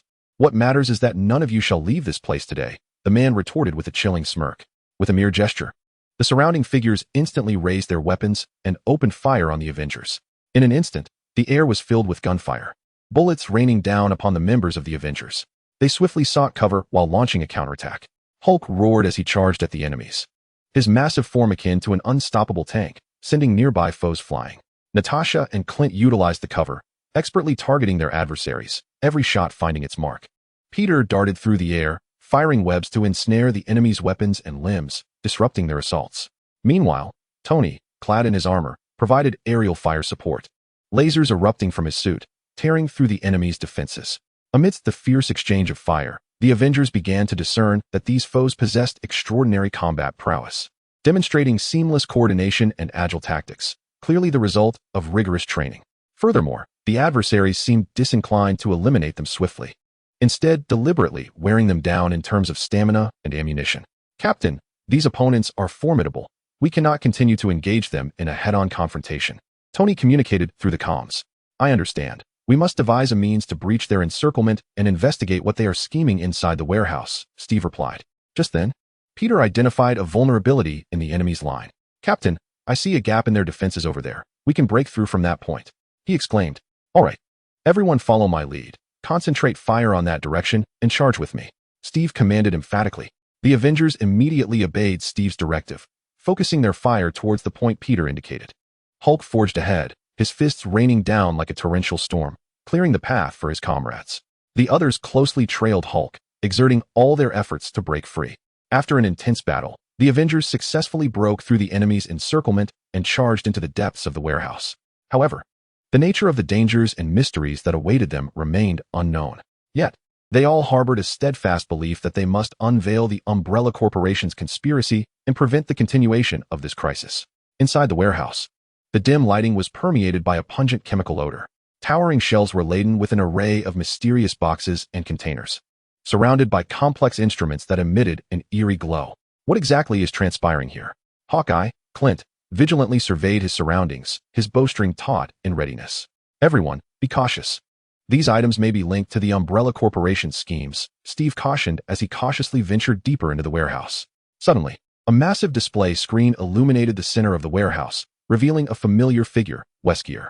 He stood in a vast laboratory, surrounded by an assortment of equipment related to zombie virus research. Avengers, do you truly believe you can thwart me so easily?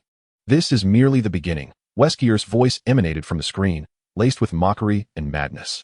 Wesker, you lunatic, what are you planning? Steve glared at the screen in fury. I intend to reshuffle the world. Only amidst chaos can the true strong prevail. The zombie virus is merely the first step. Soon, you shall witness far more terrifying horrors. Wesker proclaimed with maniacal laughter. You shall not succeed. We will stop you, Peter declared, fists clenched vehemently. Just you? You have already fallen into my trap. This warehouse is laden with lethal mechanisms and bioweapons. You shall all perish here today, Wesker concluded, and the screen abruptly went dark. Immediately, a deafening alarm echoed throughout the warehouse as hidden compartments in the walls opened, unleashing a horde of massive, grotesque biomonsters.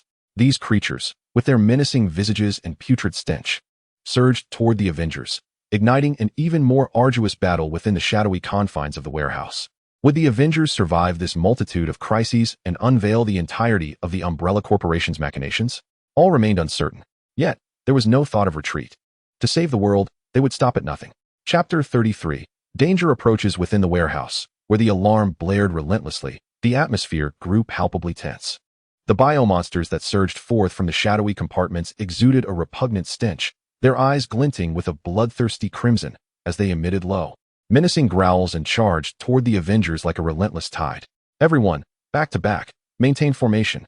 Captain America, Steve Rogers, shouted with unwavering authority, striving to drown out the cacophony of alarms and the monster's roars. He gripped his shield tightly, his gaze radiating fearless resolve as it swept over his teammates to ensure they comprehended his directives. The Hulk was the first to confront the monsters, unleashing a thunderous roar that reverberated through the warehouse, as if the very structure trembled in response. His muscles bulged prominently, akin to a small mountain, as he charged fiercely towards the nearest biochemical creature. Hulk's fist, imbued with immense power, struck the monster with a resounding impact, sending it flying several meters away, crashing into a shelf that instantly collapsed, scattering goods across the floor. These creatures appeared robust, yet Hulk possessed the strength to shatter them. As he roared, he lunged at another monster, seizing its arm with a vice-like grip. With a powerful twist, a sharp crack resonated as the creature's arm was brutally severed. Green blood splattering in all directions. Black Widow Natasha Romanoff and Hawkeye Clint Barton stood back to back at the center of the formation. Natasha gripped 2 daggers tightly, her gaze calm, yet piercing, constantly monitoring the movements of the monsters. When one attempted a stealthy attack from behind, she swiftly pivoted, her daggers striking like lightning, accurately plunging into the creature's eye. It let out a wretched howl before collapsing and convulsing on the ground. Clint continuously nocked arrows, each shot infused with tremendous force. His archery was remarkably precise, with arrows striking vital points on the creatures. Yet, the sheer number of monsters overwhelmed them, the pressure mounting with each wave. Natasha, this is unsustainable. There are too many monsters. We must devise a way to break through, Clint urged, quickly retrieving a specially designed explosive arrow, launching it towards a cluster of monsters. With a thunderous explosion, the creatures were sent flying, blood and flesh scattering. Let us concentrate our fire and break through in one direction, Natasha replied, her voice steady yet tinged with tension. Spider-Man Peter Parker darted through the air, his web shooters continuously firing strands to ensnare the monsters, flinging them away with great force. Simultaneously, he utilized his spider sense to anticipate the creature's attacks, deftly evading them. Captain, if this continues, we will be overwhelmed. We need to find a way to shut down these mechanisms urgently. Peter called through the communicator while dodging an attack from a monster. I understand. Everyone hold your ground. I will search for the control room, Steve replied, beginning his search for clues amidst the chaos of the battlefield. He weaved between shelves and equipment, his eyes scanning the surroundings rapidly, leaving no potential entrance overlooked. Iron Man Tony Stark engaged in aerial combat with the monsters, his armor unleashing powerful blasts of energy that allowed for agile maneuvers. The weaponry on his suit fired lasers and mini-missiles incessantly, exerting firepower against the creatures. However, their defenses were astonishingly resilient, rendering conventional attacks less effective. I'll adjust the weapon parameters to find a more efficient means of assault, Tony remarked, experimenting with increasing the laser's power. The beams emanating from his suit's arms grew brighter and thicker, incinerating massive holes in the monsters' bodies. Yet, more creatures filled the void, relentlessly advancing towards them. Amidst the fierce battle, Dr. Banner evaded the monster's strikes while contemplating strategies to counter the onslaught. He suddenly realized that these creatures seemed to respond to a specific frequency of sound waves. Whenever the nearby instruments emitted a particular buzzing sound, the monster's movements would slow. Listen, these monsters react to specific sound frequencies. We can exploit this, Dr. Banner shouted through the communicator. All right, I will adjust the sound wave emitter of the armor. Tony quickly responded, deftly manipulating the control panel of his suit. Moments later, the armor emitted a piercing sound wave, causing the surrounding monsters to halt, clasp their heads, and emit agonized roars. Now's our chance to break through, Steve exclaimed, seizing the opportunity. Under the cover of the sound waves, they valiantly surged toward a corner of the warehouse. Hulk led the way, swinging his arms to send the monsters blocking their path flying. Natasha, Clint, and Peter provided support from the sides and rear, continuously repelling the creatures that attempted to close in. At last, they broke through the monsters' encirclement and arrived at a corner of the warehouse, where a tightly sealed metal door flickered with strange lights and symbols. This must be the door to the control room, Steve remarked, scrutinizing the symbols and mechanisms on the door. Let me give it a try, Tony stepped forward, utilizing the scanning device on his armor to analyze the door. After a swift calculation, he discovered a method to open it. With the sound of mechanical operation, the metal door gradually opened. Inside lay a narrow passage, at the end of which faint sounds of various instruments could be heard. Cautiously, they advanced along the corridor, ever vigilant for potential dangers. However, shortly after they entered, a tremendous rumbling erupted from behind them. Turning back, they saw a heavy metal gate slowly closing at the passage's entrance. This is bad. We're trapped, Peter shouted. Stay calm. Let's see what lies ahead, Steve replied, his voice steady, instilling a sense of calm in his teammates. They pressed on, reaching a spacious control room filled with an array of intricate instruments and massive displays, which flickered with various data and images seemingly intertwined with the warehouse's defense systems and the nefarious schemes of the Umbrella Corporation. Finding this place is a good start. Let me see if I can disable those mechanisms and the monsters, Tony said, approaching a main control computer and beginning to operate it swiftly. Just then, the lights in the control room began to flicker, and a chilling voice echoed throughout the chamber. Avengers, do you think entering the control room will change anything? This is merely the beginning of your nightmare. As the voice resonated, several hidden compartments opened in the walls of the control room, revealing a group of individuals clad in black uniforms. Armed with advanced energy weapons, they regarded the Avengers with cold, unyielding gazes. "Who are you? Lackeys of Wesker?" Hulk bellowed, clenching his fists, ready for battle. "We are the ones fighting for a new world order. You so-called superheroes are obstructing our plans." The leader coldly remarked. "What new world order? Merely the delusional fantasy of Wesker." Steve, raising his shield and assuming a combat stance, declared, "None of you shall escape today." A new battle erupted in the control room. Although the Avengers successfully located the control room, they faced sudden adversaries and unknown dangers, rendering their situation exceedingly precarious. Would they triumph over their foes in this confined space, disable the perilous mechanisms within the warehouse, and thwart the Umbrella Corporation's insidious plot? The atmosphere was thick with suspense. Natasha initiated the offensive, dashing towards the enemy like a bolt of black lightning. The dagger in her hand glimmered with a cold light under the dim illumination. Her movements agile and fierce as she engaged in close combat. Skillfully evading the enemy's energy weapon attacks, she seized the opportunity to plunge her dagger into their vital points. Clint, known as Hawkeye, swiftly positioned himself advantageously, drawing his bow and aiming at the foes. His arrows flew through the control room, each imbued with formidable power, striking true.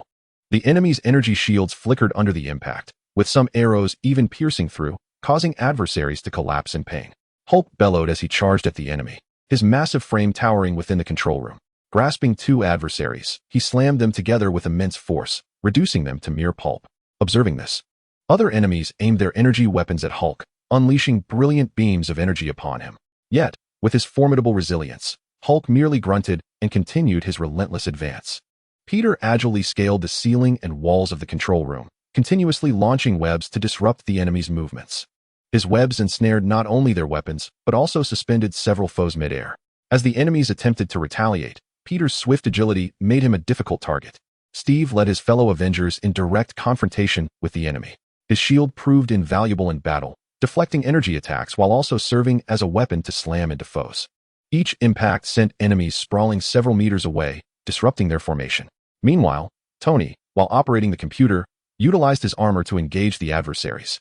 His suit launched many missiles that detonated amidst the enemy ranks, scattering them in disarray.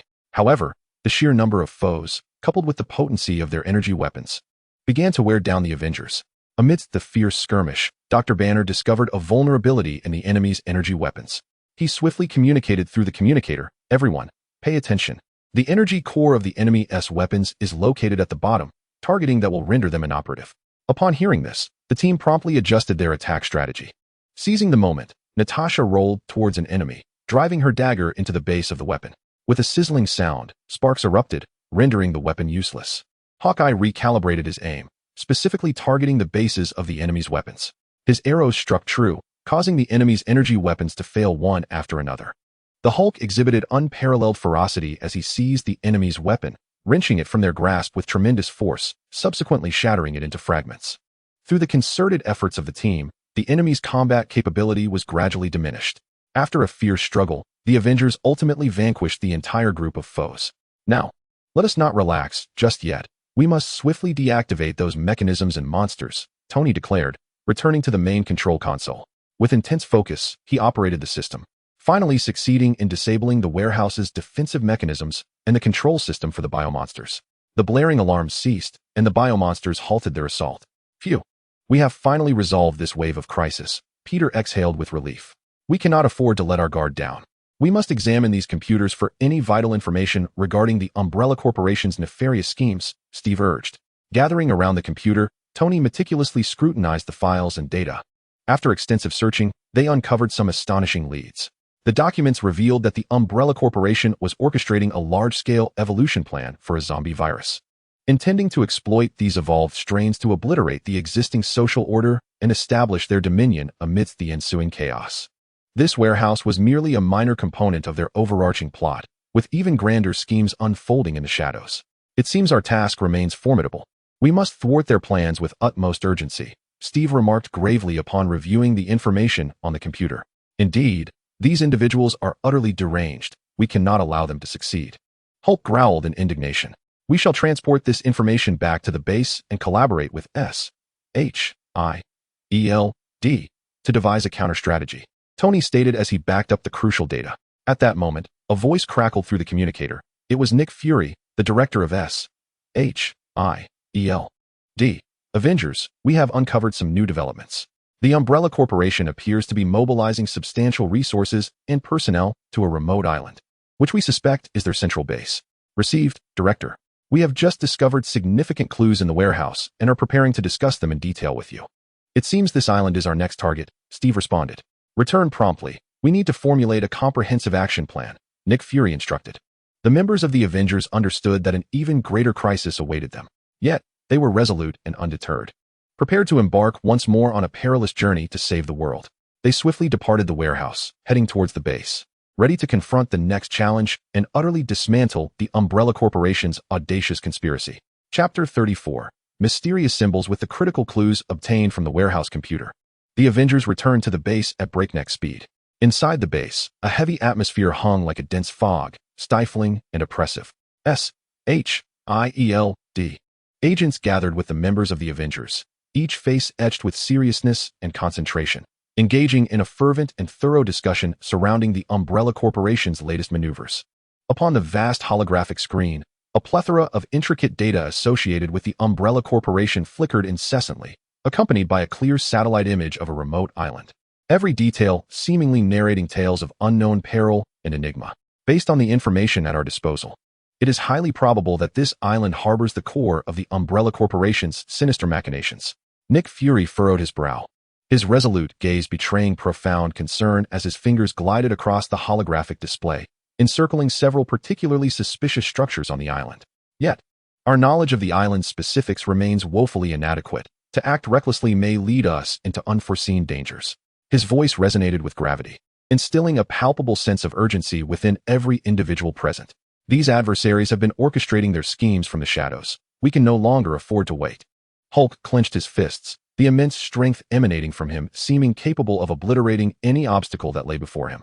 His eyes sparkled with a blend of impatience and fury, akin to a volcano on the verge of eruption, eager to annihilate the enemy completely. Hulk's assertion rang true. We must take the initiative. However, prior to that, we require additional intelligence. Steve's gaze was unwavering and composed, his towering figure exuding a reassuring strength.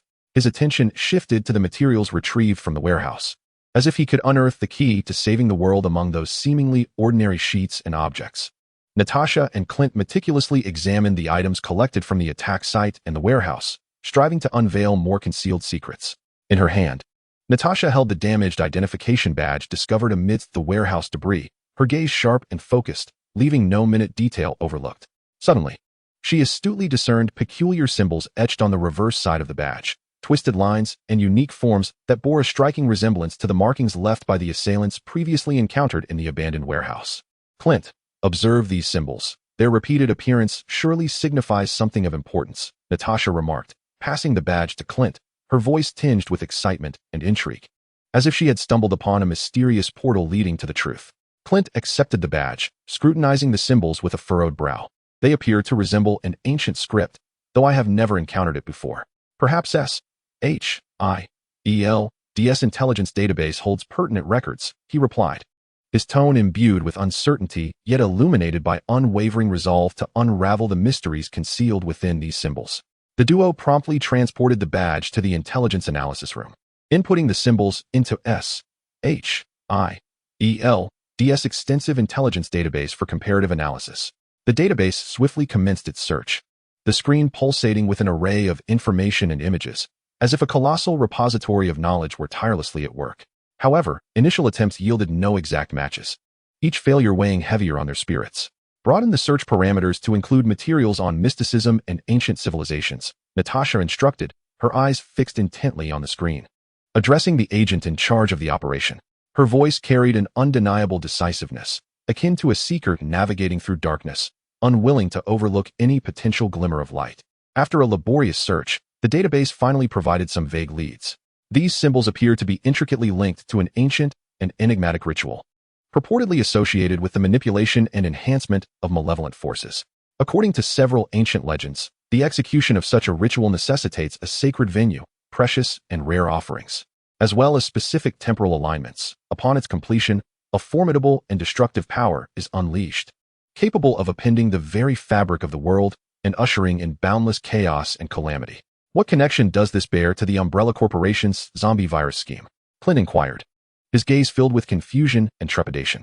Perhaps they intend to exploit this arcane ritual to facilitate the evolution of the zombie virus or augment its control efficacy, Natasha conjectured, her eyes shimmering with intellectual fervor as she endeavored to piece together a cohesive narrative from the fragmented clues.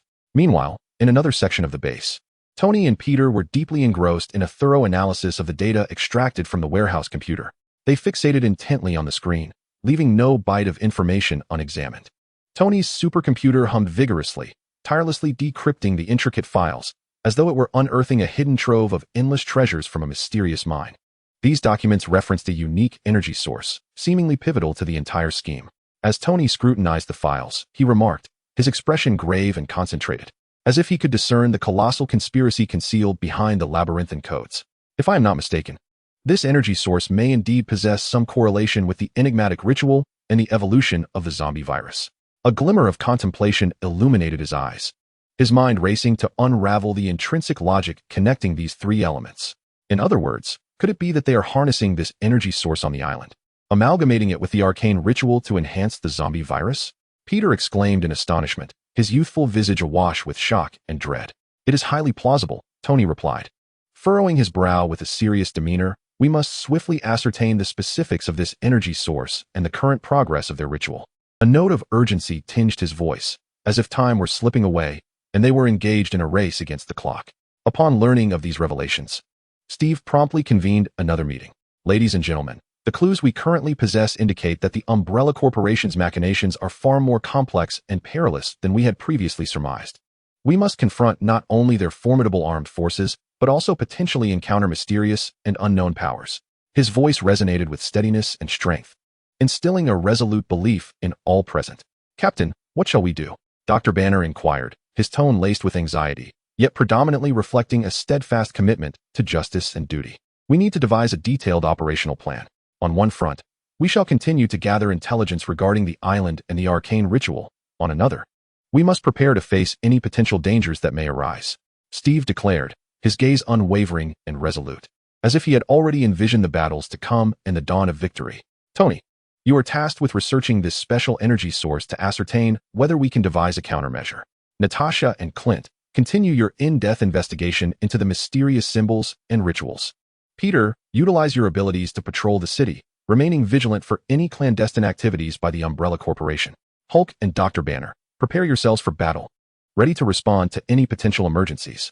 I will coordinate resources with S.H.I.E.L.D. to formulate a detailed landing operation plan. Steve's every directive was clear and precise, ensuring that each member understood their tasks and responsibilities. The group nodded in agreement, each taking their leave to prepare for the arduous mission ahead. Their figures were busy and resolute, brimming with determination and courage. In the following days, the Avengers members worked tirelessly against the clock. Tony immersed himself day and night, endeavoring to unravel the secrets of the peculiar energy source. He sequestered himself in the laboratory, surrounded by an array of high-tech devices and intricate instruments. The light was dim, with only the data and images on the screens flickering persistently. He conducted simulations and analyzed various potential energy reactions, each failure only reinforcing his resolve to succeed. Natasha and Clint traversed the ancient libraries and esoteric research institutions around the globe, seeking further information on the enigmatic symbols and rituals. They sifted through dusty shelves, perusing yellowed tomes, and searched through forgotten manuscripts in shadowy basements. Their steps were hurried yet resolute, leaving no corner unexplored for potential clues. Peter darted through the bustling streets of New York, ever alert for any signs related to the Umbrella Corporation. He leaped between high-rise buildings, weaving through crowds, employing his keen senses to detect any unusual occurrences. However, as their investigation deepened, the situation grew increasingly complex. The information regarding the mysterious rituals was exceedingly scarce and obscure, akin to an ancient code hidden within a fog, difficult to decipher. The study of the peculiar energy source also hit a roadblock, no matter how Tony tried. He could not wholly grasp its operational principles and potential threats. Moreover, sporadic minor anomalies in the city seemed to suggest that the Umbrella Corporation was hastening their nefarious agenda. Within an abandoned factory in the city, Peter stumbled upon strange footprints and residual chemical substances. The footprints were enormous and heavy, as if left by an unknown creature. The chemicals emitted a pungent odor, and upon analysis, they were found to be related to a variant of the zombie virus. He realized that the Umbrella Corporation might be conducting clandestine small-scale experiments in the city, preparing for their larger schemes on the island. Captain, I've discovered some unsettling evidence at the abandoned factory. It appears the Umbrella Corporation has already begun operations in the city, Peter reported to Steve via communicator, his voice tinged with urgency and concern. I will dispatch assistance to your location immediately. Exercise caution and ensure your safety, Steve replied, his tone steady and decisive, offering Peter a measure of reassurance. Meanwhile, Natasha and Clint unearthed a dusty ancient tome within an old monastery.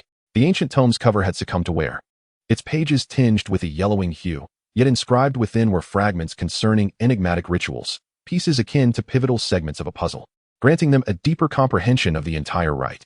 It spoke of a unique offering, a remarkable creature endowed with formidable vitality, and the catastrophic repercussions that might ensue upon the ritual's completion, potentially unleashing a gateway to unknown malevolent forces, plunging the world into unfathomable darkness.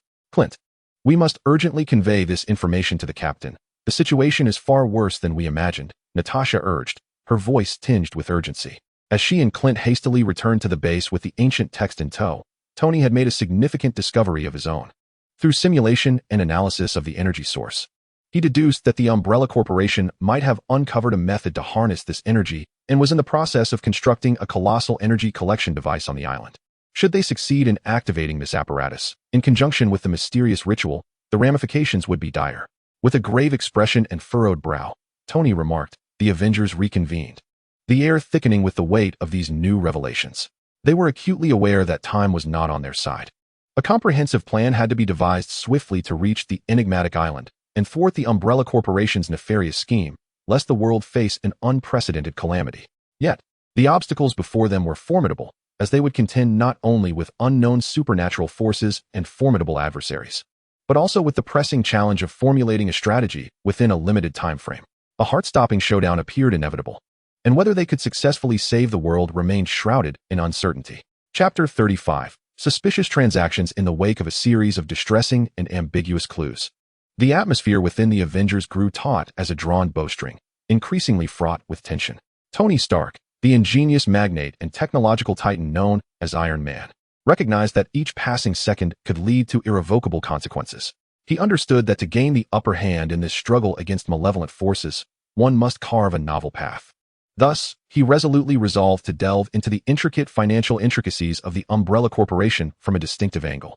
Within his opulent, high-tech studio, Tony's demeanor was one of intense focus and gravity. He firmly believed that no matter how clandestine or convoluted the conspiracy, it would inevitably rest upon a foundation of substantial financial backing. By tracing the flow of funds, he might unveil, as if parting the clouds, further secrets surrounding the plans for the mysterious island. Tony swiftly activated his cutting-edge financial tracking system, a culmination of countless hours of dedicated research and innovation.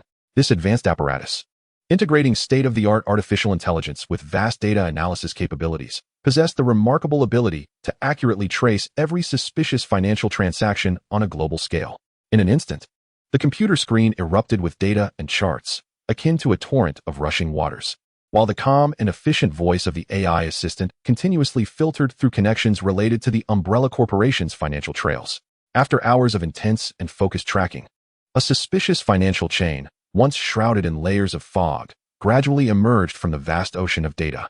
To their astonishment, substantial sums of money were flowing incessantly, like an undercurrent, towards a seemingly unremarkable trading company at the New York harbor. Further investigation and analysis revealed that behind this facade of ordinariness, there lurked the ominous shadow of a protective Umbrella Corporation. Peter, I have uncovered some exceedingly intriguing clues. Tony, through an advanced communication device, reached out to Spider-Man, Peter Parker, who was agilely patrolling among the towering skyscrapers of the city. His voice carried a hint of excitement and urgency. A trading company located at the harbor exhibited an unusually close financial relationship with the Umbrella Corporation, necessitating immediate investigation. I'm on my way, Mr. Stark. Peter responded without hesitation, his youthful and vibrant voice imbued with determination and bravery. Swiftly, he utilized his extraordinary abilities to navigate through the city's high rises, racing toward Tony's location with utmost haste. Before long, Peter's agile and graceful figure appeared at the base. Without pausing for breath, he joined Tony aboard the latter's stylish private aircraft.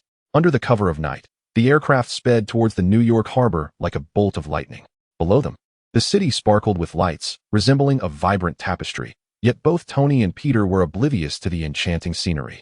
Their minds consumed by the impending unknown dangers and significant responsibilities, their vigilant gazes fixed ahead. Upon their arrival at the building housing the trading company, the scene before them appeared deceptively tranquil. However, armed with their keen intuition and extensive combat experience, they immediately sensed the turbulent undercurrents hidden beneath this calm facade. Surrounding the building were seemingly ordinary pedestrians, leisurely strolling or conversing by the roadside, yet their occasional furtive glances revealed an unusual air of vigilance. Clearly, these individuals were not mere bystanders, but rather operatives closely monitoring every movement around them. These individuals were no ordinary folks. "We must proceed with utmost caution," Tony whispered, his deep-set eyes glinting with wisdom and alertness. He deftly activated the aircraft's cloaking mechanism, carefully descending onto the rooftop of the building. The two stealthily entered the building through a ventilation shaft on the roof. Inside, the dimly lit corridors were eerily silent, save for the faint echo of their cautious footsteps. The air was tinged with a subtle scent of disinfectant, evoking a sense of inexplicable oppression and unease. They advanced along the corridor, each step taken with meticulous care to avoid even the slightest sound. Suddenly, a slight vibration emanated from the sophisticated device on Tony's wrist. Its screen flashing warning lights, indicating an anomalous energy reaction ahead. He immediately signaled Peter to halt, and the two of them pressed against the wall like geckos, gradually and silently inching towards the source of the energy reaction. They paused at the entrance of a tightly closed room. Using the advanced device in his hand, Tony conducted a swift and thorough scan of the interior. The results revealed an array of sophisticated communication equipment and several transparent containers filled with unidentifiable liquids. In the center of the room, on a large table, lay a document, its cover emblazoned with the ominous and familiar insignia of the Umbrella Corporation. "It seems we have found the right place," Peter whispered, his eyes betraying a mix of excitement and apprehension. Just then, a low yet hurried sound of footsteps echoed from the end of the corridor. Tony and Peter exchanged a quick glance and deftly concealed themselves in the nearby shadows. A group of stern-faced individuals clad in black suits approached the room with synchronized precision. Gripping weapons tightly, their eyes reflected a chilling determination, evidently engaged in a discussion of utmost importance and confidentiality. "This shipment must reach the island promptly. Not a single error can occur," a tall, commanding figure stated, indicating his apparent leadership over the group. "Yes, boss. However, the Avengers' investigation has been intensifying. We must exercise extreme caution," another replied, his tone laced with concern and anxiety. "Humph. The Avengers? They will not uncover our meticulously crafted plan. As long as the operation on the island proceeds without a hitch, this world will ultimately be ours." The leader scoffed, his gaze brimming with arrogance and confidence. Hearing this exchange, Tony and Peter exchanged another knowing look, fully aware that this seemingly ordinary location was intricately linked to the Umbrella Corporation's vast conspiracy on that mysterious island. Just as they prepared to eavesdrop for more valuable information, a vigilant guard seemed to sense an imperceptible anomaly. Furrowing his brow, he slowly approached their hiding place in the shadows. "Who's there? Come out," the guard shouted, his voice resonating loudly in the silent corridor. Simultaneously, he aimed his weapon unhesitatingly at the shadows, his finger poised on the trigger, ready to fire. Tony and Peter realized they had been compromised. In that critical moment, they acted without hesitation, opting to take the initiative. Peter was the first to strike, swiftly launching a web that ensnared the guard's weapon like lightning. Then, with a powerful tug, he wrenched the weapon from the guard's grasp. Almost instantaneously, Tony surged from the shadows like a tiger springing forth. Utilizing his high-tech gauntlet, he unleashed a formidable energy pulse that temporarily repelled several other guards. However, at that moment, a piercing alarm blared throughout the building.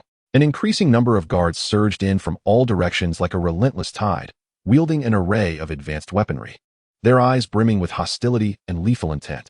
In an instant, Tony and Peter found themselves ensnared in a perilous encirclement, the situation growing exceedingly dire. "It appears we must carve out a bloody path," Tony declared, his voice devoid of any tremor of fear, instead resonating with unwavering resolve and determination. Simultaneously, his armor swiftly unfolded from his back, enveloping him like wings of steel, radiating a chilling luminescence. "Not a problem, Mr. Stark. These foes cannot withstand us," Peter replied with unshakable confidence. His hands continuously unleashed resilient webs, ensnaring the approaching guards one after another. In the narrow corridor, Tony and Peter engaged in a breathtaking and fiercely intense battle against the unceasing tide of adversaries. Tony's armor emitted powerful and dazzling energy beams, each one packed with immense force, repelling the enemy time and again. Meanwhile, Peter, with his extraordinary agility, darted through the throngs of foes like a specter, relentlessly targeting their vulnerable points, leaving them defenseless. Yet, as time wore on, the number of enemies swelled like tumultuous waves crashing one after another. They gradually sensed their strength waning, their stamina and energy rapidly depleting. In this critical moment, Peter's keen observation revealed a subtle vulnerability in the enemy's defenses. "Mr. Stark, follow me. We shall break through here," Peter shouted, charging decisively towards that direction. Tony closely trailed Peter, their synergy and collaboration enabling them to finally breach the seemingly impenetrable line of defense, gallantly advancing deeper into the building. They understood that they must swiftly uncover vital clues regarding the Umbrella Corporation's dreadful conspiracy before the enemy could regroup and form a new encirclement. After an arduous search, they stumbled upon a vast cargo crate in a dim and damp basement. The surface of the crate bore the unmistakable, foreboding emblem of the Umbrella Corporation.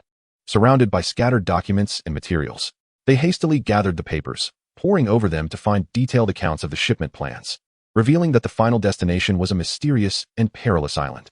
"It seems this is the critical cargo destined for the island," Tony remarked, his voice tinged with excitement and anticipation. He then cautiously opened the crate, revealing an array of dazzling high-tech equipment and peculiar crystals emanating an otherworldly glow. These crystals appeared to contain immense and enigmatic energy, evoking awe. "These crystals might be related to the special energy source we previously mentioned," Peter speculated, his gaze filled with curiosity and uncertainty. Just as they prepared to delve deeper into the study of these mysterious crystals, a deafening roar of helicopters echoed from afar. Through the narrow window of the basement, they glimpsed several fully armed helicopters swiftly approaching the building.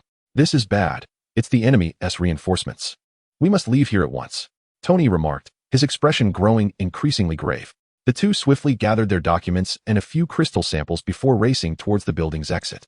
However, upon reaching the outside, the sight before them caused their hearts to plummet. The enemy had formed an almost impenetrable defensive line outside the building. Armed helicopters hovered ominously above, their powerful searchlights illuminating the surroundings as if it were broad daylight. On the ground, a well-equipped and highly trained contingent of guards stood in disciplined formation, their weapons glinting with a cold sheen, creating an exceptionally formidable barrier. "Mr. Stark, what do we do?" "There are too many enemies," Peter said, gazing at the seemingly insurmountable fortification with a tinge of apprehension. "Do not worry, Peter. We shall find a way," Tony replied, his gaze unwavering and confident. He promptly activated the communication system in his armor, establishing contact with the Avengers headquarters. "Captain, we have uncovered crucial intelligence at the port trading company, but we are now surrounded by enemies and urgently require assistance. Hold your position. We will be there shortly." Steve's calm and authoritative voice resonated through the communicator, infusing them with renewed vigor. Simultaneously, Tony began to analyze the enemy's defenses with a composed demeanor, searching for a potential breakthrough. He astutely identified that the helicopters posed the greatest threat within the defensive line. If they could neutralize these aerial adversaries, a chance for escape might present itself. "Peter, you distract the ground forces. I will handle the helicopters," Tony decisively instructed. "Understood, Mr. Stark," Peter responded without hesitation, immediately shooting out webs and charging towards the enemy's line. He deftly maneuvered amidst the foes, continuously firing webs to create chaos within their ranks. The guards on the ground diverted their attention towards Peter, unleashing a barrage of bullets in his direction. Seizing the opportunity, Tony took aim at the helicopters above. His armor's shoulder compartments ejected several miniature missiles, which streaked towards the helicopters, trailing fiery tails behind them. With a series of thunderous explosions, 2 helicopters were struck directly, billowing thick black smoke as they plummeted to the ground. Upon witnessing this, the remaining helicopters quickly adjusted their targeting, directing their fire towards Tony with fervor. He skillfully dodged the onslaught of bullets and missiles while mounting a counterattack. His armor's arms unleashed powerful and dazzling energy beams, accurately striking another helicopter's rotor. The aircraft lost stability, crashing down like a wounded bird. At that moment, the distinct and formidable roar of Quinjet engines resonated from the distant sky. Steve, leading Hulk, Natasha, and Clint arrived just in time. "Everyone, follow my lead. Hulk, swiftly eliminate the ground enemies. Natasha and Clint, take care of the remaining helicopters. Peter and Tony, evacuate with the intel," Steve commanded with rapid decisiveness, his voice imbued with authority and resolve. The Hulk emitted a thunderous roar, charging towards his foes like a ferocious beast. His colossal and powerful fists swung with an aura of destruction, sending enemies scattering in all directions amidst their anguished cries. Meanwhile, Natasha and Clint swiftly and seamlessly coordinated their efforts, employing the advanced weaponry aboard the Quinjet to launch precise and lethal attacks on the remaining helicopters in the sky. Under their collaborative assault, the enemy's defenses crumbled rapidly. Seizing the opportunity, Tony and Peter hastily boarded the Quinjet with invaluable documents and crystalline samples in hand. The aircraft ascended swiftly, soaring towards the base like an arrow released from its bow. Although this mission was fraught with peril and challenges, the rewards were substantial. These clues could prove pivotal in thwarting the nefarious schemes of the Umbrella Corporation. Steve glanced at the documents and crystalline samples held by Tony and Peter, speaking gravely. Indeed, Captain, we must conduct a thorough and in-depth analysis of these crystals at once to ascertain their intricate connection to the Umbrella Corporation's energy source and the enigmatic rituals involved. Tony replied, his eyes brimming with anticipation and resolve. Upon returning to the base, everyone immediately immersed themselves in the urgent study of the crystals. Unbeknownst to them, their actions had drawn the heightened vigilance and scrutiny of the upper echelons of the Umbrella Corporation. To prevent their conspiracy from being exposed and thwarted, plans on that mysterious island may be hastened. The crisis facing the Avengers was becoming increasingly urgent and severe, as they braced for the impending tempest. Whether they could ultimately triumph over evil and save the world through wisdom, courage, and unity remained shrouded in uncertainty and suspense. Chapter 36. A difficult escape. The Quinjet streaked across the darkened sky like a swift black lightning bolt, cutting through the gloom as it raced towards the Avengers base with breathtaking speed. The aircraft navigated effortlessly through the layered clouds, leaving behind a fleeting, ethereal trace. Inside the base, the atmosphere was so tense that it felt as though it could drip with anticipation, reminiscent of the suffocating stillness preceding a storm. Tony Stark and Peter Parker had just returned from a heart-pounding, perilous adventure, bearing crystalline samples and mysterious documents that held the promise of unraveling the Umbrella Corporation's secrets. The Doctor had been anxiously awaiting their return in the laboratory, his eyes shimmering with eagerness. As Tony gingerly handed the crystalline sample to him, his hands trembled uncontrollably, a manifestation of his profound yearning and reverence for the exploration of the unknown realms of science. The crystal was delicately placed upon a futuristic analytical device that radiated with a brilliant luminescence. Instantly, the apparatus emitted a soft, mysterious blue glow, initiating an all-encompassing, in-depth scanning analysis of the crystal. Simultaneously, Natasha and Clint swiftly and accurately inputted every key piece of information from the documents into the computer, promptly engaging in a rigorous comparison with the vast and staggering database of S.H.I.E.L.D. Every character and every set of data seemed meticulously pieced together to form a grand and intricately complex puzzle that held the fate of the world in its balance. The energy fluctuations of these crystals were astonishingly peculiar, distinctly unlike any energy source previously encountered. The Doctor gazed intently at the instrument screen, where a dazzling array of complex data danced before him, his voice tinged with an unmistakable blend of confusion and astonishment. Preliminary analysis suggested they harbored a mysterious energy capable of stimulating and enhancing biological genes, potentially linked directly and intimately to the evolution of the zombie virus. Steve Rogers stood nearby, his brow furrowed in deep concern, his demeanor grave enough to send shivers down one's spine. If the Umbrella Corporation were indeed harnessing these crystals to amplify the potency of the zombie virus, the consequences would be unfathomable.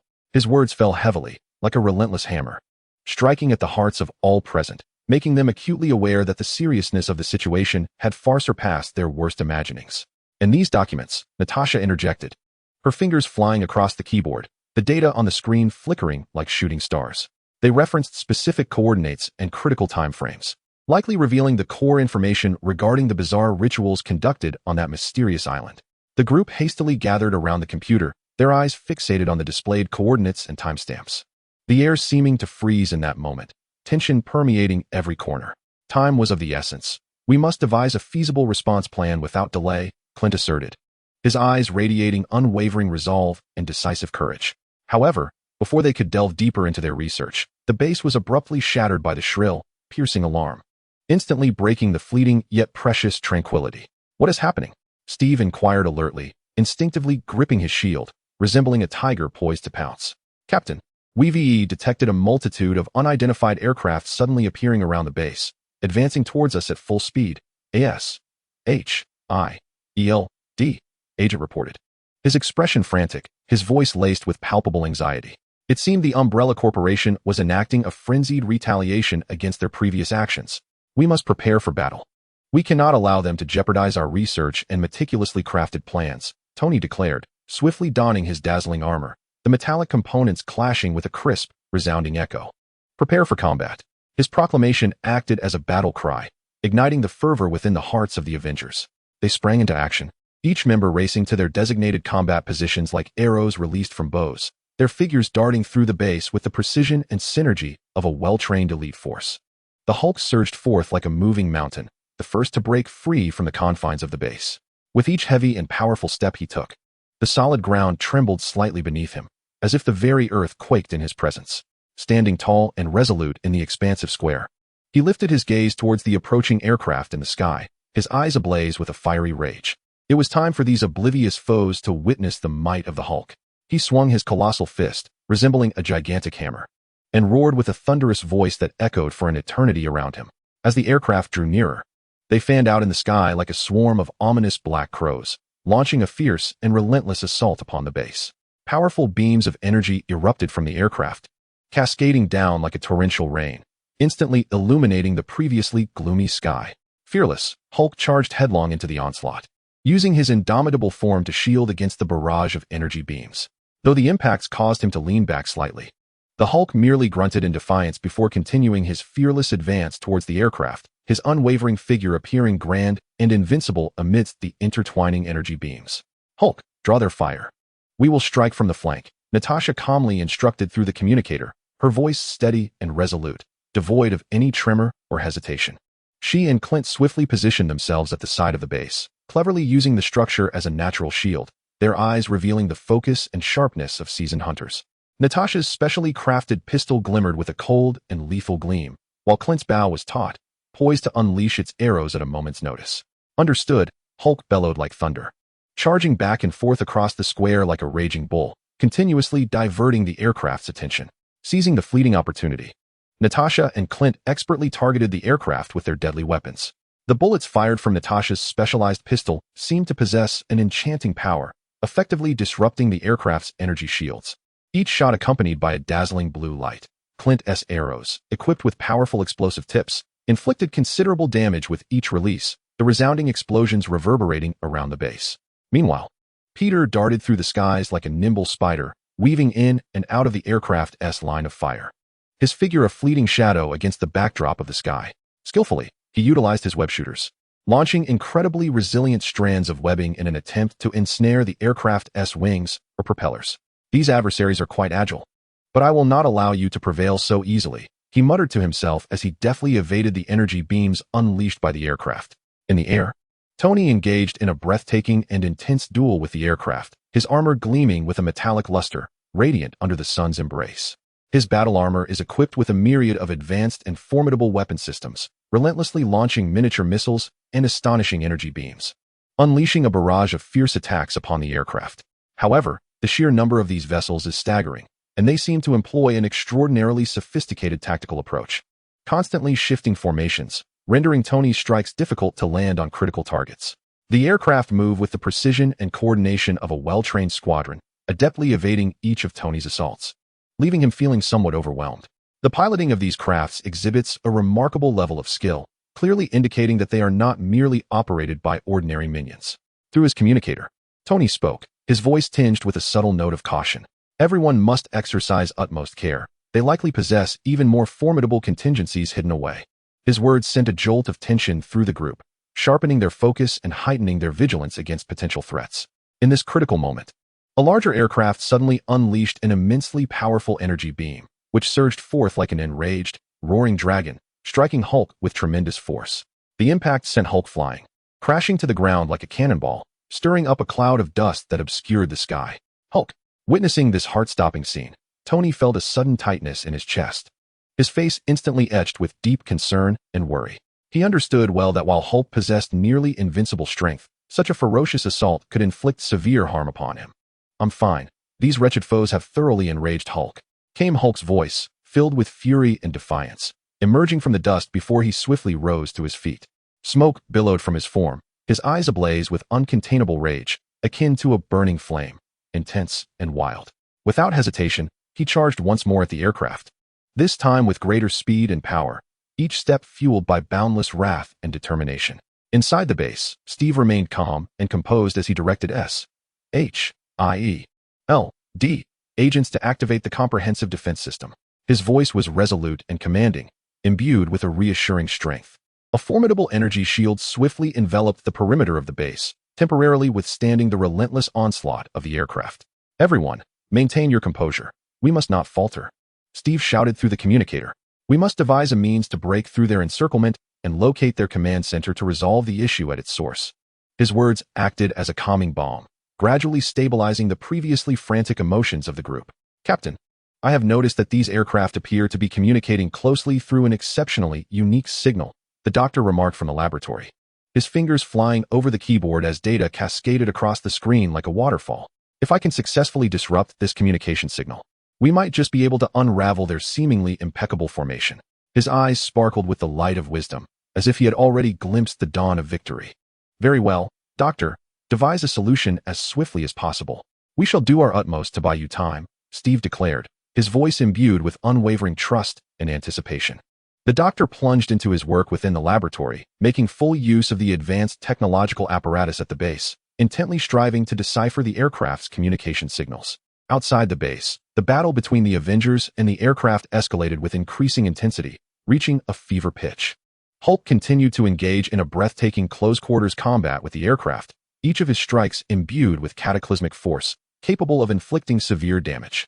The aircraft crumbled beneath his iron fists, reduced to mere fragile toys. Natasha and Clint executed their maneuvers with impeccable coordination, persistently seeking the opportune moment to deliver precise and lethal blows to the aircraft. Peter deftly navigated through the air, cleverly disrupting the aircraft's movements, his webs weaving an invisible yet formidable net that ensnared the aircraft in a predicament. Tony constantly shifted positions in the sky, his keen gaze searching for the aircraft's vulnerabilities, reflecting the sharpness and decisiveness of a hunter.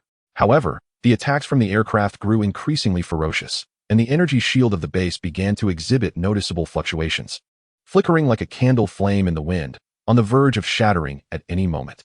"Doctor, how is the situation? We can hardly hold on any longer," Steve inquired anxiously, his voice tinged with palpable tension. "Success is imminent, Captain. I am close to breaking their communication signals," the doctor replied, beads of sweat dotting his forehead as he fixated on the computer screen, his fingers flying across the keyboard as if racing against time itself. At last, in this critical moment, the doctor successfully deciphered the aircraft's communication signals and swiftly initiated the jamming program. Instantly, chaos erupted within the communications of the aircraft, their formations devolving into disarray, losing their original order and coordination. The aircraft floundered aimlessly in the sky, akin to directionless flies. "Now, seize this golden opportunity and launch the final assault," Steve shouted hoarsely, his voice brimming with fervent determination and unshakable faith in victory.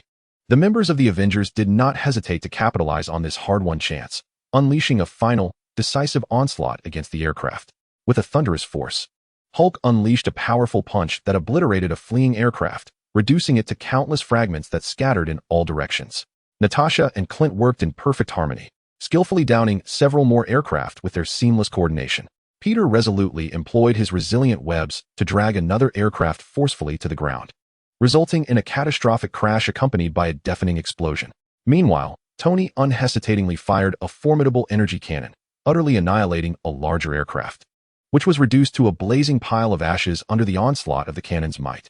Through their collective courage and unwavering efforts, the onslaught of aircraft was finally repelled. The area surrounding the base was shrouded in thick smoke and littered with debris, a scene of chaos and devastation. The air was heavy with the acrid scent of gunpowder, silently narrating the brutality and bloodshed of the fierce battle. "At last, we have successfully driven them back," Peter exhaled in relief, his face etched with fatigue. Yet his eyes glimmered with a sense of comfort and satisfaction. "Let us not grow complacent. We must swiftly devise a detailed action plan based on the newly acquired intelligence to thwart Umbrella Corporation's nefarious schemes on that island," Steve asserted, his gaze reflecting unwavering determination and unyielding courage. The team promptly returned to the interior of the base, their focus renewed as they diligently analyzed the valuable clues retrieved from the trading company. Meanwhile, Umbrella Corporation's plans on the mysterious island had entered a critical phase, leaving the Avengers with little time. They needed to act with utmost urgency to formulate a comprehensive and foolproof strategy, enabling them to set foot on the perilous and enigmatic island and dismantle Umbrella's deranged ambitions.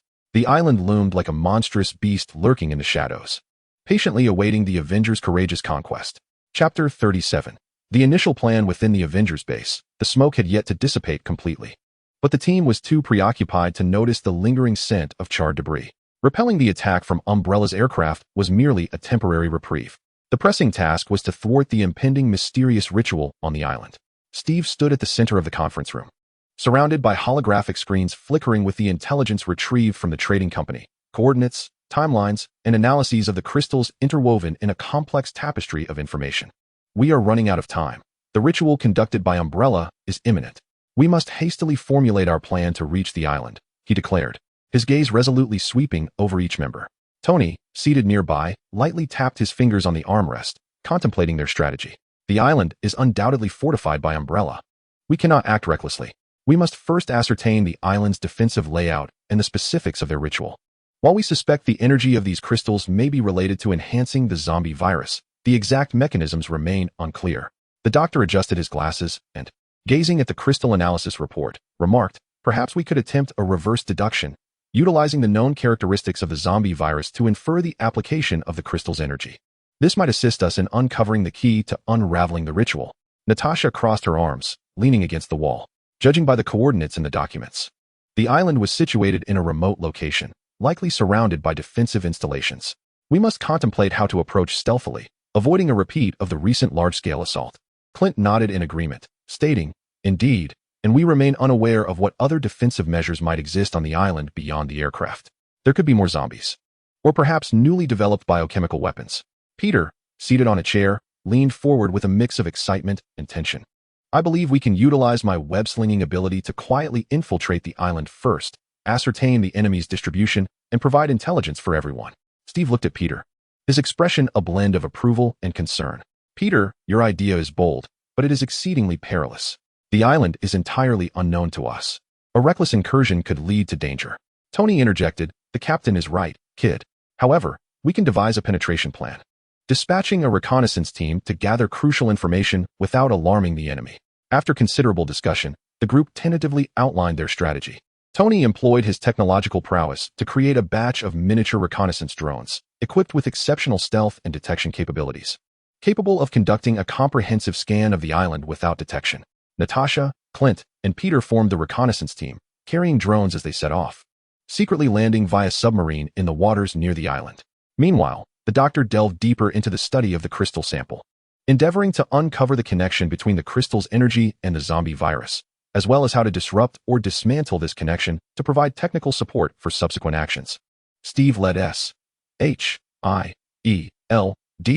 agents in the base, preparing various weaponry and support facilities, ready to launch a full-scale operation upon receiving precise intelligence from the reconnaissance team. During the preparations, Peter exhibited heightened excitement, incessantly adjusting his web shooter while mentally simulating various potential combat scenarios. Natasha observed him and felt compelled to remind, Peter, this mission is unlike any other. We are facing exceedingly dangerous foes, so we must not underestimate them. I understand, Natasha. I will be careful, rest assured, Peter nodded. Yet the exhilaration in his eyes was unmistakable. Once all was in readiness, the reconnaissance team boarded a modified S.H.I.E.L.D. submarine, gliding slowly towards the enigmatic island. The submarine traversed silently beneath the water, with the team maintaining silence, each silently strategizing for the impending operation. As the submarine neared the designated landing point, Natasha confirmed through the sonar system that no anomalies were present in the vicinity. Prepare for landing, and keep communication lines open, she whispered. The three donned specialized diving suits, equipped themselves, and opened the submarine hatch, silently slipping into the sea. Utilizing underwater propulsion devices, they swiftly swam towards the shore. Before long, they arrived at a secluded beach, cautiously climbing onto the land. Natasha signaled for everyone to conceal themselves and observe their surroundings. Not far away stood a small watchtower, where two guards clad in Umbrella Corporation uniforms patrolled back and forth. Clint retrieved a drone from his backpack, gently activating it. The drone ascended silently, flying deep into the island. Peter, watching the direction in which the drone vanished, whispered, I hope those little gadgets can successfully complete their mission. Stay quiet and keep a lookout, Natasha replied softly. The drone flew above the island, continuously transmitting images and data from below. The reconnaissance team anxiously monitored the incoming information on their handheld devices. Numerous large structures dotted the island, seemingly laboratories and armories, while certain areas were enclosed by tall walls, from which strange sounds emerged, reminiscent of the moans of the undead. It appears the defenses here are more intricate than we anticipated, Clint remarked, scrutinizing the map. These walled-off areas are likely holding pens for the zombies. We must circumvent them. Natasha nodded, suggesting they first seek out the command center or the site of the ritual. At that moment, the drone suddenly encountered interference, and the images became distorted. What is happening? Peter asked, anxiety creeping into his voice. We may have been detected. We need to relocate quickly, Natasha stated. However, it was too late. A horde of soldiers clad in protective gear surged from all directions, weapons in hand, swiftly surrounding the reconnaissance team. You are surrounded. Surrender your weapons and comply. One soldier bellowed. Natasha, Clint, and Peter exchanged glances, knowing a fierce battle was inevitable. Peter acted first, shooting out a web that ensnared several soldiers' weapons. With a powerful tug, he seized their arms. Clint swiftly knocked an arrow, launching several deadly projectiles that felled a number of foes. Natasha, with her agile prowess, darted into the enemy ranks, effortlessly subduing several soldiers in mere moments. Yet, as more and more troops arrived for reinforcements, the enemy numbers swelled. While evading attacks, Peter sought an opportunity to break free. This won't do. We need to find a way out, he shouted. As Natasha engaged in combat, she surveyed the terrain, spotting a small hill nearby with rocks that could serve as cover. Let us break through towards that hill and use the terrain to our advantage, she called out. The three of them charged towards the hill, engaging in fierce close-quarter combat along the way. Peter maneuvered skillfully with his agility and web shooters, weaving between enemies. Clint's archery was precise, each arrow striking true, while Natasha repelled the approaching adversaries with her formidable martial arts. At last, they successfully reached the base of the hill and quickly took refuge behind the rocks. The soldiers encircled the hill, firing relentlessly at them. We need to devise a plan to shake these guys off, Clint urged. Peter surveyed his surroundings, and suddenly a spark of inspiration struck him. I have a plan, he exclaimed, retrieving several specially designed web bombs from his backpack and launching them towards the trees encircling the hill. The web bombs adhered to the trees and rapidly expanded, intertwining them to create a makeshift barrier. This should hold them off for a while. We need to climb the hill quickly, Peter urged. The trio ascended the slope, while the soldiers below attempted to breach the barrier.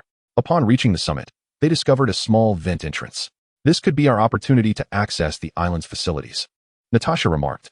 Just as they prepared to enter the vent, an armed helicopter suddenly appeared overhead, launching an assault on the hilltop. Shells exploded nearby, sending clouds of dust and debris into the air. Damn, their reinforcements arrived swiftly, Clint cursed.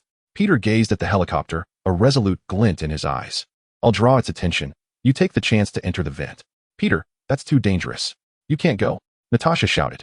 Yet, Peter had already fired his web, swinging towards the helicopter. He deftly maneuvered in the air, evading the bullets fired from the helicopter. Come chase me, big metal bird, he shouted, trying to divert its attention. The helicopter indeed followed his lead, changing course to pursue him. Seizing the opportunity, Natasha and Clint opened the vent entrance and slipped inside.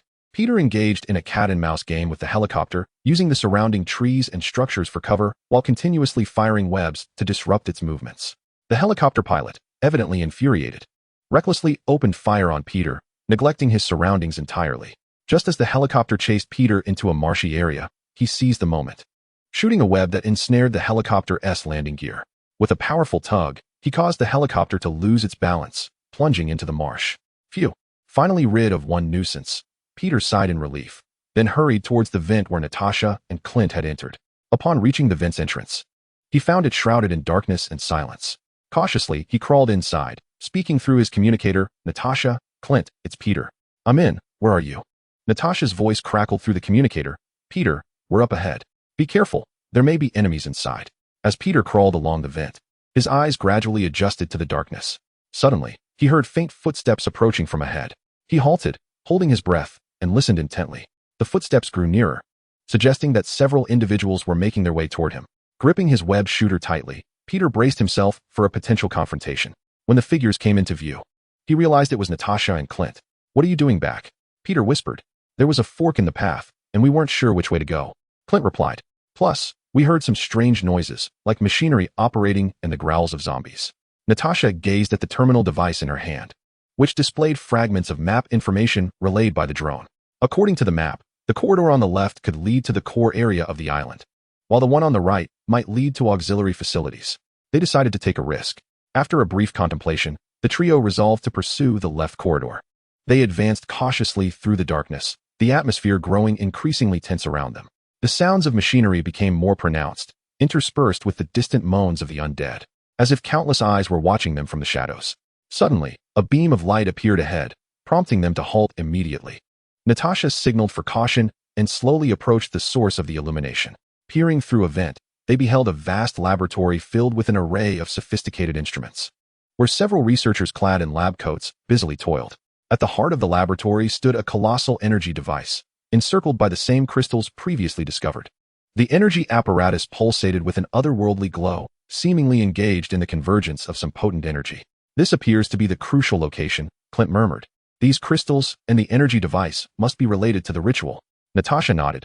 We need to ascertain their plans and inform the captain. Just then, the door to the laboratory swung open, revealing a man in a black suit who strode inside. His expression was cold, and a hint of madness flickered in his eyes. Who is he?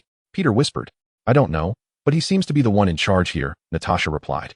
The group watched intently as the man approached the energy device and exchanged a few words with a researcher. He then picked up a communication device and inquired, how is the preparation for the ritual progressing? Time is of the essence. We must ensure everything is flawless. From his words, the reconnaissance team realized that the timing of the ritual was critically urgent. They needed to inform Steve of the situation swiftly, while also finding a way to thwart the ritual's progression. Natasha cautiously retrieved a miniature camera from her backpack and discreetly installed it in the vent to capture the happenings within the laboratory.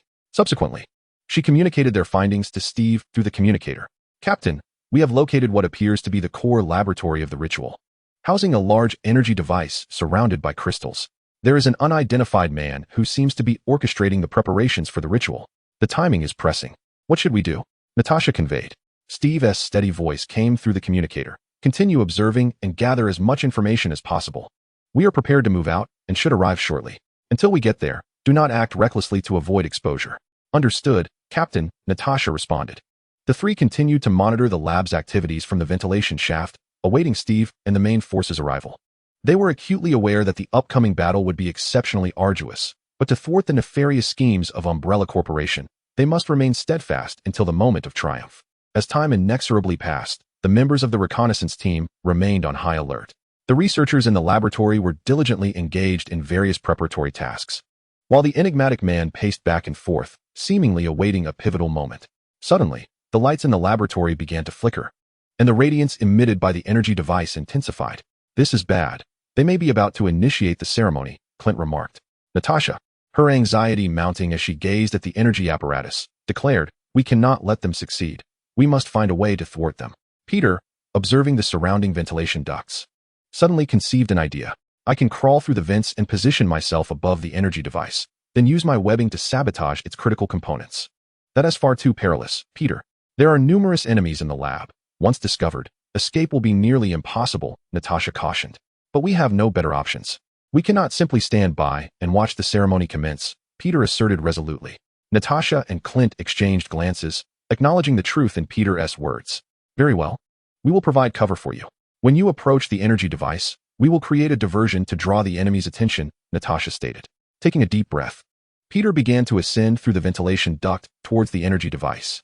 Natasha and Clint readied their weapons, poised for the opportune moment. As Peter neared his target, Natasha and Clint sprang into action. They hurled several flashbangs into the laboratory from the vent, instantly filling the room with explosions and startled cries. Now, Natasha shouted. Peter swiftly removed the vent cover and leaped into the laboratory, shooting webs towards the energy device's critical area. The researchers, caught off guard by the sudden flashbangs, scrambled for cover in a panic. The mysterious man shouted, Stop him. Don't let him destroy the device. Soldiers rushed towards Peter, who deftly evaded their attacks while striving to close in on the energy apparatus. Just as he was about to reach it, a soldier shot him in the arm. Pain surged through Peter, nearly causing his web shooter to slip from his grasp. Peter, Natasha and Clint's hearts sank at the sight. Without hesitation, they leapt from the ventilation duct, engaging in fierce combat with the soldiers. Natasha moved with agility, weaving through the enemy ranks, fending them off with her weapon. Clint utilized his archery skills to provide support for Peter and Natasha. Gritting his teeth against the pain in his arm, Peter pressed onward towards the energy device. Finally, he arrived at the apparatus, aiming his web shooter at its core and releasing a stream of webbing. The strands quickly ensnared the device. and Peter pulled forcefully in an attempt to dismantle it. However, the energy device appeared to possess formidable protective mechanisms, rendering his efforts ineffective. "Damn it! This thing is too sturdy," Peter exclaimed. At that moment, the mysterious man drew a pistol from his waist and aimed it at Peter. "Kid, your little farce is about to come to an end," he sneered. Just as the mysterious man prepared to fire, the laboratory door was suddenly blown open, and Steve, leading the members of the Avengers and SHIELD agents, burst in. "Stop!" Steve shouted emphatically. Upon witnessing this, the mysterious man immediately abandoned his attack on Peter and turned to flee in another direction. "We cannot let him escape," Tony exclaimed, activating his armor and pursuing the enigmatic figure. Hulk also charged into the laboratory, his fury ignited upon seeing the soldiers, and he let out a roar before engaging them in combat. The laboratory swiftly descended into chaos. Steve approached Peter, concern etched on his face. "How are you, Peter?" he inquired. "I'm fine, Captain, just a minor injury to my arm," Peter replied. "Don't worry about me. We must stop them from initiating the ceremony," he urged anxiously. Steve nodded, rising to his feet and commanding the group. "Everyone, heed my orders. We must prevent the ceremony from commencing and capture the enemy to acquire more intelligence." The Avengers and SHIELD agents sprang into action, clashing fiercely with the personnel from the Umbrella Corporation. Hulk barreled through the enemy ranks, each of his strikes sending foes flying. The Doctor, employing his intellect, sought weaknesses in the energy device. Natasha and Clint continued to battle the soldiers, providing crucial support to their teammates. Tony pursued the mysterious man through the air, while the latter, in his flight, called for reinforcements via his communication device. "Send more people. The Avengers have breached the facility." Suddenly, a horde of zombies surged from another entrance of the laboratory, lunging towards the group.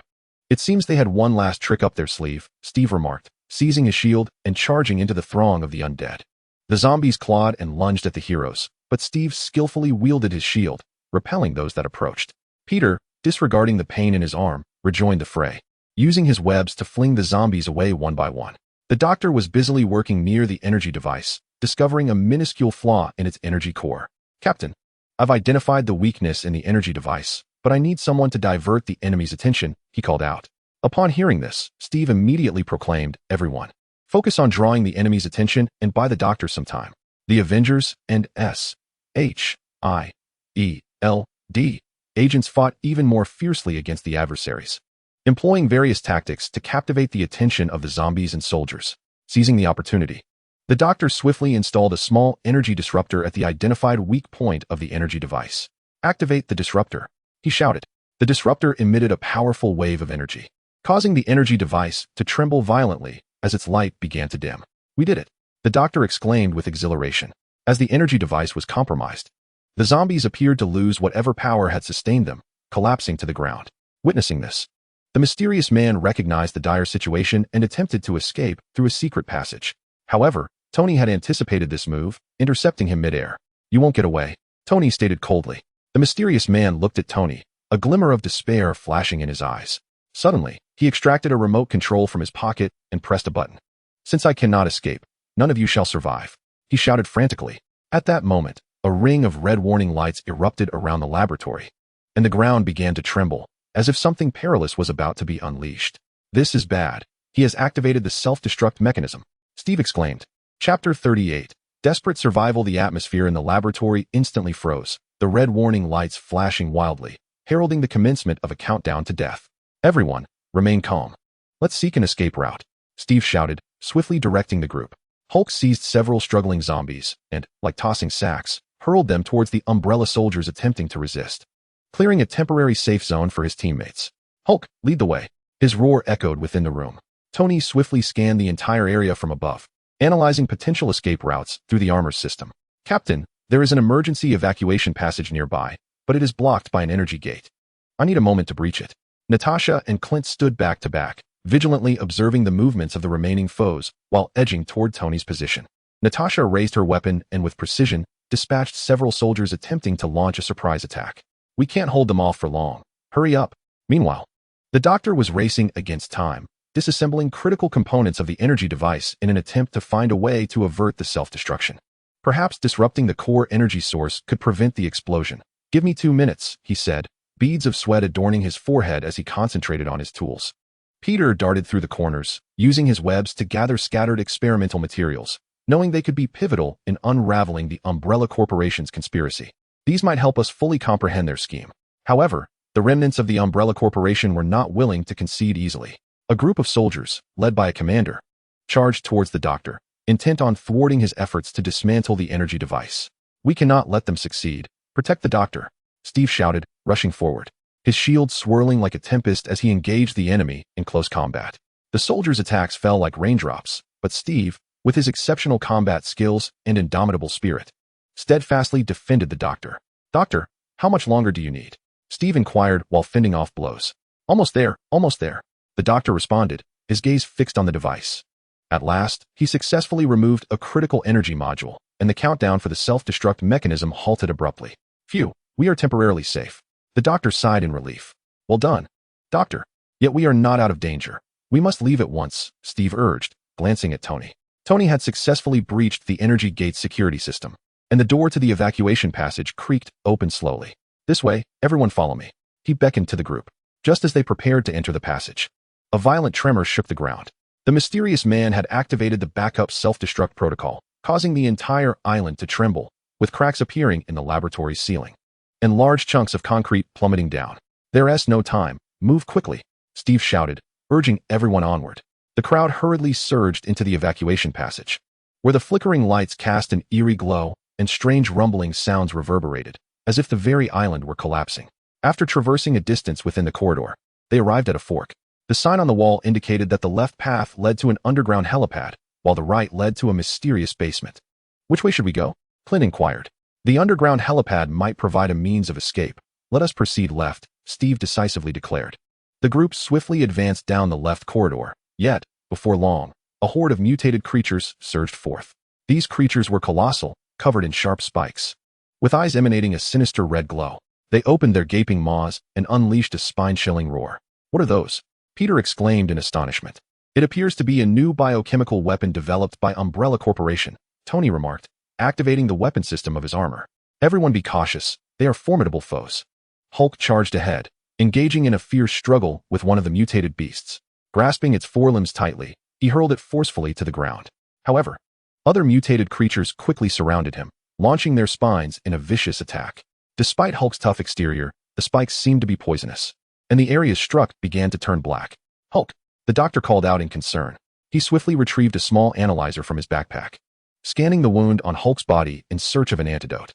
Tony continuously unleashed miniature missiles from the air, targeting the mutated creatures. Though the explosive force of the missiles temporarily repelled some, they soon returned, seemingly tireless. Natasha and Clint, adeptly utilizing the narrow confines of the passage, executed precise shots against the mutated beasts. Natasha's specially designed bullets could temporarily incapacitate their movements, while Clint's explosive arrows inflicted significant damage. Peter climbed along the upper walls of the corridor, employing his webbing to attack the mutated creatures from various angles, disrupting their actions. "These creatures are even harder to deal with than zombies," he shouted. Steve wielded his shield, maneuvering through the throng of mutated beasts, searching for their vulnerabilities. He discovered that their undersides were relatively soft, a critical weak point. "Target their abdomens," he shouted to his comrades. Upon hearing this, the team adjusted their attacks accordingly. With their combined efforts, one mutated creature after another fell. Yet, just as they believed they were on the verge of breaking through, an even larger mutated beast appeared at the end of the passage. Its size was twice that of the others, its spikes thicker, and its eyes gleamed with ferocity. "This is their leader. Everyone be cautious," Steve warned. The massive mutated creature let out a thunderous roar before charging towards them at an alarming speed. Tony swiftly launched several more powerful missiles, but upon contact with the creature's leader, they were deflected by a suddenly manifested energy shield. "This shield is quite troublesome," Tony remarked, furrowing his brow. As the crowd found themselves in dire straits, the doctor suddenly exclaimed, "I have discovered the antidote to the toxin affecting Hulk. It may prove effective against these mutated creatures as well." He swiftly retrieved a syringe filled with a vibrant green liquid from his backpack and handed it to Steve. "Captain, try injecting this into its body. It might disrupt its shield." Steve accepted the syringe, and, seizing the moment while the leader of the mutated creatures launched another attack, skillfully evaded its assault. Utilizing the wall's rebound, he leapt onto the back of the creature's leader. With determination, he plunged the syringe into the creature's body, and the green liquid rapidly coursed through its veins. The creature emitted a pained roar as its energy shield began to flicker. Now's our chance. Everyone, attack together, Steve shouted. Seizing the opportunity, the team unleashed their full might. Tony fired a powerful energy beam, while Natasha and Clint unleashed a barrage of bullets and arrows upon the creature's leader.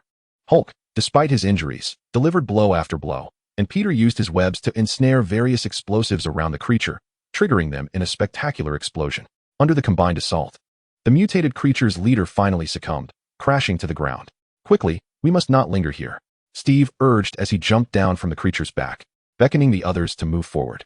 They pressed on through the corridor, ultimately arriving at an underground helipad.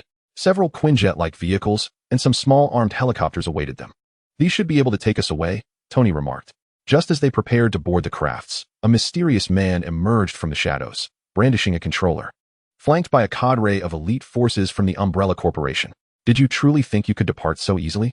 The enigmatic man sneered. Steve glared at the mysterious figure. You just want to go away, will you? The man pressed a button on the controller, causing the ground of the helipad to slowly open, revealing a vast abyss. This will be your burial ground, he shouted maniacally. Thinking you can kill us is far too simplistic, Tony retorted as he charged at the mysterious man. The elite troops immediately surrounded him, leading to a final confrontation with the members of the Avengers and S.H.I.E.L.D. agents. Natasha and Clint quickly found cover and began firing at the enemies. Natasha's bullets accurately struck vital points, while Clint employed specialized arrows to dismantle the enemy's weaponry. Hulk showcased his formidable combat prowess once more, charging into the throng of foes and tossing them aside like rag dolls. Though the elite soldiers were well trained, they faltered under Hulk's immense strength. Peter nimbly navigated the battlefield, ensnaring enemies with his webs and occasionally launching web bombs to disrupt their movements. Steve found himself in direct combat with the mysterious man, who, despite lacking superhuman abilities, exhibited agility and appeared to have undergone special combat training. The two engaged in a fierce exchange, neither willing to yield. Meanwhile, Tony battled enemy aircraft in the skies, deftly evading missiles while retaliating with his suit's weaponry. In the heat of battle, he discerned that the controller in the hands of the enigmatic man appeared to be the key to commanding the abyss and other defensive installations. Captain, find a way to seize the controller from him, Tony shouted through the communicator. Upon hearing this, Steve intensified his assault on the mysterious figure. Seizing the opportunity, he executed a feint that deceived the man, swiftly grasped his arm, and forcefully twisted it to wrest the controller away. No, the mysterious man cried out in despair. Steve pressed a button on the controller, causing the ground of the abyss to slowly close. Now, it is time to end this, Steve declared, subduing the enigmatic man. With collective effort, the elite forces of the Umbrella Corporation were completely eradicated. Members of the Avengers and S.H.I.E.L.D. agents boarded the aircraft, departing from the perilous island. As the aircraft ascended, everyone gazed at the receding island below, their hearts filled with myriad emotions. Although this operation had been arduous, they had successfully thwarted a nefarious scheme by the Umbrella Corporation. However, they were acutely aware that this was merely the beginning of their struggle against the corporation, with greater challenges looming ahead. Upon returning to the Avengers headquarters, the team delved deeply into the data and samples collected during the operation. They discovered that the Umbrella Corporation's conspiracy was far more intricate than they had anticipated, seemingly shrouded in the influence of a more formidable power. We must bolster our defenses and remain prepared for the corporation's next move, Steve stated during the meeting. Indeed. And we must take the initiative to uncover the forces behind them and obliterate this threat entirely, Tony concurred. The members of the Avengers nodded in agreement. Fully cognizant of the significant mission, they bore to safeguard the peace and security of the world. In the days to come, they would continue their thorough investigation into the Umbrella Corporation's machinations, ensuring they were well prepared for the next confrontation. Chapter 39. Undercurrents within the Avengers headquarters. The atmosphere was grave and tense. In the conference room, a colossal holographic display showcased the data amassed from the island, with various statistics, charts, and indistinct images flickering continuously. Analysis of this information suggested that a mysterious force was supporting the Umbrella Corporation. Adjusting his glasses, the doctor pointed to a set of decrypted files on the screen, stating, "The identity of this force is obscured by layers of concealment. We can presently only infer their existence from certain transaction records and fragments of communication.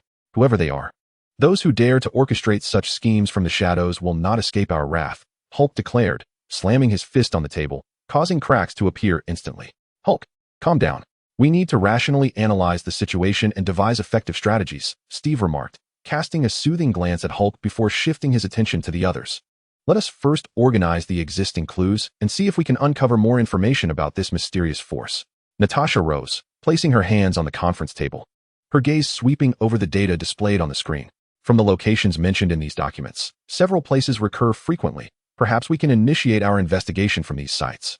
She pointed to several locations marked on the screen. One was an abandoned industrial city in Eastern Europe, another a mysterious island in the South Pacific, and the last an enigmatic complex nestled within the African desert. I propose we split into 3 teams to concurrently investigate these sites, Clint suggested, believing that this would enhance efficiency and allow them to swiftly uncover the secrets of this enigmatic force. The others nodded in agreement.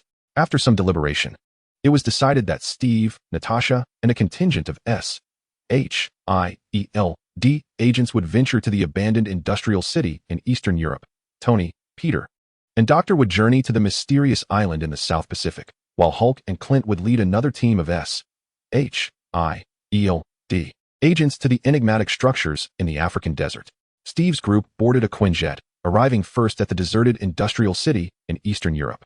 Once a bustling hub, the city now lay in desolation, its ruins echoing with an eerie silence. The atmosphere was foreboding, prompting everyone to remain vigilant. Stay alert, Steve cautioned as he led the group cautiously into the city. They divided into smaller teams, adhering to their predetermined plan to search key buildings throughout the area. Natasha and one team of agents approached a structure that appeared to have once been a factory. The entrance stood ajar, releasing a foul stench into the air. Natasha signaled for her team to prepare for combat before slowly pushing open the door. Inside, the factory was dark and damp, with machinery haphazardly strewn about, and the ground bore strange footprints and an unidentified liquid. Something terrible must have occurred here, one agent whispered. At that moment, a faint rustling emanated from a corner. Natasha swiftly raised her firearm and advanced toward the source of the sound. As she neared, a large rat emerged from the shadows. Its fur matted and its eyes glowing with an unsettling red hue. It's an infected rat. Be cautious, it may carry a virus, Natasha warned. The agents raised their weapons, poised to fire. However, more of these rats began to swarm from all directions, their numbers multiplying rapidly. We cannot allow them to advance. Fire, Natasha commanded. The agents opened fire, and the rats fell under the barrage, but their sheer numbers continued to overwhelm as more breached their defense and charged toward them. While firing, Natasha scanned her surroundings and noticed a control panel not far away, illuminated by strange lights. Perhaps shutting down this control panel could halt the rats, she pondered. Racing toward it, just as she was nearing the control panel, a rat leaped at her from behind. Sensing the movement, Natasha swiftly sidestepped, but the creature still managed to scratch her arm. Natasha, an agent shouted, rushing over to shoot the rat dead. Ignoring the pain in her arm, Natasha reached the control panel. She scrutinized the interface, and with her extensive experience, she successfully located the button to deactivate the rat release mechanism. As she pressed the button, the rats seemed to lose their control and began to scatter in panic. Everyone continued searching to see if there are any other clues, Natasha remarked as she wiped the blood from her arm. Meanwhile, Steve and another group of agents discovered an entrance to an underground passage in the central area of the city. The entrance was obscured by various debris, making it difficult to locate without careful observation. This could lead to a critical location. Stay close to me, Steve instructed as he stepped into the passage first.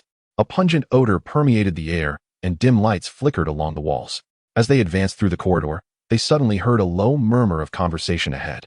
Steve signaled for everyone to halt, then stealthily approached the source of the sound. Through a narrow gap, they glimpsed a group of individuals clad in black uniforms engaged in discussion. The transport of the crystals must be expedited. The higher-ups are pressing us, one masked figure stated. However, the Avengers have been investigating lately, and our operations are severely restricted, another replied. Regardless, we cannot delay the plan. Let those mutated creatures deal with them. If we can eliminate a few Avengers in the process, that would be even better, the masked figure spoke menacingly. Hearing this, Steve and his team felt a tightening in their chests. They realized that this mysterious force was not only executing a perilous scheme, but also preparing to launch a new assault on the Avengers. Just as they were about to retreat quietly and relay the information, Steve keenly spotted a familiar emblem. A faint Hydra insignia glimmered on the cuffs of the black uniforms. We must relay this information back while uncovering their crystal transport route, Steve whispered. Meanwhile, on a mysterious island in the South Pacific, Tony, Peter, and the Dr. S aircraft gently descended at the edge of a dense jungle. The island appeared tranquil, yet Peter felt an unsettling presence watching them. Stay alert. We will follow the planned route to search for any potential bases on the island, Tony instructed, activating the armor scanning system. The trio cautiously ventured into the jungle, with the doctor continuously collecting samples of the island's flora and soil in an attempt to uncover clues related to the Umbrella Corporation or the enigmatic force. Suddenly, Peter sensed something unusual. He swiftly shot out a web, pulling Tony and the doctor aside, just where they had been standing moments before. A poisoned arrow struck the ground deeply. "Ambush!" Tony exclaimed. He quickly scanned the surroundings, discovering a group of individuals clad in primitive tribal attire concealed among the trees. Armed with various weapons, their eyes warily fixed on the trio. "It seems we are not welcome here," the doctor remarked. Tony attempted to communicate with them peacefully, but they appeared unable to comprehend his words, instead growing increasingly wary. "Perhaps they perceive us as intruders," Peter suggested, just as both sides reached an impasse. A tall figure adorned with feathered headgear stepped forward from the crowd. He held a beautifully carved staff in his hand and spoke a series of peculiar words to Tony and his companions. He appeared to be their leader, as the doctor remarked. Utilizing the language analysis system of his armor, Tony endeavored to decipher the leader's speech. After considerable effort, he finally translated the essence of the message. "Outsiders, why have you trespassed into our territory? It is perilous here, depart at once." Tony responded through the armor's loudspeaker. "We have come in search of the truth. We are aware that something unusual is occurring on this island, possibly connected to you. We mean you no harm." Upon hearing Tony's words, the leader frowned, seemingly deep in thought. After a moment, he said, "Follow me. However, should you engage in any treachery, we will show no mercy." Tony and his companions followed the leader through the jungle, arriving at a tribe's village concealed within a valley. The villagers regarded them with wary eyes.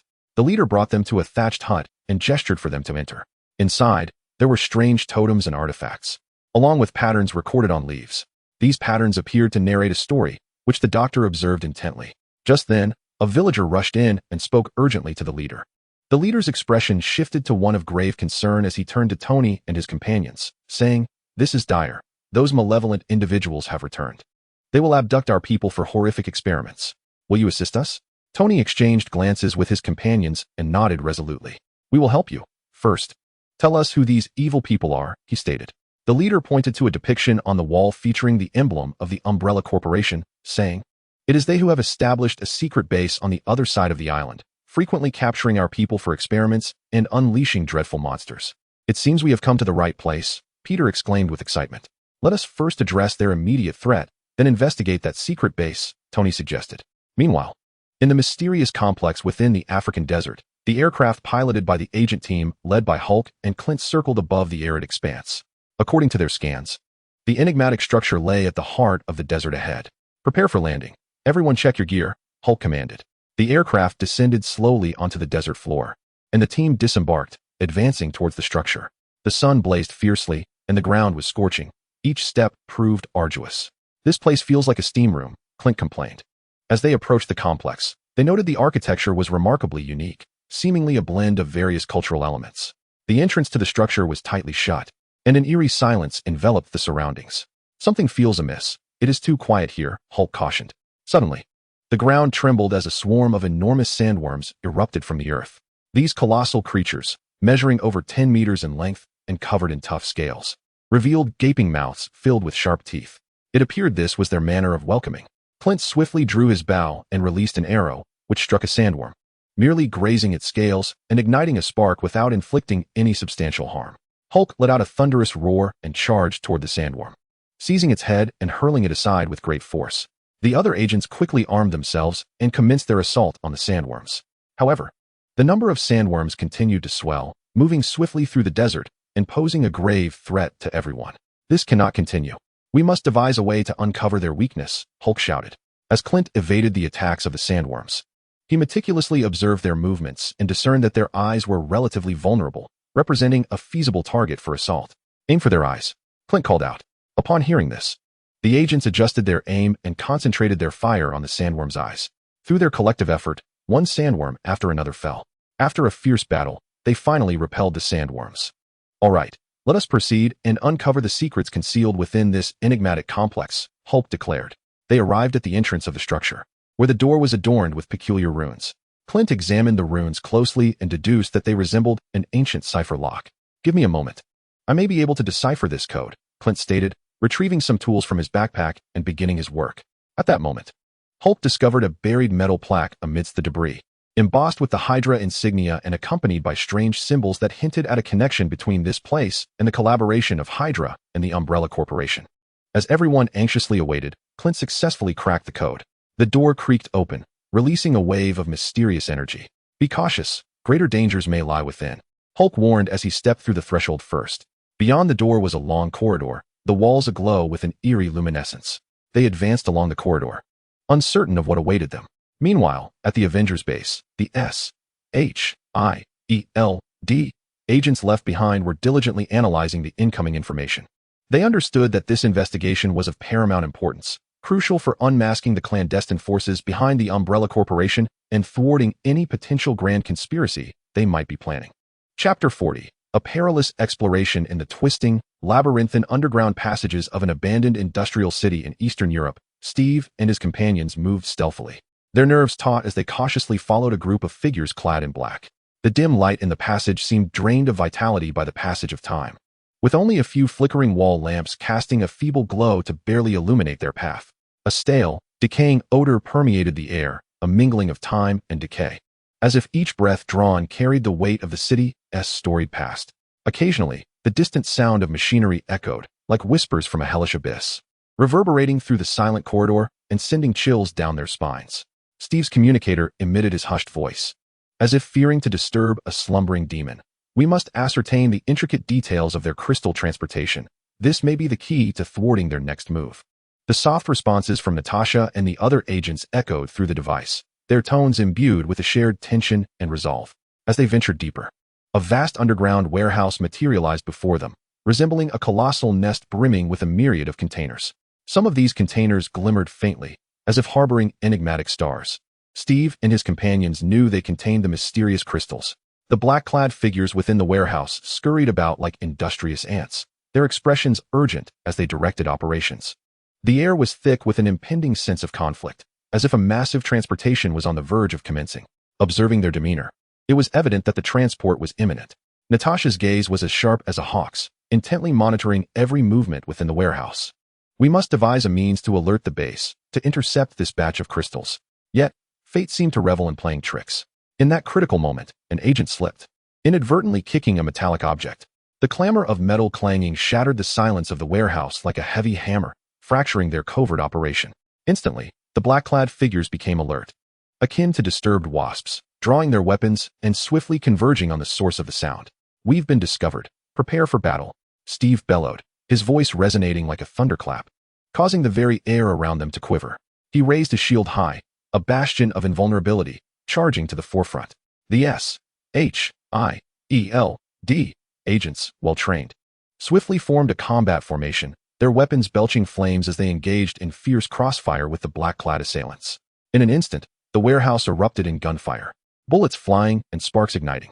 Steve moved through the hail of gunfire like a god of war, deftly navigating the chaos. With each elevation of his shield, he accurately deflected enemy bullets, which ricocheted back like lethal darts, striking down foes. Natasha, akin to a lithe panther, thrived amidst the gunfire, her agile form rolling and dodging, launching close-range assaults that felled adversaries with precision. However, the black-clad operatives were seasoned, numerous, and intimately familiar with the warehouse's layout, maneuvering like phantoms through the shadows, gradually encircling Steve and his team. "Captain, if this continues, we will be trapped." An agent's voice quavered with urgency, barely audible amidst the gunfire. While fending off enemy attacks, Steve swiftly scanned his surroundings. Suddenly, his gaze fixed upon a vent on one side of the warehouse. Though its diameter was small, it was just barely passable. And in that moment, it became their sole hope for survival. "Break for the vent." Steve's voice was resolute and powerful, a beacon of light amidst the darkness. Under his cover, the team laboriously advanced towards the vent's direction. With each step forward, fierce gunfire and relentless enemy assaults ensued. Amidst the chaotic exchange, a valiant agent was tragically struck, his body collapsing to the ground like a severed kite. Natasha, witnessing this, felt a pang of sorrow. He was not merely a comrade in arms, but a partner in life and death. Yet, she understood the necessity of maintaining focus. Gritting her teeth, she swiftly approached the fallen agent, crouched down, and hoisted him onto her back, resolutely continuing alongside her team. Sweat drenched her back, and the weight of the agent grew increasingly burdensome, yet her pace never faltered.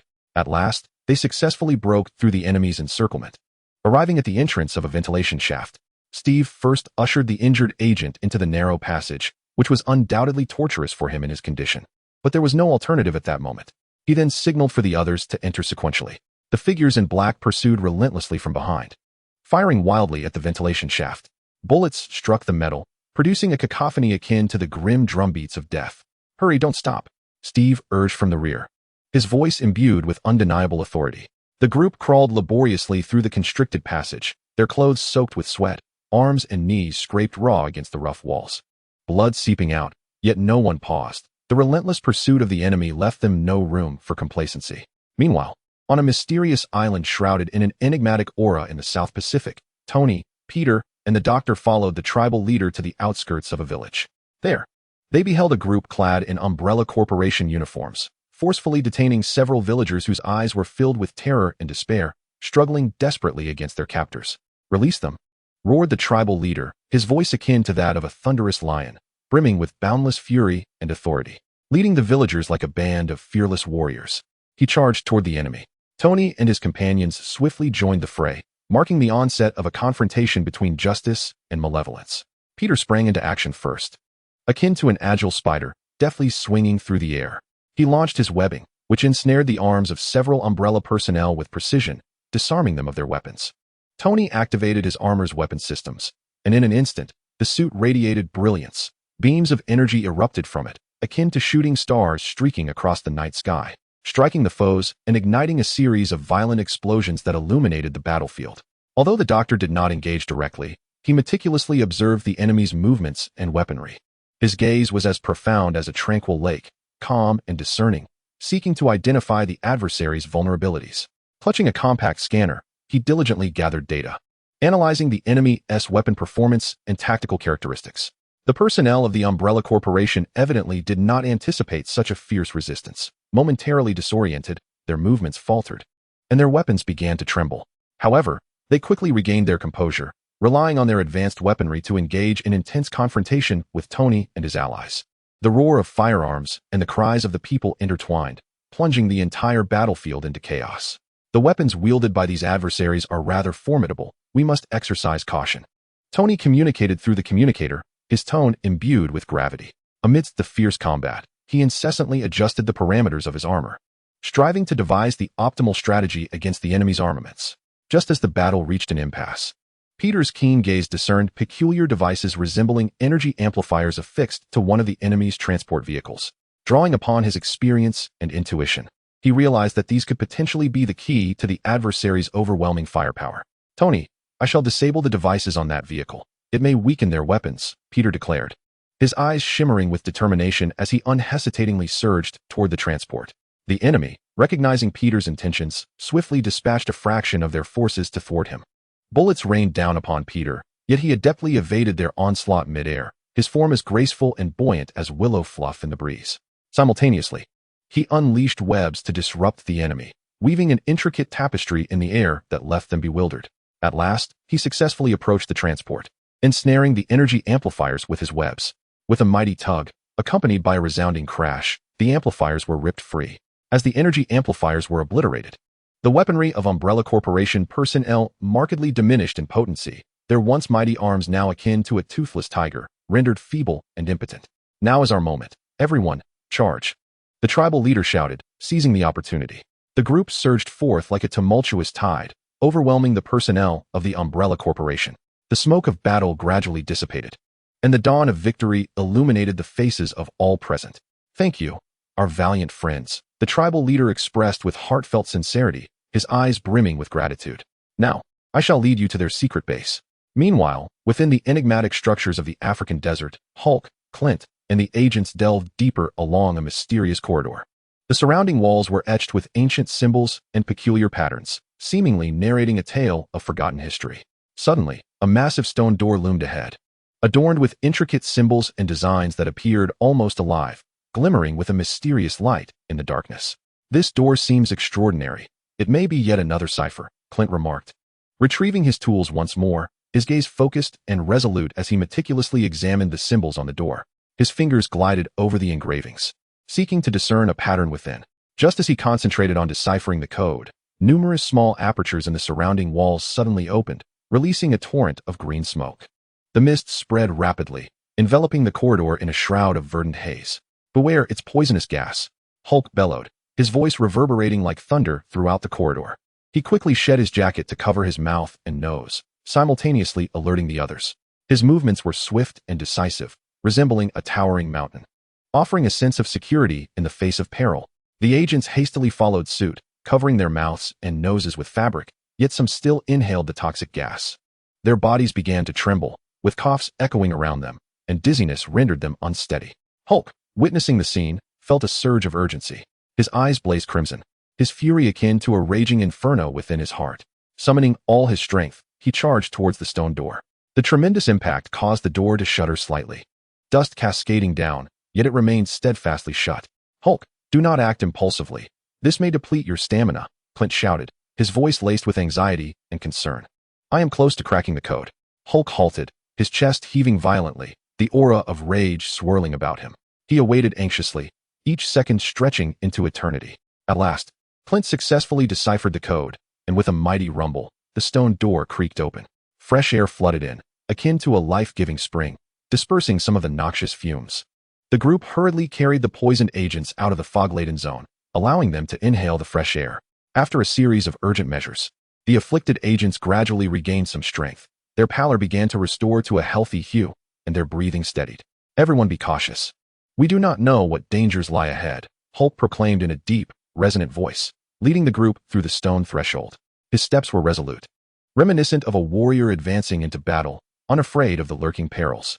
Beyond the stone door lay an expansive circular hall, resembling a mysterious sanctuary. At its center stood a colossal crystal column, emanating a gentle blue luminescence, akin to stars twinkling in the night sky, mysterious and enchanting.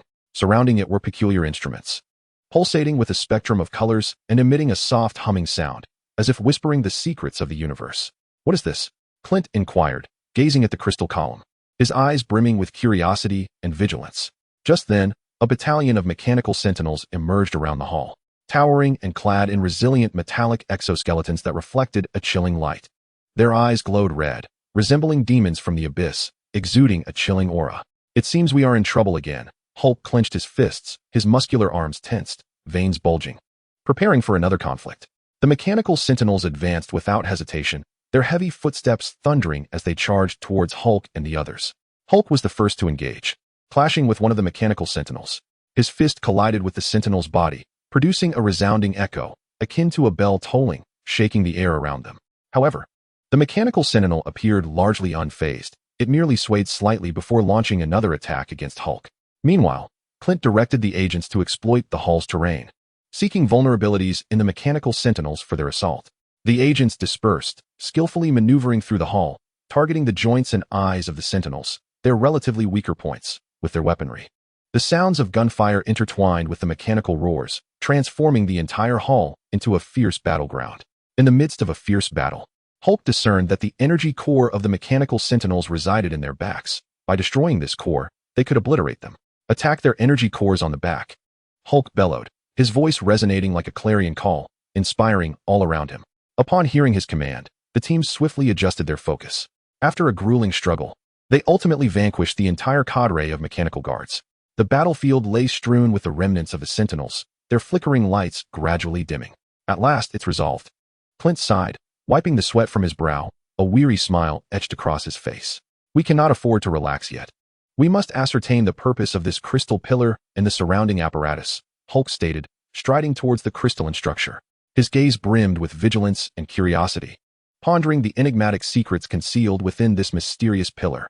Meanwhile, at the Avengers base, the agents left behind received information from Steve regarding the transport of the crystal. They swiftly devised an interception plan, and the base buzzed with activity.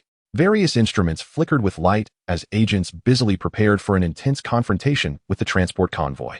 Yet, all of this merely scratched the surface of a nefarious plot, with an even greater crisis quietly looming, akin to the unsettling calm before a storm. Chapter 41. The unveiling of truth and escalating crisis within the narrow, dimly lit ventilation shafts of an abandoned industrial city in Eastern Europe. Steve and his companions were laboriously crawling, sweat-soaked garments mingling with the dust of the pipes, rendering each individual a picture of disarray. Behind them, shadowy figures relentlessly pursued, firing wildly into the ducts. Bullets rained down like a tempest, sparking against the walls, shards scattering as if poised to engulf them at any moment. This cannot continue. We must shake them off. Natasha gasped, her voice laced with exhaustion and urgency. Prolonged crawling and heightened mental strain were wearing her down, yet determination glimmered in her eyes. As Steve valiantly propelled himself forward, he meticulously scanned the layout of the pipes, his mind operating with the precision of a finely tuned instrument, leaving no detail overlooked. Suddenly, he spotted a fork ahead, and an idea sparked within him. He decisively concluded, the left passage should allow us to circumvent them. We'll lure them in and mount a surprise attack. His voice was steady and commanding, infusing the group with renewed vigor in this tense moment. The team promptly veered towards the left duct, each member striving to minimize their movements. Even their breaths became cautious, fearful of alerting their pursuers. As the shadowy figures reached the junction, they hesitated momentarily, their eyes betraying a flicker of doubt and wariness. After a brief consultation, most opted to continue their pursuit through the duct where Steve and his companions had gone, convinced that their prey lay just ahead, ready to be ensnared. As the pursuers closed in, Steve issued a command, his voice resonating like thunder at dawn, echoing through the ducts. The team surged forth from the pipe's exit, akin to tigers descending from a mountain, launching a surprise assault on the shadowy figures. Steve's shield soared through the air like a meteor, imbued with formidable force, striking a cloaked adversary with precision and sending him crashing to the ground. The impact hurled the figure several meters away, where he landed heavily, emitting a pained groan. Natasha moved through the throng of enemies like a specter, her movements swift and decisive, employing both fists and feet with lethal intent, incapacitating several foes in an instant. The agents of S.H.I.E.L.D. were equally formidable, showcasing their exceptional marksmanship and agile prowess as they engaged in close combat with the black-clad assailants. The cacophony of battle cries and clashing weapons intertwined, plunging the battlefield into chaos. After a fierce skirmish, the adversaries were thoroughly repelled, retreating in disarray, leaving behind a scene of devastation. With little time to rest, and the thrill of victory still fresh, Steve and his team hurried back to the warehouse, eager to uncover further critical information regarding the transport of the crystals. In a secluded corner of the warehouse, they stumbled upon an encrypted file. Natasha swiftly utilized her portable device to decrypt it, her fingers dancing across the keys with urgency, her gaze fixed and resolute as if racing against time. Eureka! They discovered a detailed record of the crystal's transport routes and destinations, along with some vague clues pertaining to a mysterious force. Natasha exclaimed with excitement, her voice tinged with a tremor, recognizing this as a significant breakthrough in their arduous pursuit. Immediately relay this information back to base, so they can prepare, Steve instructed, his eyes betraying a mix of satisfaction and anticipation, as if glimpsing the dawn of unraveling the nefarious plot of the enigmatic force. Meanwhile, on a mystical island in the South Pacific, shrouded in dense jungles and an air of mystery, Tony, Peter, and the doctor followed the tribal chief toward the Umbrella Corporation's clandestine facility. Along the way, the chief shared tales of the corporation's malevolent deeds on the island, his voice resonating with anger and sorrow, each word seemingly steeped in blood and tears. The Umbrella Corporation had exploited the island's unique resources for biochemical experiments, resulting in grotesque mutations among various organisms. The once tranquil and harmonious island had become fraught with peril, disrupting the tribe's way of life, leaving countless villagers homeless and bereaved, thus inflicting immense calamity upon the community. As they approached the facility, they were met with formidable defenses surrounded by an array of advanced technological security systems. Energy shields flickered with a blue luminescence, enveloping the base like a colossal protective dome. Automated turrets lay concealed, poised to strike any unwelcome intruders. And patrolling robots buzzed ominously around the perimeter, sending shivers down their spines. Tony activated the scanning system of his armor, conducting a comprehensive survey of the base. The indicators on his suit flashed rapidly, as a myriad of data danced across the screens before him. The internal structure of the facility was intricate, housing numerous laboratories and containment areas, suggesting a plethora of perilous experiments were underway. This base's scale and threat level far exceed my expectations, Tony remarked gravely. How do we gain entry? Peter inquired, his eyes sparkling with curiosity and anticipation, brimming with determination for the challenges that lay ahead. The doctor observed the base's defensive installations, his gaze as profound as the depths of a tranquil lake, calm yet wise. In his hand, he held a compact scanning device, continuously gathering data. The energy shield relied primarily on several energy generators for sustenance. By dismantling these generators, they could temporarily weaken the shield, creating an opportunity for entry. The doctor spoke with an air of confidence, as if he had already unearthed the key to circumventing the defenses. Tony nodded, swiftly formulating a comprehensive action plan. Utilizing the stealth of his web-slinging abilities, Peter approached one of the energy generators like a nimble spider, his movements light and agile as he navigated through the dense foliage without making a sound. He then employed a specially designed web bomb to obliterate it. With a resounding explosion, the energy generator was instantly destroyed, flames shooting skyward and illuminating the entire firmament. Immediately thereafter, Tony and the doctor launched simultaneous assaults from different positions. Tony unleashed powerful energy beams from his armor, striking the energy generators with precision, while the doctor used his device to disrupt their operations, resulting in the sequential destruction of additional generators. With the generators exploding, the energy shield flickered momentarily before vanishing, revealing the true nature of the interior. "Now is our chance. Charge in," Tony exclaimed, his voice resonating like a clarion call, inspiring the team. They rushed towards the base, engaging in combat with the guards within. The cacophony of weaponry and the shouts of the people intertwined, plunging the entire base into chaos. Inside the facility, they uncovered a plethora of shocking revelations.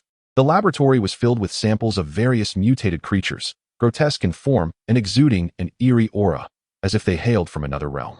Additionally, some villagers were imprisoned, enduring inhumane experiments, their eyes reflecting fear and despair, their bodies marred by scars. "These fiends are utterly depraved," Peter exclaimed in fury, his eyes ablaze with righteous indignation at the atrocities committed by the Umbrella Corporation. As they rescued the villagers, they delved deeper into the base in search of crucial clues.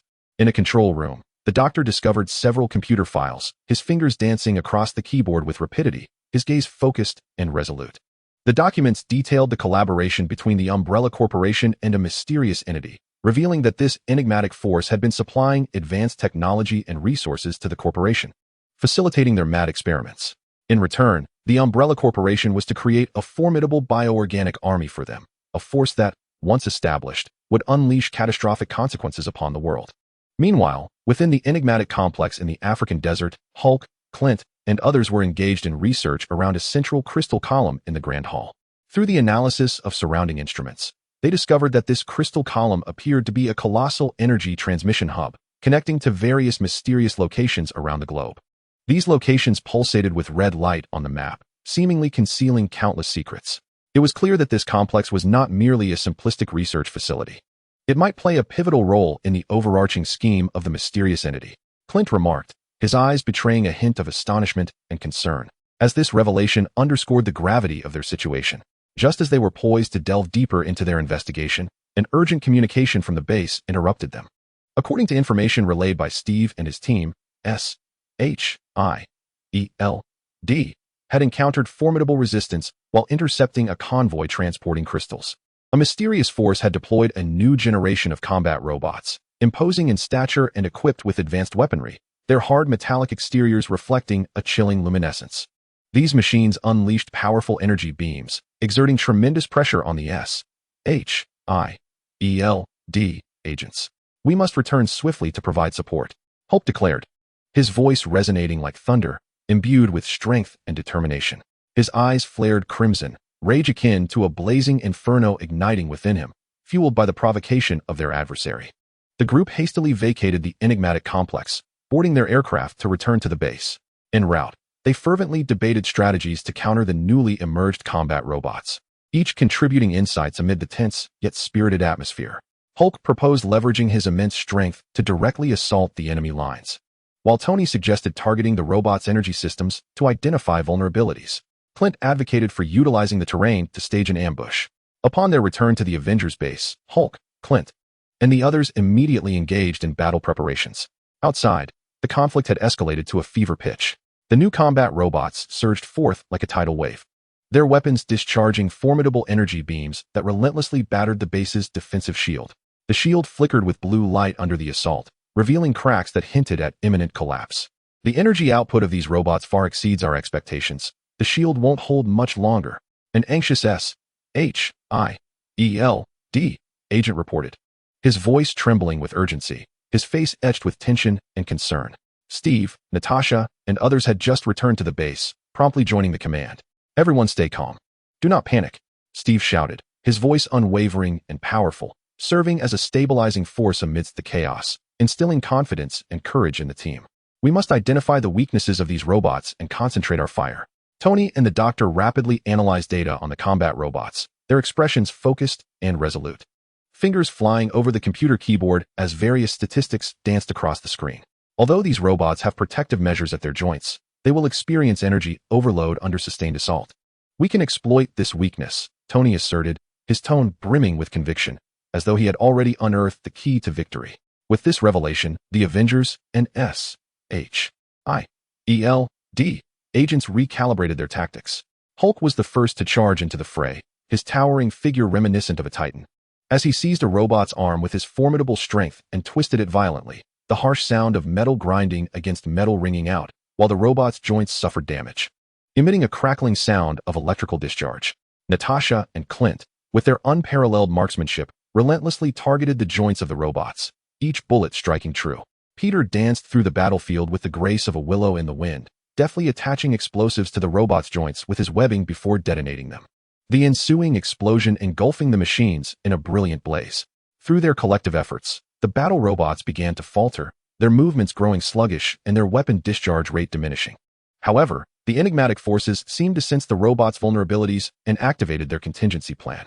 Suddenly, a colossal spaceship emerged in the sky, resembling a monstrous steel beast exuding an air of cold menace. The ship's hatch opened, releasing a new wave of battle robots and larger, more advanced mech warriors. These warriors wielded enormous weapons, their armor glinting with a metallic sheen, exuding an aura of formidable power. It appeared they intended to annihilate us in one fell swoop. Steve gazed at the ship above, his expression grim, his eyes reflecting a resolute determination. Yet we would not concede easily. We would continue to fight to defend our base. The morale of the Avengers and SHIELD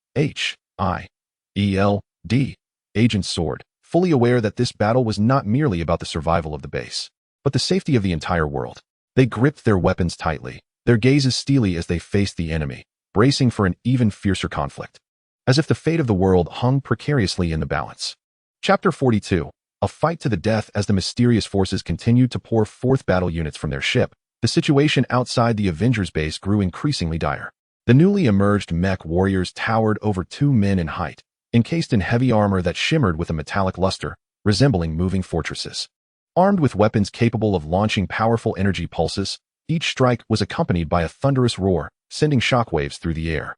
Hulk stood undaunted before these new foes. His eyes ablaze with fury, an embodiment of disdain for his adversaries and an insatiable thirst for victory. With a thunderous roar that echoed like a bell, he charged toward one of the mech warriors, leaping high, muscles taut, channeling all his strength into his right fist, aiming a devastating blow at its head. Yet, the mech warrior reacted swiftly, its electronic eye detecting Hulk's movement and raising its arm to intercept. Hulk's fist struck the armor with a resounding thud, akin to hitting an impenetrable wall, failing to inflict any significant damage. Seizing the opportunity, the mech warrior retaliated, unleashing a rapid energy pulse from its weapon, catching Hulk off guard and striking him in the chest, the powerful impact propelling him backward several meters, leaving a deep indentation in the ground. Hulk, the doctor, observing the scene through the surveillance feed within the base, was consumed with anxiety. His fingers gripped the edge of the table tightly, knuckles whitening from the strain. His expression rife with concern.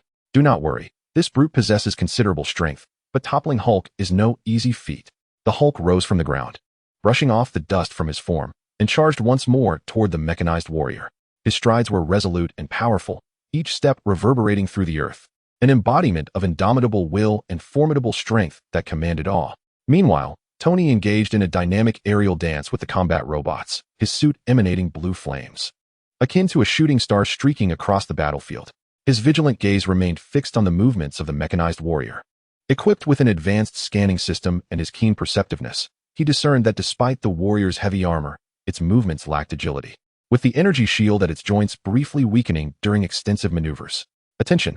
Strike at the moment the energy shield at the joints of the mechanized warrior falters. Tony proclaimed through the communication channel, his voice resolute and resonant, cutting through the chaos of battle like a beacon of hope, illuminating the way forward for his comrades. Natasha and Clint, receiving the directive, coordinated their efforts seamlessly. Natasha, with her agile prowess, darted across the battlefield, her figure resembling a wraith, elusive and swift. She executed rolls to evade enemy strikes and launched close-range assaults, deftly drawing the mechanized warrior's attention and prompting it into exaggerated movements. Meanwhile, Clint sought the optimal vantage point from afar, his gaze sharp as that of a hawk, meticulously tracking the warrior's every action. At the instant the energy shield at the warrior's joints waned, he swiftly released an arrow tipped with a special energy warhead. The arrow traced an elegant arc through the air, striking true and igniting a shower of sparks at the joint, successfully hampering the warrior's agility. Albeit not entirely dismantling its defenses, Peter maneuvered through the throng of combat robots, his web shooters incessantly launching strands that ensnared the surrounding machines, causing them to collide and disrupt one another. However, outnumbered and displaying a degree of intelligence, the combat robots began to collaborate, attempting to encircle Peter. Their electronic eyes flickered with crimson light as they adjusted their positions, gradually tightening the noose. "Hey, you won't catch me that easily," Peter exclaimed, dodging their attacks while seeking an opportunity to breach their encirclement. Suddenly, he noticed a minuscule vulnerability in the energy core of one robot, an almost imperceptible gap. Swiftly, he swung above the machine, moving with the grace and agility of a nimble spider. He affixed a small bomb to the energy core and swiftly retreated. The explosion rendered the combat robot inoperative, the ensuing flames and shockwave creating chaos around, thus opening a breach in the encircling robots. Steve led the S.H.I.E.L.D. agents to form a defensive line, repelling wave after wave of enemy assaults.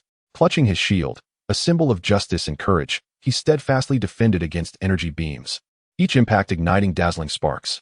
Simultaneously, he directed the agents to concentrate their fire on the enemy's vulnerable points, his voice unwavering and commanding, resounding across the battlefield. "Hold the line, everyone. We cannot allow them to penetrate our defenses." Under his leadership, the agents coordinated seamlessly, resolute and unwavering, their eyes brimming with determination and resolve. Within the confines of the base, the doctor and his fellow researchers raced against time to devise countermeasures. The doctor fixated on the ceaselessly shifting data displayed on the computer screen, his gaze intense and unwavering, as if seeking the key to deciphering the enemy's cryptic codes from the torrent of information. His fingers danced rapidly across the keyboard, producing a staccato rhythm of urgency. "If we could harness the base's energy emission device to create electromagnetic interference against the enemy's weapon systems, we might temporarily incapacitate them," suggested one researcher. His voice tinged with a mix of anxiety and hope, shattering the laboratory's tense silence. The doctor's eyes sparkled with newfound insight, akin to glimpsing a beacon of light amidst darkness. "This is a viable approach, but we must meticulously calculate the frequency and intensity of the interference. Otherwise, we risk compromising our own defensive systems." His tone was laced with caution, fully aware of the inherent risks and significance of this endeavor. Immediately, the team immersed themselves in frantic calculations and preparations. The laboratory buzzed with activity. Instruments hummed, lights flickered, and researchers toiled diligently at their computers, sweat beading on their foreheads, disregarding the need to wipe it away as they raced against time. Meanwhile, aboard the enigmatic Forces spacecraft, a commander observed the battlefield through surveillance screens. His expression was austere, devoid of any emotion, resembling a frigid statue. Witnessing the Avengers and S.H.I.E.L.D. agent's staunch resistance, he furrowed his brow. A flicker of displeasure crossing his eyes increased the intensity of the assault. "We must obliterate their base in the shortest possible time." His voice was deep and authoritative, imbued with an undeniable command. As the command was issued, the spacecraft unleashed a barrage of energy beams, resembling a tempest of lightning, directly targeting the base's defensive shields. The shields flickered violently under the immense energy onslaught, their luminescence dimming, teetering on the brink of rupture. An urgent alarm blared within the base, serving as a dire final warning. The shield's energy was nearly depleted. "Attention, the shield energy is waning," reported an agent, his voice trembling. Anxiety and concern etched across his face. The atmosphere within the base was thick with tension, as everyone understood that a pivotal moment was imminent. "Doctor, how is the interference device coming along?" Steve inquired anxiously, his voice resonating through the communication channel, tinged with urgency as he fended off enemy attacks while keeping abreast of the situation within the base. "Almost ready. Just give us one more minute." The doctor, beads of sweat dotting his forehead, typed furiously at the keyboard. His heartbeat quickened, time stretching infinitely in that moment, yet he remained focused on the final adjustments. At last, the interference device was primed for activation. The doctor inhaled deeply to steady his nerves, then pressed the launch button. A powerful electromagnetic pulse surged forth from the base's energy emission device, akin to a roaring tide, sweeping toward the enemy's combat robots and mechanized warriors. Where the electromagnetic pulse traveled, the air appeared to warp, emitting a crackling sound. Under the interference of an electromagnetic pulse, the enemy's weapon systems and energy shields rendered impotent in an instant. The assault robots ceased their attacks, paralyzed in place, their electronic eyes dimmed, resembling lifeless machines. The movements of the mech warriors became exceedingly sluggish, their joints creaking ominously, their weapons unable to unleash energy pulses, stripped of their former might. Now was the moment for counterattack. Seizing the opportunity, Steve rallied everyone to launch a full-scale retaliation. His voice resonated like a battle horn, invigorating each individual. Hulk seized the chance to charge at the mech warriors once more, his fists raining down like a torrential downpour, delivering devastating blows to their joint areas. The metallic clashing resounding deafeningly. At last, under Hulk's relentless assault, one mech warrior collapsed with a thunderous crash, kicking up a cloud of dust. Tony unleashed a barrage of miniature missiles from the air. These missiles acted as precise trackers, striking the incapacitated combat robots with pinpoint accuracy, igniting a series of explosions that illuminated the battlefield in a blaze of glory. Natasha, Clint, and Peter coordinated seamlessly with SHIELD agents, launching a final purge against the remaining foes. Their attacks were methodical, each strike imbued with lethal determination. After a fierce battle, the advancing enemies were entirely repelled. The area surrounding the Avengers base lay in ruins, shrouded in smoke and debris. Fragments of battle robots littered the ground, while the wreckage of mech warriors belched black smoke. The air thick with acrid odors. Though exhausted, their bodies covered in dust and wounds, each face radiated the joy of victory. They embraced one another, celebrating their triumph. In this moment, their efforts and sacrifices bore fruit. This victory was but a temporary reprieve, for the mysterious forces would undoubtedly not relent. Steve surveyed the ravaged base. His expression grave. His eyes betrayed a sense of worry and vigilance, well aware that this was merely a fleeting victory, with greater crises looming ahead. Indeed, we must swiftly uncover the lair of the mysterious forces based on the clues at hand, thoroughly dismantling their plans, Tony asserted, his voice resolute and powerful, brimming with determination. His armor bore several damages, yet he remained spirited, infused with confidence for the battles that lay ahead. The team reconvened within the base, gathering once more to delve into the clues they had collected from various locations. Seated around the conference table, the computer screens displayed a plethora of data and information. They understood that time was of the essence. The mysterious forces would soon launch a more ferocious attack, and they must uncover the truth and avert the impending disaster before that occurred. Their gazes were filled with resolve and determination to safeguard the peace of the world. They would spare no effort. Chapter 43. A cautious infiltration operation in the spacious and brightly lit conference room of the Avengers base. The atmosphere was as tense as the stillness before a storm.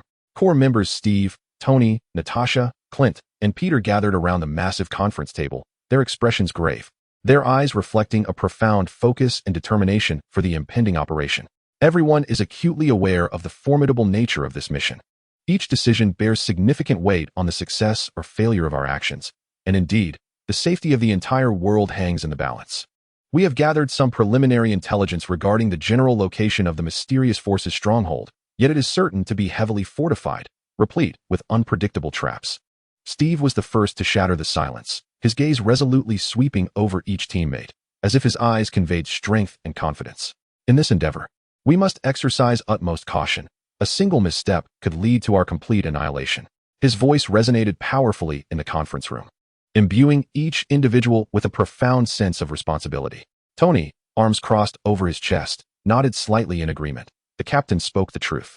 Based on the limited intelligence we had previously amassed, the base's defense system is exceedingly intricate, likely integrating high-tech weaponry with biochemical defenses. We need to devise a meticulous and adaptable infiltration plan. A glimmer of intelligence sparkled in his eyes as he began to formulate various strategies in his mind.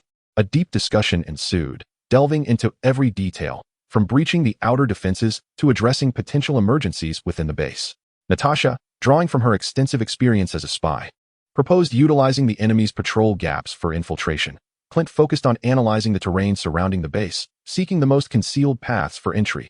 Peter actively contributed, sharing his insights on countering high-tech defenses. After hours of deliberation, a comprehensive and detailed infiltration plan finally took shape, with each team member clearly defining their roles and responsibilities. On the day of the operation, the night enveloped the landscape like a vast expanse of black satin, heavy upon the earth. The Avengers Strike Team, Steve, Tony, Natasha, and Peter, clad in specially designed stealth gear, quietly advanced towards the stronghold of the mysterious force under the cover of darkness. They boarded a specially modified stealth aircraft. Flying at low altitude, the sound it emitted barely perceptible as they deftly evaded enemy detection.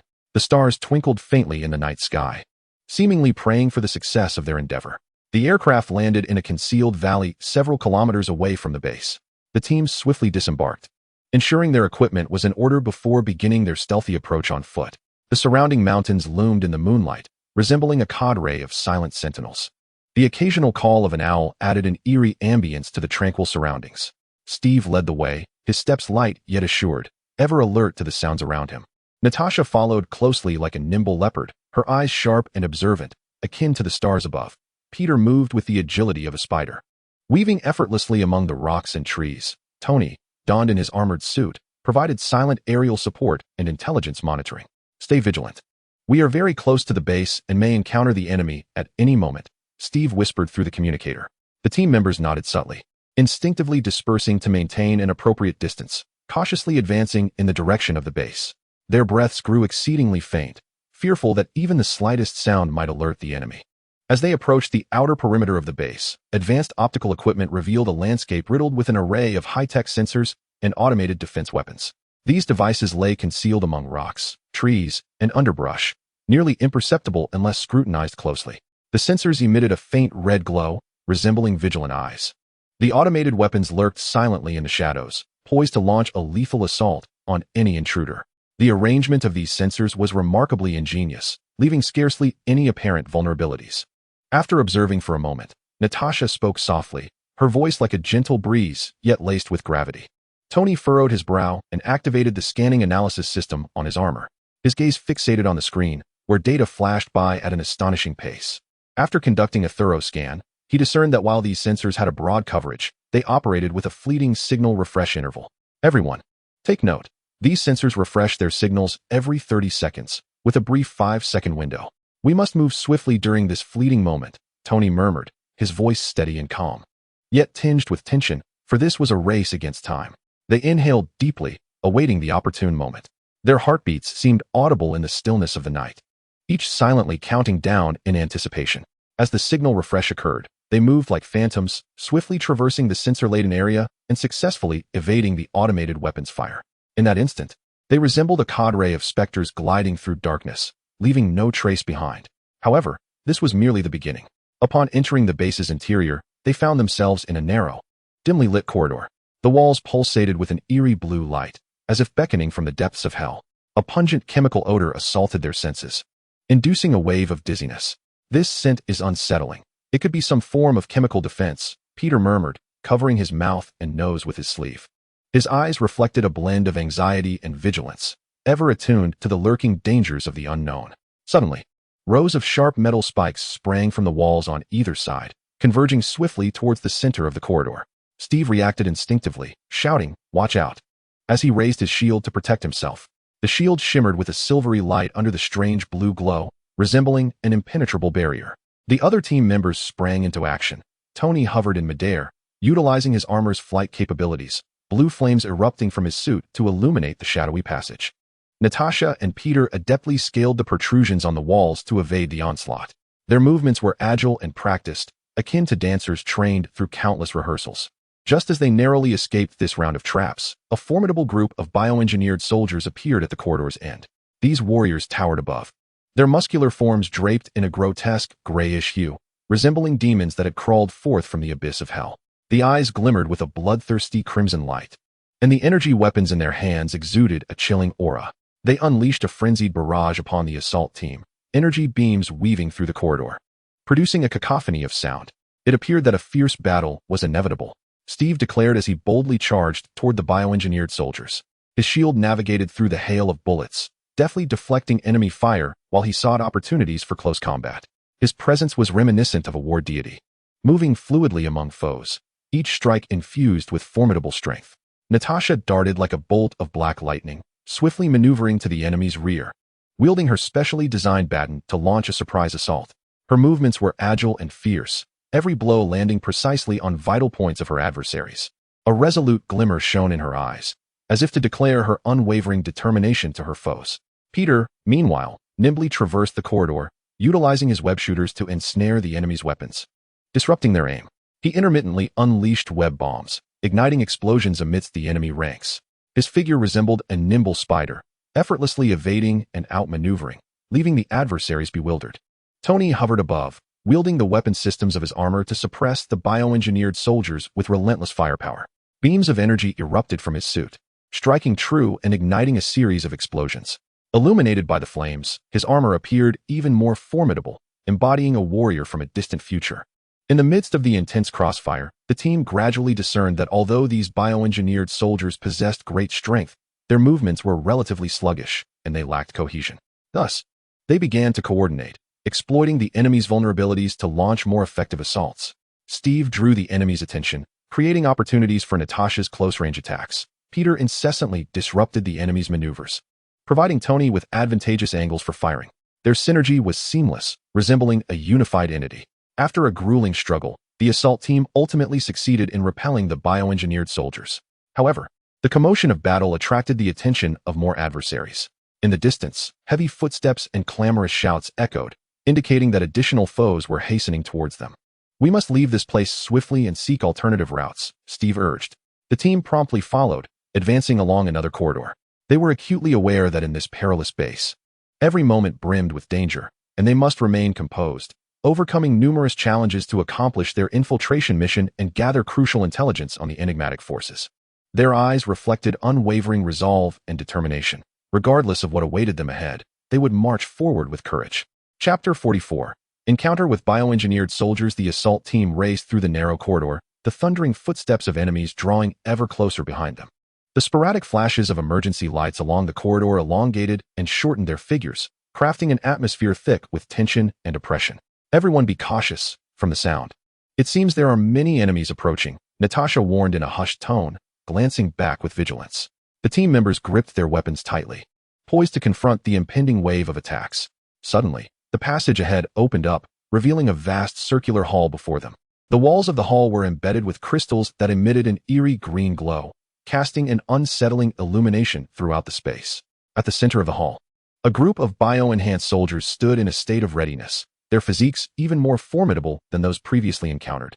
With muscles bulging like rocks and their skin coated in a layer of black, shell-like substance, suggesting formidable defenses, these adversaries appeared to be more challenging. Tony hovered in the air, observing as the armor's scanning systems swiftly analyzed the enemy's data. Their energy signatures were significantly higher than those of previous foes, and their weaponry was more advanced. Everyone needed to exercise caution. "Regardless of their prowess, we shall confront them head-on," Peter proclaimed, his spirit ignited. With his web shooter primed for action, Steve, shield in hand, was the first to step into the hall, maintaining formation and supporting one another. Natasha and Peter flanked him, while Tony circled above, providing aerial support. Upon witnessing the assault team enter the hall, the bio-enhanced soldiers emitted a low, guttural roar, surging forward like a tidal wave. The foremost warriors wielded gigantic energy battle axes, slicing through the air with a piercing wind, aimed directly at Steve. Undeterred, Steve raised his shield high, deftly deflecting the onslaught. The axe struck his shield, erupting in a dazzling shower of sparks, the tremendous force causing his arm to tingle momentarily. Yet he steadied himself and forcefully pushed the shield forward, staggering the enemy back a few steps. Simultaneously, Natasha glided through the throngs of foes like a specter, her specially designed baton crackling with electricity, each swing striking true against the joints of her adversaries. The electric current coursed through them, causing their bodies to convulse, slowing their movements. Peter maneuvered above the hall, weaving in and out, disrupting the enemy's line of sight with his webs. Seizing the moment, he launched a web bomb at one soldier, the explosion sending him teetering precariously. Tony continuously shifted positions in the air, evading the incoming energy beams. He swiftly locked onto an enemy, firing a miniature missile that accurately struck its target, obliterating the bio-enhanced soldier into fragments. However, the sheer number of foes proved overwhelming. As they pressed forward relentlessly, undeterred by losses, their onslaught intensified, with energy beams crisscrossing the hall and the cacophony of shouts and clashing weapons intertwining. In the midst of the fierce battle, a bio-enhanced soldier seized the opportunity to ambush Steve from the side, delivering an axe blow to his back. Fortunately, Steve's armor provided a degree of protection. Though uninjured, the impact caused him to stagger forward. "Captain," Natasha exclaimed, rushing to Steve's aid, her baton spinning rapidly in her grasp.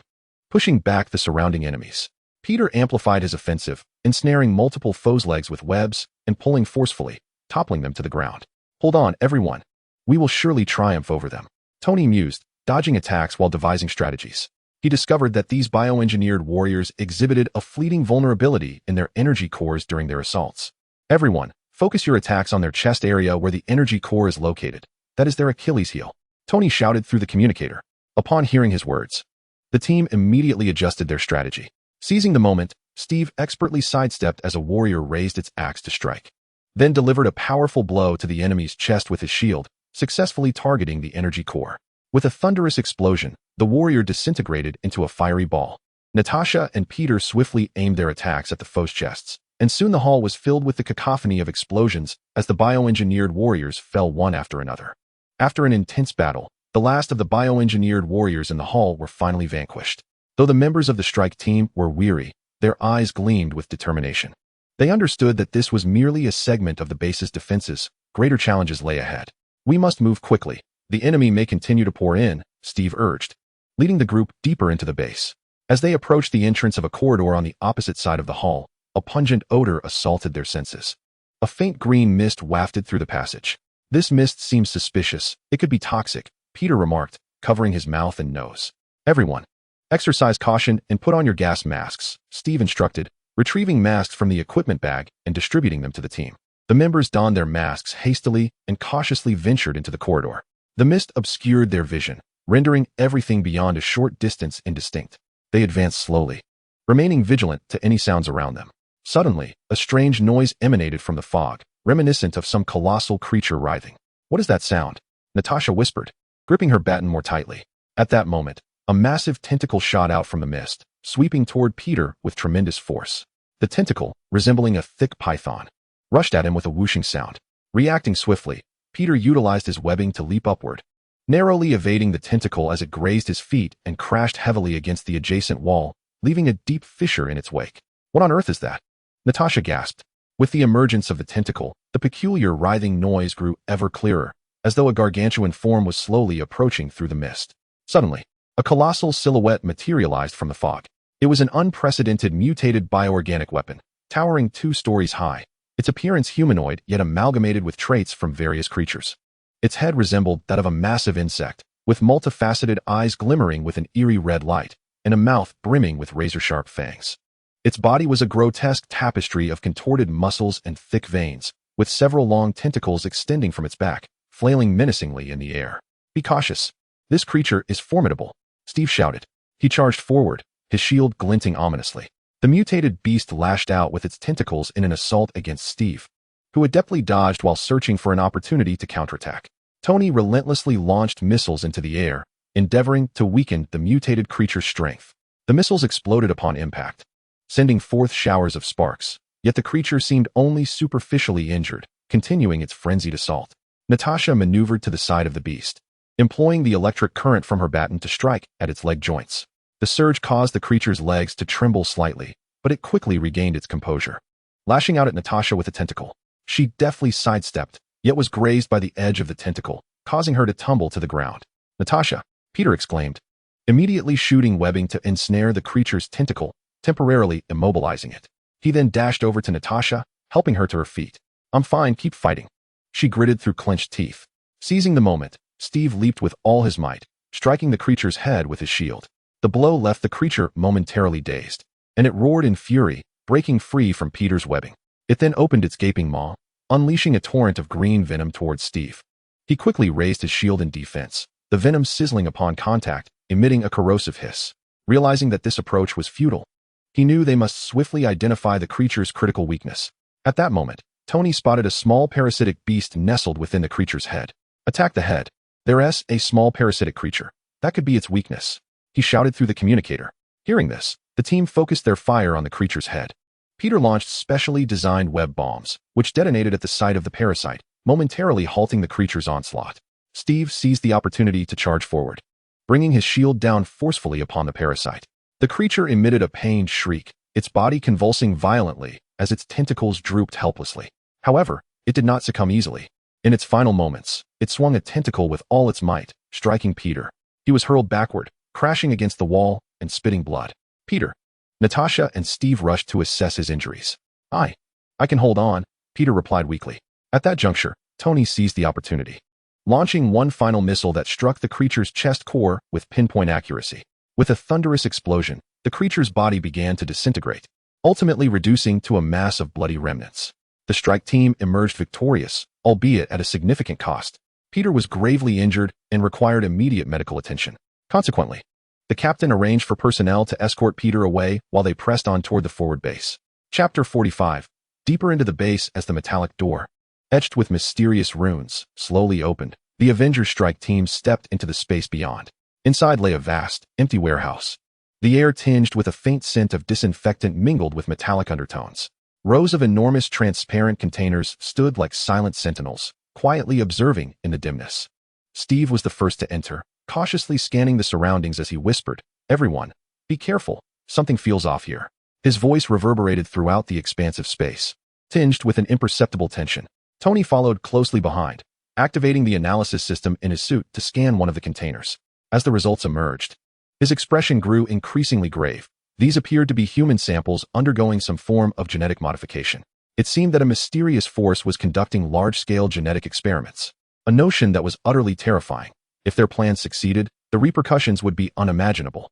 Natasha furrowed her brow, a flicker of anger and concern flashing in her eyes. How could they be so reckless, treating lives as mere subjects for experimentation? Clint gritted his teeth, gripping his bow tightly. Their conspiracy must not succeed. Hulk gazed at the humanoid figures within the containers, their bodies adorned with strange patterns and ensnared by threads of energy. Growling softly, his heart brimming with fury, these villains must pay the price. At that moment, a low, rumbling sound of machinery reverberated from the far end of the warehouse, shattering the oppressive silence. A colossal mechanical device began to power up, its lights flickering ominously like phantoms. "It appeared we have encountered new troubles," Steve remarked, instinctively tightening his grip on his shield, his gaze reflecting resolve and fearlessness. The group turned their attention towards the source of the sound, revealing a towering mechanical giant emerging from the shadows, standing several meters high. Constructed from heavy metal, its joints glowed with an eerie blue energy, while its two red eyes glared at the assault team like a demon, as though proclaiming how foolish their intrusion was. This formidable creature seemed to be a tough adversary. Natasha's expression grew serious, her grip on her baton tightening. "Everyone, be cautious. Its immense size surely grants it formidable strength. We cannot confront it head-on. We must seek its weaknesses," Steve quickly articulated, his mind racing with strategies.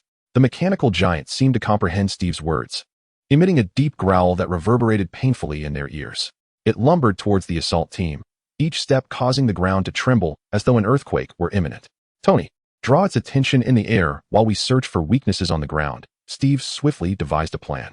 "Understood," Tony replied, activating his suit and soaring towards the mechanical giant. He unleashed a barrage of energy beams, striking the giant's body and igniting showers of sparks. The mechanical giant, incensed, raised its massive arm to strike at Tony, who nimbly evaded while continuing his assault, seeking to provoke a flaw. Meanwhile, Steve and the others circled the giant on the ground, anxiously searching for its vulnerabilities.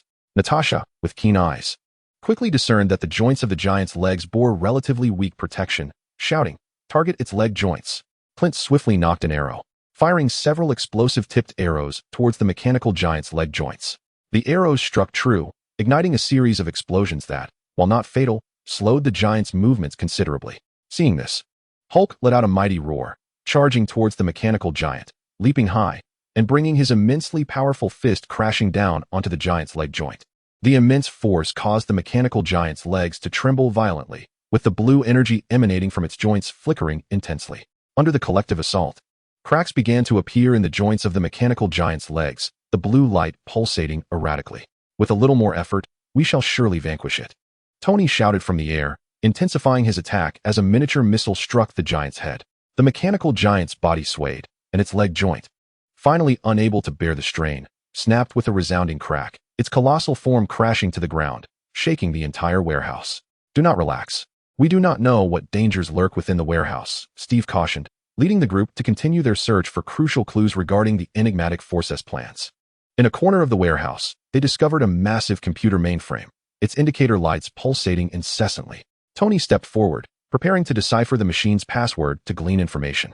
Just as Tony focused intently on cracking the code, numerous small openings suddenly appeared in the warehouse walls, releasing a torrent of green gas. "This is bad. It's toxic gas," Natasha shouted. They hastily donned gas masks, yet some smoke still seeped through the gaps, leaving them dizzy and disoriented. "Tony, hurry and crack the password." "We must leave at once," Steve urged, his voice muffled by the mask. Tony quickened his pace and finally decrypted the password just as the gas thickened. The computer screen illuminated with files and data, and Tony swiftly downloaded the information onto his armor's storage device. "The data is secured. Let us flee," Tony exclaimed. The group dashed toward the warehouse exit, only to find an energy barrier blocking their way, trapping them inside. "Curse it, what is happening?" Clint angrily pounded the wall. "It appears the mysterious force has detected us and activated their defense mechanism," Steve said, his brow furrowed as he scrutinized the energy barrier, searching for a way to dismantle it. At that moment, a voice filled with mockery and arrogance echoed through the intercom. "Avengers, you fools. Did you truly think you could waltz in and steal secrets so easily? You are trapped. This shall be your tomb. Do not celebrate prematurely. We will escape and utterly dismantle your plans." Steve retorted defiantly into the intercom, his eyes aflame with indomitable spirit. "Huh, we shall see. The gas will slowly erode your bodies. You won't endure for long." The voice of the mysterious force taunted once more, dripping with derision. Despite the enemy's provocations, the strike team remained undeterred. Hulk looked up and noticed that the energy barrier seemed to emanate from an energy generator atop the warehouse. He pointed upwards and bellowed, "There! I shall destroy it." With that, Hulk propelled himself upwards with tremendous force, soaring like a cannonball towards the warehouse ceiling. However, a swarm of small flying robots suddenly emerged within the warehouse. They were diminutive yet swift, unleashing laser beams upon the strike team like a hive of angry bees. "Watch out," Steve shouted, using his shield to deflect some of the laser beams. The group quickly scattered to evade the onslaught, while Natasha and Clint opened fire on the flying robots, and Tony engaged them in aerial combat. As Hulk ascended, he swung his arms vigorously, sending the approaching flying robots tumbling away. In a fierce exchange of evasion and retaliation, the Hulk successfully reached the summit. He discovered that the energy generator was encircled by a protective energy shield. Without a moment's hesitation, Hulk clenched his fists and struck the energy shield with tremendous force. Although the shield temporarily absorbed the blow, it began to waver under Hulk's relentless assault. The flying robots, sensing Hulk's intentions, surged towards him. "Hulk, we're here to assist you," Steve shouted, leading Natasha and Clint to charge at the flying robots, diverting their attention. Meanwhile, Tony intensified his aerial assault, bombarding the robots with his armored weaponry.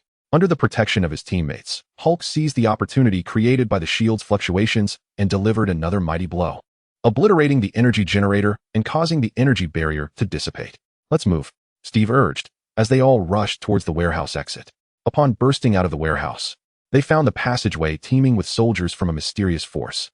The soldiers, upon spotting the assault team, immediately launched their attack. Chapter 46. Deep inside the base, inside the passage, gunfire and the beams from energy weapons intermingled, encircling the assault team with the soldiers of the enigmatic force. Steve, wielding his shield, stood like an indomitable fortress in front of his comrades. Each swing of his shield deftly rebounded enemy attacks, simultaneously creating opportunities for counterattacks. His gaze was resolute and composed, constantly assessing the battlefield as he vocally directed his teammates. "Natasha, find a chance to break through the left flank. Clint, suppress the fire from the right side." Natasha moved like a specter in the night, deftly navigating through the hail of bullets. The short batons in her hands crackled with a ghostly blue electricity, each strike landing precisely on the joints or vital points of her foes.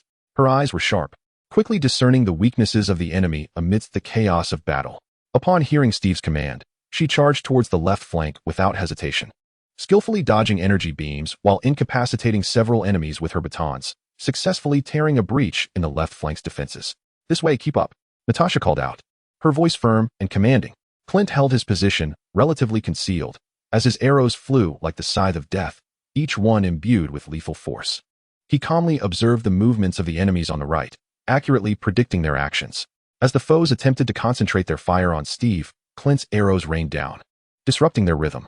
Not only did he suppress the enemy's fire, but he also remained vigilant of his teammates' positions, ensuring they were not vulnerable to ambushes from the right. Hulk roared in fury, his massive form crashing through the ranks of foes like an unstoppable tank. Each punch sent enemies flying several meters away, his overwhelming strength instilling fear in those around him. He completely disregarded the bullets and energy beams that rained upon him, They struck his tough skin like mere mosquito bites, inflicting no real harm. As he fought, he bellowed a thunderous challenge. "All of you, fall down." His voice resonated with an aura of intimidation, significantly demoralizing the enemy forces. Tony, utilizing the formidable agility of his armor, unleashed a comprehensive assault upon the adversary. His suit emitted azure flames as he darted through the corridor, relentlessly firing energy beams and miniature missiles that decimated the enemy's defenses. Additionally, he employed the armor's scanning system to analyze the enemy's tactics and vulnerabilities in real time, promptly relaying this intelligence to his comrades. "Captain, there's a commander at the rear coordinating their movements. I shall take care of him." With that, he surged forward like a meteor towards the enemy's flank. With the tight coordination of his teammates, the assault squad gradually carved a path through the encircling foes. They fought fiercely while advancing toward the corridor's terminus. However, the soldiers of the mysterious force seemed to have received a dire command, incessantly pouring in from all directions in an attempt to re-encircle the squad. "These fellows are truly tenacious," Clint remarked as he swiftly drew a specialized explosive arrow, launching it at a group of enemies preparing to flank them. The explosive detonated amidst the foes, scattering them in disarray. "Everyone, do not stop. We are not far from the exit," Steve proclaimed, his voice imbued with inspiring strength. After an intense battle, the squad finally succeeded in breaking through the enemy's encirclement and reached the end of the corridor. They entered a vast circular hall, at the center of which stood an immense control console, illuminated by a myriad of colored lights, while large screens adorned the surrounding walls, displaying intricate data and graphs. "This place appears to be a critical hub of the base," Tony observed, gently descending into the hall's center as his armor's scanning system rapidly assessed the environment. "Perhaps we can uncover more clues regarding the mysterious force's plans here," Steve suggested, approaching the console in an attempt to decipher the operational interface. Natasha and Clint remained vigilant at the entrance of the hall, poised to prevent any resurgence of the enemy. Hulk also approached the console. Although he was not well versed in the complex instruments, his imposing presence heightened the tension in the atmosphere. "This data seems intricate, indicative of a development program for a large-scale weapon." Tony furrowed his brow as he spoke. "Moreover, based on these projections, their plans appear to be nearing completion. We must expedite the transmission of this information back to the base for a thorough analysis by the doctor and his team." At that moment, the hall's display screens flickered ominously before revealing the silhouette of a mysterious figure. Shrouded in a dark cloak, his features remained obscured, save for a pair of eyes gleaming with an eerie light. "Avengers," the enigmatic voice resonated, deep and chilling, as if emanating from the depths of hell. "Do you presume you can effortlessly infiltrate our base, steal our secrets, and depart unscathed? Who are you? What are you plotting?" Steve demanded, addressing the screen with intensity. The mysterious figure let out a cold, mocking laugh. "My identity is of little consequence. What matters is that your doom is imminent. You have disrupted our experiments and stolen our data. Such transgressions are unforgivable. Your actions are utterly unforgivable." Natasha exclaimed with fury. "You conduct cruel genetic experiments on innocent lives. This is an affront to humanity." The enigmatic figure scoffed dismissively. "Ignorant insects, you fail to comprehend our grand design. This world necessitates a transformation, and only we can guide humanity toward true evolution. You are annihilating humanity, not evolving it." Hulk roared in rage, delivering a mighty blow to the control panel, causing it to tremble violently, the lights flickering incessantly. The mysterious figure paid no heed to their accusations and continued. "However, since you have arrived here, do not expect to leave. This hall is about to initiate its self-destruction protocol. You shall turn to ashes along with everything here." With that, the figure's image vanished from the screen. "We must leave here at once," Steve shouted, quickly searching the control panel for a way to disable the self-destruct mechanism, only to discover that all operations were locked. "We're out of time. This self-destruction protocol cannot be overridden. We need to find another exit swiftly," Tony declared, reactivating the suit's scanning system to locate potential escape routes within the hall. "Over here, there's a ventilation duct. It may lead us outside." Natasha pointed to a wall at one side of the hall. "Follow me," Steve urged, leading the way toward the duct. Upon reaching the ventilation opening, they found it obstructed by a metal grate. Hulk, seeing this, reached out with his colossal hand, grasped the grate, and with a powerful yank, tore it away and cast it aside. Quickly, one at a time, Steve instructed, allowing Natasha to enter first and signaling Clint to follow. Just as Clint was about to enter the duct, the hall was suddenly shaken by a violent tremor.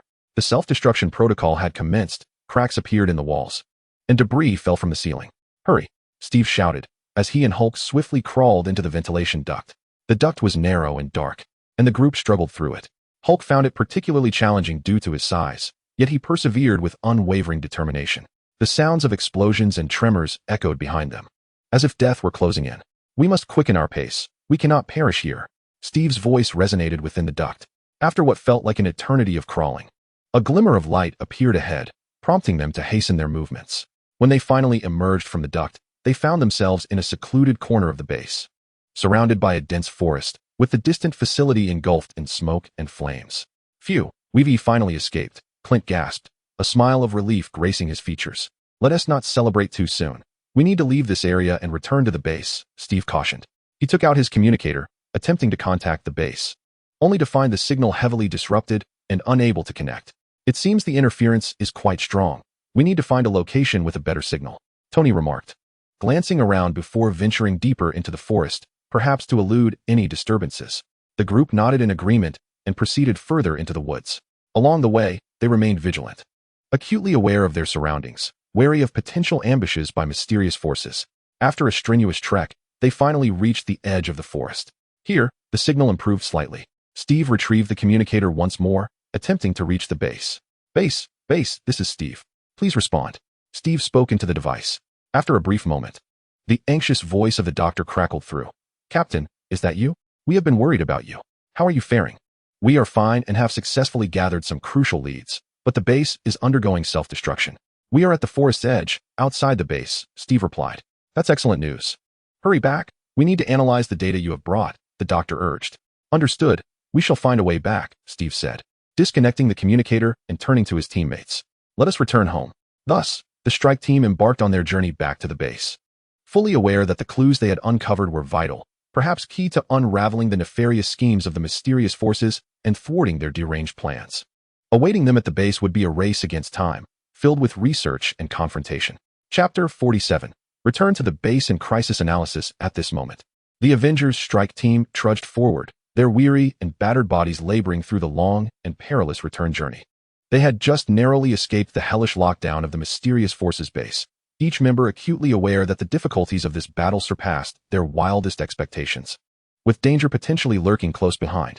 Throughout the journey, a tacit understanding kept them in silence, with only brief exchanges to confirm each other's status and position.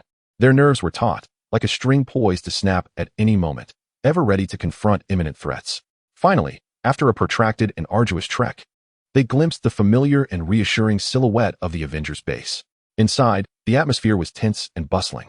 The doctor and other researchers had long awaited their arrival at the entrance, their faces etched with anxiety and concern. Upon witnessing the safe return of the strike team, the collective tension eased, and relief washed over their expressions. "We have eagerly awaited your return. This operation must have entailed numerous challenges," the doctor approached, his gaze filled with concern, his voice trembling slightly, as if revealing the deep-seated worries that had finally found release. Steve patted the doctor's shoulder, reflecting, "Indeed. It was no easy feat, but we succeeded in acquiring the leads, and it was all worth it." His voice, though weary, resonated with determination and pride. Peter, having sustained severe injuries during the previous mission, had been urgently transported back to the base by his teammates. Following nanotechnology treatment, his health had gradually improved, and he was now in stable condition. Just then, a figure emerged swiftly from the crowd. She moved with grace, her gaze resolute and sharp. It was Alice. Her presence instantly transformed the atmosphere, imbuing it with a sense of gravitas. "Steve, I have heard that your recent venture into the lion's den yielded considerable rewards." Alice's voice was crisp and decisive, exuding an undeniable strength that conveyed her determination and confidence to all present. Steve nodded in affirmation, stating, "Indeed, Alice. We uncovered astonishing revelations at the base. It appears that a mysterious faction is engaged in an extensive project to develop genetically modified weaponry, which is nearing completion." A flicker of concern shone in his eyes, as if he could already envision the catastrophic consequences the world would face should this nefarious plot succeed. Alice furrowed her brow, a hint of anxiety flashing in her gaze. "Genetically modified weaponry? This is far from good news. If they succeed, the repercussions would be unimaginable." Her heart was heavy with foreboding, fully aware of the calamity that would ensue if such weapons were brought into existence and deployed. Tony stepped forward, initiating the transfer of data stored within his armor to the base's main computer. This data should contain detailed information regarding the project. We must analyze it swiftly to ascertain if we can discover a means to thwart their plans. Confidence radiated from his demeanor, as he believed in the prowess of his technological capabilities and was certain that answers awaited within the data. The group promptly convened in the conference room, where the large screen illuminated with the data procured from the mysterious faction's base. The doctor and the research team immersed themselves in a frenzied analysis, their eyes fixed intently on the scrolling data, fingers flying across the keyboard as a palpable tension enveloped the air. From the data, it appeared that the enigmatic faction was exploiting a particular genetic fragment, one capable of significantly enhancing the biological functions of organisms, yet simultaneously stripping them of rationality and rendering them exceedingly aggressive. As the doctor analyzed, he voiced his concerns and uncertainties, intrigued and wary of the origin and intended use of this genetic fragment. It sounds akin to an upgraded version of a zombie virus. Natasha frowned, her eyes betraying her anxiety, as memories of past harrowing zombie crises resurfaced, worrying that this genetic weapon might yield even more dire consequences. Precisely. Moreover, projections indicate that they intend to manufacture a multitude of these enhanced biological weapons, subsequently deploying them globally to realize their so-called mad plan of reshaping the world. The doctor's expression was grave, his tone laced with apprehension, fully aware that should the mysterious faction scheme come to fruition, the world would be plunged into an abyss of darkness. Alice crossed her arms, contemplating for a moment before declaring, "We must thwart their efforts, and swiftly. However, before we proceed, we need to ascertain the location of their weapon manufacturing, the timing of their deployment, and their vulnerabilities." Her gaze was resolute, as if she could already glimpse the dawn of victory. "I have uncovered some leads regarding the weapon manufacturing site within the data." Clint pointed to a map displayed on the screen, indicating that they appeared to be deep within a secluded valley in the Nevada desert, where a clandestine factory had likely been established. This location was probably the site for the manufacturing and storage of weaponry. A glimmer of excitement flickered in his eyes, as if he could already envision the forthcoming triumph of their battle. "So what are we waiting for? Let us charge in and obliterate their factory," Peter exclaimed, brimming with youthful vigor and an insatiable eagerness to engage in action, his heart swelling with a fervent desire for combat and confidence in victory. Steve shook his head, speaking with patience. "It's not that simple, Peter. Since this factory is one of their key facilities, it is undoubtedly well defended. We cannot act recklessly. We must devise a detailed plan." A trace of concern shadowed his gaze, fearing that Peter's impulsiveness could lead to unnecessary losses for the team. However, Peter, somewhat defiant, raised his voice. "We are always so cautious. By the time we have our plan, they might have already completed their weapons. We are strong enough now. Why not take a chance?" Anger and confusion marred his expression as he struggled to comprehend Steve's persistent caution. Steve regarded Peter with a blend of understanding and resolve. "It's not that we aren't taking action. Rather, we must ensure our strike is decisive. Charging in blindly will only place us in peril, potentially escalating a global crisis." His voice resonated with patience and determination, striving to convey the gravity of the situation to Peter. As the tension between the two escalated, other team members intervened to temporarily quell the dispute. "Alice is right," she interjected. "We must first conduct thorough reconnaissance to understand the enemy's defensive layout, weaponry, and personnel distribution. Based on this information, we can formulate a targeted operational plan." Her tone was imbued with rationality and calmness, drawing a temporary conclusion to the debate. "I can utilize drones for remote reconnaissance to gather some preliminary information," Tony asserted confidently, his faith in his technological equipment evident, as pride glimmered in his eyes, envisioning the drones successfully completing their surveillance mission. "Very well, Tony, you will oversee the drone reconnaissance. Simultaneously, we must bolster the defenses of our base. The mysterious forces will undoubtedly not relent. They may launch an attack at any moment." Steve methodically assigned tasks, his gaze reflecting steadfastness and decisiveness, as if he were fully prepared for the impending battle. "I will collaborate with SHIELD agents to enhance the defense system's configuration, ensuring the safety of our base." Natasha volunteered, her eyes radiating determination, filled with a profound sense of responsibility to protect their stronghold at all costs. "I will also assist Natasha, training the agents to respond to various potential scenarios," Alice added, showcasing her spirit of teamwork. A warm glimmer shone in her eyes, as if she were conveying her unwavering support and encouragement to her comrades. "Clint and I are tasked with gathering further intelligence on the enigmatic force, seeking to uncover additional vulnerabilities," Peter eagerly responded, yearning to contribute to the team, his eyes gleaming with anticipation, hoping to play a significant role in the intelligence collection efforts. "All right, everyone has their roles clearly defined. Let us act immediately. Time is of the essence, and we cannot afford to grant the mysterious force any opportunity." With Steve's command, the team sprang into action, During the training of agents, Alice showcased her exceptional combat skills, effortlessly dispatching the simulated adversaries with fluid precision, leaving the assembled agents in awe and significantly boosting morale. Each of her movements radiated strength and grace, as if she were demonstrating her unparalleled prowess to those around her. The base was abuzz with activity. Researchers delved deeper into data analysis in search of more valuable information, while SHIELD agents, under the guidance of Natasha and Alice, fortified the base's defenses and intensified patrols, leaving no potential weakness unexamined. Tony, in the laboratory, was wholly engrossed in calibrating drones, making final preparations for the impending reconnaissance mission. Meanwhile, Peter and Clint navigated various intelligence channels, striving to unearth further secrets about the mysterious force.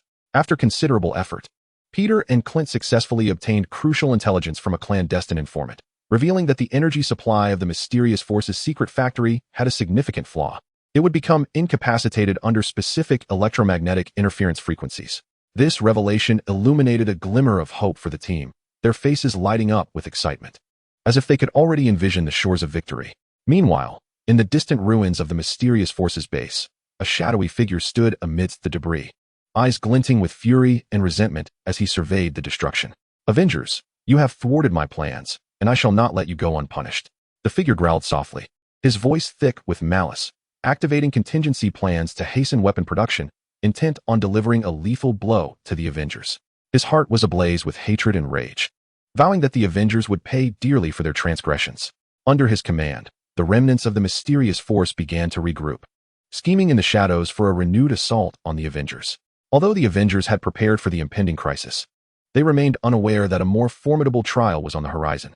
As the mysterious force consolidated, a member of a clandestine organization subtly infiltrated their ranks. Seemingly aiding the mysterious force, he harbored ulterior motives, clandestinely gathering evidence of their misdeeds, as if orchestrating a grander scheme. Neither the Avengers nor the mysterious force were cognizant of this hidden player, whose presence was akin to a piece concealed in darkness, poised to alter the course of the entire conflict. Tony skillfully maneuvered the drone, successfully breaching the formidable defenses of a mysterious force and acquiring a wealth of precise reconnaissance data. The drone navigated deftly through a hail of gunfire, ultimately returning to the base unscathed, providing crucial intelligence for the formulation of a strategic plan and instilling confidence in the upcoming operation. The drone danced like a nimble bird within the enemy's defensive net, completing its mission and laying a solid foundation for the Avengers' triumph. Chapter 48. The eve of battle and unexpected variables within the Avengers base. The atmosphere was charged with tension, yet brimming with hope. The reconnaissance data retrieved by Tony, along with critical intelligence gathered by Peter and Clint, afforded the team a deeper understanding of the enigmatic force's secret factory. Standing resolutely before the vast operations command console, Steve gazed intently at the factory layout displayed on the screen, his mind beginning to devise the impending operational plan. Based on the information at hand, although the factory was heavily fortified, a flaw in their energy supply emerged as their Achilles heel. "Tony," Steve declared, "you will be responsible for creating a device that emits specific frequency electromagnetic interference. Once we enter the factory's perimeter, we will activate the interference, rendering their operations paralyzed." With a confident pat on his chest, Tony replied, "No problem, Captain. With the data obtained from the drone, I can swiftly devise an appropriate interference device. Natasha, Alice, you two will lead a team of SHIELD agents to infiltrate from the factory's flank, distracting the enemy and creating opportunities for our main forces." Steve continued to assign tasks. Natasha and Alice exchanged glances, nodding in unison, assuring their commitment to the mission. "Clint, Peter, you will provide long-range sniper support, eliminating key enemy positions to protect our operation," Steve instructed, turning his gaze toward them. "Be cautious and do not reveal your locations." "Rest assured, Captain," Clint replied, tapping his bow, while Peter clenched his fists, his eyes aflame with determination. "Hulk, you and I will spearhead the main assault, breaching the enemy's front line," Steve stated. "But remember to control your strength to avoid unnecessary destruction." With a grunt, Hulk replied, "I will, as long as those guys don't provoke me." The team commenced their preparations with fervor. Researchers assisted Tony in constructing the electromagnetic interference device, while SHIELD agents conducted final tactical rehearsals, with Natasha and Alice overseeing to ensure everyone was clear on their tasks. However, on the eve of the operation, the base was suddenly roused by a piercing alarm. Steve dashed to the command center, where the screen displayed an assault on the outer perimeter by an unidentified force. What is happening? Steve demanded. A technician responded anxiously. Captain, a group of unidentified armed personnel with advanced equipment is threatening our defenses. Furrowing his brow, Steve ordered Natasha, Alice, lead the agents to reinforce the perimeter. Hulk, come with me. The crowd swiftly sprang into action. Upon reaching the defensive line, they beheld a fierce exchange of fire between a group clad in black combat attire and agents of S.H.I.E.L.D. These assailants exhibited formidable combat prowess, gradually overwhelming the agents. With a thunderous roar, Hulk charged forward, his fists akin to heavy trucks, propelling enemies away. Natasha and Alice showcased their exceptional martial skills, weaving effortlessly through the throng and consistently incapacitating foes. Steve brandished his shield, positioning himself protectively in front of the agents, and bellowed, "Everyone, hold steady. Do not panic." As the battle intensified, a mysterious figure in black suddenly materialized before them. His speed was astonishing, and he effortlessly breached the defensive line, hurtling towards Steve. Steve raised his shield, bracing for the impending assault. However, at the last moment, the figure altered his trajectory, sprinting towards the laboratory where Tony was stationed. Alarm surged within Steve. His target was the electromagnetic disruption device. He immediately pursued. Natasha and Alice, recognizing the imminent threat, quickly dispatched their adversaries and followed closely behind Steve. Meanwhile, Hulk remained at the defensive line, suppressing the enemy's advance. Upon their arrival at the laboratory, they found the black-clad figure standing beside the electromagnetic disruption device. Tony was attempting to thwart him, but the assailant effortlessly felled Tony to the ground. "Who are you? Why do you seek to sabotage our device?" Steve demanded furiously. The figure sneered, "Avengers, do you truly believe you can thwart everything? The plans of the mysterious force are beyond interruption." At that moment, Natasha and Alice flanked the figure, poised to launch an attack. Yet, the figure remained unfazed. He retrieved a small device from his coat and pressed a button. Suddenly, a deafening crackle of electricity filled the laboratory as the electromagnetic disruption device began to flicker, evidently suffering severe damage. "No," Tony shouted, rushing forth in a bid to repair the device. Seizing the opportunity, the figure broke free and vanished into the shadows of the night. Steve and the others surveyed the damaged device, their hearts brimming with anger and despair. "What do we do now, Captain?" Natasha inquired. "Without this device, our plan cannot proceed." Steve furrowed his brow, pondering for a moment before responding. "We cannot afford to surrender so easily. Tony, how long will it take to restore this device?" Tony scrutinized the apparatus, his expression grave. "This device is severely compromised. It will require at least 2 days for repairs." 2 days? Steve's heart sank. The duration was too lengthy, and the mysterious force would likely expedite their weapon manufacturing in the interim. "We must devise a plan to act sooner."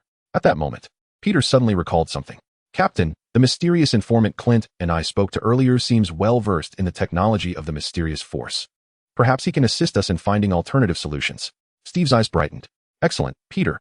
You and Clint must contact that informant immediately and see if he has any insights." Peter and Clint nodded in agreement and swiftly departed the base. On their way to the informant's location, they remained vigilant, acutely aware of their surroundings, fearing another ambush. Upon their arrival at the designated spot, they found the informant seated in a dimly lit corner, his eyes scanning them with caution. "What brings you here?" the informant inquired. "Did we not agree that you would not seek me out unless there was new intelligence?" Peter, in a state of urgency, replied, "We have encountered a problem. The electromagnetic interference device has been compromised, and we require your assistance." The informant furrowed his brow, contemplating for a moment before responding. "I can assist you, but you must agree to one condition." "What condition?" Clint asked. The informant continued. "I need you to help me locate a person after you dismantle the factory of the mysterious organization. He is my friend, abducted by this sinister force, and I hope you can rescue him." Peter and Clint exchanged glances, then nodded in agreement. "Very well, we promise." The informant nodded in satisfaction, retrieving a small device from within his coat and handing it to Peter. This device emits similar electromagnetic interference frequencies. While its efficacy may not match your original device, it should suffice to disrupt the factory's energy systems. Peter accepted the device, his heart lifting. "Thank you. We will do our utmost to rescue your friend." The informant waved his hand dismissively. "Now, be on your way and exercise caution." Peter and Clint hurried back to their base, delivering the device to Steve. Steve examined the apparatus, hesitating momentarily, yet recognizing the absence of better alternatives. "All right, let us test this device," he declared. "Everyone, prepare yourselves. We will advance ahead of schedule." Meanwhile, within the confines of the mysterious organization's clandestine factory, a shadowy figure observed the workers diligently assembling genetically modified weapons, a smug smile gracing his face. Avengers, do you believe you have thwarted my plans? How naive, the figure murmured. Soon, these weapons will be completed, and the entire world will be under my dominion. At that moment, a subordinate rushed in. Sir, it appears the Avengers are mobilizing. They are making their way toward our factory. The figure chuckled coldly. Perfect timing. Let them come, but they shall not return. Activate the defense systems and prepare to confront their assault.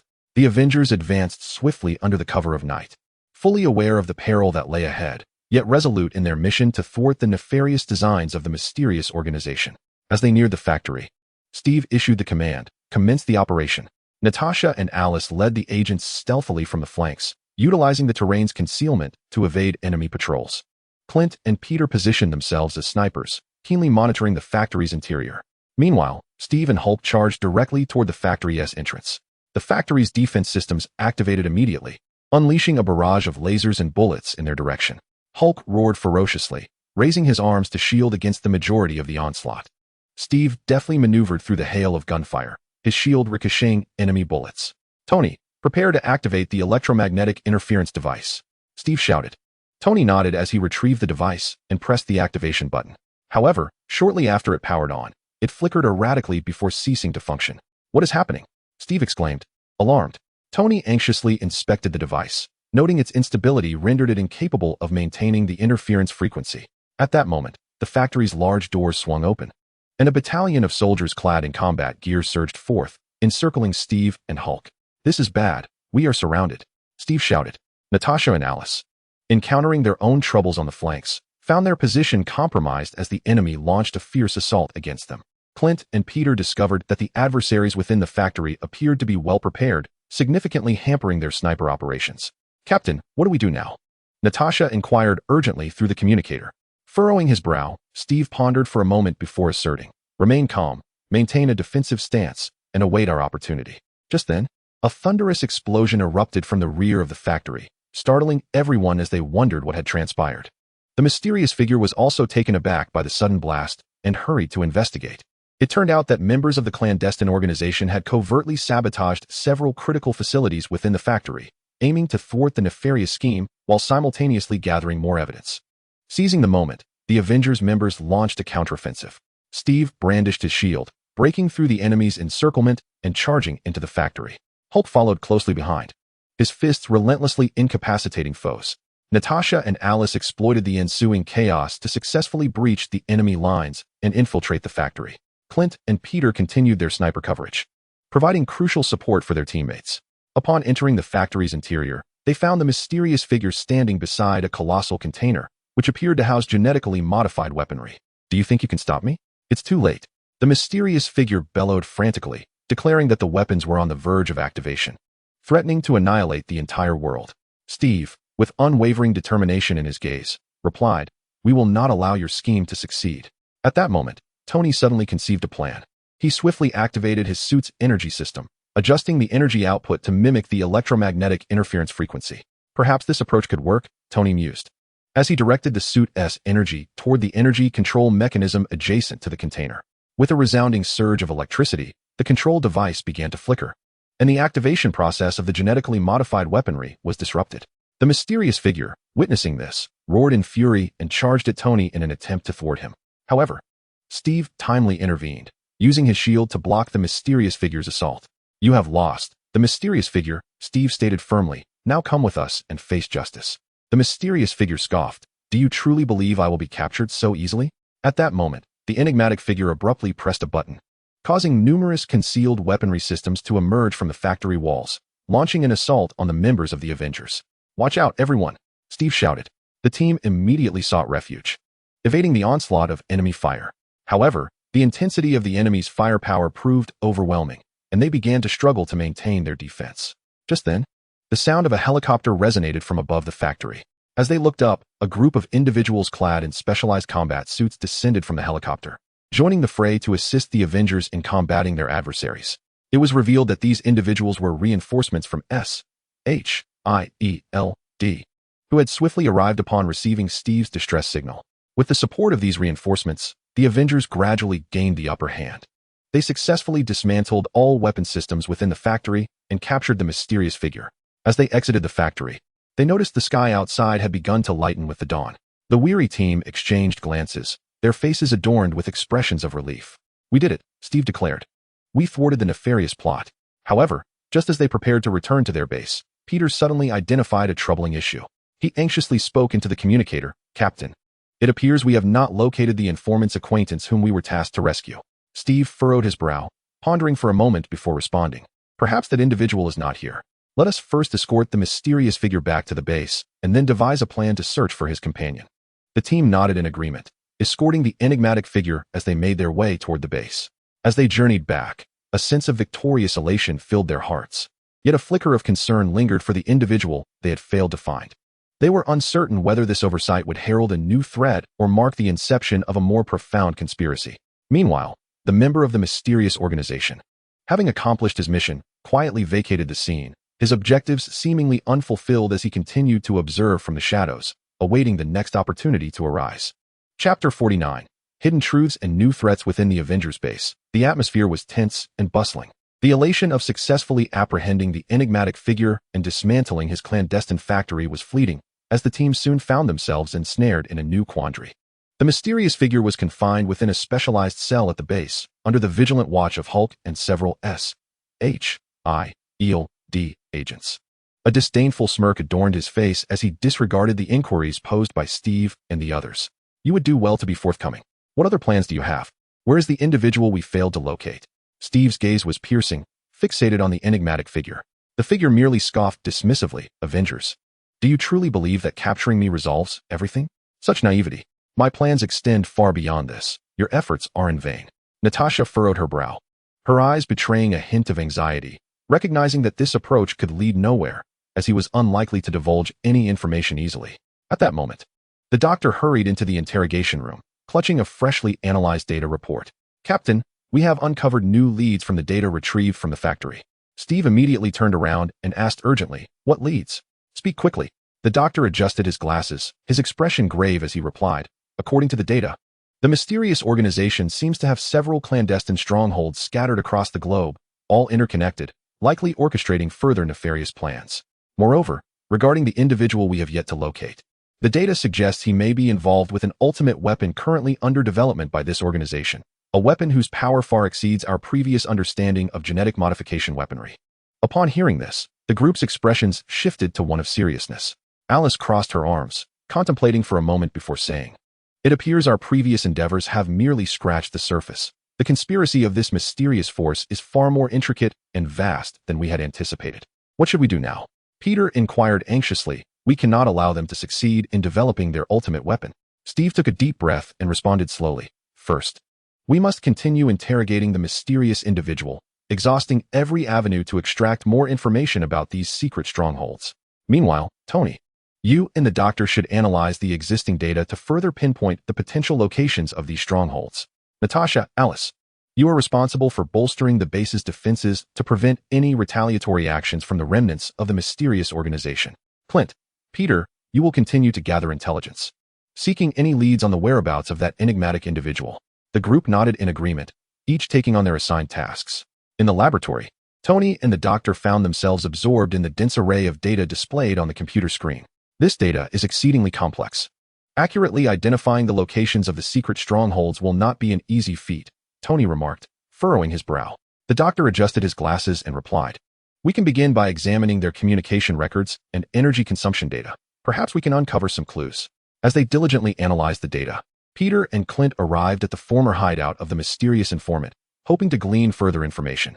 Upon seeing them, the informant's eyes flickered with caution. "What are you doing here again? Have you found my friend?" Peter shook his head apologetically. "I'm sorry, we did not locate him at the factory. However, we have uncovered some new leads suggesting he may be tied to the ultimate weapon of the mysterious organization. We hope you can assist us once more." The informant frowned, pondering for a moment before replying, "I don't know much, but I once overheard members of the organization mention a highly secretive base located near the Arctic Circle, which may be connected to their ultimate weapon development. Your friend could very well be there." Peter and Clint exchanged glances, a spark of hope igniting within them. "Thank you. We will investigate. If we find your friend, we will ensure his safe return." The informant nodded. "I hope you succeed." The consequences of the mysterious organization successfully developing their ultimate weapon would be unimaginable. Peter and Clint swiftly returned to the base, relaying this critical information to Steve. Upon hearing it, Steve promptly made a decision. Natasha, Alice, continue to fortify the base's defenses. Hulk, stay behind to assist them. Tony, Doctor, continue your data analysis to strive for the identification of additional secret stronghold locations. Clint, Peter, let us embark on an investigation at that base within the Arctic Circle, in hopes of uncovering clues regarding the enigmatic individual and the ultimate weapon. Once everyone was adequately prepared, they boarded a specially designed aircraft and set off towards the Arctic Circle. As they traversed the frigid expanse, the aircraft glided through the icy skies, the cold winds howling, and an eerie silence enveloping them. Upon nearing the location indicated by their informant, Steve peered through his telescope, surveying the situation below. It appeared tranquil, devoid of any conspicuous structures or defensive installations. Clint furrowed his brow, pondering whether the informant's information might have been erroneous. Peter shook his head, asserting that such a notion was implausible, as the informant had previously provided precise intel. Perhaps this base is well concealed, he speculated. At that moment, Tony's voice crackled through the communicator. Captain, our data analysis has detected anomalous energy fluctuations beneath your position. It is highly likely that this is the stronghold of the mysterious force. Steve's eyes lit up with determination. Excellent. We shall prepare to descend and search for an entrance to the base from the ground. After landing, they meticulously scoured their surroundings. Suddenly, Peter noticed an unusual patch of snow on the ground. Approaching it, he gently brushed away the snow, revealing a concealed metal hatch beneath. Here it is, Peter exclaimed, his excitement palpable. Steve and the others swiftly gathered around, and together they pried open the metal hatch, exposing a lengthy corridor beneath. An icy draft wafted from within, and the lighting was dim. Cautiously, they advanced along the corridor, remaining vigilant of their surroundings. Abruptly, mechanical devices emerged from the walls on either side, launching ice projectiles toward them. Watch out, Steve shouted, raising his shield to deflect the incoming attack. Clint quickly drew his bow, targeting the mechanical contraptions and successfully dismantling a portion of them. Meanwhile, Peter adeptly evaded the ice projectiles using his web-slinging abilities, assisting Clint in neutralizing the remaining devices. After an intense confrontation, they finally navigated through the treacherous corridor and entered a vast hall. The chamber was filled with advanced technological apparatus, and the walls glimmered with an eerie luminescence. At the center of the hall, they beheld a colossal container, within which floated a figure, the informant's friend, whom they had been relentlessly seeking. At last, we have found him, Peter exclaimed, eager to rush forward. However, Steve promptly restrained him, cautioning, be careful. There are surely more traps ahead. In that instant, the lights in the hall abruptly extinguished, plunging the space into darkness. Almost immediately, a familiar voice echoed ominously through the void. Avengers, you truly are tenacious. A jolt of recognition surged through the group as they discerned the voice of the mysterious figure. How did you come to be here? Steve demanded loudly. The mysterious individual chuckled darkly, replying, did you truly believe that confining me to this base would grant you peace of mind? My influence permeates every corner. You shall never thwart my plans. Suddenly, the hall was illuminated by red alarm lights, and numerous hidden doors in the walls swung open, unleashing a battalion of soldiers clad in black combat attire, encircling them completely. It appears we have fallen into an ambush, Alice murmured, her eyes betraying a hint of wariness. Steve tightened his grip on the shield, urging everyone not to panic and to prepare for battle. In an instant, chaos erupted as the members of the Avengers engaged fiercely with the enemy. Steve wielded his shield, continuously repelling the adversary's assaults. Clint, from a distance, expertly targeted foes, providing cover for his teammates. Peter navigated through the throngs of enemies with his webbing, striking relentlessly, while Alice and Natasha showcased their exceptional combat skills, engaging in close-quarters combat. However, the enemy numbers swelled, and they began to struggle against the tide. At that moment, Steve suddenly noticed a control panel in a corner of the hall, seemingly a pivotal device for the base's operations. Peter, follow me. We must destroy that control panel. It may turn the tide of battle, Steve shouted. Peter nodded, and the two charged toward the control panel. Yet, their movements were detected by the enemy, and a swarm of soldiers quickly converged upon them. Steve and Peter fought valiantly against the onslaught, inching toward the control panel with great difficulty. Just as they neared it, a mysterious figure appeared before them. Did you think you could so easily destroy my base? Dream on. The figure shouted madly, brandishing a remote control and pressing a button. Suddenly, the ground of the hall began to tremble, massive fissures opening beneath them, causing everyone to lose their balance. Seizing the opportunity, the mysterious figure launched an attack. Steve raised his shield to block the blow, but Peter was struck and fell to the ground. Peter, Steve gasped, swiftly turning to assist him. At that moment, the mysterious figure pressed the remote again, and the temperature in the hall plummeted, leaving everyone shivering. None of you will leave here alive today, the figure declared triumphantly. However, just as he believed victory was assured, a wave of laughter echoed from a corner of the hall. Did you think your plan would succeed? Ridiculous. They turned to see a member of the mysterious organization had appeared in the hall, holding a device that seemed to interfere with the mysterious figure's control apparatus. The figure's expression shifted dramatically upon seeing him. How did you get here? Who are you? The member of the organization smirked. Who I am is irrelevant. What matters is that your plan has failed. As he operated his device, the temperature in the hall began to rise, and the fissures in the ground gradually healed. The mysterious figure's control device faltered, and in a fit of rage, he charged at the member of the organization. Yet, the latter effortlessly evaded the attack and swiftly subdued him. You have lost, mysterious one, the member declared. Your conspiracy has been thoroughly exposed. And now you shall pay for your actions. Steve and the others watched this unfold, their minds swirling with confusion. Why are you helping us? Steve inquired. The member of the organization glanced at him. I simply do not wish for the ultimate weapon of this sinister force to come to fruition, as it would bring catastrophic consequences to the world. Moreover, I have my own objectives. Having spoken, he approached the colossal container, opened it, and liberated the informant's companion. Thank you, the informant's friend uttered weakly. The member of the enigmatic organization nodded and said, You may leave now. But remember, the remnants of the mysterious forces still linger. The danger has not been entirely eradicated. With the informant's friend in tow, Steve and the others departed from the clandestine base. As they journeyed back, their minds brimmed with questions regarding the true motives of the mysterious organization and the extent of hidden conspiracies that awaited revelation. An even greater crisis seemed to silently encroach upon them, as the Avengers prepared to confront new challenges and trials. Chapter 50. The Veil Unveiled and the Convergence of Evil. The Avengers successfully extricated themselves from the mysterious base in the Arctic Circle, returning with the informant's companion to their headquarters. Within the base, a tense and heavy atmosphere prevailed. Although they had taken a moment to recuperate, their doubts and vigilance remained undiminished. Particularly concerning was the appearance and enigmatic actions of the mysterious organization member, which left everyone apprehensive about the unfolding events. The imprisoned individual was nothing short of a riddle, awaiting resolution. The captive maintained a defiant demeanor, emanating an unsettling aura. He was confined within a specially designed cell, surrounded by walls shimmering with the light of an energy shield, preventing any escape. The core members of the Avengers, Steve, Natasha, Tony, and others, gathered around the surveillance screen in the interrogation room, their eyes fixated on the mysterious prisoner, brows furrowed, and the atmosphere stifling. We can no longer afford to prolong this. We must find a way to make him speak, Steve declared, his voice low yet resolute, revealing a hint of urgency in his gaze. The malevolent actions of the mysterious forces had left him restless, acutely aware of the urgency to uncover their schemes. Tony stroked his chin, deep in thought. A glimmer of intellect shone in his eyes as he eventually spoke. Perhaps we could examine his equipment and technology, seeking any clues that might allow us to breach his psychological defenses. The technological artifacts he possesses must be intrinsically linked to his identity and the powers backing him. The doctor nodded, adjusting his glasses with a serious expression. Tony and I have meticulously analyzed his belongings and the technology within his base. We have identified several familiar symbols and technical characteristics that bear a striking resemblance to those of Hydra, the organization we have previously confronted. Following further comparison and in-depth study, we have ample reason to believe that this mysterious individual is likely a high-ranking member of Hydra. Upon hearing this, the atmosphere grew grave. Steve clenched his fist, his knuckles whitening from the pressure. Indeed, Hydra was still clandestinely wreaking havoc. Over the years, they had believed they had eradicated the threat, only to discover their deep-seated concealment and their plotting of such terrifying schemes. Their existence resembled a ticking time bomb, poised to unleash monumental calamity upon the world.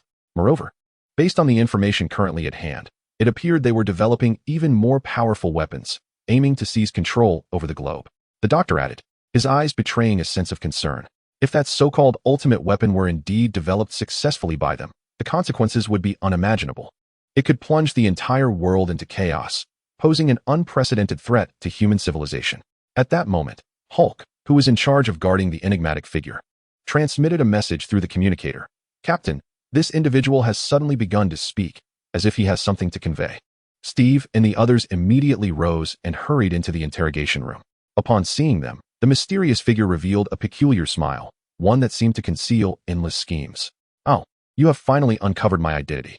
Indeed, I am a high-ranking member of Hydra.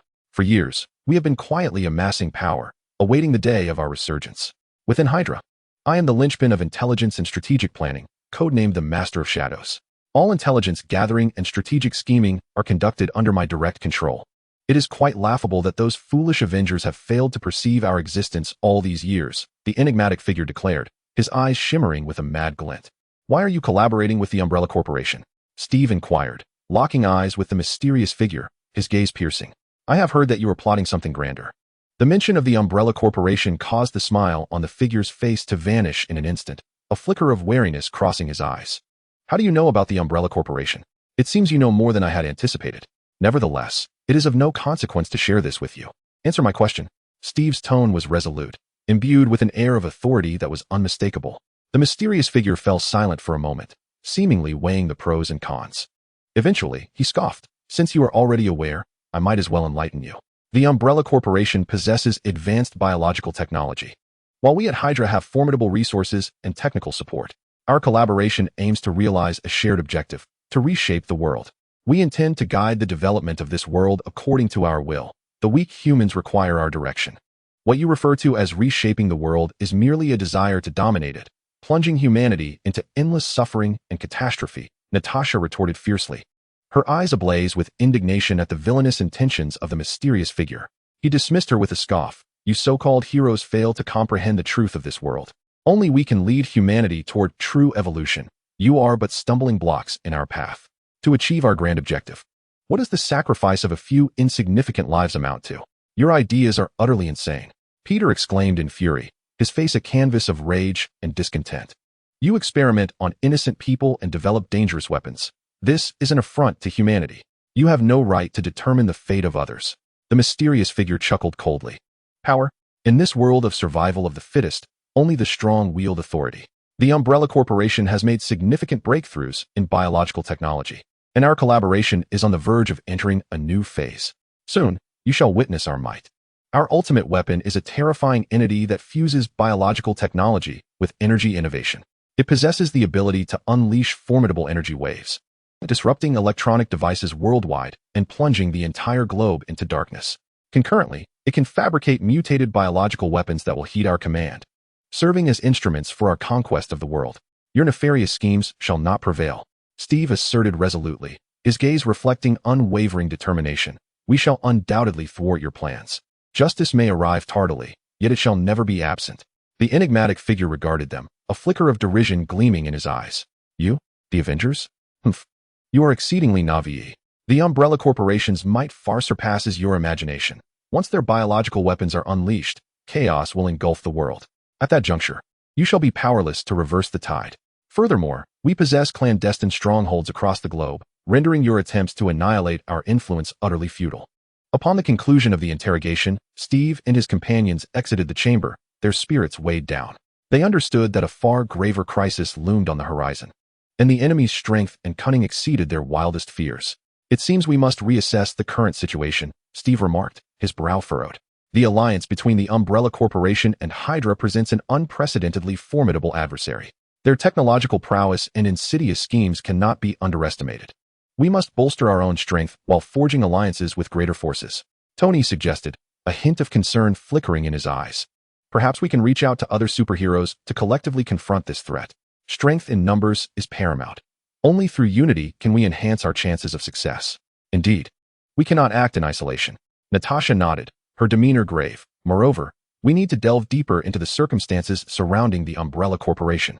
Knowledge of ourselves and our adversaries is the key to invincibility. We must ascertain the extent of their advancements in biotechnology. At that moment, Clint rushed in, clutching a dossier. His expression urgent. Captain, we have just received intelligence indicating that a secret laboratory of the Umbrella Corporation in Europe appears to be conducting a perilous experiment, likely related to their biological weaponry. Here are the fundamental details we have gathered regarding this facility. Steve accepted the intelligence, swiftly perusing its contents, a sharp glint in his eyes. Very well, we shall prepare for immediate action. Natasha, Clint, you are tasked with gathering further intelligence on this laboratory, including its defensive measures, personnel arrangements, and specific details of the experiment. Tony, ready the appropriate equipment and weaponry, tailoring preparations according to the laboratory's conditions. I will reach out to other superheroes to seek their support. This operation demands our utmost prudence. We cannot afford the slightest misstep. Everyone promptly took their leave. commencing preparations for the impending mission. The base was abuzz with activity, researchers intensifying the development of new gear, agents engaged in rigorous training, while the Avengers finalized their combat readiness.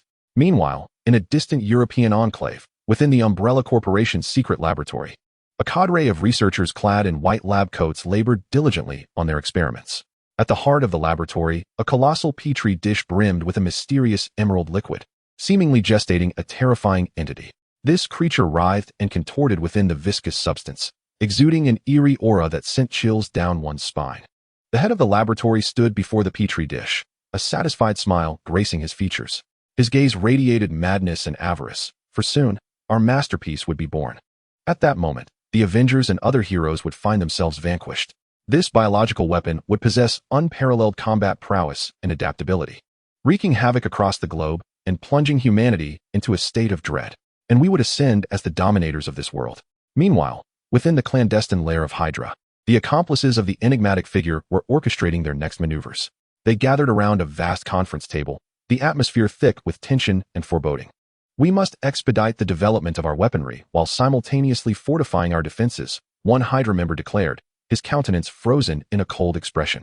If Umbrella Corporation's biological weapon succeeds, our chances will multiply. Yet, we must remain vigilant, for the Avengers will not relent easily. Indeed, we cannot afford to grant the Avengers any opportunities, another member echoed, a fierce glint in his eyes. When they arrive, we shall ensure they do not return. They had set an intricate web of traps around the base, equipped with state-of-the-art weapon systems, making escape impossible. Nevertheless, we must keep a watchful eye on that mysterious organization, cautioned a bespectacled member. Their emergence has disrupted our plans, and we must swiftly ascertain their intentions and capabilities. They could pose another threat. Regardless of their origins, any who dare obstruct our path will meet a grim fate, growled a burly member with a menacing demeanor. The members of the Avengers were poised to embark upon a new journey. Fully aware that the path ahead was fraught with peril and challenges, they remained undaunted in their mission to protect the world and humanity. Meanwhile, the malevolent alliance of Hydra and Umbrella Corporation awaited their arrival, heralding an impending clash between superheroes and evil forces. As preparations unfolded, Tony Stark suddenly observed an unusual phenomenon. While analyzing the equipment of the enigmatic figure, he detected a unique energy fluctuation that diverged from any energy they had previously encountered. Furrowing his brow, he fell into deep contemplation. What was this energy? Why did it manifest in his gear? Could it be connected to their ultimate weapon? This revelation served as a foreshadowing, hinting that the enemy's plot was likely more intricate and perilous than they had anticipated. During their intelligence-gathering efforts, Natasha and Clint stumbled upon a concealed communication node lurking in the shadows. Cautiously, they approached the node, intent on extracting the information it contained. Just as they believed success was within reach, they were ambushed by a group of mysterious figures. These assailants exhibited formidable combat skills, plunging Natasha and Clint into a fierce struggle. Just as they neared the brink of exhaustion, a familiar silhouette emerged. It was, astonishingly, a member of that mysterious organization. He extended a hand to assist, aiding Natasha and Clint in repelling the enigmatic adversary. This pivotal moment deepened their curiosity regarding his identity and intentions, while also providing a glimmer of hope for their mission. Ultimately, they successfully extracted vital information from the communication node, unveiling a more extensive conspiracy involving the Umbrella Corporation and Hydra. It turned out that they were not only developing an ultimate weapon, but were also orchestrating a global terror attack, aiming to simultaneously devastate multiple major cities and incite worldwide panic. Chapter 51. The Crisis and Quest for Truth. In the European laboratory, the members of the Avengers bore a heavy burden, driven by unwavering resolve as they sped towards Europe aboard their advanced aircraft. The atmosphere within the cabin was tense. Steve furrowed his brow, his gaze fixed intently on the navigation screen, contemplating the formidable challenges that lay ahead. Natasha and Clint gathered around a small table, meticulously sifting through the intelligence they had collected, endeavoring to unearth critical clues about the Umbrella Corporation's clandestine laboratory from the tangled web of information. Meanwhile, Tony was engrossed in calibrating the newly developed equipment, occasionally uttering technical jargon, his demeanor revealing a mix of anxiety and anticipation. Based on the intelligence at hand, the laboratory was concealed within a secret valley deep in the Alps, surrounded by an intricate network of formidable defenses. Not only was there an impenetrable energy shield, but also vigilant automated turrets and a multitude of well-equipped armed guards. Natasha spoke with a serious expression tinged with concern. Steve nodded slightly, determination evident in his eyes. We must exercise caution and minimize unnecessary casualties. Tony, how is the jamming device you are responsible for coming along? Tony patted the black box beside him, a confident smile gracing his face. Captain, rest assured. This jamming device has undergone significant enhancements, boasting far superior performance. It will not only effectively disrupt their defense systems, rendering them incapacitated, but will also pinpoint the laboratory's core area, providing robust support for our operation. The aircraft gradually descended to the valley's edge, and the team peered through the windows, alertly observing the surroundings. The laboratory structure was enveloped in a faint blue glow, the energy shield pulsating with light. On the surrounding slopes, the silhouettes of patrolling soldiers intermittently emerged, while hidden turrets exuded a menacing aura. Commence the operation, Steve quietly commanded, stepping out of the aircraft first. The team swiftly divided into smaller groups. Cautiously advancing towards the laboratory, Natasha and Clint, utilizing their exceptional stealth skills, skillfully employed the terrain for cover, stealthily approaching the laboratory's flank in search of a breach. Peter, relying on the power of his web slinging, darted up the exterior walls of the building like a streak of black lightning, keenly scanning for an unprotected entrance. However, just as they were on the verge of reaching their objective, a piercing alarm abruptly shattered the silence. The laboratory's doors swung open with a thunderous crash, and a swarm of soldiers clad in black combat gear, wielding advanced weaponry, surged forth, launching a fierce assault on the Avengers. Damn it, we've been discovered. Steve muttered a curse under his breath, swiftly raising his shield to steadfastly block the barrage of incoming bullets. In an instant, the battle erupted, both sides engulfed in fierce gunfire. Hulk unleashed a thunderous roar, charging into the enemy ranks like an enraged behemoth. Each punch he threw carried the weight of 1,000 tons, sending foes sprawling like rag dolls. Tony activated his armor, darting through the air like a brilliant meteor, unleashing a relentless barrage upon the adversaries while simultaneously employing the suit's scanning system to urgently seek vulnerabilities in their defenses. Natasha and Clint engaged in a breathtaking close-quarters combat on the flanks, their movements flowing with an effortless grace, each strike landing with pinpoint precision, toppling foes to the ground with relentless efficiency. Meanwhile, Peter maneuvered agilely atop the buildings, utilizing his web-slinging abilities for sudden assaults, leaving the enemies disoriented and in chaos. Despite the Avengers' valiant efforts, the enemy forces continued to swell, displaying formidable combat prowess. Steve keenly sensed that if this persisted, they would inevitably find themselves in dire straits. They must quickly ascertain an effective means to breach the laboratory. Tony, activate the jamming device immediately. See if we can penetrate their defenses, Steve commanded, his voice imbued with unwavering resolve. Without hesitation, Tony nodded and promptly pressed the button in his hand. The jamming device emitted a surge of powerful electromagnetic waves, slicing through the air like an invisible blade. The energy shield of the laboratory began to flicker violently, and the defense system experienced a brief bout of disarray. Now's our chance. Charge in, Steve shouted, brandishing his shield and leading the charge towards the laboratory's entrance like a fierce tiger. Upon successfully entering the laboratory, they were met with a labyrinthine world. The corridors intertwined like a maze, and a nauseating stench pervaded the air, with bizarre creatures lurking in the passageways. These beings were grotesquely contorted, their skin a chilling shade of green, exuding an eerie aura.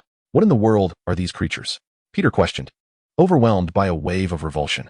They are likely the mutated beings developed by Umbrella Corporation through their malevolent biotechnological experiments, Natasha replied, her brow furrowed, her eyes betraying a sense of vigilance. Everyone, be cautious, they appear highly aggressive. The group proceeded with utmost caution, constantly facing the frenzied assaults of these mutated beings. Yet Hulk remained unyielding, roaring in fury as he swung his colossal fists, obliterating the creatures as if they were mere insignificant insects. Just as they delved deeper into the laboratory, a familiar yet chilling figure emerged before them. Clad in a black trench coat, the man wore a cold mask that obscured his face, leaving only his eyes, filled with lethal intent, exposed. Did you truly believe you could so easily infiltrate here?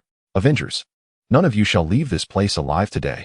His voice was deep and frigid, as if emanating from the icy depths of hell, laden with the threat of death. Steve gazed at the man before him, a sudden tightening in his chest, as he distinctly sensed the powerful and malevolent aura emanating from him. Who are you? Why do you obstruct us? The man sneered, his voice laced with disdain. I am the Winter Soldier of Hydra, commanded by the higher echelons of Hydra to guard this laboratory. You foolish intruders dare to thwart our grand design. It is nothing short of a death wish. To Steve's shock, the man was none other than his former dear friend, Bucky. However, after being mercilessly brainwashed and transformed by Hydra, he had lost his true self. becoming a cold-blooded killing machine. "Bucky, it's me, Steve. Do you truly not remember me?" Steve implored, striving to awaken the buried memories within Bucky. His eyes filled with anguish and hope. Yet, the Winter Soldier remained deaf to his cries, swiftly drawing his gleaming metal arm and charging towards Steve like a released arrow. Steve raised his shield just in time to deflect the Winter Soldier's fierce assault. The two engaged in a breathtaking and intense struggle, with Steve desperately resisting while seeking an opportunity to rekindle Bucky's conscience and memories, while the Winter Soldier relentlessly aimed to eliminate Steve, each attack delivered without mercy. Natasha and Clint, witnessing the dire situation, unhesitatingly joined the fray, attempting to assist Steve in subduing the Winter Soldier. However, the Winter Soldier's prowess surpassed their expectations, and even their combined efforts struggled to bring him down. At that tense moment, Tony spotted a mysterious control panel nearby. With his keen intuition, he surmised that this console might be closely linked to the core systems of the laboratory. He dashed towards it, concentrating on deciphering the system's passwords and programs. After a series of tense and arduous efforts, Tony finally succeeded in breaking the code. The laboratory lights flickered wildly, and concealed passages hidden within the walls began to reveal themselves. "Everyone, come over. There's a new passage," Tony exclaimed excitedly. Upon hearing his call, Steve and the others seized the chance to break free from the Winter Soldier's grasp and sprinted towards the newly uncovered passage. The Winter Soldier, determined to pursue and continue his assault, was abruptly halted in his tracks by Hulk, who stood like an immovable wall. Hulk and the Winter Soldier engaged in a titanic clash of strength, each collision sending tremors through the ground, the air thick with tension and peril. Ultimately, Hulk, with his unparalleled might, forcefully brought the Winter Soldier crashing to the ground. As Steve and the others advanced through the new passage, they soon arrived at a vast and ominous laboratory. At its center stood a massive transparent container filled with a liquid that radiated an enigmatic glow. Beside the container stood a man clad in a white lab coat, his face twisted into a maniacal grin. "Welcome to my laboratory, heroes of the Avengers," the man proclaimed, his tone dripping with mockery and pride. "I am Dr. Isaac, the chief scientist of the Umbrella Corporation. You have arrived at the perfect moment, for I was just about to seek intriguing subjects upon which to test my latest results." Dr. Isaac pressed a button, and the lid of the container slowly opened, revealing a colossal and terrifying creature. This monstrosity boasted a massive physique, sinewy muscles, and powerful limbs, with a fearsome visage that instilled dread in all who beheld it. "This is my latest creation in biological weaponry, an amalgamation of various formidable genes, possessing unimaginable combat prowess and regenerative capabilities." Dr. Isaac, brimming with pride, reveled in his madness, declaring that today you shall witness its true might. The creature unleashed a deafening roar that reverberated through the laboratory like a thunderclap, before lunging menacingly at the members of the Avengers. Steve and the others immediately assumed combat stances, bracing themselves for this life-and-death confrontation. The creature's assaults were ferocious. Each punch created a tremendous shockwave, causing Steve's shield to hum ominously as he was forced to retreat. Natasha and Clint's efforts seemed futile against the beast, which continued its relentless advance without a hint of concern. "This creature is too powerful. What shall we do?" Peter exclaimed anxiously, a hint of panic etched upon his face. In that critical moment, Clint suddenly had a spark of inspiration. He swiftly drew a specially designed arrow from his quiver, equipped with a potent miniature explosive. "Behold," Clint shouted, tautening his bowstring and accurately launching the arrow towards the creature's leg. Upon impact, the arrow detonated, creating a gaping wound in the creature's limb. The beast howled in agony, momentarily ceasing its assault. "Now is our chance. Strike at its weakness," Steve urged, his voice resonating with determination and encouragement. Seizing this rare opportunity, the team unleashed a fierce barrage against the creature. Tony fired a powerful energy beam that struck the monster's head. Natasha and Clint relentlessly attacked its abdomen. Peter cleverly ensnared the creature's arms with his webbing, limiting its movement. United in their efforts, the monster ultimately succumbed, emitting a desperate roar before collapsing to the ground, motionless. Dr. Isaac, witnessing his meticulously cultivated masterpiece defeated, displayed an expression of rage and insanity. "You wretched fools, how dare you disrupt my magnificent experiment? But do you truly believe this will thwart us? How naive." With that, Dr. Isaac pressed a concealed button on his cuff, causing numerous hidden doors in the laboratory walls to swing open, unleashing a staggering horde of mutated creatures. Haha. Now, prepare to experience the despair of being surrounded by these monstrosities. Dr. Isaac cackled maniacally, his eyes gleaming with malice. Just as the group found themselves in dire straits, a sudden barrage of gunfire erupted. A squad clad in specialized combat gear, well-equipped and resolute, stormed into the laboratory from another direction. unleashing a relentless assault on the mutated creatures without hesitation. Steve focused intently, his heart suddenly filled with joy. These individuals were agents of S-H-I-E-L-D. Prior to their departure, Steve had already reached out to S-H-I-E-L-D, requesting their support at a critical moment. With the inclusion of S-H-I-E-L-D agents, the tide of battle began to turn. Members of the Avengers and S-H-I-E-L-D agents coordinated seamlessly, gradually gaining the upper hand. They fought valiantly, successfully eliminating the majority of the mutated creatures, and then advanced towards Dr. Isaac. Seeing the situation deteriorate rapidly, Dr. Isaac's eyes flashed with a hint of fear as he turned to flee. However, Natasha reacted swiftly, like a bolt of black lightning, and pursued him, delivering a powerful kick that sent him crashing to the ground. Now, it is time for you to confess everything, Natasha said coldly, pinning Dr. Isaac down and rendering him immobile. After struggling momentarily, Dr. Isaac ultimately realized there was no escape and resigned himself to defeat. All right, you win. But do you think this will thwart the plans of Hydra and Umbrella Corporation? Our scheme is already in its final phase. The ultimate weapon is nearly complete, and the entire world will descend into endless chaos and destruction. What are you talking about? What exactly is this ultimate weapon? Steve inquired, his eyes betraying a sense of urgency and concern. Dr. Isaac scoffed, a maniacal expression crossing his face. The ultimate weapon is a supervirus capable of completely altering human genetics. Once unleashed, it will spread rapidly across the globe. Those infected will descend into madness, losing their rationality, transforming into mindless monsters driven solely by the urge to kill. Furthermore, this virus is highly contagious, capable of infiltrating every corner of the world in a remarkably short time. Upon hearing this, the faces of the gathered individuals paled instantly. They realized that the impending crisis was far more severe than they had imagined, reaching a critical juncture of life and death. You must do everything in your power to thwart our plans. Otherwise, the entire world will be irrevocably doomed, Dr. Isaac stated, an air of helplessness lacing his tone. But do you think this is all there is? Hydra's influence is far greater than you can fathom. Among their ranks are formidable figures like Red Skull and Baron Zemo, all plotting even grander, more sinister schemes. At that moment, the laboratory suddenly began to shake violently.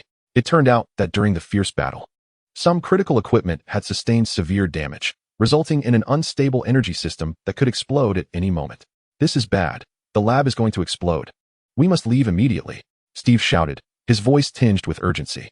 The group hurriedly rushed toward the exit of the laboratory, and just as they were about to escape, they heard a deafening explosion behind them. The lab was instantly reduced to ruins, engulfed in thick smoke and flames. The members of the Avengers stood before the wreckage, gazing at the devastation, their hearts heavy with sorrow and concern.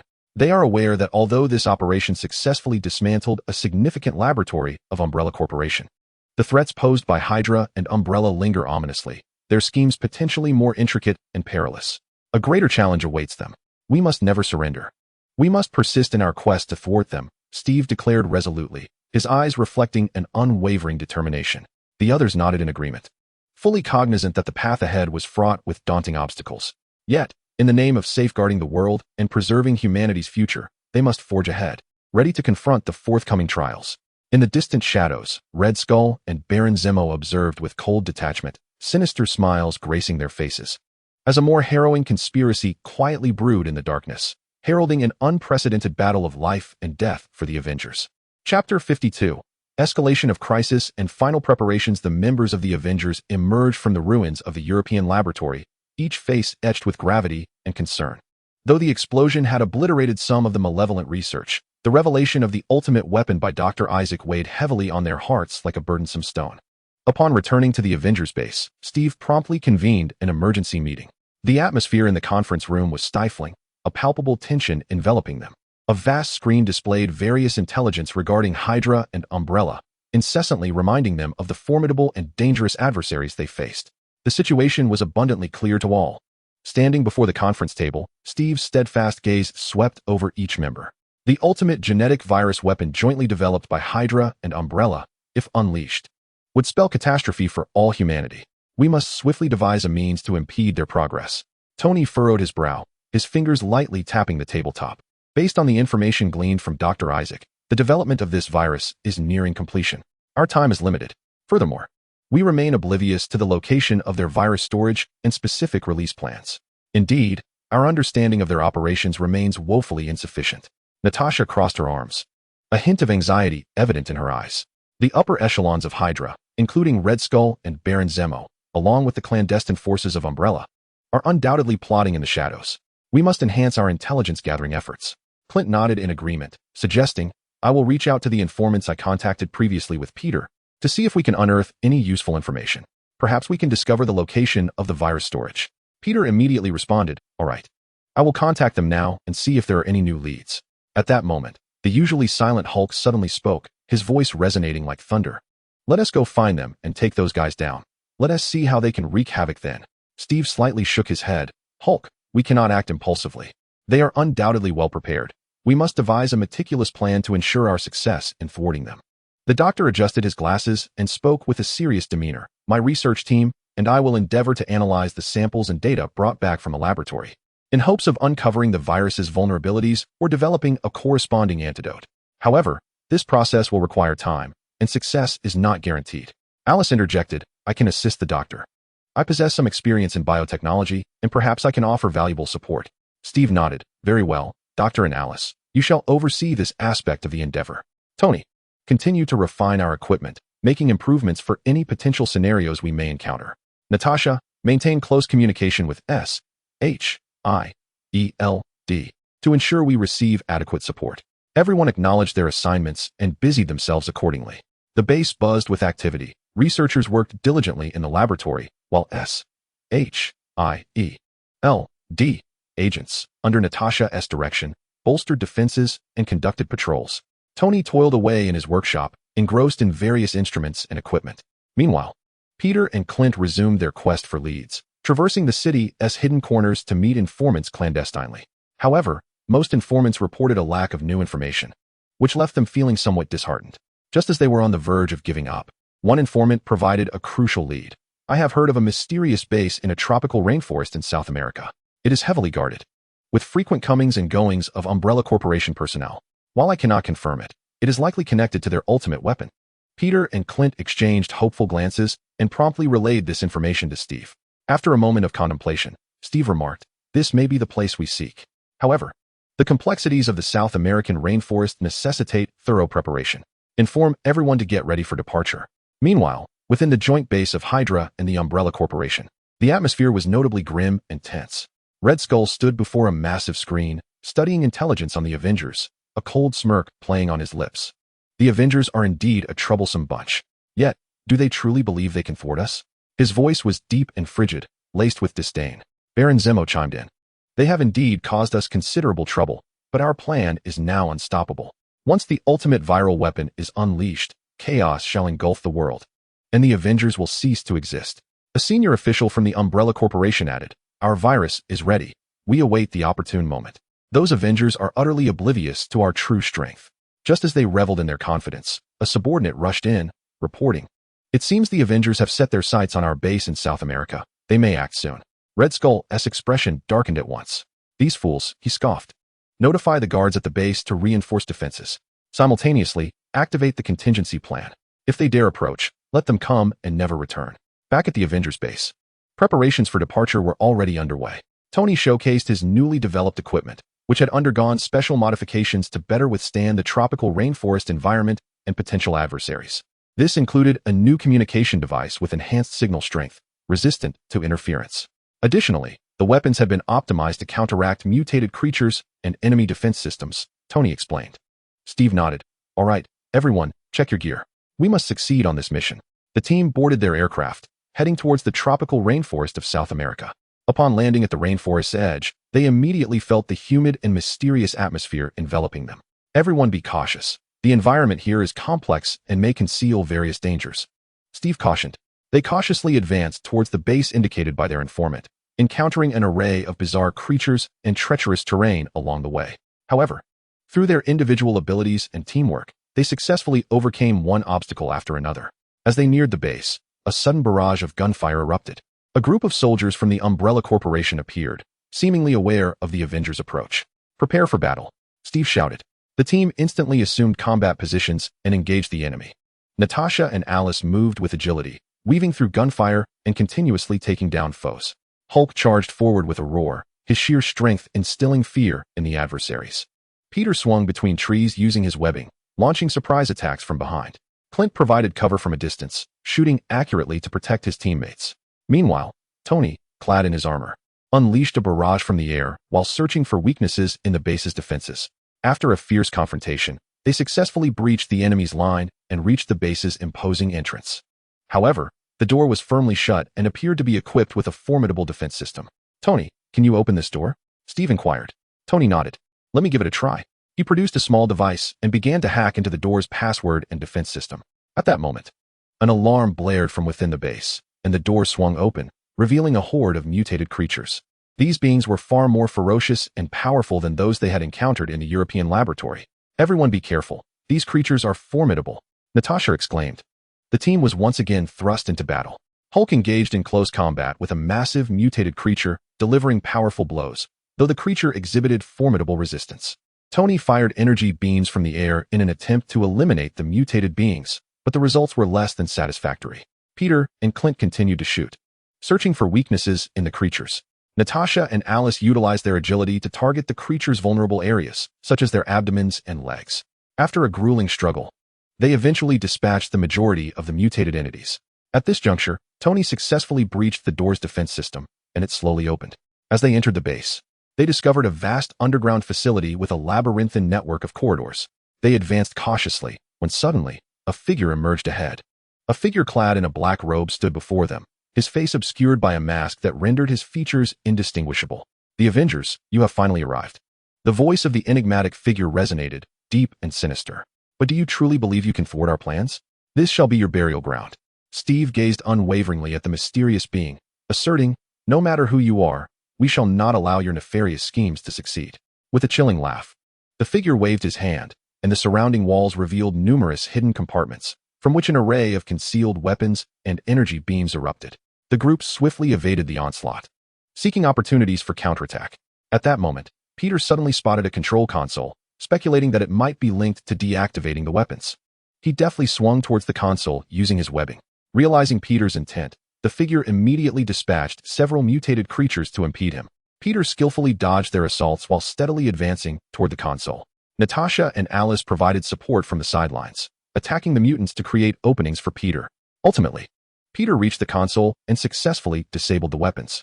Seeing his plans unravel, the mysterious figure descended into madness, producing a device and pressing a button that set the base trembling. "Do you think this is the end?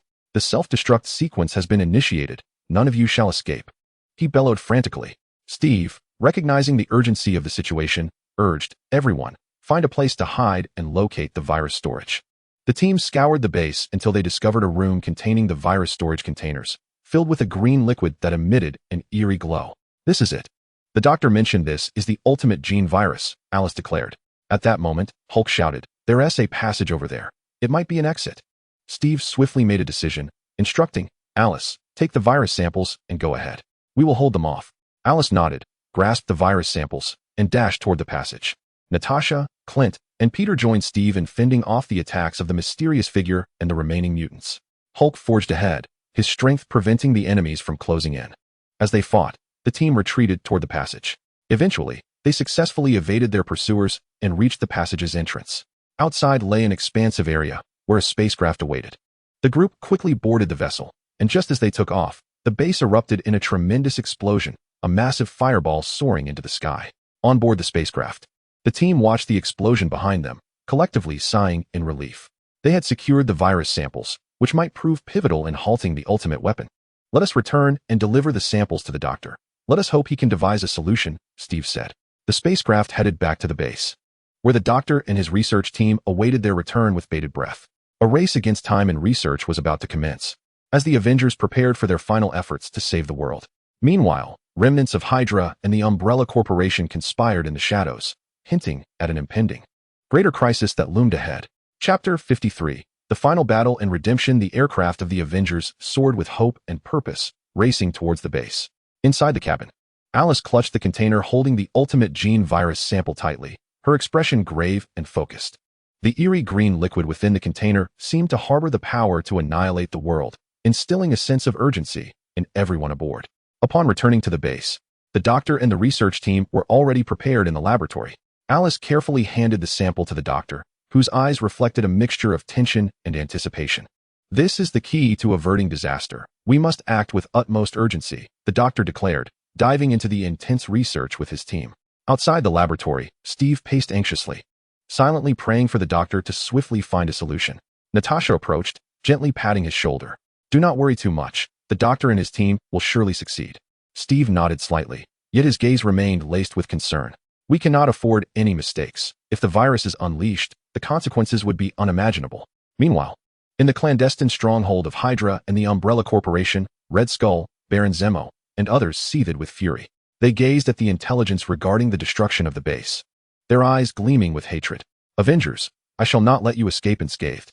Red Skull bellowed, his voice echoing throughout the stronghold, causing those around him to tremble. Baron Zemo furrowed his brow, anxiety flickering in his eyes. Our ultimate weapon plan has been disrupted. What shall we do now? The upper echelons of the Umbrella Corporation wore grim expressions. We still have a contingency plan. Although they have taken the virus sample, we possess ample reserves. If we find the opportune moment, we can still unleash the virus globally. Red Skull inhaled deeply, striving to regain his composure. Very well, activate the contingency plan. Notify all infiltrators to closely monitor the Avengers' movements. The instant they show any sign of weakness, we will strike. At the Avengers' base, after tirelessly conducting research day and night, the doctor and his team finally made a significant breakthrough. The doctor excitedly emerged from the laboratory to report to Steve and the others. We have discovered a critical weakness of the virus. Its stability relies on a specific chemical compound. If we can disrupt this substance, the virus will lose its potency. A glimmer of hope sparked in Steve's eyes. That is fantastic. What must we do? The doctor adjusted his glasses, his expression serious. We need to find an inhibitor for this chemical compound, and then inject it into the virus sample for testing. If the test is successful, we can mass-produce this inhibitor to halt the virus's spread. Tony immediately chimed in. I can utilize the resources at the base to expedite the development of this inhibitor. Steve nodded in agreement. All right, Tony, you will be responsible for developing the inhibitor. The doctor and the research team continued testing the virus sample, ensuring every precaution was taken. Natasha, please contact SHIELD and request that they enhance global surveillance to prevent any actions from the remnants of Hydra and the Umbrella Corporation. Clint and Peter, continue to gather intelligence and see if you can uncover any additional secret strongholds. Hulk, you are tasked with ensuring the security of the base. The team promptly accepted their assignments and busied themselves. In the laboratory, Tony immersed himself in his work, tirelessly adjusting the ratios of various chemicals in pursuit of the ideal inhibitor formula. The doctor and the research team closely monitored the changes in the viral samples, meticulously recording every piece of data. Natasha established contact with SHIELD, prompting the agents to spring into action and enhance surveillance on a global scale. Meanwhile, Clint and Peter delved into the city's nooks and crannies, engaging with informants in search of clues regarding Hydra and the Umbrella Corporation. After several days of diligent effort, Tony finally developed the inhibitor.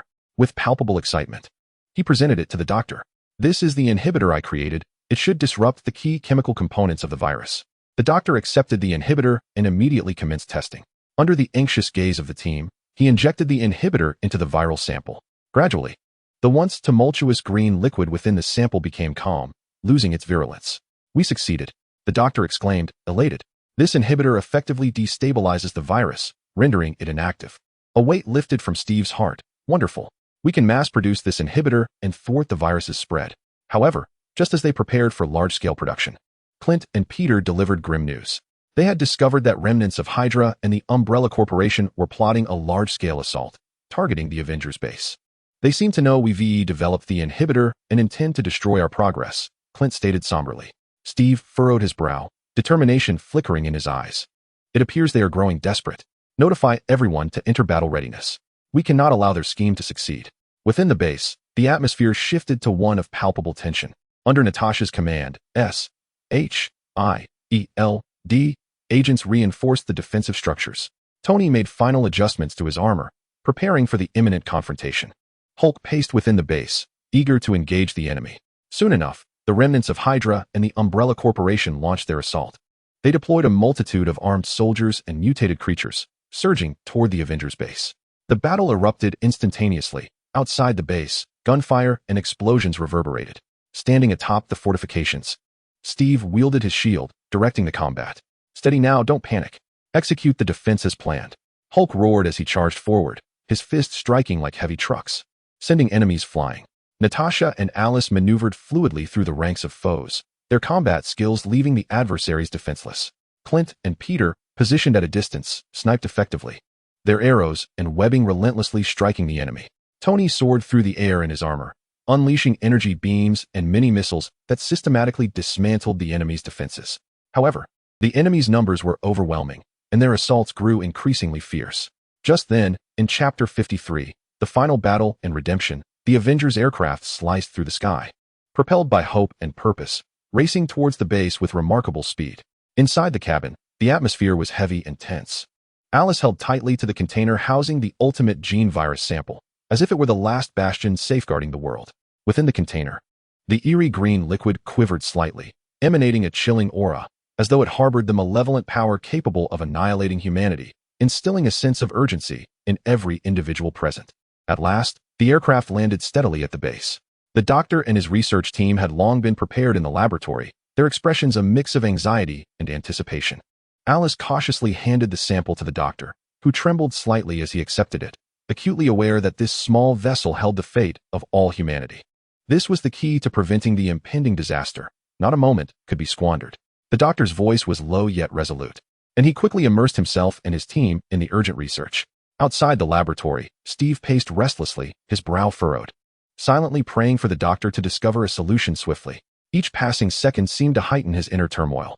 Natasha approached him gently, placing a reassuring hand on his shoulder, attempting to comfort him.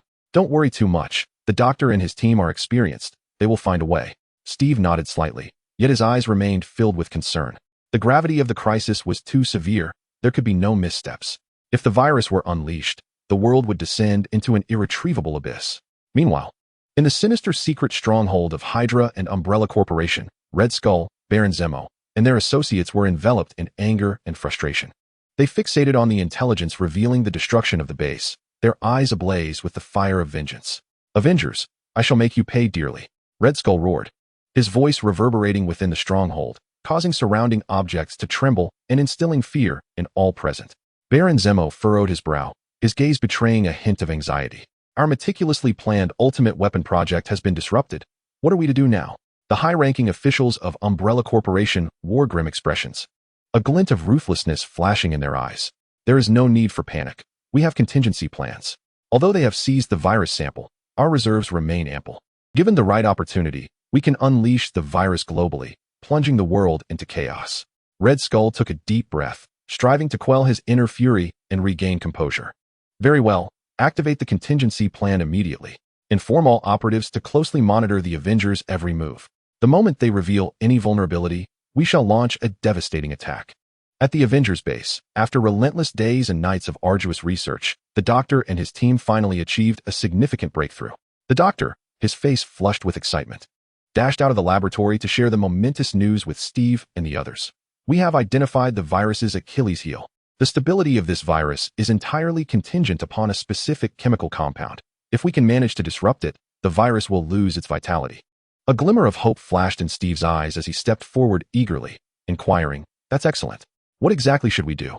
The doctor adjusted his glasses, his expression grave and focused, and elucidated, "We must identify the inhibitor for this chemical compound and subsequently inject it into the viral samples for rigorous testing. Should the results prove favorable, we can commence mass production of this inhibitor, thereby effectively curtailing the spread of the virus." Without hesitation, Tony stepped forward, exuding confidence as he proclaimed, "I can harness the advanced resources available at the base to expedite the development of this inhibitor." Steve nodded in agreement, swiftly assigning tasks. "All right, Tony, the responsibility of developing the inhibitor falls to you." The doctor and the research team continued their meticulous examination of the viral samples, ensuring that every detail was accounted for. "Natasha, you must immediately contact SHIELD and urge them to enhance global surveillance to prevent any remnants of Hydra and Umbrella Corporation from wreaking havoc. Clint and Peter, you will persist in gathering intelligence to ascertain whether any further secret hideouts exist. Hulk, you are in charge of the base's security. We cannot allow the enemy any opportunity." Everyone promptly accepted their assignments and set off to fulfill their duties. Tony immersed himself in the laboratory, working tirelessly. His gaze was fixed intently on various instruments and chemical reagents, continually adjusting proportions and experimenting with numerous combinations in pursuit of the most suitable inhibitor formula. The doctor and the research team remained steadfastly by the viral samples, attentively monitoring every minute change and meticulously recording each data point, not daring to overlook even the slightest detail. Natasha swiftly established contact with SHIELD. Upon receiving the directive, the agents sprang into action, deploying a comprehensive surveillance network across the globe. Clint and Peter, meanwhile, tirelessly delved into the city's nooks and crannies, clandestinely meeting informants and meticulously searching for traces of Hydra and the Umbrella Corporation. After several days of relentless effort, Tony successfully developed the inhibitor. Exhausted yet exhilarated, he presented the inhibitor to the doctor, his eyes gleaming with anticipation. "Doctor, this is the inhibitor I have developed after multiple simulation tests. It should effectively dismantle the virus's key chemical compound." The doctor received the inhibitor, a hint of tension in his eyes, and immediately commenced testing. Under the anxious gaze of the assembled team, the doctor cautiously injected the inhibitor into the viral sample. As time progressed, the once vibrant green liquid within the viral sample gradually calmed, the previously active virus seemingly devoid of vitality, its original potency extinguished. "We've succeeded," the doctor exclaimed in exhilaration, a radiant smile illuminating his face. This inhibitor could effectively undermine the virus's stability, rendering it inactive. A heavy weight lifted from Steve's heart, and a look of contentment spread across his face. "This is wonderful. We can now mass-produce this inhibitor and entirely thwart the virus's dissemination." However, just as they were poised to commence large-scale production of the inhibitors, Clint and Peter arrived with grave expressions, bearing disheartening news. They had uncovered a conspiracy by the remnants of Hydra and the Umbrella Corporation, who were plotting a massive assault targeting the Avengers base. It appeared they had discerned our advancements in inhibitor technology and sought to obliterate our achievements to perpetuate their nefarious plans. Clint spoke with a serious demeanor. Steve furrowed his brow, his gaze betraying a resolute determination. It seemed they were indeed cornered, desperate in their actions. "Alert everyone. We must immediately prepare for battle. We cannot allow their sinister plot to succeed. We must safeguard our innovations and the peace of the world." Within the base, the atmosphere shifted to one of palpable tension. Under Natasha's command, SHIELD agents swiftly fortified the base's defenses, establishing layers of protective barriers. Tony made final adjustments and optimizations to his armor, ensuring that each component would operate at peak efficiency in the forthcoming conflict. Meanwhile, Hulk paced restlessly within the base, emitting deep growls, eager to engage the foe in exhilarating combat. Before long, the remnants of Hydra and the Umbrella Corporation descended upon them like ravenous wolves. They dispatched a multitude of well-armed soldiers and grotesque mutated creatures, surging towards the Avengers base like an unstoppable tide. The battle erupted instantaneously. Gunfire echoed deafeningly outside the base. Explosions rang out in succession, and smoke filled the air. Steve stood atop the defensive fortifications, his posture unwavering, wielding his shield as he commanded the fray. "Everyone, hold steady. Do not panic. Execute the defensive strategy as planned." Hulk roared and charged forward, akin to a rampaging tank, his fists imbued with immense power. Each strike sending enemies flying and toppling them in droves. Natasha and Alice moved like phantoms through the darkness, weaving effortlessly among the enemy ranks. Their movements were agile and precise, their combat skills unparalleled, leaving foes vulnerable to their onslaught. Clint and Peter secured advantageous positions from afar, delivering precise sniper fire. Their arrows and webbing sliced through the battlefield like the scythe of death, relentlessly claiming enemy lives. Tony, clad in his armor, soared through the skies, unleashing energy beams and micro-missiles that streaked across the heavens, continuously dismantling enemy defenses and critical installations. Yet, the sheer number of adversaries was overwhelming, and their assaults grew increasingly ferocious, rendering the situation dire. At the critical juncture of the conflict, Red Skull and Baron Zemo emerged, riding in a colossal, imposing war chariot. They stood atop their vehicle, commanding the enemy's advance from a position of superiority, their faces adorned with triumphant grins. "Avengers, today marks your doom. You shall pay a heavy price for your transgressions," Red Skull bellowed, his eyes gleaming with madness. Steve gazed at Red Skull, his eyes ablaze with uncontainable fury. "Your wicked schemes shall never prevail. Justice will ultimately triumph over evil." With that declaration, Steve leapt from the fortifications without hesitation, like a bolt of black lightning, charging towards Red Skull. As Hulk beheld Steve's movements, he let out a thunderous roar, and together they charged fiercely towards the Red Skull's war chariot. The Red Skull, noticing the approach of Steve and Hulk, revealed a cold smirk, thinking them to be foolishly overconfident. "Stop them. Make sure they return not," he commanded. And a horde of mutated creatures surged forth like ravenous hounds, obstructing Steve and Hulk's path. Hulk, roaring in fury, engaged in a breathtaking and intense battle against the mutated beings, his body gradually soaking in blood, yet his fighting spirit remained unyielding. Meanwhile, Steve wielded his shield with dexterity, skillfully breaching the enemy's defenses as he steadfastly advanced towards the Red Skull. Just as Steve drew near, Baron Zemo suddenly leapt from the chariot, appearing like a shadow, blocking his way. "Steve, do you truly believe you can defeat us single-handedly? Do not indulge in such delusions," Zemo taunted, a glimmer of provocation and disdain in his gaze. Steve, unwavering and resolute, met Zemo's stare. "I shall thwart your nefarious schemes, even at the cost of my life." With that, a fierce close-quarters combat ensued between Steve and Zemo. Although Steve's fighting techniques were exceptional, Zemo was no mere adversary, and their exchanges ignited sparks with each clash.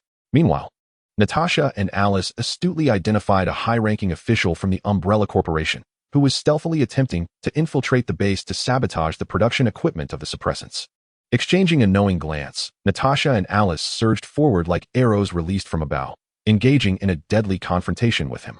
Despite the formidable strength of the Umbrella executive, Natasha and Alice, working in perfect harmony, resembled two agile leopards, gradually gaining the upper hand.